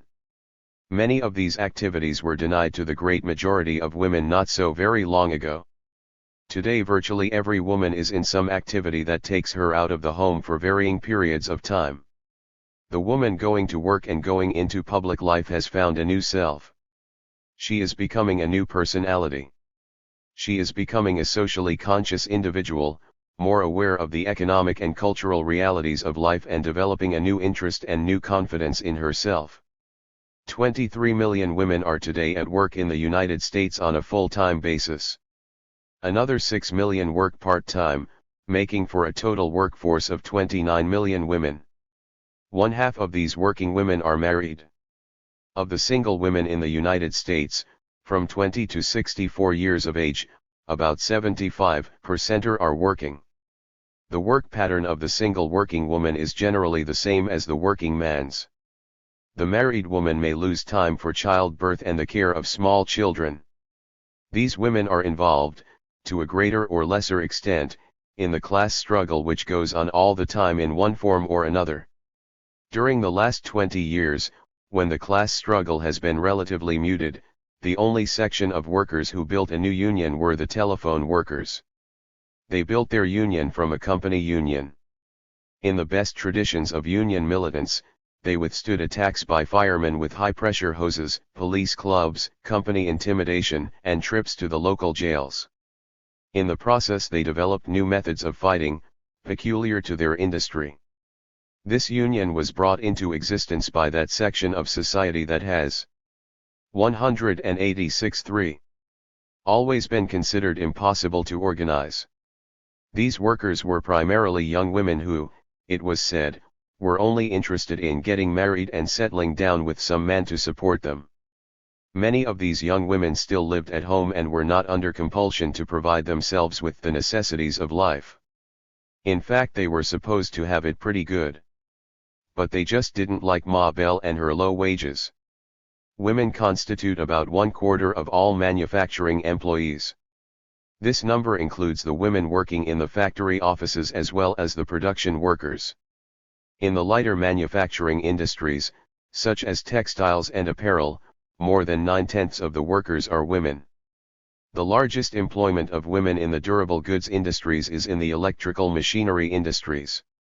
2/3 of the women who work are engaged in the distribution of goods and services, with the greatest concentration of women in business services. 94% of all stenographers, typists, and secretaries are women. The next largest section of women workers are bookkeepers and telephone operators. About half of the women workers are concentrated in 28 occupational groups. In 12 occupations, women supply 9/10 of the labor power. The women who go to work are reaching out toward the future. They find an identity with their fellow workers along class lines. Having gone to work, the problems of women are recognized as basically social problems. This makes it easier to seek a means to solve them in common. Of course, the woman who goes to work is not on easy street. In fact, she takes on a new load that is, for the most part, added to her old burden of kitchen and cradle. Some in despair come back to the protection and shelter of four walls and a husband. To them, the struggle for emancipation is too difficult, they will settle for the status quo. Others lack the physical energy necessary or the emotional stability to form consistent work habits or the ability to work in an organized unit with other people. Some, of course, play the same part as the Uncle Toms play in the movement of the Negro people. Some are so demoralized as to be content with social parasitism. And others are pushed out of a labor force that is put to use only when profits are high. The first thing a woman discovers when she enters the marketplace with her labor power, is its value. Even though she comes with a skill, such as typing or bookkeeping, her labor power is valued lower than that of a male worker, and many times this is in relation to a male worker without a skill. In general, labor unions have concentrated on organizing men, and usually the more skilled men. This concentration resulted in a higher general wage scale for men as against women. 187. With the large influx of women into industry in the last 2 decades, the unions have defaulted in relation to women. Although 1/3 of the present labor force is composed of women, only 15% of them are organized into unions. A good number of unions make little or no attempt to organize the white-collar workers, who are predominantly women. This callous disregard of the needs of the women workers is a direct concession to management by the union bureaucrats. They go one step further and add insult to injury by using the boss's age-old argument that women are only working for pin money. This was the fiction invented to excuse the low wages paid to women and children by factory owners at the dawn of the manufacturing period. It still is a good excuse for employers eager to make more profit, but a very bad reason to be accepted by a union. In a number of industries that are primarily composed of women workers, there is often a union settlement of the contract on the basis of outright sex discrimination. The practice of settling for 10 cents an hour more for men and 3 cents an hour more for women is very common. The result is that over the years the spread becomes greater and greater. Needless to say, the employer with 100 women and 10 men in his workforce is very glad to make a deal of this nature, after a little shadow boxing of course. There is a very accurate measure of the value of discrimination and prejudice to the employer that is apparent at a glance in the wage scale of different sections of the population. Group: white, non-white. Wage and salary income of white and non-white men and women for the year 1958. All workers. Women: $2,364, $1,055. Men: $4,569, $2,652. These figures from the US Department of Commerce give the dollar value of discrimination and prejudice. The non-white male is somewhat better off than the white female, but the non-white female worker pays the highest price for her color and sex. Her yearly income is at the bare point of existence. In relation to family head, it is automatically assumed, of course, in our equalitarian paradise, that it is the man. The figures are equally unpleasant. 188.3. Families with males at the head received a median yearly income in 1958 of $5,292. 1/10 of the families in the United States have females at the head, and they had a median yearly income in 1958 of $2,741. Thus the family headed by a woman has just half as much food, clothing, shelter, recreation, health benefits, etc., as the one headed by a man. When the union officials speak of vast sums of money to organize the unorganized, they rarely mention the women workers. It is almost as if this group of workers did not exist. And their silence is not difficult to understand. To organize women workers would present the union officials with a problem they do not want. It would upset the status quo to bring this great section of exploited workers into the general stream of organized labor. To equalize the wage scale would require battles of major proportions. In addition, the unions would find themselves grappling with much broader problems than just economic ones. There would of necessity arise renewed and greater pressure from the ranks for independent political action to meet the general social problems of child care, peace, slums, etc. The low pay of women is linked with the low pay of national and racial minorities. Certain classifications of work are commonly done by women or by men and women of these minorities. Discrimination is rampant in job classification as well as in rates of pay. Of the 28 occupation groups for women in the United States, a good number are virtually closed to women of the minorities who find their job openings primarily in the lowest paid categories. 45% of the non-white women work outside the home and constitute 1 out of every 8 women working. They work generally in 3 fields: private household workers, other service workers, and operatives in factories, laundries, and other workplaces. Economic necessity is greater in this group and undoubtedly accounts for 45% of the non-white women working as against 35% of the white women. In 20 states there are laws demanding equal pay for equal work, but most of these states insert 2 exceptions, for domestic labor and for agricultural labor. These are areas where the greatest exploitation and also the most miserable working conditions exist. 23 states and Puerto Rico have minimum wage laws. Here again, exceptions are made with regard to agricultural labor and domestic labor. 40 states have laws that regulate hours of employment and days of rest, meals, rest periods, night work, etc. 20 states have a maximum of a 6-day working week to protect the health of women workers. However, these laws all are strangely blind to the plight of agricultural workers. 189. While many of these laws look good on paper, they have no real significance unless there is a union organization to enforce them. If each woman, as an individual, is compelled to demand the enforcement of the legal provisions that are supposed to protect her, they will not and cannot be enforced. In most cases, the woman does not even know about protective laws. The bosses have legal staffs to advise them. Small businessmen generally belong to trade associations that provide legal service or information. But what working class family has access to this general information outside of the trade union movement?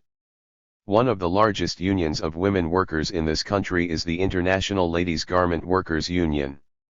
This bureaucratically run union still allows the piecework system. Each woman is forced to work to the limit of her strength for the bare necessities.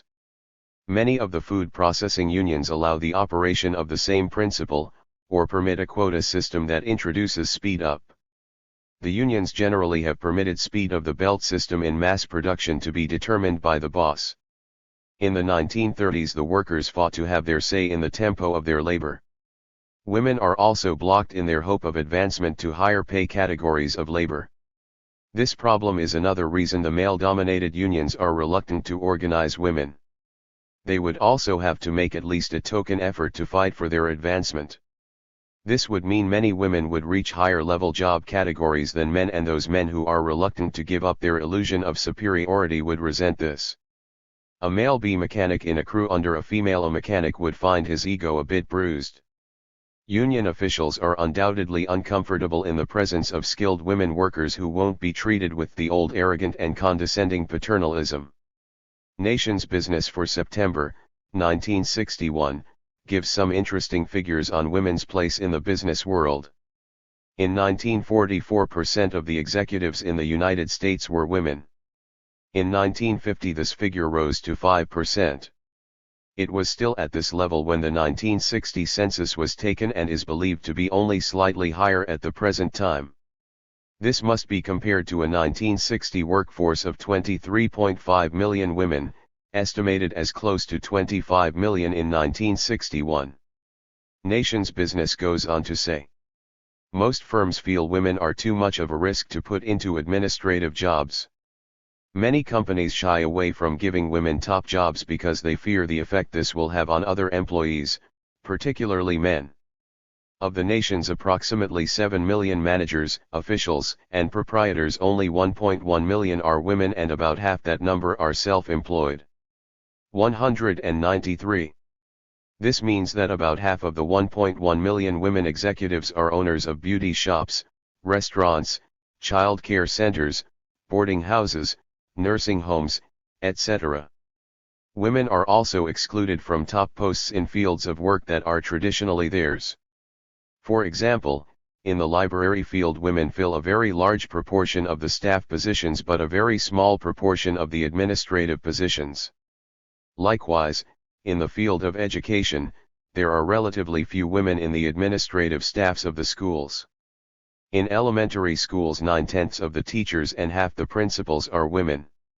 In secondary schools, where women fill about half the teaching posts, they represent about 9% of the principals. Women constitute over 1/4 of the administrative staffs in colleges and universities, but they are concentrated in women's colleges. Less than 1/10 of all college board members in coeducational colleges are women. The 20,000 women teachers in colleges and universities comprised about 1/5 of the college faculty in 1959 to 60. Of the college instructors, about 1/3 were women, and of full professors, about 1/10 were women. The discrepancy between men and women in administrative bodies of unions appears to be even greater than in the business or professional world. Material available in the Seattle Public Library failed to reveal any woman in any policy-making body of any union. The universal discrimination against women tends to unite them in the struggle for equality. But even more of a unifying factor is the problem of child care, which all women share, actually or potentially. The extent of the problem in its actuality can be seen in the fact that 1 out of every 7 mothers in this country is in the labor force. 1 out of every 2 mothers in the labor force has a child or children under 12 years of age. Apart from the public school, there is no general provision for the care of children of working mothers. The public school is the only area in which society intervenes in any organized fashion in the welfare and development of the child. Today, 7 million women are attempting to solve the same problem of child care, each in her own individual way. Needless to say, this is not the best way for the emotional and physical development of the child or for the peace of mind of the mother. The task of finding a babysitter is an arduous one, not to speak of the expense. An individual mother must read newspaper ads, solicit friends, relatives, neighbors, and fellow workers. In general, the women who are available for babysitting and housework are those who for one reason or another are excluded from industrial work. Most. 191. Often this is due to discrimination in relation to age, health, color or nationality. These women are forced into this occupation. It is not a vocation which they freely selected and for which they have been specially trained. But all too often, the babysitter is an emotionally unstable woman. A scandalously high percentage of damage is done to children by emotionally sick individuals. Only a most fortunate few working mothers can afford the luxury of trained babysitters and housekeepers to relieve them of these tasks and worries. The United States Children's Bureau regards the most fortunate child of all is the child of the working mother who has the good fortune to attend a good group child care center. But this is the privilege of only 1 out of every 4 children of working mothers. The majority of children are cared for by neighbors, relatives, and friends. About 1 child in every 13 is expected to look out for himself. This problem, again, is the most severe at the lower income level of working women. This is the bracket of non-white working mothers. When we add job discrimination to their extremely low wage scale, and the fact that she may also head a family, the magnitude of the problems she faces in this society is one of truly staggering proportions. Technically, all of these problems can be solved. Social labor is productive enough to be able to provide child care centers staffed by full-time professionals. And there is no reason why the housework that remains to be done cannot be done by a section of the working class sufficiently equipped and trained to do it in the most economical time, as office buildings are now scrubbed, dusted, and put in order for the next day's work. Ashley Montagu proposes the 4-hour working day for those who are married, so that both parents can be equally parents and wage earners to the advantage of all. He goes on to say, "Women's going to work has forced the father back into the family, and this is good, for his responsibility to his children is no less great than his wife's. When men abandon the upbringing of their children to their wives, a loss is suffered by everyone. In whatever specific way women will solve their problems, the first essential, if one is not naive, is to win a society that poses all questions for rational solution. That means, above all, the elimination of capitalism where profit alone is the determinant, even when it means the waste of human labor power of millions of human beings and billions of working hours. Women can, and will, play a key role in this general historical task. They can. 192-3. Not expect to solve their problems without a struggle. Freedom will not be given them as a gift. It must be fought for and won as a human right. The super-exploitation of the women workers adds fuel to the fires of revolutionary struggles everywhere. These women, new to the direct clash of social forces, will supply militants and leaders to the working class in its struggle for freedom. They will give impetus to independent political action. The labor movement will find itself greatly reinforced, not only with the working women but with other sections of the female population who will be in sympathy or will feel the need for the demands of the women workers. Men and women who have already begun to learn to work together, will also learn how to fight together for the complete emancipation of all. This is the inevitable historical trend. And in the struggle itself, the confusion, the doubts that plague women in this transition period will dissolve in the newfound hope for the future. 6 Kennedy, The Candidate and the President 25, 1962. Myra Tanner Weiss. 193. At the close of the 1960 election campaign, a small item appeared on the front page of the New York Times. An authoritative source announced, "The Pentagon is expanding its plans to develop bacteriological and chemical weapons for use in limited war situations." According to an authoritative source, plans call for the use of the weapons in brushfire hostilities, short of all-out nuclear warfare, in an effort to achieve conquest without destruction of life and property. The Air Force budget for the fiscal year beginning next July 1, now being prepared, will call for the first time for equipping airplanes with nozzles and sprays to deliver non-lethal blows against military installations and population centers, the source said. November 2, 1960. At the time this item appeared, a battle was raging in the United Nations over Cuban charges that the United States was preparing an invasion of its tiny island neighbor. James J. Wadsworth, representing the US, denounced these charges as monstrous distortions and downright falsehood. New York Times, November 2, 1960. Subsequent events, of course, demonstrated conclusively that Foreign Minister ROA of Cuba spoke the truth and that Wadsworth was either not informed enough to answer the charges or he was lying. There is probably no way for the average American to know if the Air Force actually equipped its planes with nozzles for use of chemical and bacteriological weapons, or if the release in the New York Times was just designed to frighten Cubans, and any other people interested, with the thought that they could be beaten simply by being put into a mass state of vomiting or sleep. 25 Weiss 1962.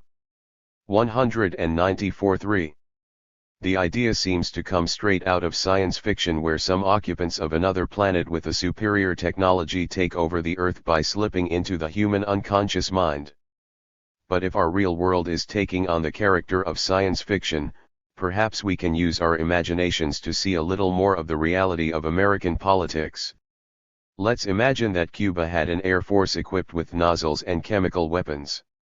Let's imagine that the weapon selected for its big neighbor on the continent was a truth gas that compelled all candidates in election campaigns to tell the whole truth, and furthermore, that this wonderful gas gave its inhaler the knowledge of what he would do when elected to office. About a year has gone by since Kennedy was elected, so it will be easy now to imagine what his campaign speeches would have been like if such a truth gas had hit his nostrils. Election year begins. In the beginning is the word, quoted Mr. Kennedy, January 1, 1960, in the opening statement of his book, The Strategy of Peace. And he continued, surely, then, the first duty of an officer in a democratic government is to uphold the integrity of words used in public debate, and to do this by himself using them in ways where they will stand as one with the things they are meant to represent. From the Bible to the American political scene. That's a pretty good start. But if Kennedy had been hit with our imaginary truth gas, he would have added, when I am President of the United States, Mr. ROA will again charge us with preparing an invasion of his country. I shall denounce this as a lie.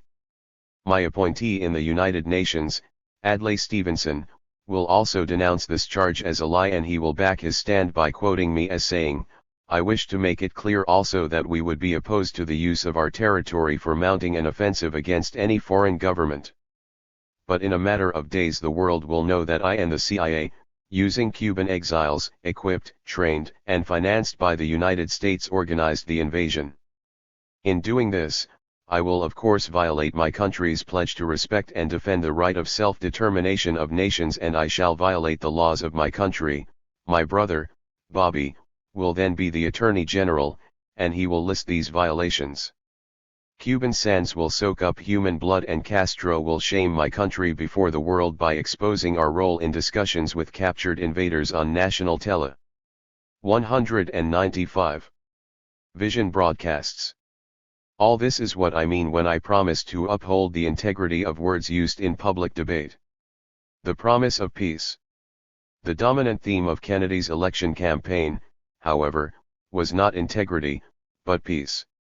He undoubtedly won the support of the largest of the minority groups of American voters by virtue of his speeches on the need for peace. One of his major campaign weapons was his book, The Strategy of Peace. On this issue he voiced some of the yearnings of the American people for an end to the incessant threat of war. The New York Times, September 15, 1960, reported on Kennedy's visit to New York City, hitting hard at every stop. The Democratic presidential nominee called for a march toward peace to replace the drift toward war. On the same day the New York Times reported that Kennedy told 2,500, mostly women, that his program would take the United States far on the pathway to peace. On September 7, 1960, in Portland, Oregon, Kennedy assailed Eisenhower's foreign policy.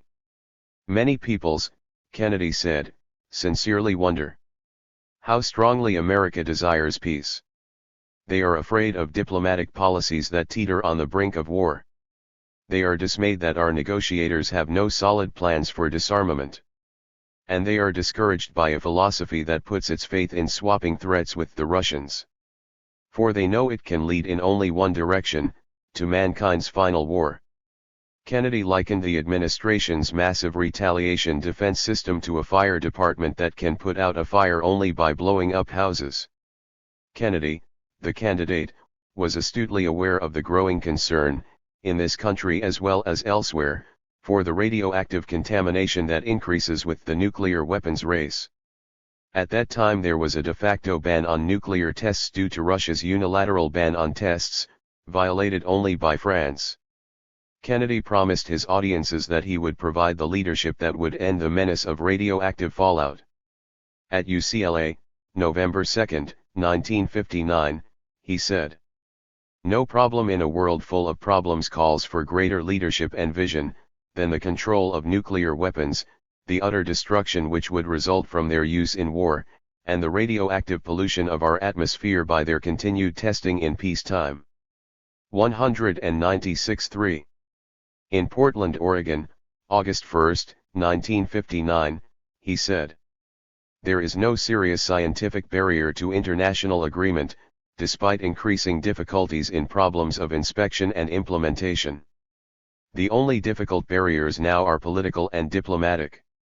If we could mobilize the same talents and energy and resources to meet this challenge that we did to split the atom in the first place, then we should be able to persuade friend and foe alike that continued neglect of this problem will make the world a loser." It is safe to presume that a few, at least in his audience, worried about the strontium go accumulating in their bones, vowed to pull the cord in secret polling places and vote for the political and diplomatic leadership that would mobilize the needed talents and energy and resources to end radioactive fallout. But if our imaginary truth gas had hit the candidate, this is what his listeners might have heard. "Within a year, my new frontier will begin to take shape. For most of you this will mean, not progress west, nor east, nor up into space where a Russian will be first to travel. Our frontier will be down, under the ground. The big question Americans will discuss will be how deep to dig, what to store, and if Christian morals permit shooting a neighbor or his children if they should come to you for shelter. Welfare promises." As a candidate, Kennedy created the image of a man who was deeply sensitive to the sufferings of Americans less fortunate than himself. He promised aid to the aged, who could be utterly ruined by the soaring costs of doctors, medicines, and hospitals, to the unemployed, condemned to idleness and poverty in this richest of all lands, to those Americans who, because of race or religion or national origins, were daily robbed of their dignity as human beings, discriminated against, segregated and even submitted to terror in this land of free men and women. To an estimated audience of 4,000 older citizens who had gathered hopefully in New York City, Kennedy appeared and promised, New York Times, September 15, 1960, that if elected he and a Democratic Congress would put through a medical care program that would be part of the Social Security system. 197. In Detroit, on September 5, 1960, Kennedy eloquently ridiculed the Republican slogan, "You never had it so good." He replied with a show of feeling. "But let them tell that to the 4 million people who are out of work, to the 3 million Americans who must work part-time. Let them tell that to those who farm our farms in our depressed areas, in our deserted textile and coal towns. Let them try to tell it to the 5 million men and women in the richest country on earth who live on a surplus food diet of $20 a month." In a television broadcast in Texas on September 12, 1960, Kennedy included in his list of important issues: "The hungry children I saw in West Virginia, the old people who cannot pay their doctor's bills, the families forced to give up their farms. These are the real issues which should decide this campaign." And on September 2, 1960, the New York Times reported, Mr. Kennedy centered his news conference on the civil rights issue and a promise to put the power of the White House, if he is elected, behind a fight to get the broadly liberal Democratic plank passed early in the next Congress. Kennedy was no novice as a capitalist politician. He was aware that many voters have become cynical about campaign promises over the years. So part of Kennedy's campaign strategy was to put before the voters the image of a man who not only made promises, but one who had the energy, the youth, and the determination to keep his promises. The New York Times, September 10, 1960, reported Kennedy's promise in Los Angeles that he would not content himself with drafting programs and transmitting them to Congress, but would actively fight for their enactment, taking his case to the people if Congress was slow in acting. He spoke of the crucial period in a new administration, its first go days. In this context, on domestic issues, he told an audience in Washington, "The next President of the United States must be prepared in the first 3 months of his office to send to the Congress messages that will deal 198.3 with wiping out poverty here in the United States, which will deal with the problem of full employment." Kennedy, the candidate, appeared to meet all needs. He was sensitive, he cared about the welfare of the American people, he thought something should be done about it, and he was ready to go to extreme measures to see that something was done about it. But if Kennedy had taken a whiff of our imaginary truth gas, this is what he would have told his attentive and hopeful audiences, to the aged and ill. "Many of you may survive my first year in office as president. But you will not get any help from my administration for your monstrous medical bills. What savings you may have toward a pleasant and secure retirement will continue to disappear if you get ill.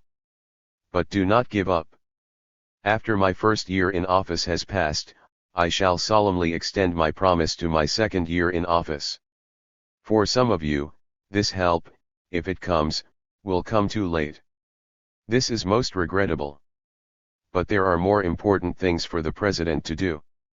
To the unemployed, Kennedy would sniff our truth gas and say, "After my first year in office, most of you will still be without jobs. Unemployment will decrease less than 1% of the civilian labor force. And this despite a successful effort to get the biggest military budget passed in peacetime history. And despite the fact that I shall take off their jobs over 100,000 reservists and put them back in the army to show the Russians that we mean business in the Berlin crisis. I shall attend the AFL-CIO convention in December of 1961 and express my continued concern.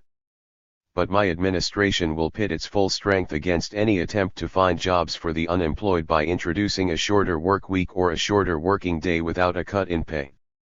That might spread the jobs that still exist, but it would cut into profits. We who get profits wouldn't like that.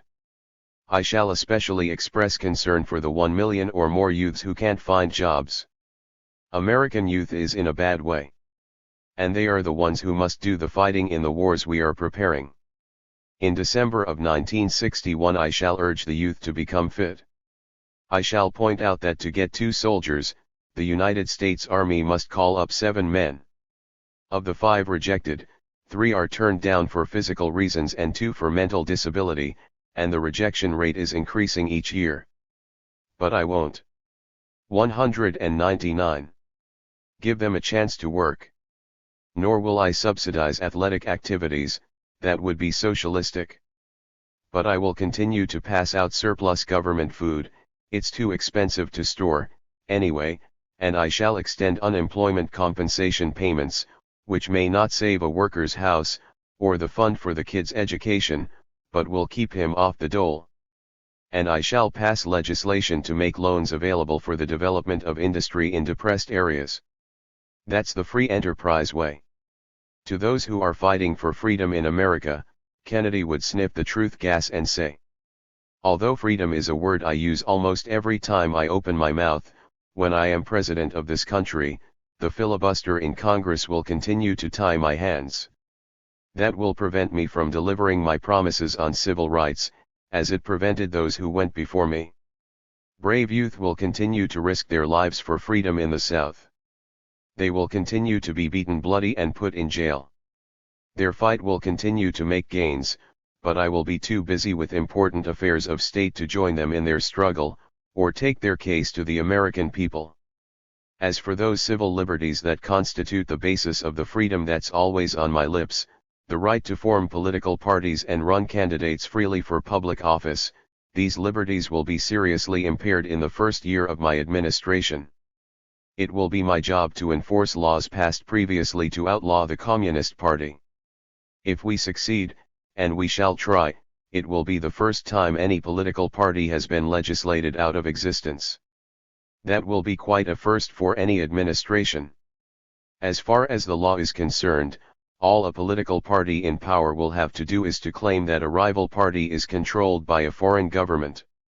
Even if this is denied, even if it can't be proved, that party can be forced to register its members as agents of a foreign government or go to jail. It's not enough that the capitalists own all the means of communication, daily papers, television, radio. It's not enough that we can afford to spend hundreds of millions of dollars in one election campaign to get our candidates elected. We also must persecute one of the small working class parties in opposition.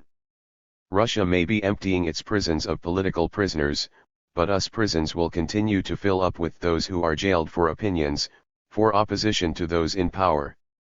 This may be confusing to some when we talk about risking human existence for freedom. But then, that's because they really don't understand what kind of freedom I, and millionaires like 203 me, are talking about, the freedom to invest our capital and take our profits anywhere in the world. Kennedy, the president. But no truth gas existed in the 1960 election campaign. Kennedy successfully created the image of a man of peace, concerned primarily with human welfare. And he became the President of the United States. Does this mean that Kennedy was just a cheap liar, deceiving the electorate with the usual empty campaign promises in order to fulfill a personal ambition? The matter is not that simple. To understand Kennedy both as a candidate and as president, it is necessary to begin with the self-evident fact that he is a capitalist politician. He probably believes that peace, full employment and broad economic progress can be realized under capitalism. The deception of the voters was also a self-deception. Kennedy, like most historically conscious proponents of capitalism, sees an ideal economic system, one that has overcome its recurrent and incessant crises through wise government guidance, thus permitting continuous enrichment of the deserving few without the impoverishment of the majority. In this thinking there are big blind spots born of self-interest. It is clear that since the Great Depression, the government has succeeded in maintaining a relatively steady rate of economic growth. To the liberal capitalist, the cyclical problems of capitalism have been solved. But there is the equally obvious fact that it took World War II and a continuous war economy ever since to maintain that growth. The capitalist crisis merely changed its form. From a permanent depression, America moved to a permanent war economy from which there is no escape except back to the permanent depression. However, the subsidization of capitalist economy through militarism is not a solution. It requires that the capitalist state borrow on the future labor of society for its holding operation today at a continuously increasing rate. And even so, the crisis asserts itself through inflation, which has quantitative limits beyond which monetary and class stability are both impossible. The realities of the capitalist crisis are confronted by Kennedy as president. Peace, full employment and other desirable objectives have to be pursued, not directly but through the assuring of markets and profits to the capitalists, leaving human welfare to appear, if it will, as a byproduct. Basically a capitalist politician, Kennedy also is the son of a millionaire. The profit system has been very good to him. He never knew the poverty, hunger, and insecurity that most of the human race knows or has known at some time. 201. He is confident to the point of arrogance. He is rash. He is anxious for quick victories, impatient and accustomed to getting what he wants. He is petulant when frustrated. And as president, he is dangerous, for he is fighting for a cause that can't be won.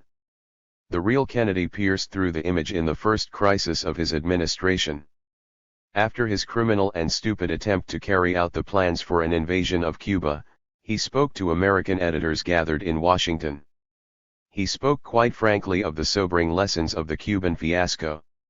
His final words, spoken with evident emotion, were, "Let me then make clear as the President of the United States that I am determined upon our system's survival and success, regardless of the cost and regardless of the peril."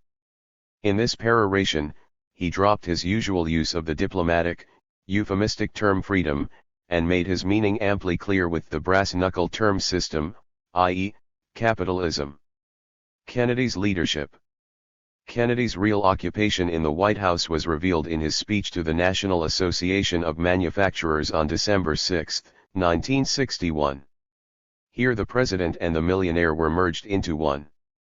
He was at ease.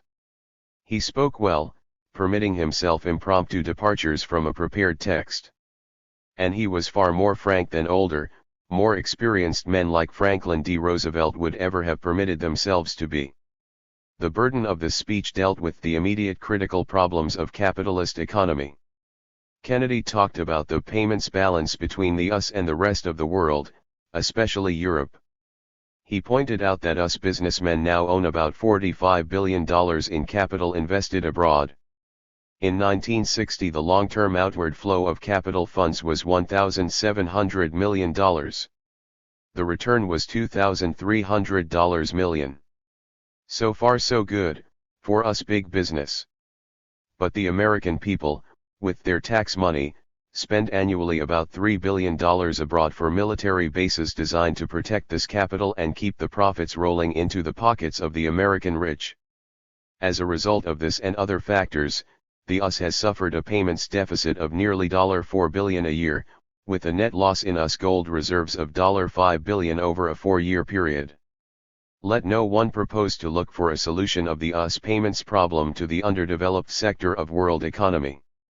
The take from there of $1,300 million for an investment of $200 million is already so balanced to the US benefit that revolution is now the problem.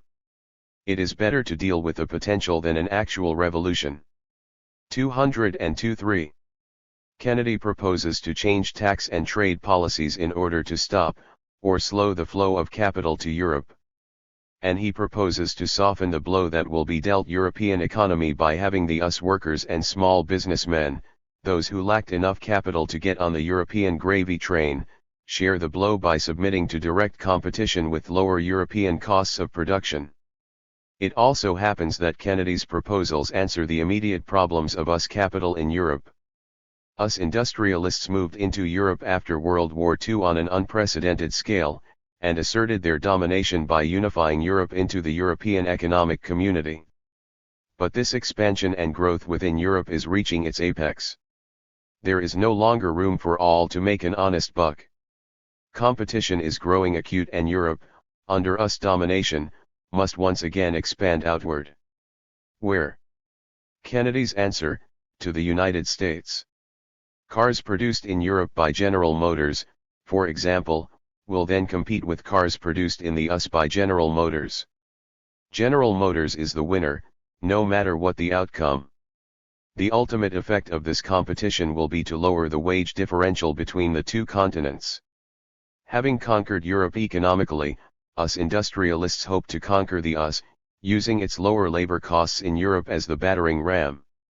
Certainly Kennedy's program contains risks, sacrifices, and requires courage. If he succeeds in stopping or even slowing the flow of capital to Europe, the stabilization of capitalism in Europe will be disrupted. And there the working class is powerfully organized as an independent political force. At the same time, class relations in the US will be disrupted.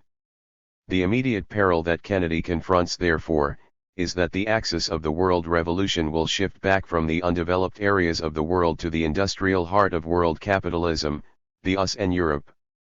He hopes that class collaborationist control of both labor movements can be maintained. But in any event, the gamble must be made. Kennedy will have some more sobering experiences in the period ahead.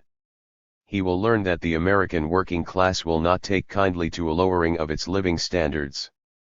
he will be reminded that the American workers have never been defeated in struggle. He will discover that American labor is not dead, it has been only sleeping. Kennedy will need much more than a monolithic and servile press. He will need more than admonitions to be calm. And his pleas for sacrifice will not be welcomed by those who lack Kennedy's stake in the system. Not the communists but the capitalist crisis itself is preparing to draw onto the world scene the powerful revolutionary forces of Europe and the United 203 States. The embattled poor in the rest of the world will soon find an ally worthy of their own heroism. Their victory, and all humanity's, will thus be assured. 204-3. 7. Preparing for the next wave of radicalism in the United States. 26, 1963. Political Committee, Socialist Workers' Party. 1. Today the Socialist Workers' Party is in a situation where its prolonged isolation is drawing to a close but is not yet over, and where any breakthrough into the mass movement has barely begun. This stage of transition presents difficult problems of adjustment and activity to our cadres. It demands a clear understanding of the course and aims of our movement from its origins and a firm grasp of its irreplaceable role in re-energizing, educating, and leading the vanguard forces of socialism in the United States. 2. From its inception in the left opposition of the 20s that rebelled against Stalinization of the Communist Party, the SWP has worked to build a revolutionary working class party in this country. We seek to break through all forms of class collaboration and lead the workers in struggle against capitalist rule, with the aim of taking power under the democratic rule of the workers themselves. In domestic policy we advocate nationalization of the means of production under workers' control, as the fundamental starting point from which to assure economic prosperity, social betterment, and equal rights for all. We call for an end to the capitalist war policy intended to perpetuate imperialist exploitation of peoples in other lands.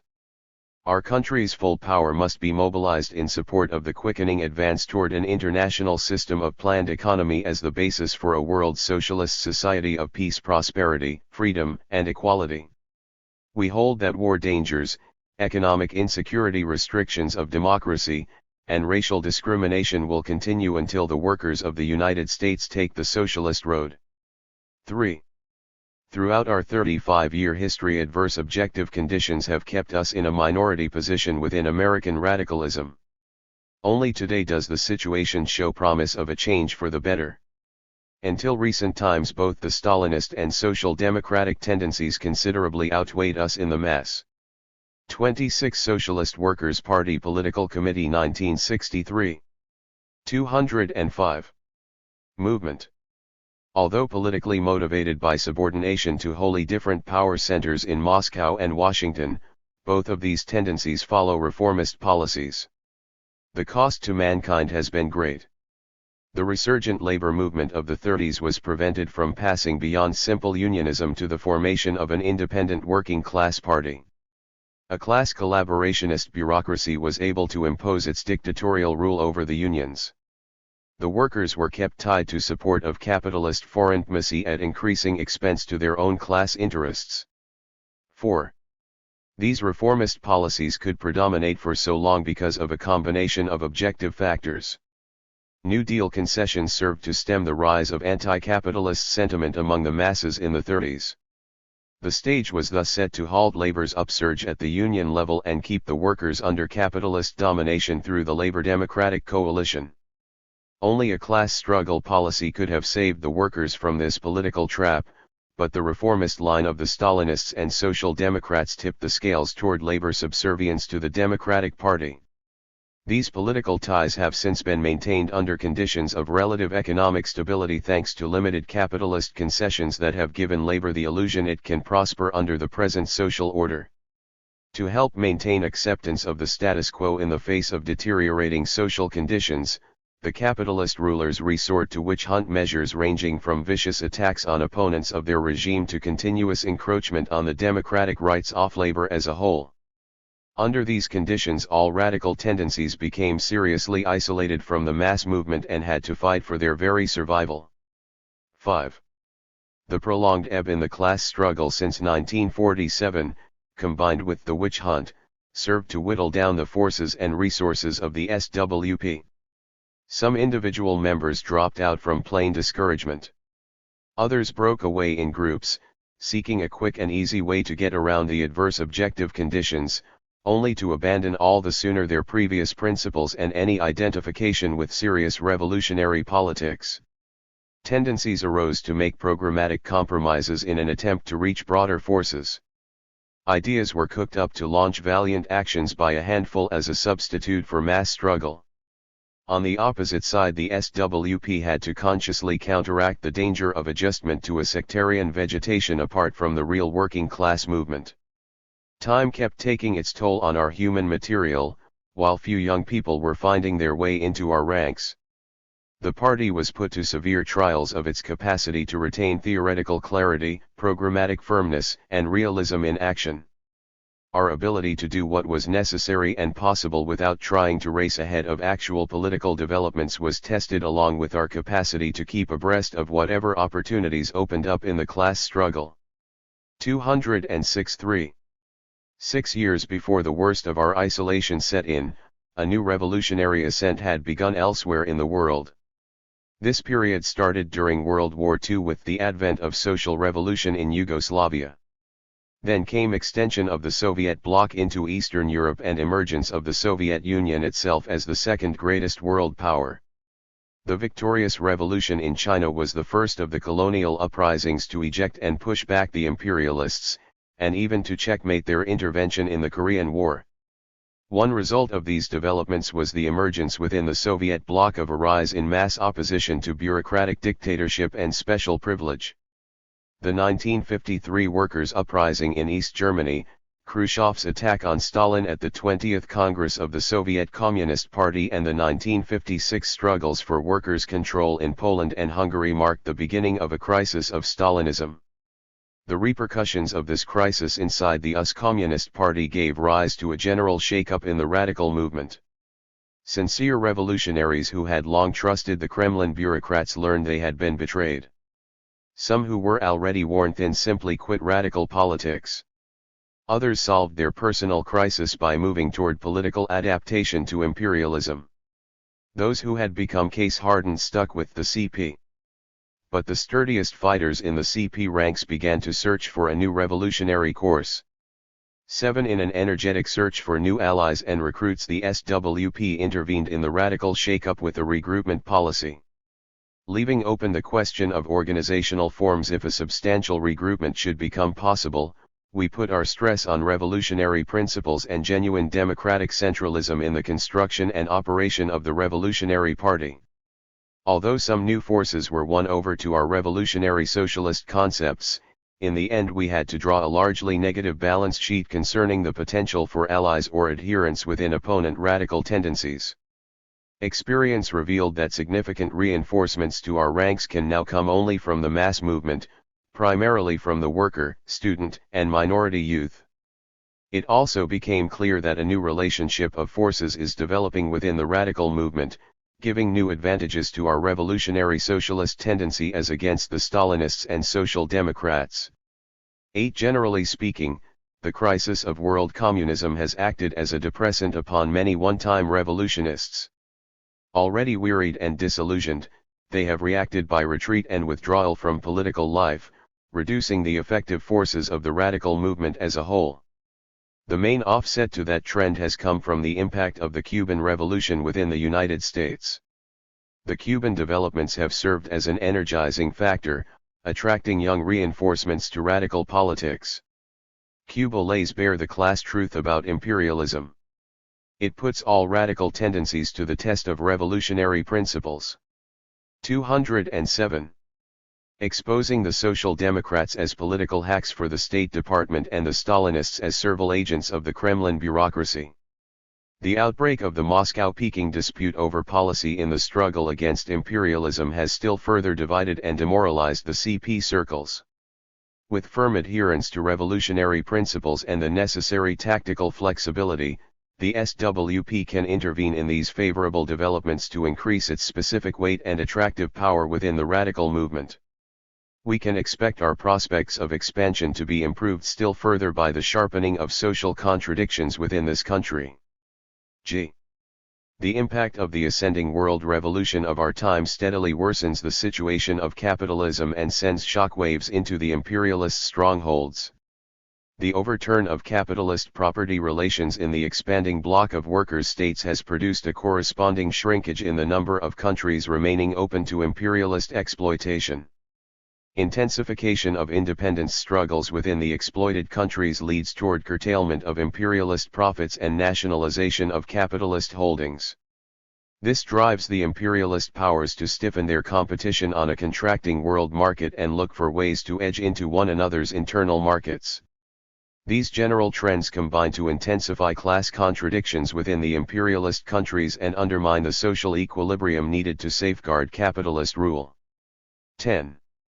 Pushed back toward their own borders by the advance of revolutionary forces abroad and threatened by social unrest internally, the imperialists prepare and keep in reserve the ultimate and catastrophic solution of all-out war. Their immediate aim is to stem the revolutionary tide in the hope of rolling it back and extending capitalist exploitation once again throughout the world. But their strategic aims are blocked by powerful forces. Since the Soviet Union possesses a nuclear arsenal no less deadly than that of the United States, global war would mean the virtual extermination of humanity. Mass consciousness of this grim prospect tends to restrain the imperialists from shaping a direct course toward general war as the central feature of their foreign policy. Instead, they proceed from the initial premise of limited non-nuclear wars, using the pretext of a deterrent against general war as the excuse for continuing to stockpile nuclear weapons. Military interventions occur repeatedly and on an ascending scale in an effort to snuff out anti-capitalist revolts, South Vietnam. These imperialist interventions often run up against one or another form of counteraction by the Soviet bloc. When that happens, the imperialists do not shrink from going right to the brink of nuclear war in the showdown, as did Kennedy, most recently and most recklessly, in the Cuban crisis. N. The basic alternative is clearly posed: either the workers' revolution in the industrially advanced countries will disarm capitalism, or the world will 208.3. Continue to risk nuclear destruction. Above all, American imperialism must be disarmed by the people of the United States. That iron fact must be central to the consciousness of revolutionists in this country. In fighting to replace capitalist rule, the Marxists must proceed from a realistic appraisal of developing class struggle trends in this country. American imperialism has passed the apex of its world power and today stands subject to a process of decline. Compelled to sustain crippled allies in the fight against ever stronger revolutionary forces abroad, its foundations become undermined by all the weaknesses of world capitalism.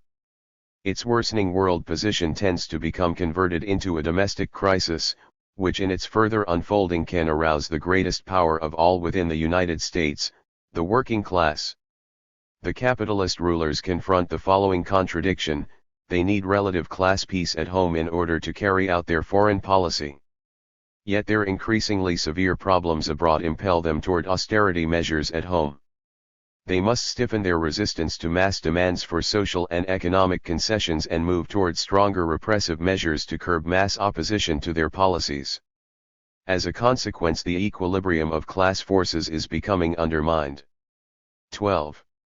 American imperialism has passed the apex of its world power and today stands subject to a process of decline. Compelled to sustain crippled allies in the fight against ever stronger revolutionary forces abroad, its foundations become undermined by all the weaknesses of world capitalism. Its worsening world position tends to become converted into a domestic crisis, which in its further unfolding can arouse the greatest power of all within the United States, the working class. The capitalist rulers confront the following contradiction: they need relative class peace at home in order to carry out their foreign policy. Yet their increasingly severe problems abroad impel them toward austerity measures at home. They must stiffen their resistance to mass demands for social and economic concessions and move toward stronger repressive measures to curb mass opposition to their policies. As a consequence, the equilibrium of class forces is becoming undermined. 13. During the Cuban crisis, the people of the United States were put through the ringer as never before. Nuclear death seemed imminent unless one man, the same Kennedy who had precipitated the danger, backed off from playing chicken with hydrogen bombs. Most poignant was the plight of the young.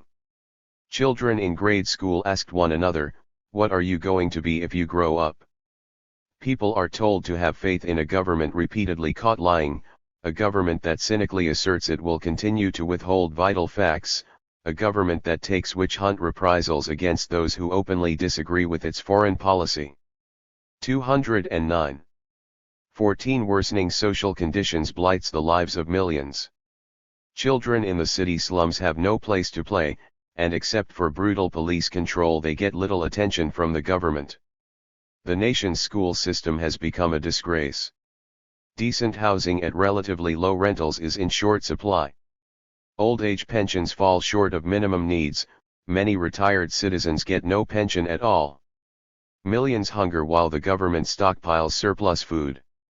Even among those able to eat and live reasonably well there is a growing sense of economic insecurity. 15. A capitalist crisis of overproduction has gradually been developing. At present there is a gap of $50 billion between consumer demand and productive capacity, according to government estimates. There is a serious lag in capital investment for plant and equipment, as indicated by the sluggish annual rate of industrial growth. Loss of boom incentive from this key source portends a new recession.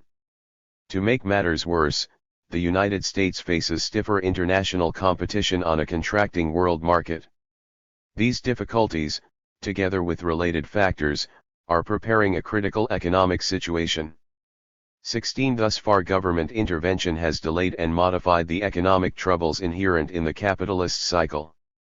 Massive expenditures for war, hiked to unprecedented billions by Kennedy, have been pumped into the economy with some stimulating effect.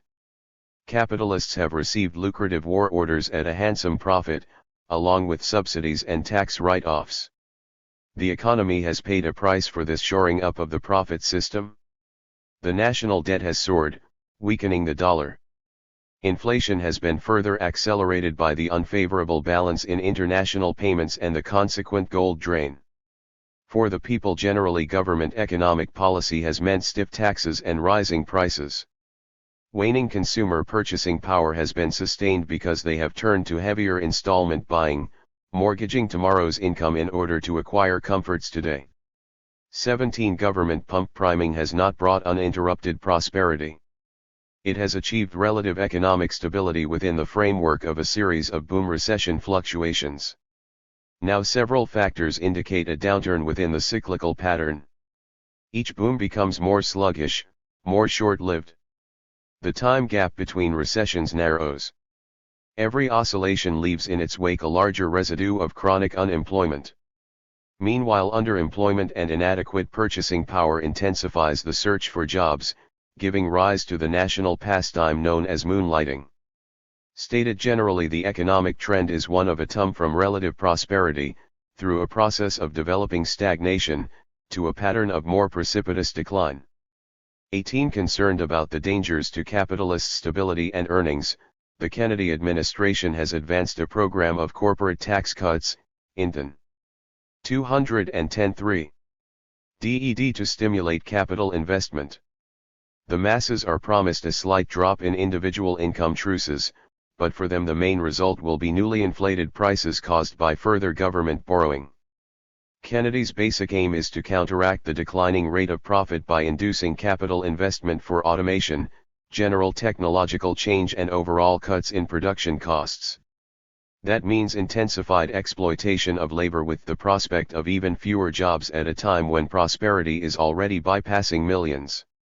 19. Nothing more graphically expresses the bankruptcy of our economic system than the rise in chronic unemployment. According to Department of Labor figures, which notoriously understate reality, the average rate of unemployment for 1962 stood at 5.6%. For unskilled and older workers, youth, Negroes, and other minorities the rate was at least double this national average. Government figures show that creation of new jobs through general economic growth has slowed down to about 1/2 million a year.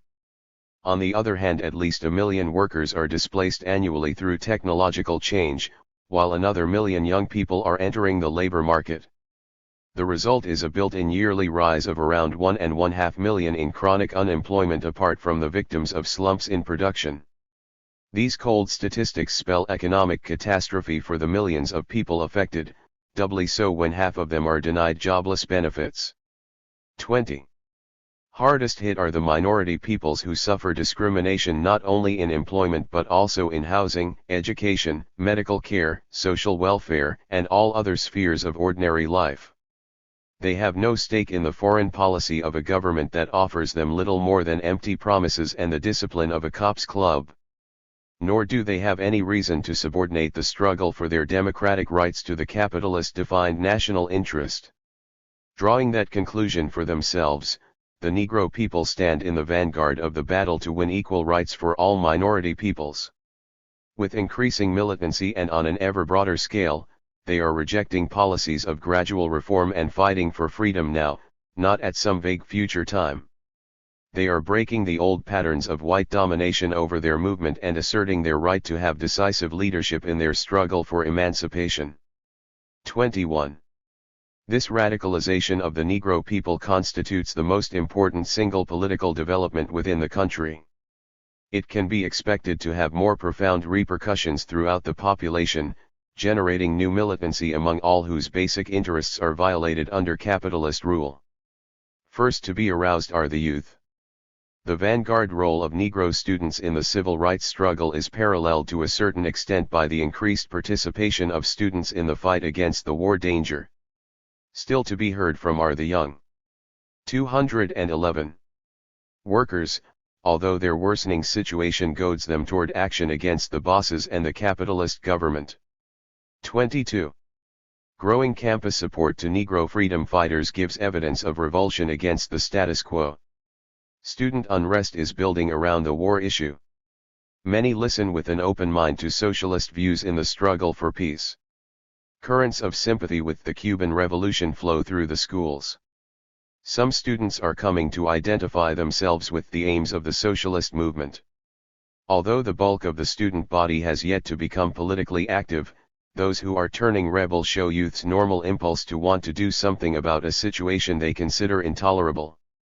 23. Student rebels and aroused women who mean business in the fight against war have been entering the peace movement in substantial numbers. They come as critical-minded people looking for a way to achieve their aims. Many are uncommitted to any program or affiliation. Their entry is changing the general features of the peace movement. Not having a class struggle orientation, their outlook has overtones of pacifism and reformism. But they are neither professional pacifists nor typical reformists. Even less are they conscious radicals, though they keep pushing beyond the bounds set by pacifist and reformist leaders. What they want is an effective program of action and the strongest possible force from which nobody who fights against war should be excluded. They don't trust the foreign policy of the capitalist government and they want to do something about it.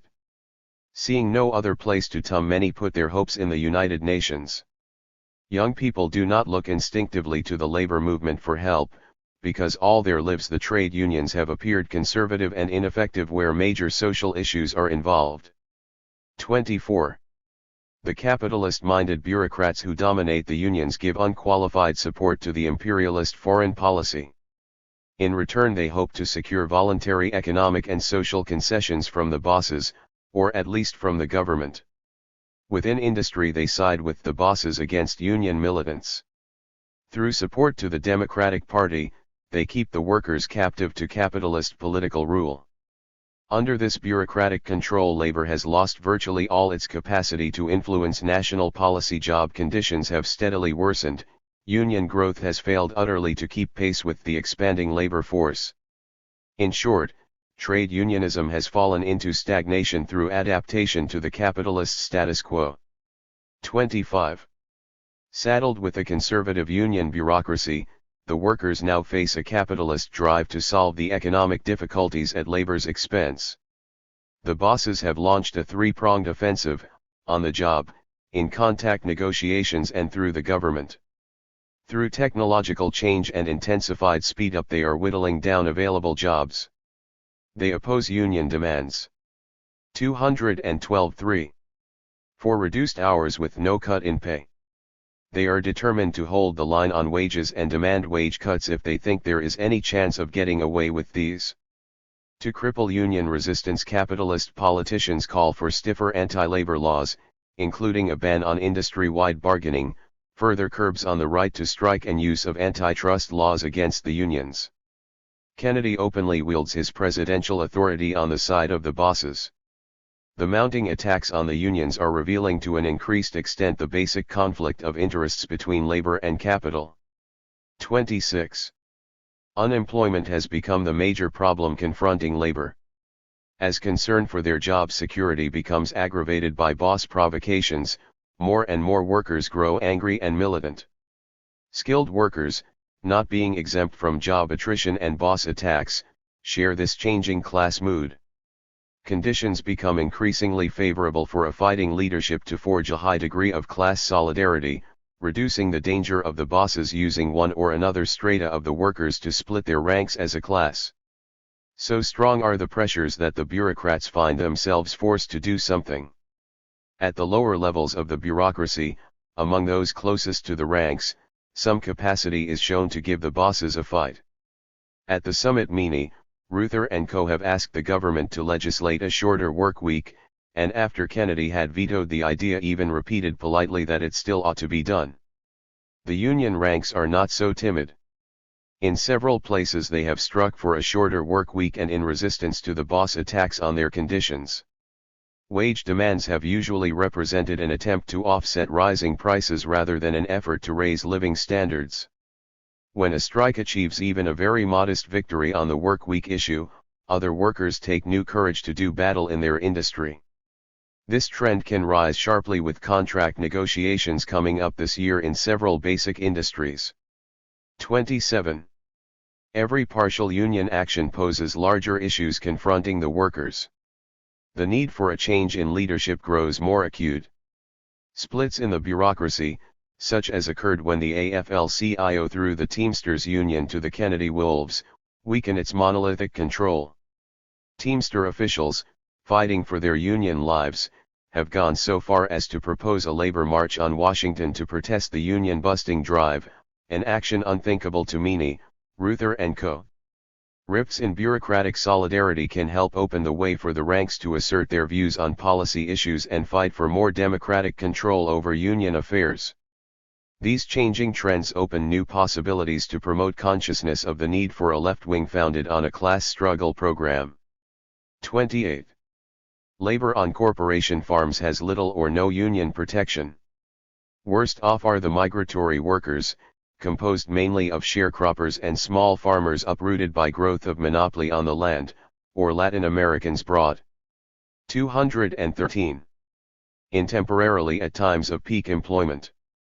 Whole families live as nomads, seeking work by moving from region to region according to seasonal variations in agriculture. Parents and children toil in the fields at starvation wages, living from hand to mouth even when there is work. During slack periods they get no jobless pay, nor do they receive other social security benefits. For them daily life is grinding poverty, the future under capitalism a bleak one. Theirs is a burning need to have a labor government. 29. Working farmers are being hard hit by the chronic crisis of overproduction in agriculture. Operating small units and having little investment capital, they are unable to compete successfully with the big corporation farms. Caught between rising production costs and falling prices on farm produce, they are driven toward bankruptcy. Those who go under have little choice but to seek work as agricultural laborers or enter the rat race for jobs in the cities. Excluded by corporate interests from any control over old-line farm organizations, the working farmers are getting together on their own. An outstanding example is the National Farmers Organization, founded in 1955. At the outset, the NFO tried to compete with the corporations in exerting political pressure on the capitalist government. Failing to get anywhere with that policy, it turned to withholding produce from the market in a demand for better prices. In conducting these strikes, the NFO has tended to study union methods of struggle and welcome fraternal relations with the labor movement. Today many working farmers, disenchanted with big business policies, would be ready for an anti-capitalist political alliance with the trade unions. 30. At present only the Negro struggle shows a consistent rise in militancy. Upsurges among other sections of the masses remain much more limited in scope and are usually followed by ebbs of some duration. Union struggles run up against government interference on behalf of the bosses. Attempts to influence foreign policy through protest actions, as in the recent Cuban crisis, fail to get any response from the government. A sense of frustration develops, bringing a temporary decline in militancy. But the worsening situation compels a return to action and deepens the search for more effective means of struggle. Each clash with the capitalist class brings into sharper focus the need for a basic change in the power structure and generates new motion toward a break with capitalist politics. 31.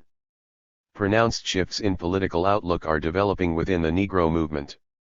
Significant forces nationally are beginning to call for independent Negro candidacies in opposition to both the Democrats and Republicans.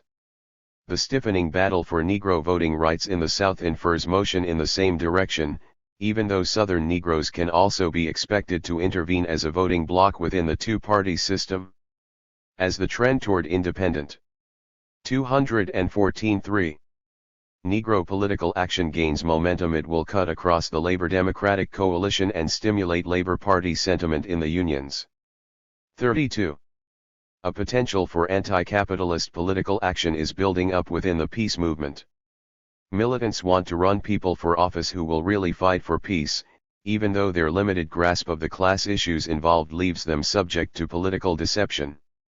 They tend to ask only for a bare assertion of peace aims and take at face value the pretensions of middle-class intellectuals who offer themselves as candidates. These liberal practitioners of reformism and pacifism then present the peace issue as though it were an abstract question, divorced from and standing above the class struggle for power in decision-making. As a result, the peace fighters are held back from a break with capitalist politics.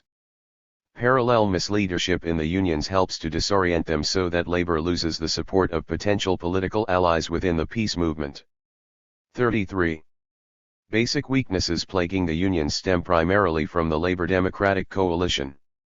Subordination to capitalist political rule undermines labor's ability to influence national policy and correspondingly strengthens anti-labor tendencies. Eisenhower's election in 1952 marked a definitive end to any significant expression of working-class interests through factional intervention in capitalist politics. Kennedy's later defeat of Nixon raised false hopes of a return to the New Deal, but meaningful concessions to the unions are no longer in the cards. The relative economic stability on which the Labor-Democratic coalition has rested has begun to disintegrate. To ease its own difficulties, the capitalist class is moving to intensify its exploitation of labor. The Democratic administration dutifully obeys its master's command. The inevitable result of such a trend will be clashes between capital and labor, occurring in new political forms and reaching new degrees of intensity. 34. As the struggle sharpens, class collaborationist policies become less and less tenable. Relations between the unions and the government grow strained.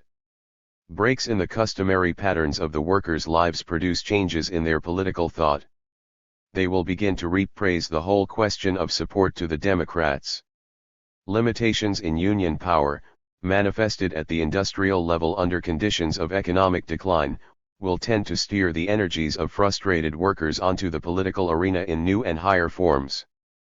Class battles that start in traditional union fashion will lead in the direction of open clashes with the government.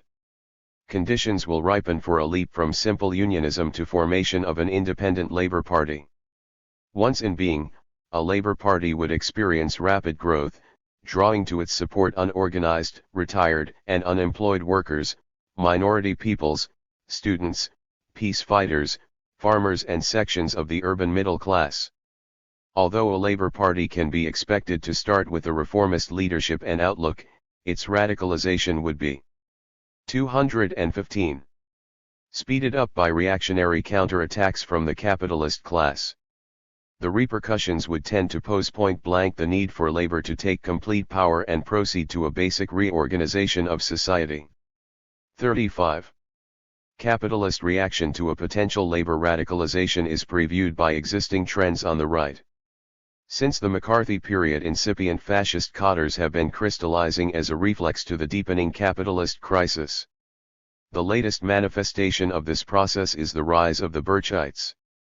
Rightist groups are beginning to enter candidates in primary elections and put up their own tickets in general elections, seeking to build conservative blocs within the two-party system. Labor's political default helps them gain unwarranted support among potential allies of the working class. However, the ultra-right remains a minority force which receives only limited capitalist support. With labor tied to their political setup, most capitalists favor continuance of the political status quo, which enables them to rule over the country and implement an aggressive foreign policy to promote their own interests. 36. Thanks to the misleaders of labor, liberalism still serves as a bellwether to lead the masses into the capitalist political fold. The workers are told that, if only they will help to elect more liberal Democrats, their interests can be protected through reforms under capitalism. But official liberalism headed by the Kennedy administration is moving steadily to the right, shaving down its promises of reform and exposing its political impotence. Instead of reacting sympathetically to union struggles in defense of the workers' interests, liberals deplore immoderate demands and stubborn strikes as they help prepare the way for new anti-labor laws. 37. Despite these cold political facts, the union bureaucrats cling harder than ever to the liberals as they try to maintain the outlived Labor-Democratic coalition. Communist Party leaders urge the masses to unite with the liberals against an alleged rival power center outside the White House, which means in effect to support the Kennedy Democrats. The Norman Thomas socialists call for a realignment within the two-party system in order to concentrate the liberals with labor under the Democratic Party banner. In the name of defending liberalism against reaction, Negroes are tied to a Jim Crow party, peace fighters to a war party, and labor to a capitalist party. 38. The common line advanced by all these misleaders of labor is twice dangerous because of the devious arguments they present. They succeed in tricking people who want a political change but don't know how to achieve it, putting them at the mercy of the same old policies dressed up in new words. These deceived rebels can develop into conscious political opponents of capitalism with the necessary help. Their problem is to understand that the social difficulties plaguing them, no matter what precise forms they may take, all 216.3 stem from one fundamental cause, the bankruptcy of the capitalist society in which we live. They need political analysis, education, and leadership capable of mobilizing the full power of the working class and its allies in all-out struggle against capitalist rule. As the first step in that direction, they need help to make a clean break with capitalist politics and form an independent labor party. 39. Fulfillment of the political needs of such newly radicalized people becomes central to our activity as a revolutionary vanguard party. Our main task is to develop a propaganda offensive around the key issues of the day, with all party activities related directly to the general campaign perspectives. This means application of the appropriate slogans and demands from our transition program, sliding scale of wages and hours, Labor Party, etc., which are becoming more pertinent every day. Our political analysis and proposals for action should be focused on the fight for peace, civil rights, economic security, social welfare, and civil liberties. New militancy developing around these issues will in turn help to promote class struggle policies in the mass movement and demonstrate the need for an independent labor party. Our polemics against reformist ideas should be addressed primarily to politically inexperienced people who are interested in explanations rather than denunciations. Our press should serve as the spearhead and main organizer of the propaganda offensive, with its key functions reinforced through circulation of our general literature. Propagation of our views should be intensified through forums, public debates, and other available means. 40. At the present stage, our work on the electoral arena remains concentrated primarily on running party candidates where possible for public office. While continuing our present efforts to enter party candidates in local elections wherever practical, we must also prepare to run our own presidential ticket in the 1964 elections, viewing the presidential campaign as our foremost propaganda action. 41. Our mass work must be linked with the general propaganda offensive. So far as we have party militants functioning in mass organizations, they will find new opportunities to participate in spontaneous actions and to advance our class struggle policies. But whether or not we have anyone in a given situation, the party's general propaganda efforts will gradually extend our influence among the masses.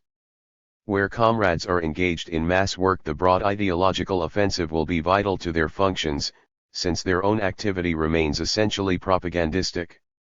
Looked at in larger terms, the overall party campaign serves to generalize, coordinate, and impart a central focus to the various forms of work in mass organizations. It also enables us to step up recruitment, which helps to reinforce party cadres where they now function in the mass movement and to develop fresh nuclei elsewhere through new people won over. 217. To our program. These primary considerations must be kept in mind in deciding the division of labor between mass work and general party activity. 42. Party growth may be accomplished in two ways. One is patient, persistent recruitment of individuals. Though this process is never out of season, it should not blind us to any realistic opportunities through the second form of growth. We must remain alert for signs of any trend toward our programmatic positions that might develop among other radical groups or within larger formations. Should such a trend arise, we would reach out toward those coming our way, seeking to win them over completely to our program. But we do not water down our program and adapt ourselves to the political views of others in eagerness to gain numerical strength. Such a course would only disorient our cadres and compromise the party. We proceed always on the premise that only the program can create the party. To act on any other basis would lead to political ruin. 43. There are small groups now functioning on their own after having broken away from Communist Party control, but none of them measure up to our programmatic criteria for a radical regroupment. They tend either to cling to Democratic Party politics or to give little more than lip service to independent socialist and labor political action. They show pronounced tendencies to substitute a small band of radicals for the necessary mass force in impatient efforts to speed up the class conflict. They also incline to resort to factional exploitation of actual mass struggles where they are able to intervene, doing injury to the struggle itself and thereby compromising the whole radical movement. We must frankly express our criticisms of these false policies and explain our counter-views.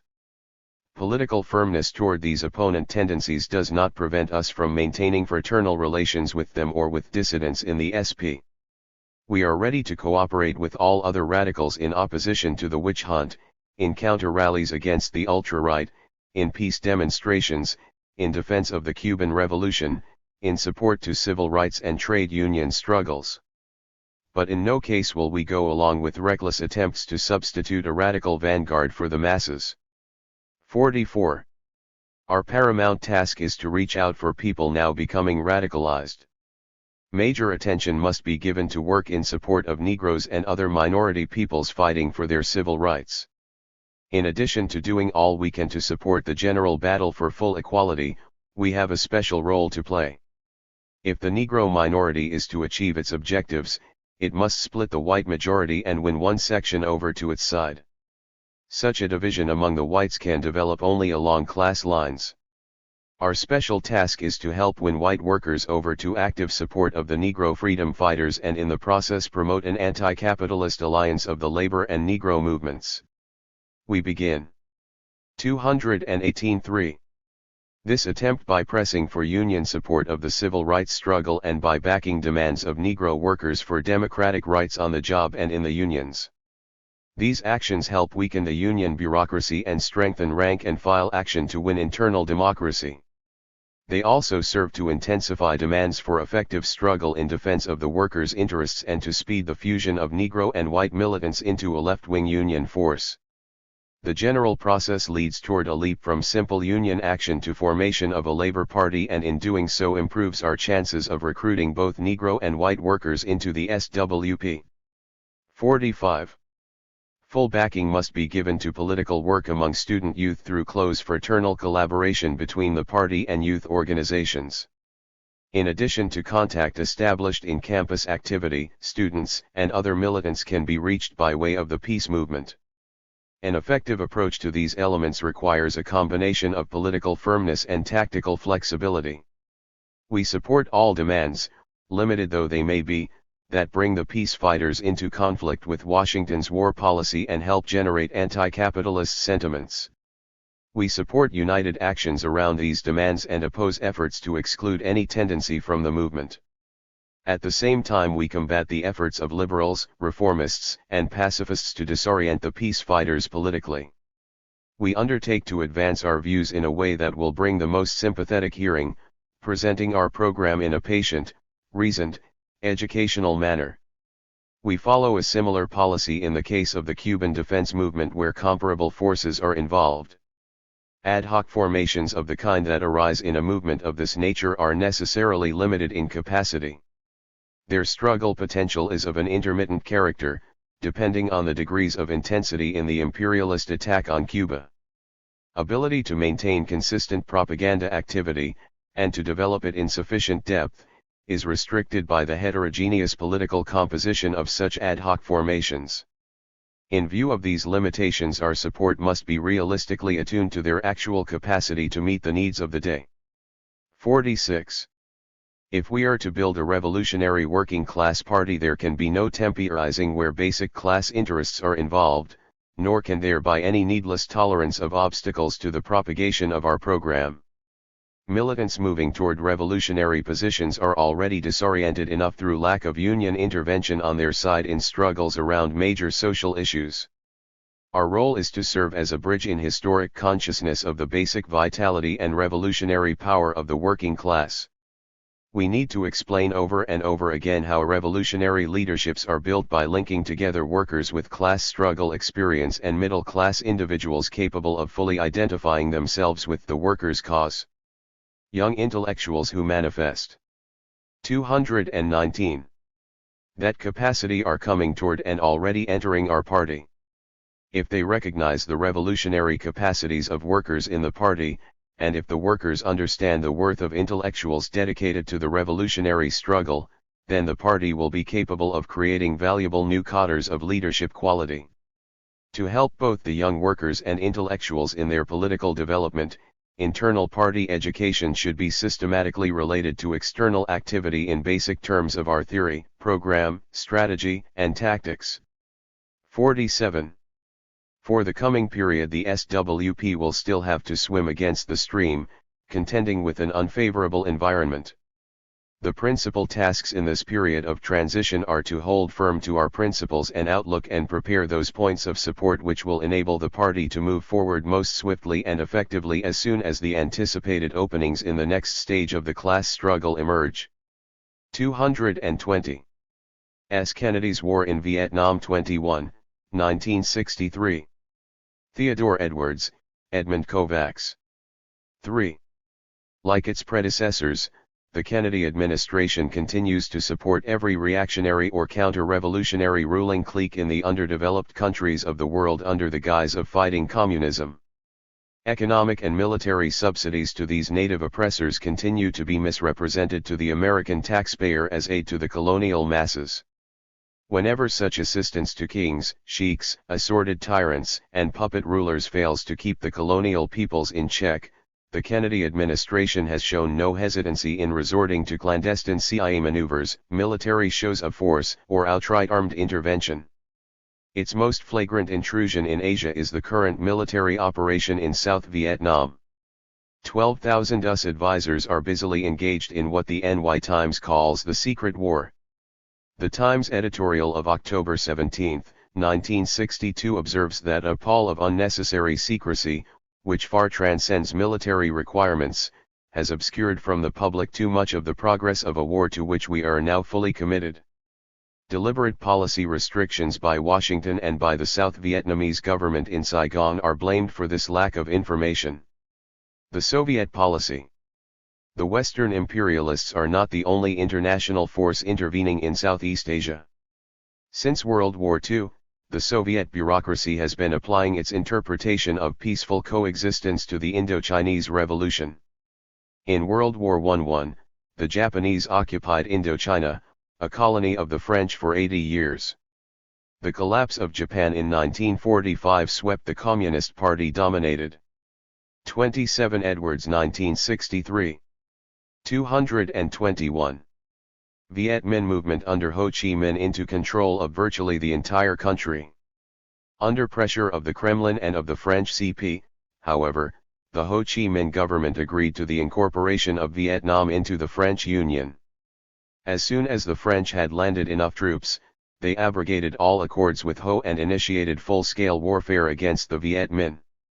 Under instructions from Moscow, the French Communist deputies voted credits to finance the war in Indochina that was carried on by the various coalition governments in which they participated until they were thrown out of office in May 1994-7. For 9 long years of bloody civil war, the Viet Minh peasant fighters continued to battle the French expeditionary forces, inflicting 172,000 casualties and suffering untold casualties themselves.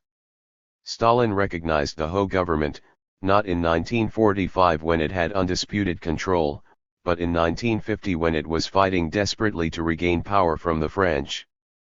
The Kremlin's hand, moreover, had been forced by the arrival of the Chinese Communist armies at the borders of Indochina in 1949, at which time Mao Zedong recognized the Ho government. The Viet Minh fighters defeated the French at Dien Bien Phu in 1954, despite the $5 billion that the French imperialists had spent to get back their Asian empire, plus another $2 billion contributed by the US. At the Geneva negotiations in 1954, the Kremlin once more succeeded in bargaining away much of the gains won in the civil war by the Viet Minh partisans.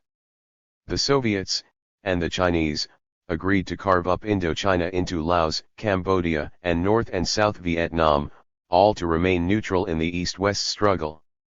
The 1954 Geneva Agreements provided also for nationwide elections in Vietnam in 1956 under the supervision of an International Control Commission, composed of India, Canada, and Poland, to set up a united government for Vietnam.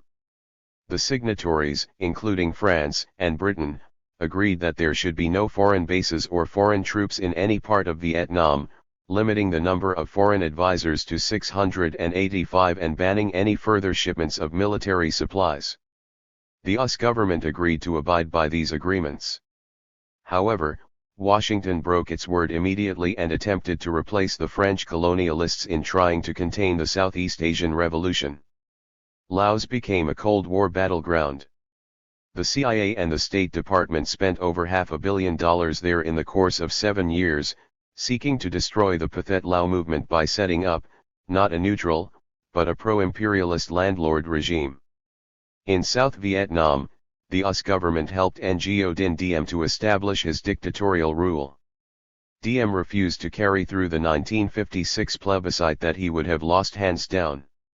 In spite of constant harassment and expulsions by the 222-3 Diem government and pressure from Washington, Western correspondents in Saigon have provided an accurate enough picture of the kind of government that Diem represents. In an article in Newsweek of April 30, 1962, probably written by Frarn Ois Scully, who was later expelled by the Diem government, the following is observed: all real power in Vietnam still is concentrated in the hands of Diem and his numerous family. One brother, Ngo Dinh Nhu, is official advisor to the president. Another brother, Ken, is governor of central Vietnam. A third brother, Tuc, is a Roman Catholic archbishop and Vietnam's ranking prelate. A fourth, Nguyen, is the Vietnamese ambassador to Britain. Ngu's wife, Madame Nhu, a member of parliament, not only controls the palace but wields enormous economic power. Her father is Vietnamese ambassador to Washington, her mother is the Vietnamese observer at the UN. The Newsweek correspondent continues, "I am putting loyalty above competence," says Diem when Americans ask why he does not pick the best men to serve Vietnam. And when anyone suggests economic and social reforms, higher taxes, more land for the peasants, monetary reform, Diem literally looks at the ceiling. The writer then asks, can the US really win the fight against the Viet Cong with Diem as its standard bearer? Many US officials, especially military men, are convinced that it can, and will. Unable to see any realistic alternative to Diem, they take the public position, "Don't knock our man, he can win," a politer version of Franklin D. Roosevelt's legendary verdict on the Nicaraguan dictator Anastasio Somoza, "He's a bastard, but he's our bastard." In another dispatch, written after his expulsion on September 24, 1962, Scully points out that even the most trusted palace officials are searched twice for concealed weapons. The power behind the secret police is a man named Tran Kim Tu-yen, whose official title is Director of Social Studies. The power behind Tu-yen in Tum is Diem's brother Nu. Scully continues, "Perhaps the most extraordinary personality in the Ngo dynasty is Ngo Dinh Nu's wife. Madame Nu is a beautiful, gifted, and charming woman. She is also grasping, conceited, and obsessed with a drive for power that far surpasses that of even her husband. Like Diem and his brother, Madame Ngo Dinh Nu sees the family as a dynasty rather than as an evanescent political force. It is no exaggeration to say that Madame Nu is the most detested personality in South Vietnam. This is because though Diem is nominally president, Madame Nu and her husband have the power, and the Vietnamese know and resent it." 223. Scully observes that, Ngo Dinh Nu's personal brand of nationalism has one aim, to identify the country exclusively with the Ngo family and with the Mandarin class into which they were born. Lately, Ngo Dinh Nu has been making increasing public appearances throughout the country. He travels like a viceroy, and often confuses the southern peasants with his aristocratic, low-keyed Annamese royal court accent. Scully, who lived most of his adult life in Vietnam, reports that one village notable told him after one of these visits, if the effect of all this were not so disastrous, it would be hilariously funny. Other longtime French residents in Saigon note that the regime of President Diem has much of the same paternalistic, authoritarian, and adulatory features as the preceding rule of the French puppet emperors. Like Bao Dai, Diem suggests that he rules by a mandate from heaven. In reality, the Diem government exists by the grace of the US. Diem does not control much more of Vietnam than did the French Expeditionary Force.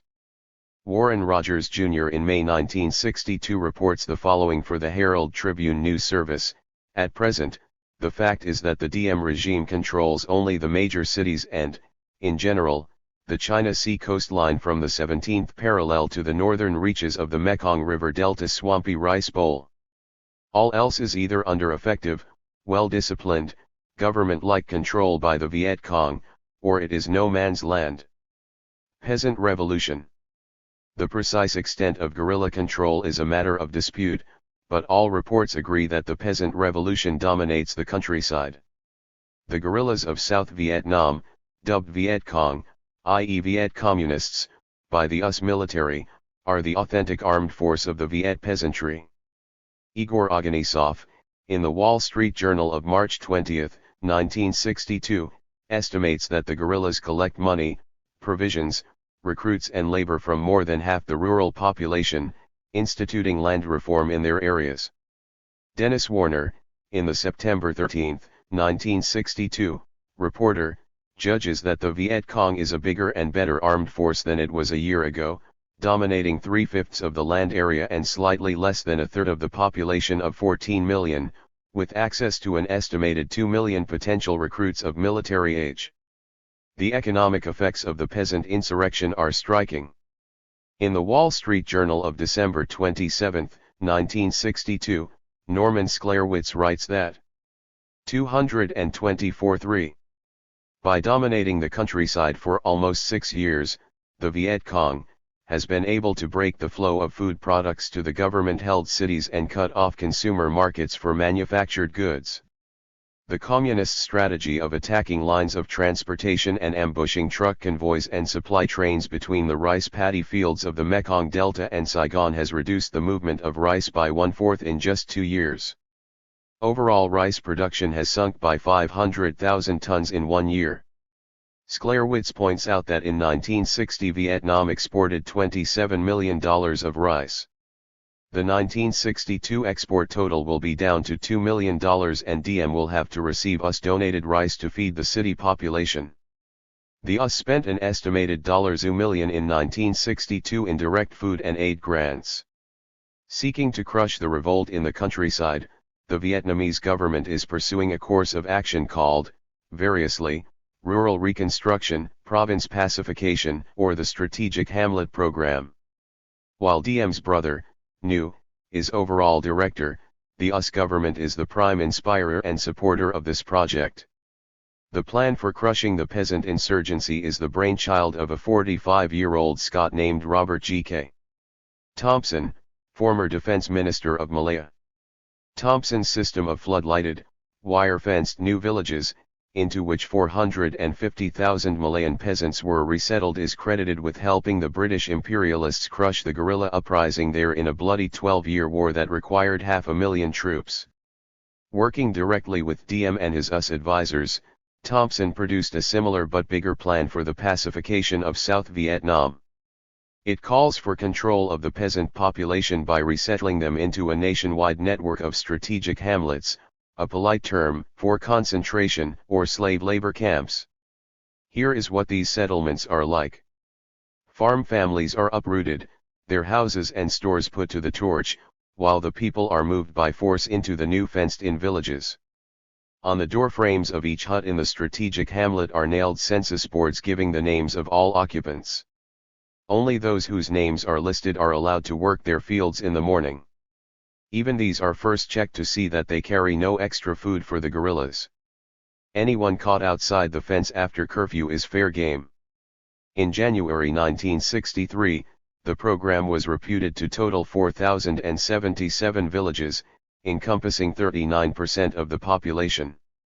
It calls for 11,182 strategic hamlets by 1964, completing the agglomeration of the South Vietnam peasantry into a series of concentration camps.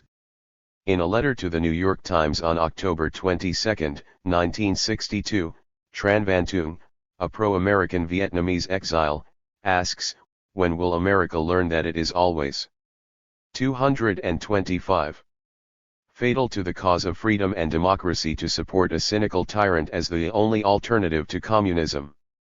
Tran concludes that, hated and feared by 80% of his people, continuing domestic policies that would shame Hitler, DM stays in power only because of US support.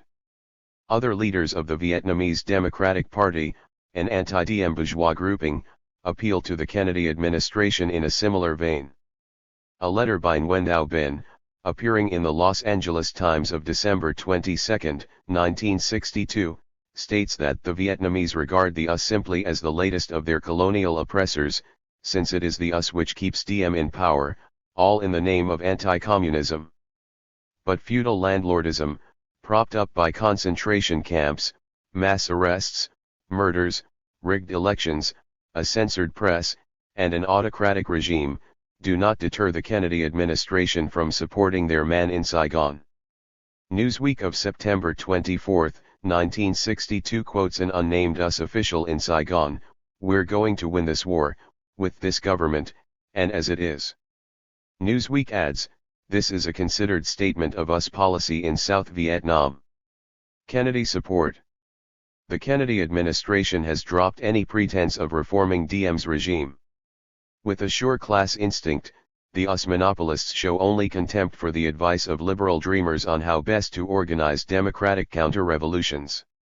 Recognizing that any democratic middle ground between revolution and counter-revolution has long since vanished in Southeast Asia, the Kennedy administration has thrown its full weight behind DM's reign afterward.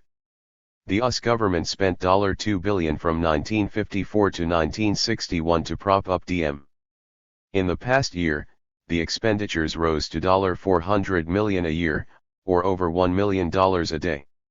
In flagrant violation of the 1954 Geneva Accord, 12,000 US military personnel now help Diem pursue his war against his own people. Kill ratio experiments. The US military have taken enthusiastically to the Vietnam operation. An article in the Wall Street Journal of November 9, 1962 explains how Pentagon experts use Vietnam War to test new tactics, weapons. The Pentagon is using Vietnam as a convenient proving ground for assault boats, amphibious personnel car. 226-3.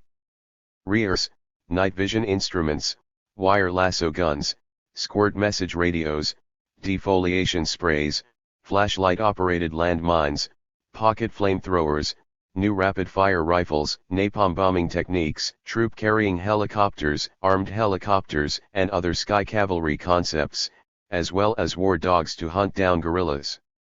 The fight against the peasant guerrillas waged with this latest technology is incredibly cruel.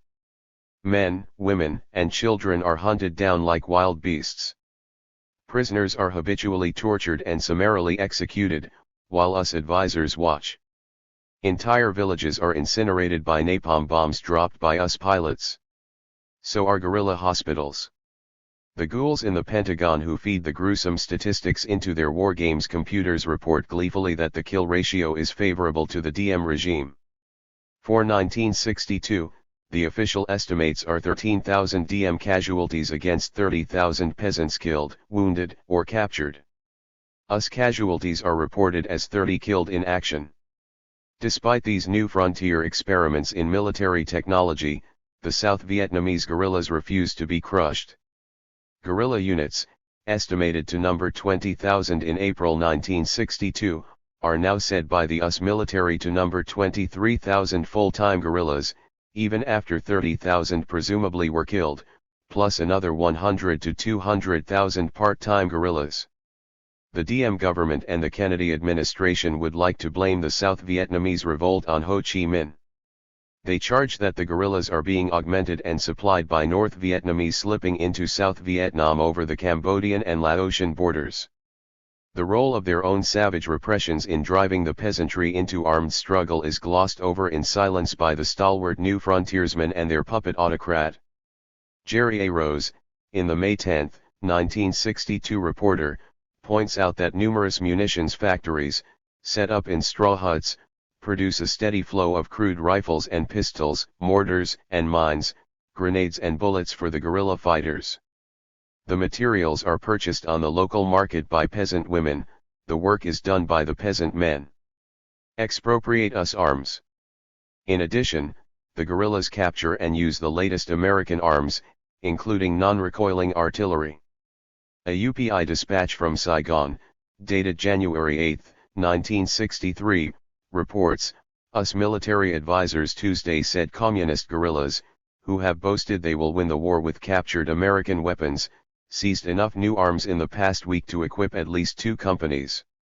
Other reports. 227. Say that the guerrillas are capturing sampan loads of modem American equipment.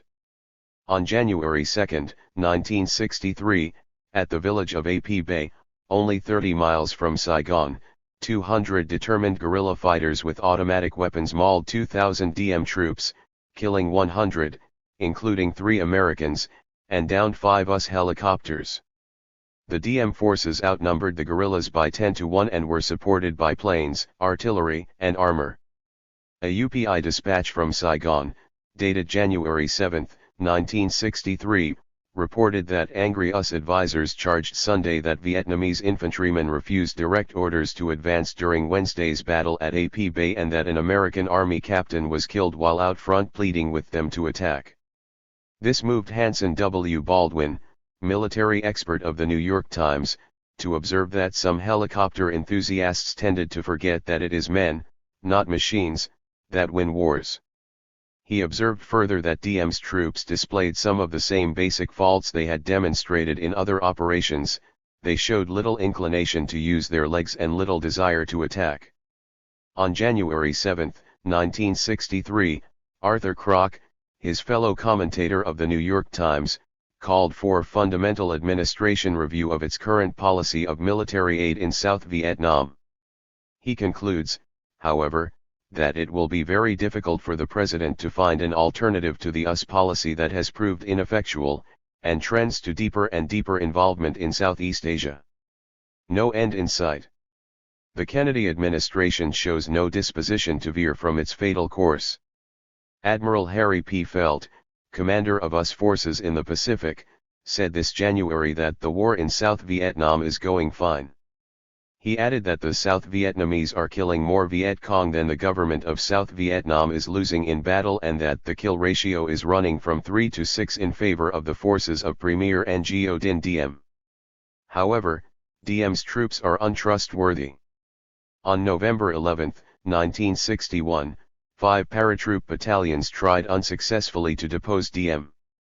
On February 27, 1962, 2 Diem pilots, sent on a mission against guerrilla fighters, bombed and strafed the palace of President Diem instead. Afterwards, only US pilots were sent on air strikes. The Kennedy administration is following a plan of operations decided upon a year or so ago, when the decision was made to crush the peasants of South Vietnam at all costs. At that time, the Wall Street Journal published a revealing article by Henry Gemmell with the dateline of March 26, 1962. It is headed, US. 228-3. Leaders are determined on victory, even if it means invading Red territory. Gemmell writes, determined on victory in South Vietnam, the makers of US policy must be willing to elevate the plane of warfare if low-level fighting isn't producing results. Suppose, for instance, that Ngo Dinh Diem's government, already lacking in solid support through the countryside, suffers further grave erosion, while the Red guerrillas gain. Suppose, too, that the American public becomes disturbed by slowly mounting casualty lists. According to Gemmell, doctrine now circulating would call for turning to more vigorous war. As outlined by the reporter, the first move would likely be an ultimatum to Ho Chi Minh that unless hostilities ceased in South Vietnam, the war would be carried directly to its source, North Vietnam. If this went unheeded, US bombers would go to work on the airfields, ports, and rail lines of North Vietnam. If army divisions poured in, they'd be thrown into North Vietnam, not South Vietnam. The North Vietnamese aid that is successfully smuggled in could account for only a small fraction of the strength of the guerrilla forces. But facts are unimportant when the Cold War blazes up into a hot war against a colonial revolution. There seems little doubt that the National Liberation Front set up in Hanoi in January 1961 tends to control the political aims and leadership of the South Vietnam guerrilla fighters. There are indications that the North Vietnamese are split in the Moscow-Peking dispute, with Ho Chi Minh inclining towards the Russian and others towards the Chinese views on the tactics and strategy of colonial revolutions. A captured guerrilla document dated September 25, 1962, published in the New York Times, Western edition, January 20, 1963, would indicate that the Ho government favors a settlement along the lines of the Laotian formula. The document talks of forcing the Americans and Diem to the conference table, where they will be compelled to compromise. It emphasizes that the guerrillas must understand transitional steps on the way to victory. An end to the bloodbath now drenching the South Vietnam countryside would certainly be a relief to the long-suffering Vietnam peasantry. However, the Indo-Chinese peoples have borne immense sacrifices in their 20-year-long struggle for liberation. Their revolution should not be shortchanged again, as it was in 1945 and 1954. As of now, US imperialism seems little disposed to any kind of compromise. Moreover, its flagrant violations of the 1954 Geneva Deal are on record for all to see and learn from. The real face that the Kennedy administration presents to the masses of Asia can be seen in the brutal war it is conducting in South Vietnam without any authorization from the American people. 9. Reunification of the Fourth Intimational 28, 1963. Farrell Dobbs and Joseph Hansen. 229. The healing of a 10-year-old division in the ranks of the majority of the Fourth International, the World Party of the Socialist Revolution, which took place at a reunification congress held in Italy in June, marks a most encouraging step forward for the movement founded by Leon Trotsky in 1938. The two groupings of the Fourth International that participated in the reunification were headed by the International Secretariat and the International Committee, the views of the latter being supported in the United States by the Socialist Workers' Party. With the fusion, the United Secretariat of the Fourth International, representing a joint leadership, was elected to replace the former bodies and to head the reunified movement. For some years the majority of both sides had felt that the political and organizational differences which appeared in 1953 and which precipitated a split the following year had been largely superseded by events. While substantial differences remained, they were considered to be of secondary importance in face of the necessity and feasibility of combining forces on a world scale on the basis of a principled program. At the Reunification Congress, leaders of both sides stated that they had not changed their views about the past dispute, but all of them agreed on the advisability of deferring attempts at historic assessments and of putting the unsettled differences aside for consideration at a later date after common work and new joint experiences can be expected to have overcome whatever factional feelings remain from the past. A principled unification. A document submitted for the consideration of the World Trotskyist movement by the Political Committee of the Socialist Workers' Party, advocating 28 Dobbs and Hanson 1963. 233. Early reunification on the basis of 16 points, was adopted unanimously at the Reunification Congress as a statement of the fundamental principles on which both sides stand. By this action the document became a charter of the reunification. The three main areas of agreement are outlined as follows. First of all, in highly condensed form, the document restates the views put forward by Trotsky in the Transitional Program of 1938, explaining the agonizing world crisis of our times as reflecting at bottom a prolonged crisis in revolutionary leadership in face of the need to go forward from capitalism to socialism. The delay of the world's socialist revolution is ascribed to the incapacities and betrayals of the traditional working class leadership, i.e., the trade union, social democratic and Stalinist bureaucracies. Strong emphasis is placed on the need for constructing revolutionary socialist parties, and certain tactical problems in this process, involving membership in existing mass proletarian parties, entryism, are noted. A special point reaffirms the principles of democratic centralism. Trotsky's characterization of the Soviet Union as a workers' state that must be defended and of the Stalinist bureaucracy as a parasitic caste that must be opposed and overthrown is likewise reaffirmed.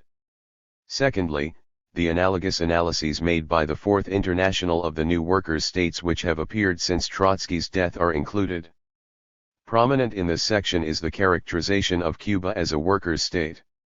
Thirdly, in the current world political scene, de-Stalinization is recognized as a two-sided development of prime importance, involving welcome concessions to the masses but intended by the bureaucracy to bolster and prolong its own arbitrary rule against the pressures for proletarian democracy.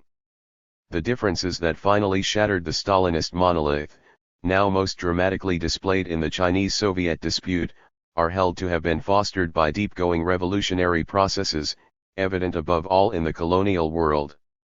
The prominent role of the peasantry and of guerrilla warfare in the colonial revolution since the end of World War II is noted as an experience that must be consciously incorporated into the strategy of building revolutionary Marxist parties in colonial countries. This section ends with strong stress on potential developments in the imperialist countries where, it is held, the final decisive battles will occur, determining whether civilization will be reduced to radioactive ruins or go forward to the enduring peace made possible by a socialist reorganization of society. In addition to the political positions indicated above, the document makes organizational recommendations to be considered at a subsequent Congress which, without breaching the centralist side of democratic centralism, would 231. Remove any doubts that might still remain as to the guarantee of democratic rights contained in the statutes. The Reunification Congress adopted three other important documents. Two of them deal with current developments in the Soviet bloc countries and with the Chinese-Soviet dispute. The third one, The Dynamics of World Revolution Today, is a study of the dialectical interrelationship of long-range trends in three sectors: the colonial world, the Soviet bloc and the imperialist countries. We are publishing it in this issue of the International Socialist Review. The reunification of the Fourth International was a conscious response to the widening opportunities for building revolutionary socialist parties. In 1953, the world Trotskyist movement was under heavy pressure from two major unfavorable developments. One was that although the establishment of workers' states in Eastern Europe and the victory of the Chinese Revolution were highly progressive events, an immediate consequence was the temporary strengthening of Stalinism. The other was the quiescence of the class struggle in the United States and the rise of McCarthyism. Today the situation is quite different. The strengthening of the Soviet Union through the proliferation of planned economies and the relative weakening of imperialism finally broke up Stalinist monolithism and gave fresh actuality to the program of Trotskyism in the land of its birth. The colonial revolution has shaken all Asia, Africa, and Latin America, bringing the heartening developments in Algeria and placing a workers' state within 90 miles of Florida. In the United States itself, the great citadel of world reaction, social stagnation has been broken with the rise of the Negro struggle in new and dynamic forms. To the majority of Trotskyists throughout the world, it became increasingly self-evident that the continued division of the Fourth International was anachronistic and that vigorous efforts must be made to heal the split so that united forces could be brought to bear in the promising situations developing in all directions. The victory of the Cuban Revolution and the fact that both sides, through parallel analyses, reached virtually identical conclusions concerning its meaning powerfully reinforced the trend toward reunification. The opposition to reunification. While the overwhelming majority of the Trotskyist movement, representing 26 countries, have now been united, two minority groupings refuse to participate. The holdouts are a faction headed by J. Posadas, located principally in Latin America, which split from the International Secretariat last year, and a minority of the International Committee forces headed by Gary Healy, a 232-3 faction based mainly in Britain and France. To justify their opposition to reunification, both groupings have developed political differences with the majority of the world Trotskyist movement and appear rather deliberately to be seeking fresh disputes. The Posadas tendency held a conference last year in secret from the rest of the Trotskyist movement. The delegates then announced that they had held an extraordinary conference of the RVTH International and had adopted a historical resolution to be the international provisional leadership until the extraordinary World Conference, which this conference summons. Since then the faction has called itself the RVTH International. It has published typographical facsimiles of genuine publications of the Fourth International. Despite the paucity of members, the grouping is impressively energetic about getting out publications. At first glance, so far as the names and mastheads are concerned, these are indistinguishable from the originals, and the counterfeits, which are heavily loaded with articles and speeches that either are signed by Posadas or done in perfect imitation of his verbose and turgid style, have led to some confusion, especially in Latin America. The main political position distinguishing the Posadas grouping is that it advocates the right of the Soviet Union to initiate nuclear war. The first issue of a newspaper distributed by the faction in England puts it this way. One of the slogans under which the extraordinary conference took place was, "The Bolshevik militant of this epoch is he who is prepared to face the last settlement of accounts between capitalism and the socialist revolution and the workers' states, which will be settled within the nuclear war, he who is prepared also to face its consequences." Emphasis in original. In a resolution passed by a First Congress of the Revolutionary Workers' Party, Trotskyists, held recently in England, the invitation to join Posadas in preparing for doomsday is explained. The permeating of the once-staid British society by violence in every sphere, will find its final expression in a desperate rallying of forces for the final throw. This will be a final military showdown against the workers' states and colonial revolution. The projected cataclysmic reckoning is described as being at the very heart of all politics today. The Third World War is the coming reality, and any failure to point this out with absolute honesty to the workers, preparing them for the dreadful destruction and, at the same time, the decisive opportunity for seizing power which this war before or during it, affords, is treachery to Bolshevism and a monstrous betrayal of the class. 233. It must be granted that fear of a nuclear world war has a strong basis in current reality. The majority of the Fourth International agree on that and, in fact, the Trotskyist movement has been sounding the alarm since Hiroshima and Nagasaki. The differences with Posadas occur on 2 points. First, the Fourth International takes a much graver view of the possible consequences of a nuclear war than Posadas does. In the opinion of all other Trotskyists, it could well mean the finish of civilization if not all the higher forms of life on our globe.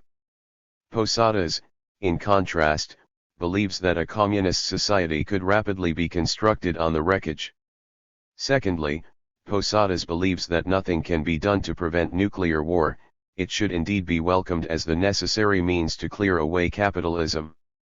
The Fourth International, in opposition to this view, is confident that the working class will prove able to avert the disaster in time through socialist revolution. Posadas does not engage in much discussion on these questions. His method is the simple one of denouncing the opportunism, capitulation, and betrayal of the former Trotskyists, Pablo, Germain, Frank, Cannon, Healy. Here is a fair sample of the Posadas view of the majority of the Trotskyist movement, lacking confidence in the immense revolutionary elan of the workers awaiting revolutionary leadership. This clique is in tow to the so-called left in the labor and peace movements. They deny the possibility and even the need of open revolutionary sections. They flinch from preparing the workers for war and the seizure of power. When Posadas passed his historical resolution, declaring himself to be the leadership of the Fourth International, he could count on forces in a number of Latin American countries. At the time, he headed the Latin American Bureau, a regional subdivision of the movement, and he had utilized this body in factional preparations for his coup. As it became clear that his revelations about the political death of the parent body scarcely corresponded to the reality, he ran into trouble. The important Bolivian section, for instance, repudiated him and his Latin American Bureau virtually unanimously. Elsewhere, splits in his ranks have occurred. On the other hand, some vigorous personal crusading in Europe has won him a few new converts. Likewise, the Cuban Trotskyists remain faithful to the Latin American Bureau, and their newspaper Vaz Proletaria, which appears regularly in Havana, thus unfortunately presents a rather bizarre image of Trotskyism as it criticizes Castro for his stubborn centrist failure to accept the hard gospel of Saint Posadas about a coming nuclear apocalypse and how to win redemption by speeding it up. 234-3. The Helliite grouping. The other tendency which has opposed reunification is led by Gary Healy, the secretary of the Socialist Labor League. Healy, to his credit, does not share the views of Posadas about an inevitable nuclear doomsday that should be speeded up. He does hold with Posadas, however, that the leaders of the majority of the world Trotskyist movement have gone over to opportunism and betrayed Trotskyism. In the interests of strict accuracy, a shading must be noted in this common view. Healy differs with Posadas on one point, holding that the name of Healy should not be included in the list of betrayers. Healy is of the opinion that the reunification itself is a betrayal. The reasons he advances for this view are that reunification must be preceded by a full accounting of the differences of 1953-54, an assessment of responsibility, and corresponding acknowledgements of guilt. Any reunification without these prerequisites, Healy contends, is unprincipled, can only prove ephemeral, and he will have nothing to do with. It was argued against this that the world Trotskyist movement is not monolithic. Groupings with much deeper differences than opposing views over who was right in a past dispute can coexist and collaborate in the same revolutionary socialist organization under the rules of democratic centralism. In the Socialist Workers' Party, for instance, even a state capitalist grouping has lived for years without undue friction. Why should not common political positions on the key issues of the day prove to be powerful enough to cement the two sides of the Fourth International despite differences over the past? The reasonableness of this reply gave Healy trouble. His response was to probe more strenuously for current political differences that would preclude reunification. This search, however, led him to develop some rather far-reaching political differences of his own that finally brought him into grave opposition with the majority of the International Committee as well as the International Secretariat. These differences became sharpest over estimates and policies in relation to the colonial revolution, above all the Cuban Revolution.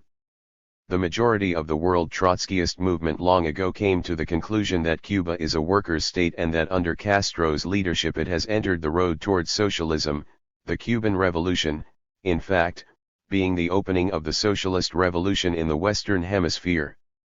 Even Posadas shares this view. The British and French sectors of the International Committee are virtually alone in holding otherwise. In an article last year, Trotskyism Betrayed, the National Committee of the Socialist Labor League maintained the outlandish position that the state foundations in Cuba remain capitalist. 235. The regime, we are told, is a variety of capitalist state power. Castro, it is argued, did not create a qualitatively new and different type of state from the Batista regime. Healy is quite serious in thus comparing the revolutionary Cuban government to the Batista regime. He goes even further, listing Castro himself as just another Chiang Kai-shek. These weird conclusions are derived from a simple-minded sectarian pattern of thought. It is impossible to carry a revolution forward to the successful establishment of a workers' state without the preceding construction in every instance of a revolutionary socialist party. Such a party did not exist in Cuba before the revolution. Therefore, no workers' state was established. Therefore, what exists in Cuba must be capitalist. It proved quite useless to call Healy's attention to the changes in Cuba's economic, social, and political structure successfully carried out under Castro's leadership.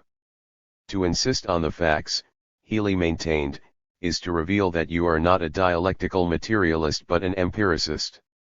Similar fantasies now determine Healy's policies in many fields. In the Negro struggle in the United States, he concentrates his attacks on the clerics, the Muslims, and the Socialist Workers' Party, which he holds to be opportunistic because it raises partial, transitional slogans. In Algeria, instead of joining in centering fire on the dangerous neocolonialist tendency, he singles out Ben Bella and the Trotskyists as the enemy. In Britain itself the fake lefts are his main target. Everybody to the right of Healy is denounced as a betrayer. In brief, instead of advancing to meet the leftward moving stream in Britain, Healy is taking the opposite direction, towards deeper isolation.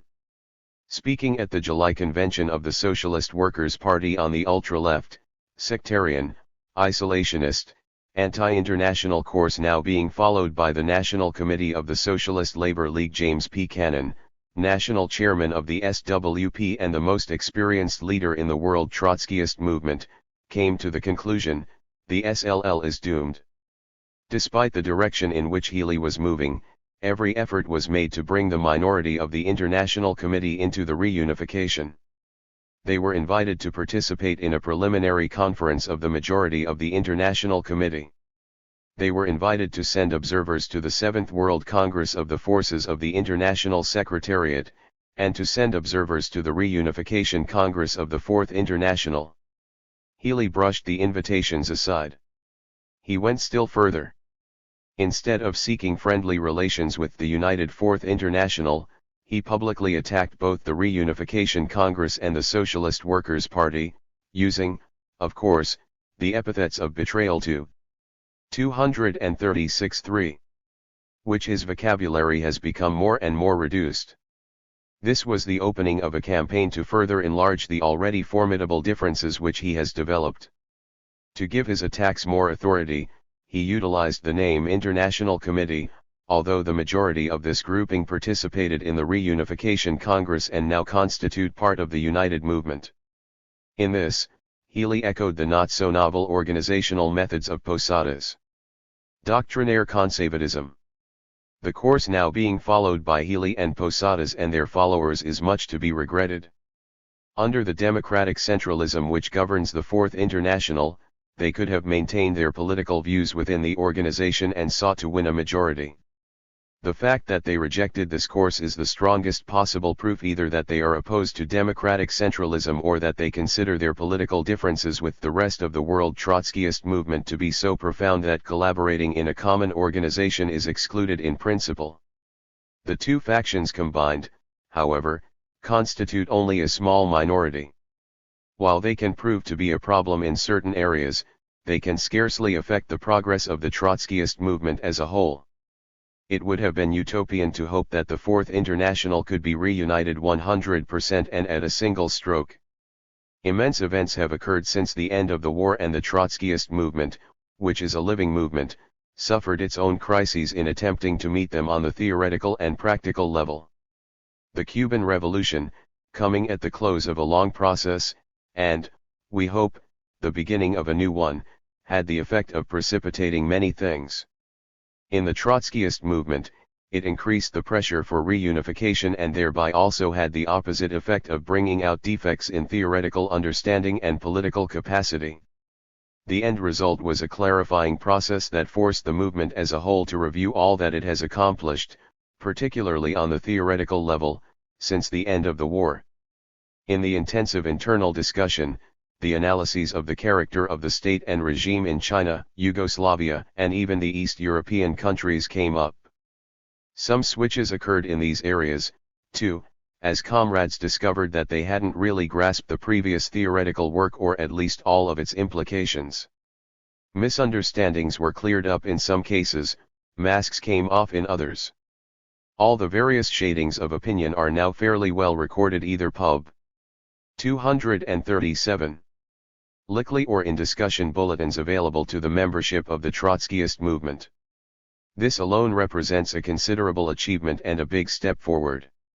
Despite the wildness evident in their positions, both the Posadas and Healy factions are doctrinaire. The revolutionary Marxist movement correctly stresses the importance of building a revolutionary socialist party. Healy converts the principle into an absolute, excluding thereby any variation which reality may present us with. The case of Posadas is not much different. Marxists have long stressed that war has often proved to be a mother of revolutions.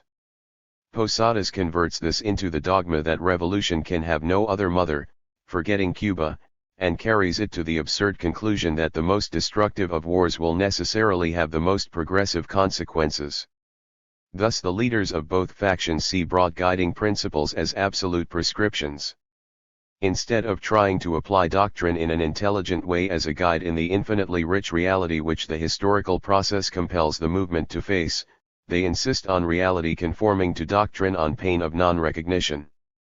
That these conservative tendencies did not succeed in holding back the majority from a dialectical appreciation of the great new achievements of the colonial revolution, and that they could not halt the process of reunification despite their bitter opposition to it, augurs well for the future of the Fourth International. The revolutionary opportunities. The reunification takes place against a background of unparalleled revolutionary opportunities. Thus, even though the healing of the split does not involve mass parties anywhere in the world, the substantial number of cadres it does bring together can move ahead rather rapidly. In a surprising number of countries they have already established promising beginnings. Where they have known how, in the tradition of Leninism, to adhere firmly to the basic principles of revolutionary socialism and yet adopt flexible tactics, and this is the case with the majority of the world Trotskyist movement, their prestige among vanguard workers and intellectuals is very high. In addition, they enjoy friendly relations with many of the new revolutionary and even socialist-minded currents that have been proliferating as one of the consequences of the rise of the colonial revolution, particularly after the victories in Cuba and Algeria. An upsurge in the class struggle could face these new currents, in association with Trotskyism, with the immediate opportunity to organize mass revolutionary. 238-3. Socialist parties and in some places put them in position to move toward a contest for power. One of the most favorable sectors for such a turn of events is Latin America. Few days go by that do not bring news of coups or attempted coups, counter-coups, or attempted counter-coups, as Fidel Castro noted in his July 26 speech. The spectacular shuffling of regimes in the recent period in places like Ecuador and Argentina, the downfall of the Trujillo dictatorship in the Dominican Republic and the repeated efforts to similarly bring down Duvalier in neighboring Haiti are but the most visible symptoms of general social unrest reaching from the Rio Grande to Tierra del Fuego. This rise in revolutionary potential on a continental scale is now common knowledge. What is not so commonly known is the reflection of this process in the radical movement. The Cuban Revolution sent cleavages, sometimes with shattering impact, through all the political formations of the left. The Moscow-Peking dispute compounded the effect. The immediate results were a decline in the prestige, authority, and attractive power of the traditional leftist parties, communist as well as social democratic. Within these organizations, leftward-moving tendencies developed and totally fresh parallel ones appeared here and there outside the old formations. The subsidence of the old parties and incipient development of new formations has not proceeded in a simple way. On the contrary, sharp ups and downs show that it is a complex process. But three significant new facts should be noted. First, in places like Brazil and Peru, a tendency has appeared or grown stronger among the peasants to organize along trade union lines. Secondly, in many areas guerrilla forces have gone into action, seeking quite consciously to follow the example of the Cuban and Chinese fighters. Thirdly, the student youth have repeatedly displayed a strong bent toward action based on independent estimates of what is required nationally. Sometimes the actions have developed on an impressive scale. To discount the priority of opinion in Moscow, or Peking, is a symptom of greatest significance, for it is one of the prime requisites to build national leaderships capable of independent analysis and action. The weakening of the old communist and social democratic parties in Latin America may seem to be a paradoxical effect of the Cuban Revolution. It may even appear that the Kennedy administration is succeeding in isolating the Cuban Revolution. The truth is that we are witnessing the displacement of bureaucratic roadblocks to revolution. It is part of the preparatory process for the rise of genuinely revolutionary parties. The other part of the preparatory process is the ideological ferment, the testing of ideas, the attempts, sometimes inept, to take the revolutionary initiative, the discussions, and the assessment. 239. Of experiences, and the regroupment and bringing together of revolutionists of widely different origin. It is obvious that the unification of the major forces of world Trotskyism can help play a catalytic role in the formation of new leaderships in Latin America capable of following judiciously the example which Cuba set in opening the socialist revolution in the Western Hemisphere. The prospects are hardly less bright in Africa, where a whole series of new countries have emerged, through sometimes desperate struggles against imperialism, to take their place in the arena of world politics. Here the greatest hopes and expectations attach to Algeria. Although the newly independent country faces an exceedingly difficult situation inherited from more than a century of colonial slavery and 7.5 years of one of the bloodiest wars in history, its people have resolutely decided to move towards socialism. Already agriculture, Algeria's main industry, has been nationalized in effect and its operation placed under Workers' Council and Workers' Management Committees. The example has not been lost on the rest of Africa and the Middle East, and Algiers is coming to be regarded as the Havana of the African continent and the Arab world. The struggle against neocolonialism and against imperialism is far from one in Algeria. A polarization of forces has occurred, with the left wing rallying around Ben Bella against the neocolonialists. The Trotskyists in Algeria are very active in this struggle. Trotskyism, in general, has great prestige among broad circles of the Algerian vanguard because of its record in aiding the underground fighters in the most difficult days of their struggle. In the Far East, the fires touched off by the Chinese Revolution continue to blaze. The Vietnam freedom fighters have put up such a heroic and effective struggle that more and more voices in Washington suggest withdrawing from the dirty war in which Kennedy involved America. The rise of pessimism in Washington is paralleled by increased optimism in the colonial world over the possibilities of a revolutionary outcome in Vietnam. A defeat for imperialism in Vietnam could have immense consequences in Indonesia and Malaya, where the political stream continues to flow toward the left. Trotskyism was at one time a strong force in Vietnam, but the leading Trotskyists were killed by the Japanese imperialists during the occupation or by the Stalinists, and the movement has not yet recovered from the ferocious repression. In Asia, at the moment, the Trotskyists are strongest in Ceylon, where they head the labor movement and hold seats in parliament. The Trotskyist movement also has a base in India. In both lands, where the movement goes back to the struggle for freedom from British imperialism, the Trotskyists strongly urged reunification on 243. A world scale. Their representatives at the Reunification Congress expressed great satisfaction at the success that was recorded there and declared that it would have immediate benefits as well as greatly facilitate building the movement in other areas of the Far East with which they are in touch. In the Soviet bloc, the opportunities for the relatively swift development of revolutionary socialist forces in the colonial world are quite apparent. This is not so in the Soviet Union, the East European countries and China. In these lands, the main task of revolutionary socialism is to establish or to re-establish the proletarian democracy for which Lenin and Trotsky stood. But no organized tendency fighting for this aim is known to exist on any considerable scale.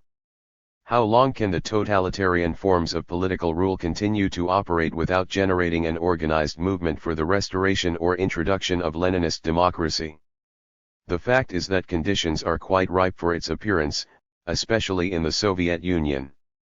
De-Stalinization constitutes a series of concessions paid out to the masses in a calculated way by the bureaucracy in order to slow down, if not head off, this very tendency. The end effect of de-Stalinization, however, will be to accelerate the drive of the masses for political democracy.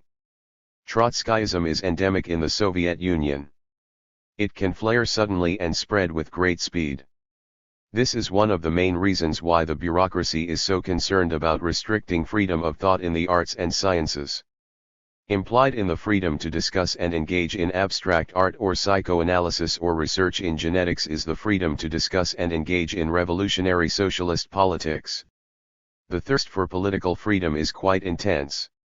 Any number of signs show it, not the least of them being the immense popularity of Fidel Castro and all the Cuban revolutionists with the Soviet masses. The difficulty which the bureaucrats experience in keeping Trotskyism buried is ironically evident in their own revival of the subject, even if only in the form of accusations. Both Mao and Khrushchev hurl the charge of Trotskyism at each other. While the charge may not stick in either case, it certainly increases the pressure to discuss Trotskyism and to find out what it really stands for.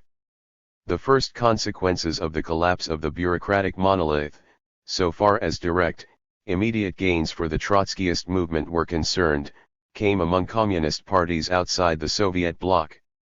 The revelations at the 20th Congress broke down the prohibitions against dangerous thoughts. 241.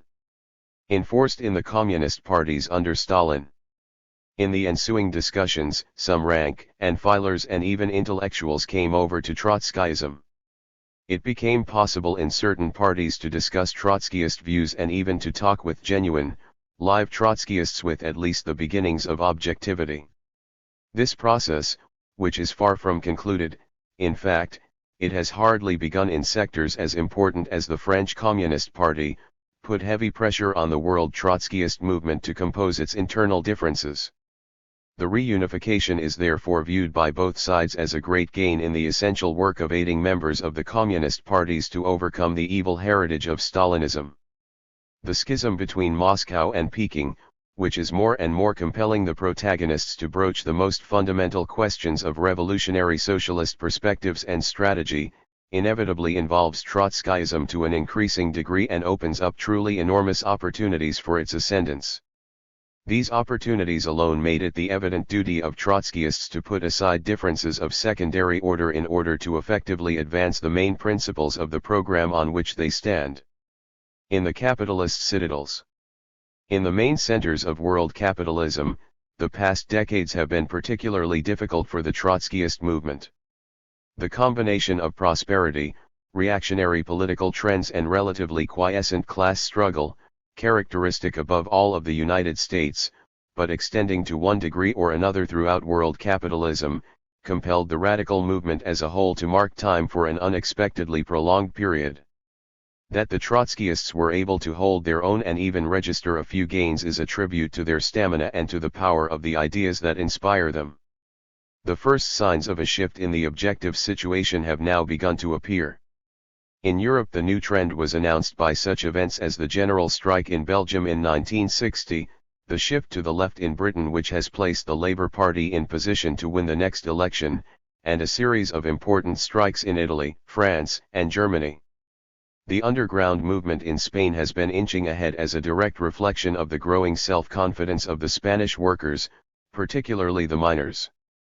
The beginning of the change in the United States proved to be spectacular, since it fell to the Negro people to take the lead in breaking the trance that has gripped the country since the rise of the witch hunt and McCarthyism in 1947. The independent self-action of the Negro people could take no other form but dramatic and often very militant demonstrations if it were to have genuine 242.3 effect in battering down the violent prejudices that bar the way to equality. It is possible for this movement to now move rapidly into politics, where its most effective field of action lies, and this in turn can open up an entire new and brilliant chapter for revolutionary socialism in America. For the Trotskyist movement in the United States, represented by the Socialist Workers' Party, the problem of reunification had no directly national aspect. But the Socialist Workers' Party is keenly alive to its international meaning and the benefits to be derived indirectly in its own work from a united world movement. The Canadian Trotskyist movement, represented by the Socialist Educational League, is similarly situated. In both the American and Canadian organizations, the Reunification Congress was hailed as a big step forward. One of the prime considerations in the minds of those who pressed most strongly for reunification of the Fourth International was the youth. On all continents it is they who are now moving into the center of the revolutionary stage. The series of student demonstrations that swept the globe from Korea to Turkey in the past several years is proof of this. The new generation has displayed its capacities up to this point with the greatest impressiveness in the Cuban Revolution. In Latin America, those most actively concerned about learning from the Cuban experience and applying the lessons are the young people. In the United States it was youth who took the initiative in the staging of demonstrations that touched off the new surge forward in the Negro struggle, and it is they who have provided the main active forces in the picket lines, sit-ins, and freedom rides that have made headlines internationally. The tendency of this new generation to begin its revolutionary experience with deeds is of the utmost significance. It testifies to the enormous internal pressures in the capitalist system, to the widespread diffusion of the idea of seeking a revolutionary way out, and to the power of the living examples of revolutionary success from the Russia of 1917 to the Cuba of 1959. The Cuban Revolution was marked by the predominance of action over conscious revolutionary theory, but in its course, as was inevitable, consciousness began asserting its rights and the Cubans themselves turned increasingly to the revolutionary classics in search of the meaning of what they had accomplished. This road leads in the final analysis to Trotskyism, which contains the quintessence of revolutionary socialist theory. In moving in this direction, the Cubans have blazed a trail for millions of youth around the globe. A generation of youth armed on a sufficiently wide scale with Trotskyist theory would signify the finish of the capitalist system. With an understanding of why they have rebelled against the social system into which they were born and how they must go about changing that system, the new generation will prove invincible. 243. May the reunification of the Fourth International help the youth to seize the unique opportunity which is theirs, the successful discharge of the greatest task in the history of humanity, the establishment of world socialism. 244. 10. A Study of the Feminine Mystique 29, 1964. Evelyn Reed. 3. The Feminine Mystique, by Betty Friedan, New York, W.W. Norton & Co., 1963. 410 pp. $5.95. The Feminine Mystique is an outstanding sociological study, an overdue challenge to the mercenary myth-makers who have invented the glorified image of the happy housewife heroine and imposed it upon American women. The author, a mother of 3 children, analyzes the plight of women like herself who belong to the privileged upper-middle strata of American society. Most women have no choice except to be tied to a household or chained to a factory or office job, or both. But the women that Betty Friedan examines are more fortunate. They have access to all the advantages of our culture, education, scholarship, interesting and well-paying professions. And yet most of them have forfeited development of their higher capacities to enroll in the ranks listed as occupation, housewife. Exposed by the author are the realities behind the show windows of suburbia where female residents suffer agonies from a problem that has no name. This is their inability to adjust to their narrow, stultifying sphere of existence.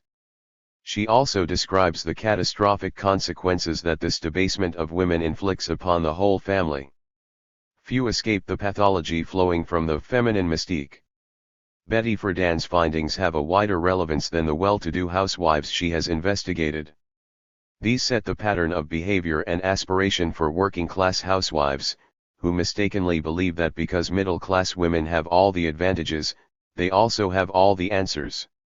In this way distorted ideas and values seep down to infect masses of women, including some working women who wonder whether they might not lead a better life as a full-time housewife. This book should help settle their doubts. 29 Reed 1964. 245. Springing Old Trap. The feminine mystique is a modernized version of the old formula for domestic enslavement, more bluntly expressed as woman's place is in the home. The new element is the poisoned bait of the mystique by which women today are voluntarily lured back into the trap that their grandmothers fought to escape from. Betty Friedan reminds us that in the 19th century and in the first decades of the 20th, progressive middle-class women led an inspiring feminist struggle for women's rights. Out of this rebellion they won the right to higher education, participation in production, professional careers, independent ownership of property and the vote. These reforms were an immense improvement over their previous chatteldom, and could have been a springboard to further advances to full human stature and dignity. Instead, the Second World War and its aftermath brought about a sweeping setback, characterized by the author as a counter-revolution against women. The call for this retreat was sounded by Farnham and Lundberg's book Modem Woman, The Lost Sex, published in 1942. The lost women were the independent ones interested in science, art, politics, and engaged in careers beyond the family circle. In place of intelligent, creative, public-spirited women came the new image of the feminine woman, the empty-headed housewife contented within the cozy walls of a pretty home. As the mystique gained momentum, domesticity became a religion, a pattern by which all women must now live or deny their femininity, writes the author. What began as a trek back to the old corral became a stampede during the prosperity of the 1950s. To mobilize women behind their own defeat, facts about the pioneer fighters for women's rights were distorted. Although most of the feminist crusaders had husbands, children, and homes, they were depicted as embittered sex-starved spinsters incapable of fulfilling their femininity as wives and mothers. Among the unforgivable traits of these spirited women was their enjoyment of participation in the struggle for social change. Also blacked out of the record was the ultra-reactionary source of this retreat back to the home. It was Hitler in the 1930s who enforced the notorious 3 Ks for women: Kinder, cookie, Kirche, children, cooking, church. By the 1940s a similar slogan was sold to American women in the disguised, glamorized package of the feminine mystique. The author likens the blind docility with which middle-class women accepted their fate to prisoners in Nazi concentration camps, who became unprotesting walking corpses marching to their own doom. 246-3. In a sense that is not as far-fetched as it sounds, the women who adjust as housewives, who grow up wanting to be a housewife, are in as much danger as the millions who walked to their own death in the concentration camps, and the millions more who refused to believe that the concentration camps existed. True, the barbed wire surrounding the comfortable concentration camps of suburbia was invisible. What was visible to these victims of the American dream were the gilded trappings of the standard middle-class home. As a lifetime occupation, however, they were bogged down in domestic trivia requiring the intellectual exertions of an 8-year-old. Even then there was not enough work to occupy their full time. Thus, housework expanded to fill the time available, as the inmates squandered their energies in more frantic busy work on meaningless details. Working women can usually polish off in an hour the chores on which full-time housewives spend 6 hours and still leave unfinished at dinner time. Even with all the new labor-saving appliances, the author points out, the modern American housewife probably spends more time on housework than her grandmother. Like Diogenes with his lamp, Betty Friedan went in search of at least one intelligent, capable woman who felt fulfilled as a full-time housewife. She found none. What she did find, out of a sample test of 28 women in an upper-income community, was the following. 16 out of the 28 were in analysis or analytical psychotherapy.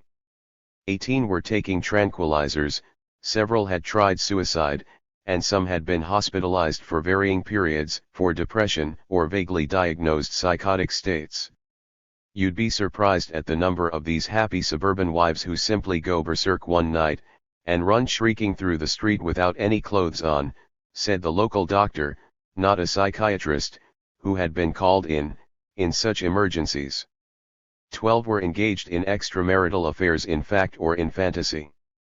It was this conflict of reality with the widely publicized image of the happy housewife which caused Betty Friedan to break the hypnosis of the mystique in her own life. Asking the key question, what made these women go home again, she then proceeded to collect the data which explained how the trick was done. 247. The brainwashers. A high-powered propaganda machine was put into motion to exalt housewifery and stifle women's desires for something more than a husband, home, and children. Beginning with the sex-directed educators in the schools and colleges, this campaign has penetrated into every avenue of mass indoctrination. The key word in this technique of thought control, as effective as a blackjack on the skull in a dark alley, is the word feminine. College girls, terrified lest they lose their femininity through any display of brains or serious study, learn to camouflage their intelligence or obediently empty their minds altogether. Their main preoccupation, fostered by parents and educators alike, is the pursuit of a wedding ring. As one educator put it, college for women was the world's best marriage mart. Higher education for women was readjusted to fit the new goal, it became a veneer for suburban wifehood. Courses in advanced cooking, in marriage and family adjustment displaced courses in chemistry, physics, etc. Old-fashioned educators, repelled by the sophisticated soup dished up as liberal arts courses, were brought into line, or pushed aside. Even such Ivy League colleges as Vassar, Smith, Barnard, and others, which pioneered higher education for women in America and were noted for their uncompromising intellectual standards, tumbled from their heights. As the spokesman of a famous women's college put it, "We are not educating women to be scholars, we are educating them to be wives and mothers." With commendable irony the girls promptly abbreviated this to WHAM. Summing up the consequences of this deterioration in education, the author writes, sex-directed education segregated recent generations of able American women as surely as separate but equal education segregated able American Negroes from the opportunity to realize their full abilities in the mainstream of American life. Along with this lowering of educational standards, the age level for marriage took a sharp plunge, often beginning even in the high schools, while the birth rate soared. The fashion for whammism swept the nation, spearheaded by middle-class women who led all the others in the race to have more babies. The average age of first marriage in the last 15 years, has dropped to the youngest in the history of this country, the youngest in any of the countries of the Western world, almost as young as it used to be in the so-called underdeveloped countries, the annual rate of population increase in the US is among the highest in the world, nearly 3 times that of the Western European nations, nearly double Japan's, and close on the heels of Africa and India. 248.3. Sustaining and extending this redirection of women are the powerful molders of public opinion, editors and writers of the slick magazines for women, newspaper columnists, TV shows, movies, popular novels, pulps, and all the rest. Insidiously and unremittingly they warn women that even yearning to express their intellects and talents would be heavily paid for by the loss of their femininity. The social sciences, applied sociology, psychology, and anthropology are likewise misused to buttress this feminine mystique. Even alert and intelligent women find it difficult to question propaganda when it is disguised as science. The more dubious findings of the eminent psychologist, Freud, are perverted and vulgarized to lend authority to the theme that woman's place is in the home. For reasons far removed from the life of Freud himself, Freudian thought has become the ideological bulwark of the sexual counter-revolution in America, says Betty Friedan. For example, penis envy became a psychological catch-all, the answer to women's resentment against their inferior status. It was invoked as a bludgeon against such unfeminine demands as freedom and equality with men. The noted functional anthropologist, Margaret Mead, perhaps unwittingly, has been one of the most influential contributors to the pseudo-scientific campaign propping up the feminine mystique. According to this major architect of opinion about women, it is the entrances and exits of the body which are decisive in shaping the individual in society. Utilizing bits and patches of Freud's teachings, she returned from the South Seas where she charted tribal personality according to literal oral and anal tables, bringing women the good news that in their bodily organs they are, after all, the equals of men. Since women possess that supremely feminine entrance, the vagina, the equality of women stems from the fact that for every penis, there is a uterus.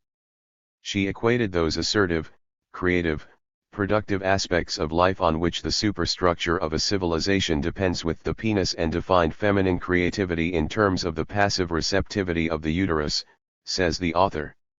Thus, through her influence, procreation became a cult, a career, to the exclusion of every other kind of creative endeavor.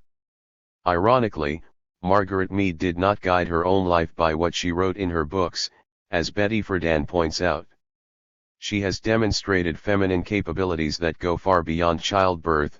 She made her way in a man's world without denying that she was a woman. But not until recent years has Margaret Mead modified her position and begun to chide women, as well as their over-domesticated husbands, for too much preoccupation with home and family. However, all these educators, scientists, and other molders of public opinion are not independent thinkers. They are themselves molded by the controllers.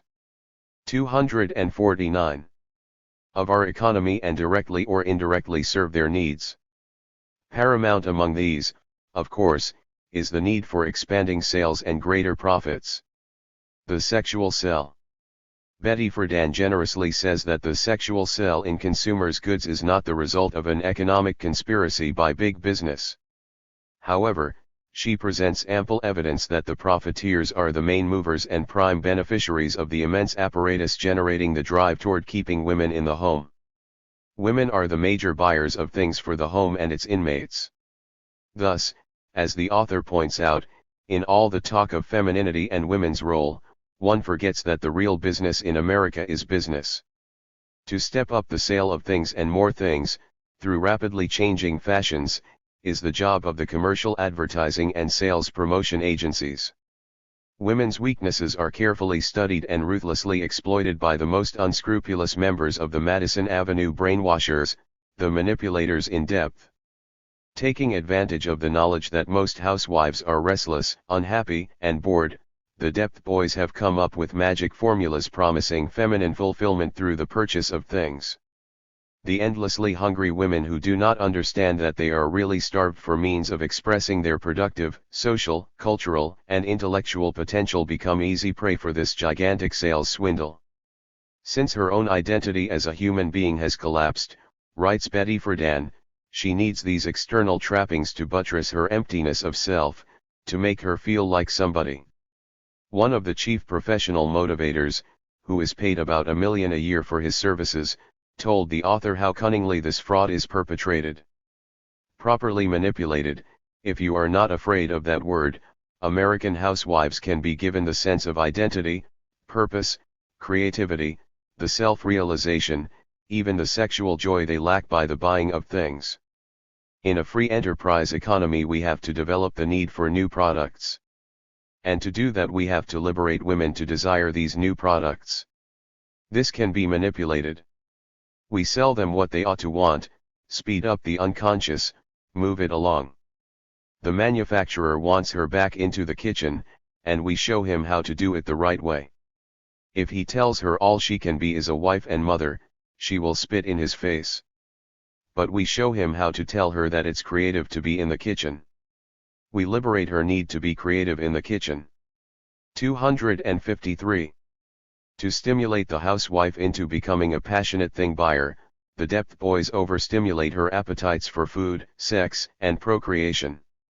Thus the slick magazines feature dramatic full-page color spreads of gargantuan vegetables, beets, cucumbers, green peppers, potatoes, not to speak of succulent roasts dripping with gravy and fluffy pies and cakes.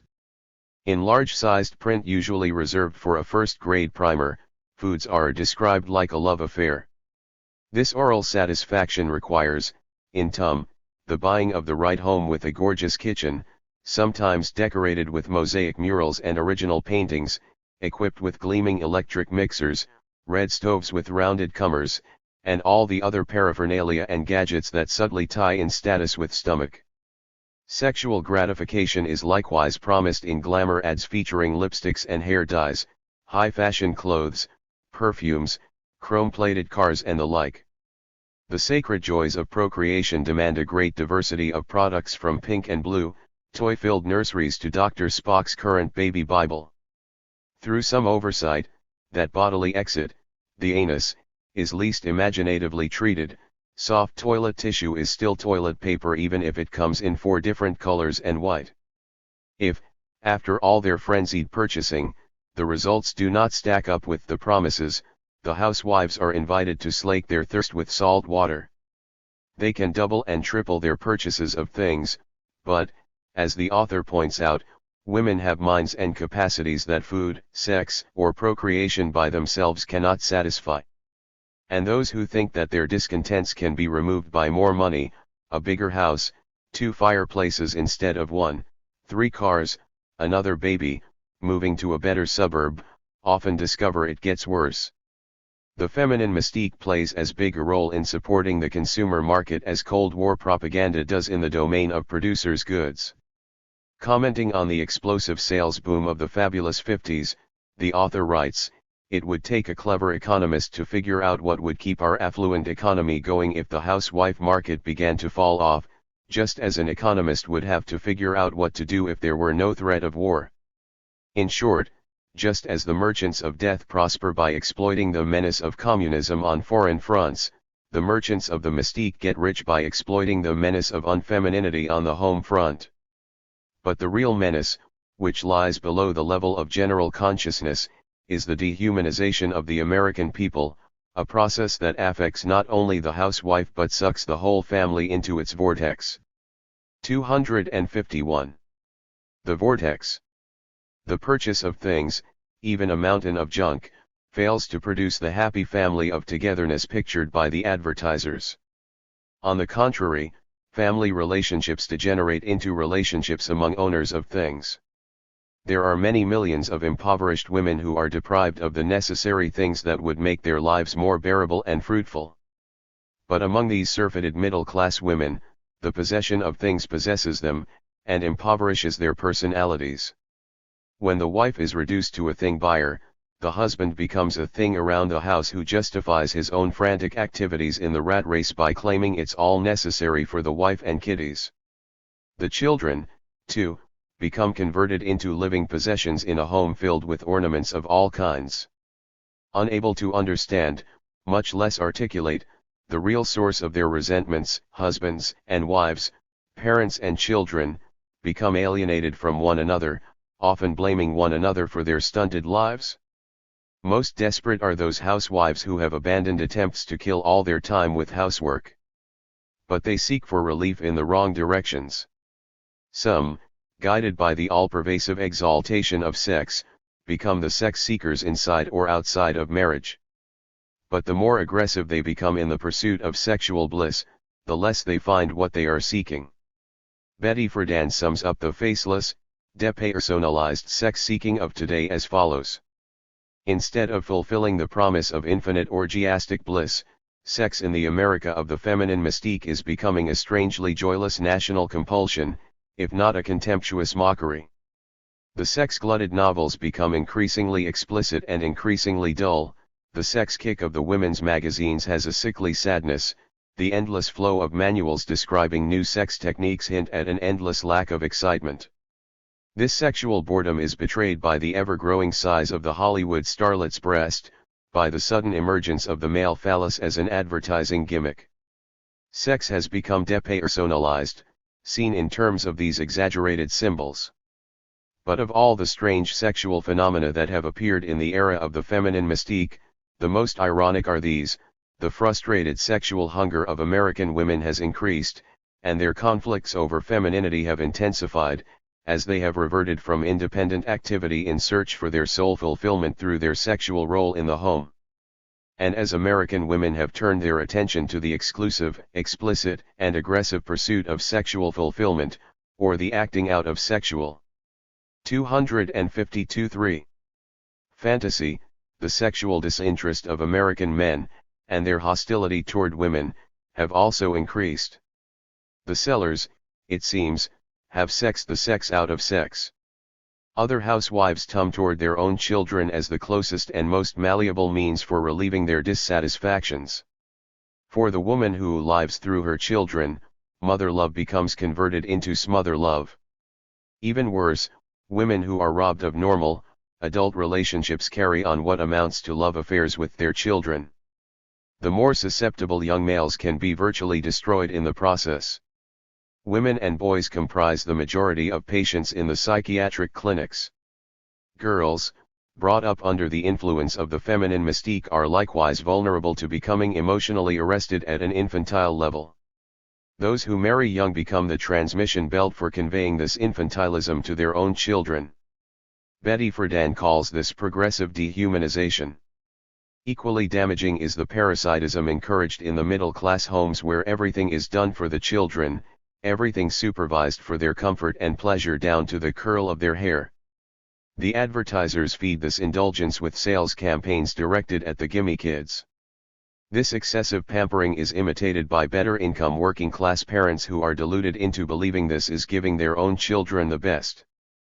But in homes where the living is easy, the children tend to grow up soft, passive, lazy, and incompetent. Unable to organize a program of serious study and work, and lacking ambition to achieve maturity, they seek to fill up their vacant time with kicks. As the author writes, a questionnaire revealed that there was literally nothing these kids felt strongly enough about to die for, as there was nothing they actually did in which they felt really alive. Ideas, the conceptual thought which is uniquely human, were completely absent from their minds or lives. This absence of vital purpose, this indifference to human values, was noted by army doctors and psychologists who studied GI prisoners of the Korean War. Many of them, unlike their Yankee forebears, lost all resourcefulness, became inert, uncommunicative, did nothing to help their sick comrades, and even cast others out in the snow to die. Such dehumanized behavior, opined one doctor, was the result of some new failure in the childhood and adolescent training of our young men. 253. Social connections. Betty Friedan connects all the consequences of the flight back to home and family with the predominant state of conservatism and loss of interest in public affairs and social struggles. What happened to women is part of what happened to all of us in the years after the war. We found excuses for not facing the problems we once had the courage to face.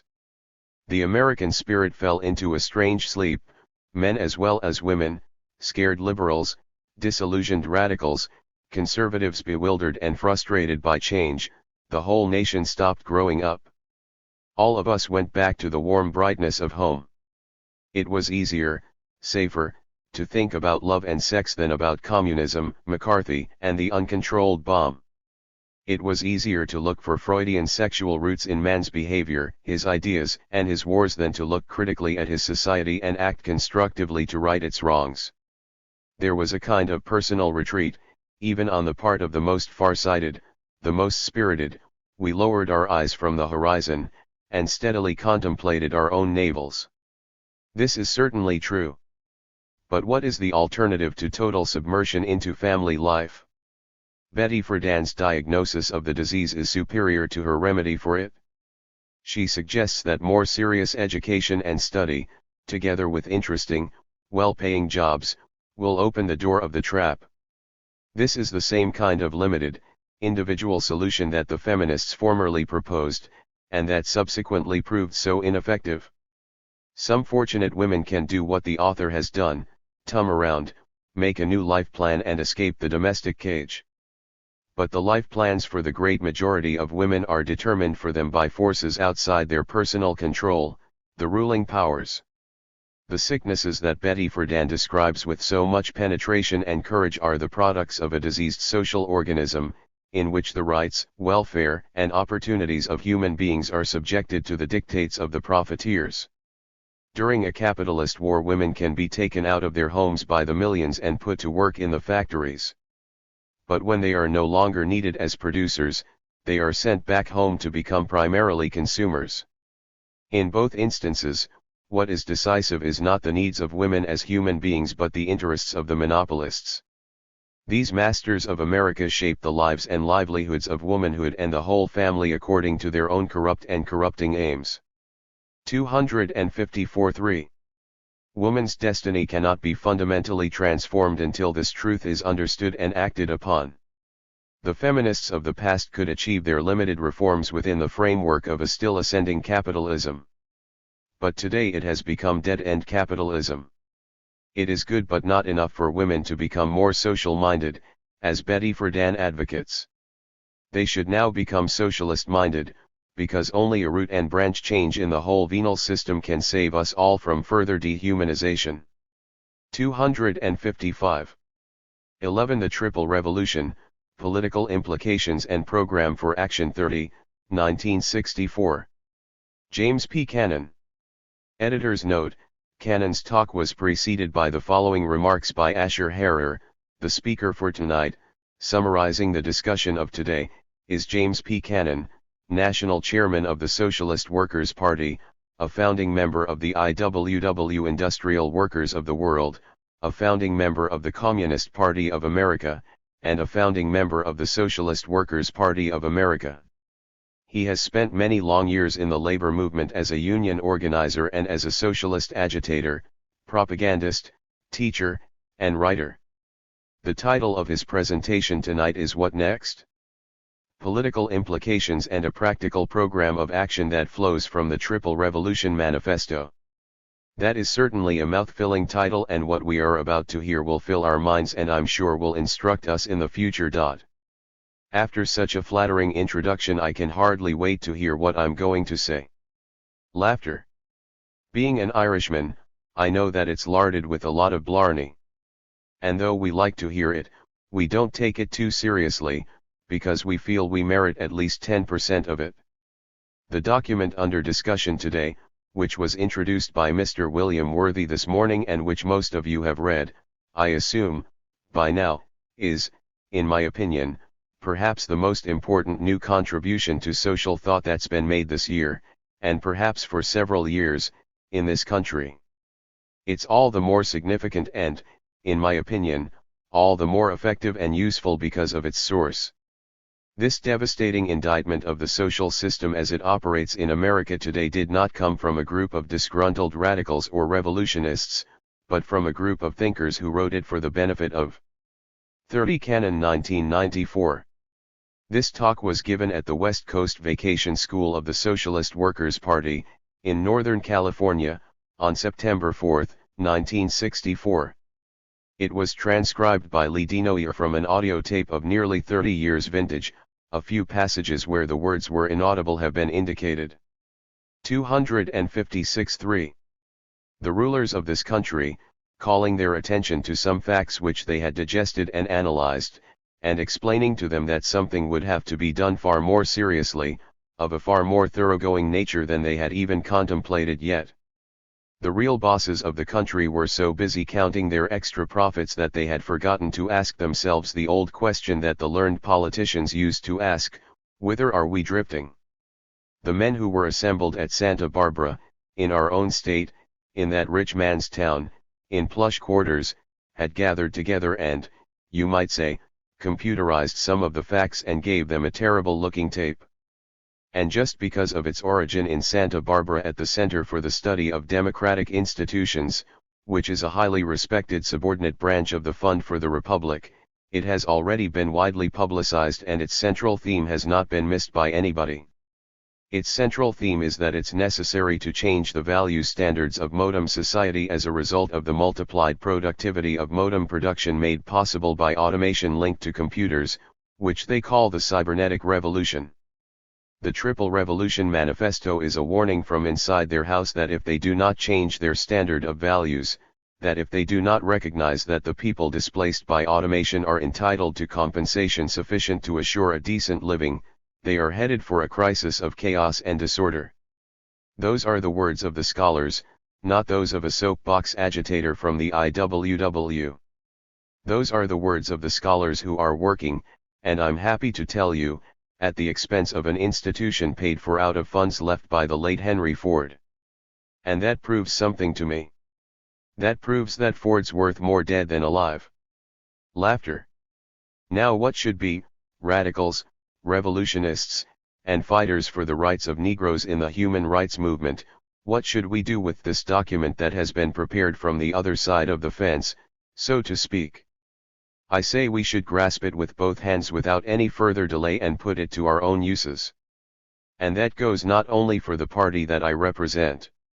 I think it applies equally to the Negro movement, which has reached a point in its development where it has either got to do some more thinking for itself or appropriate some of the thinking of others, as I'm proposing we do.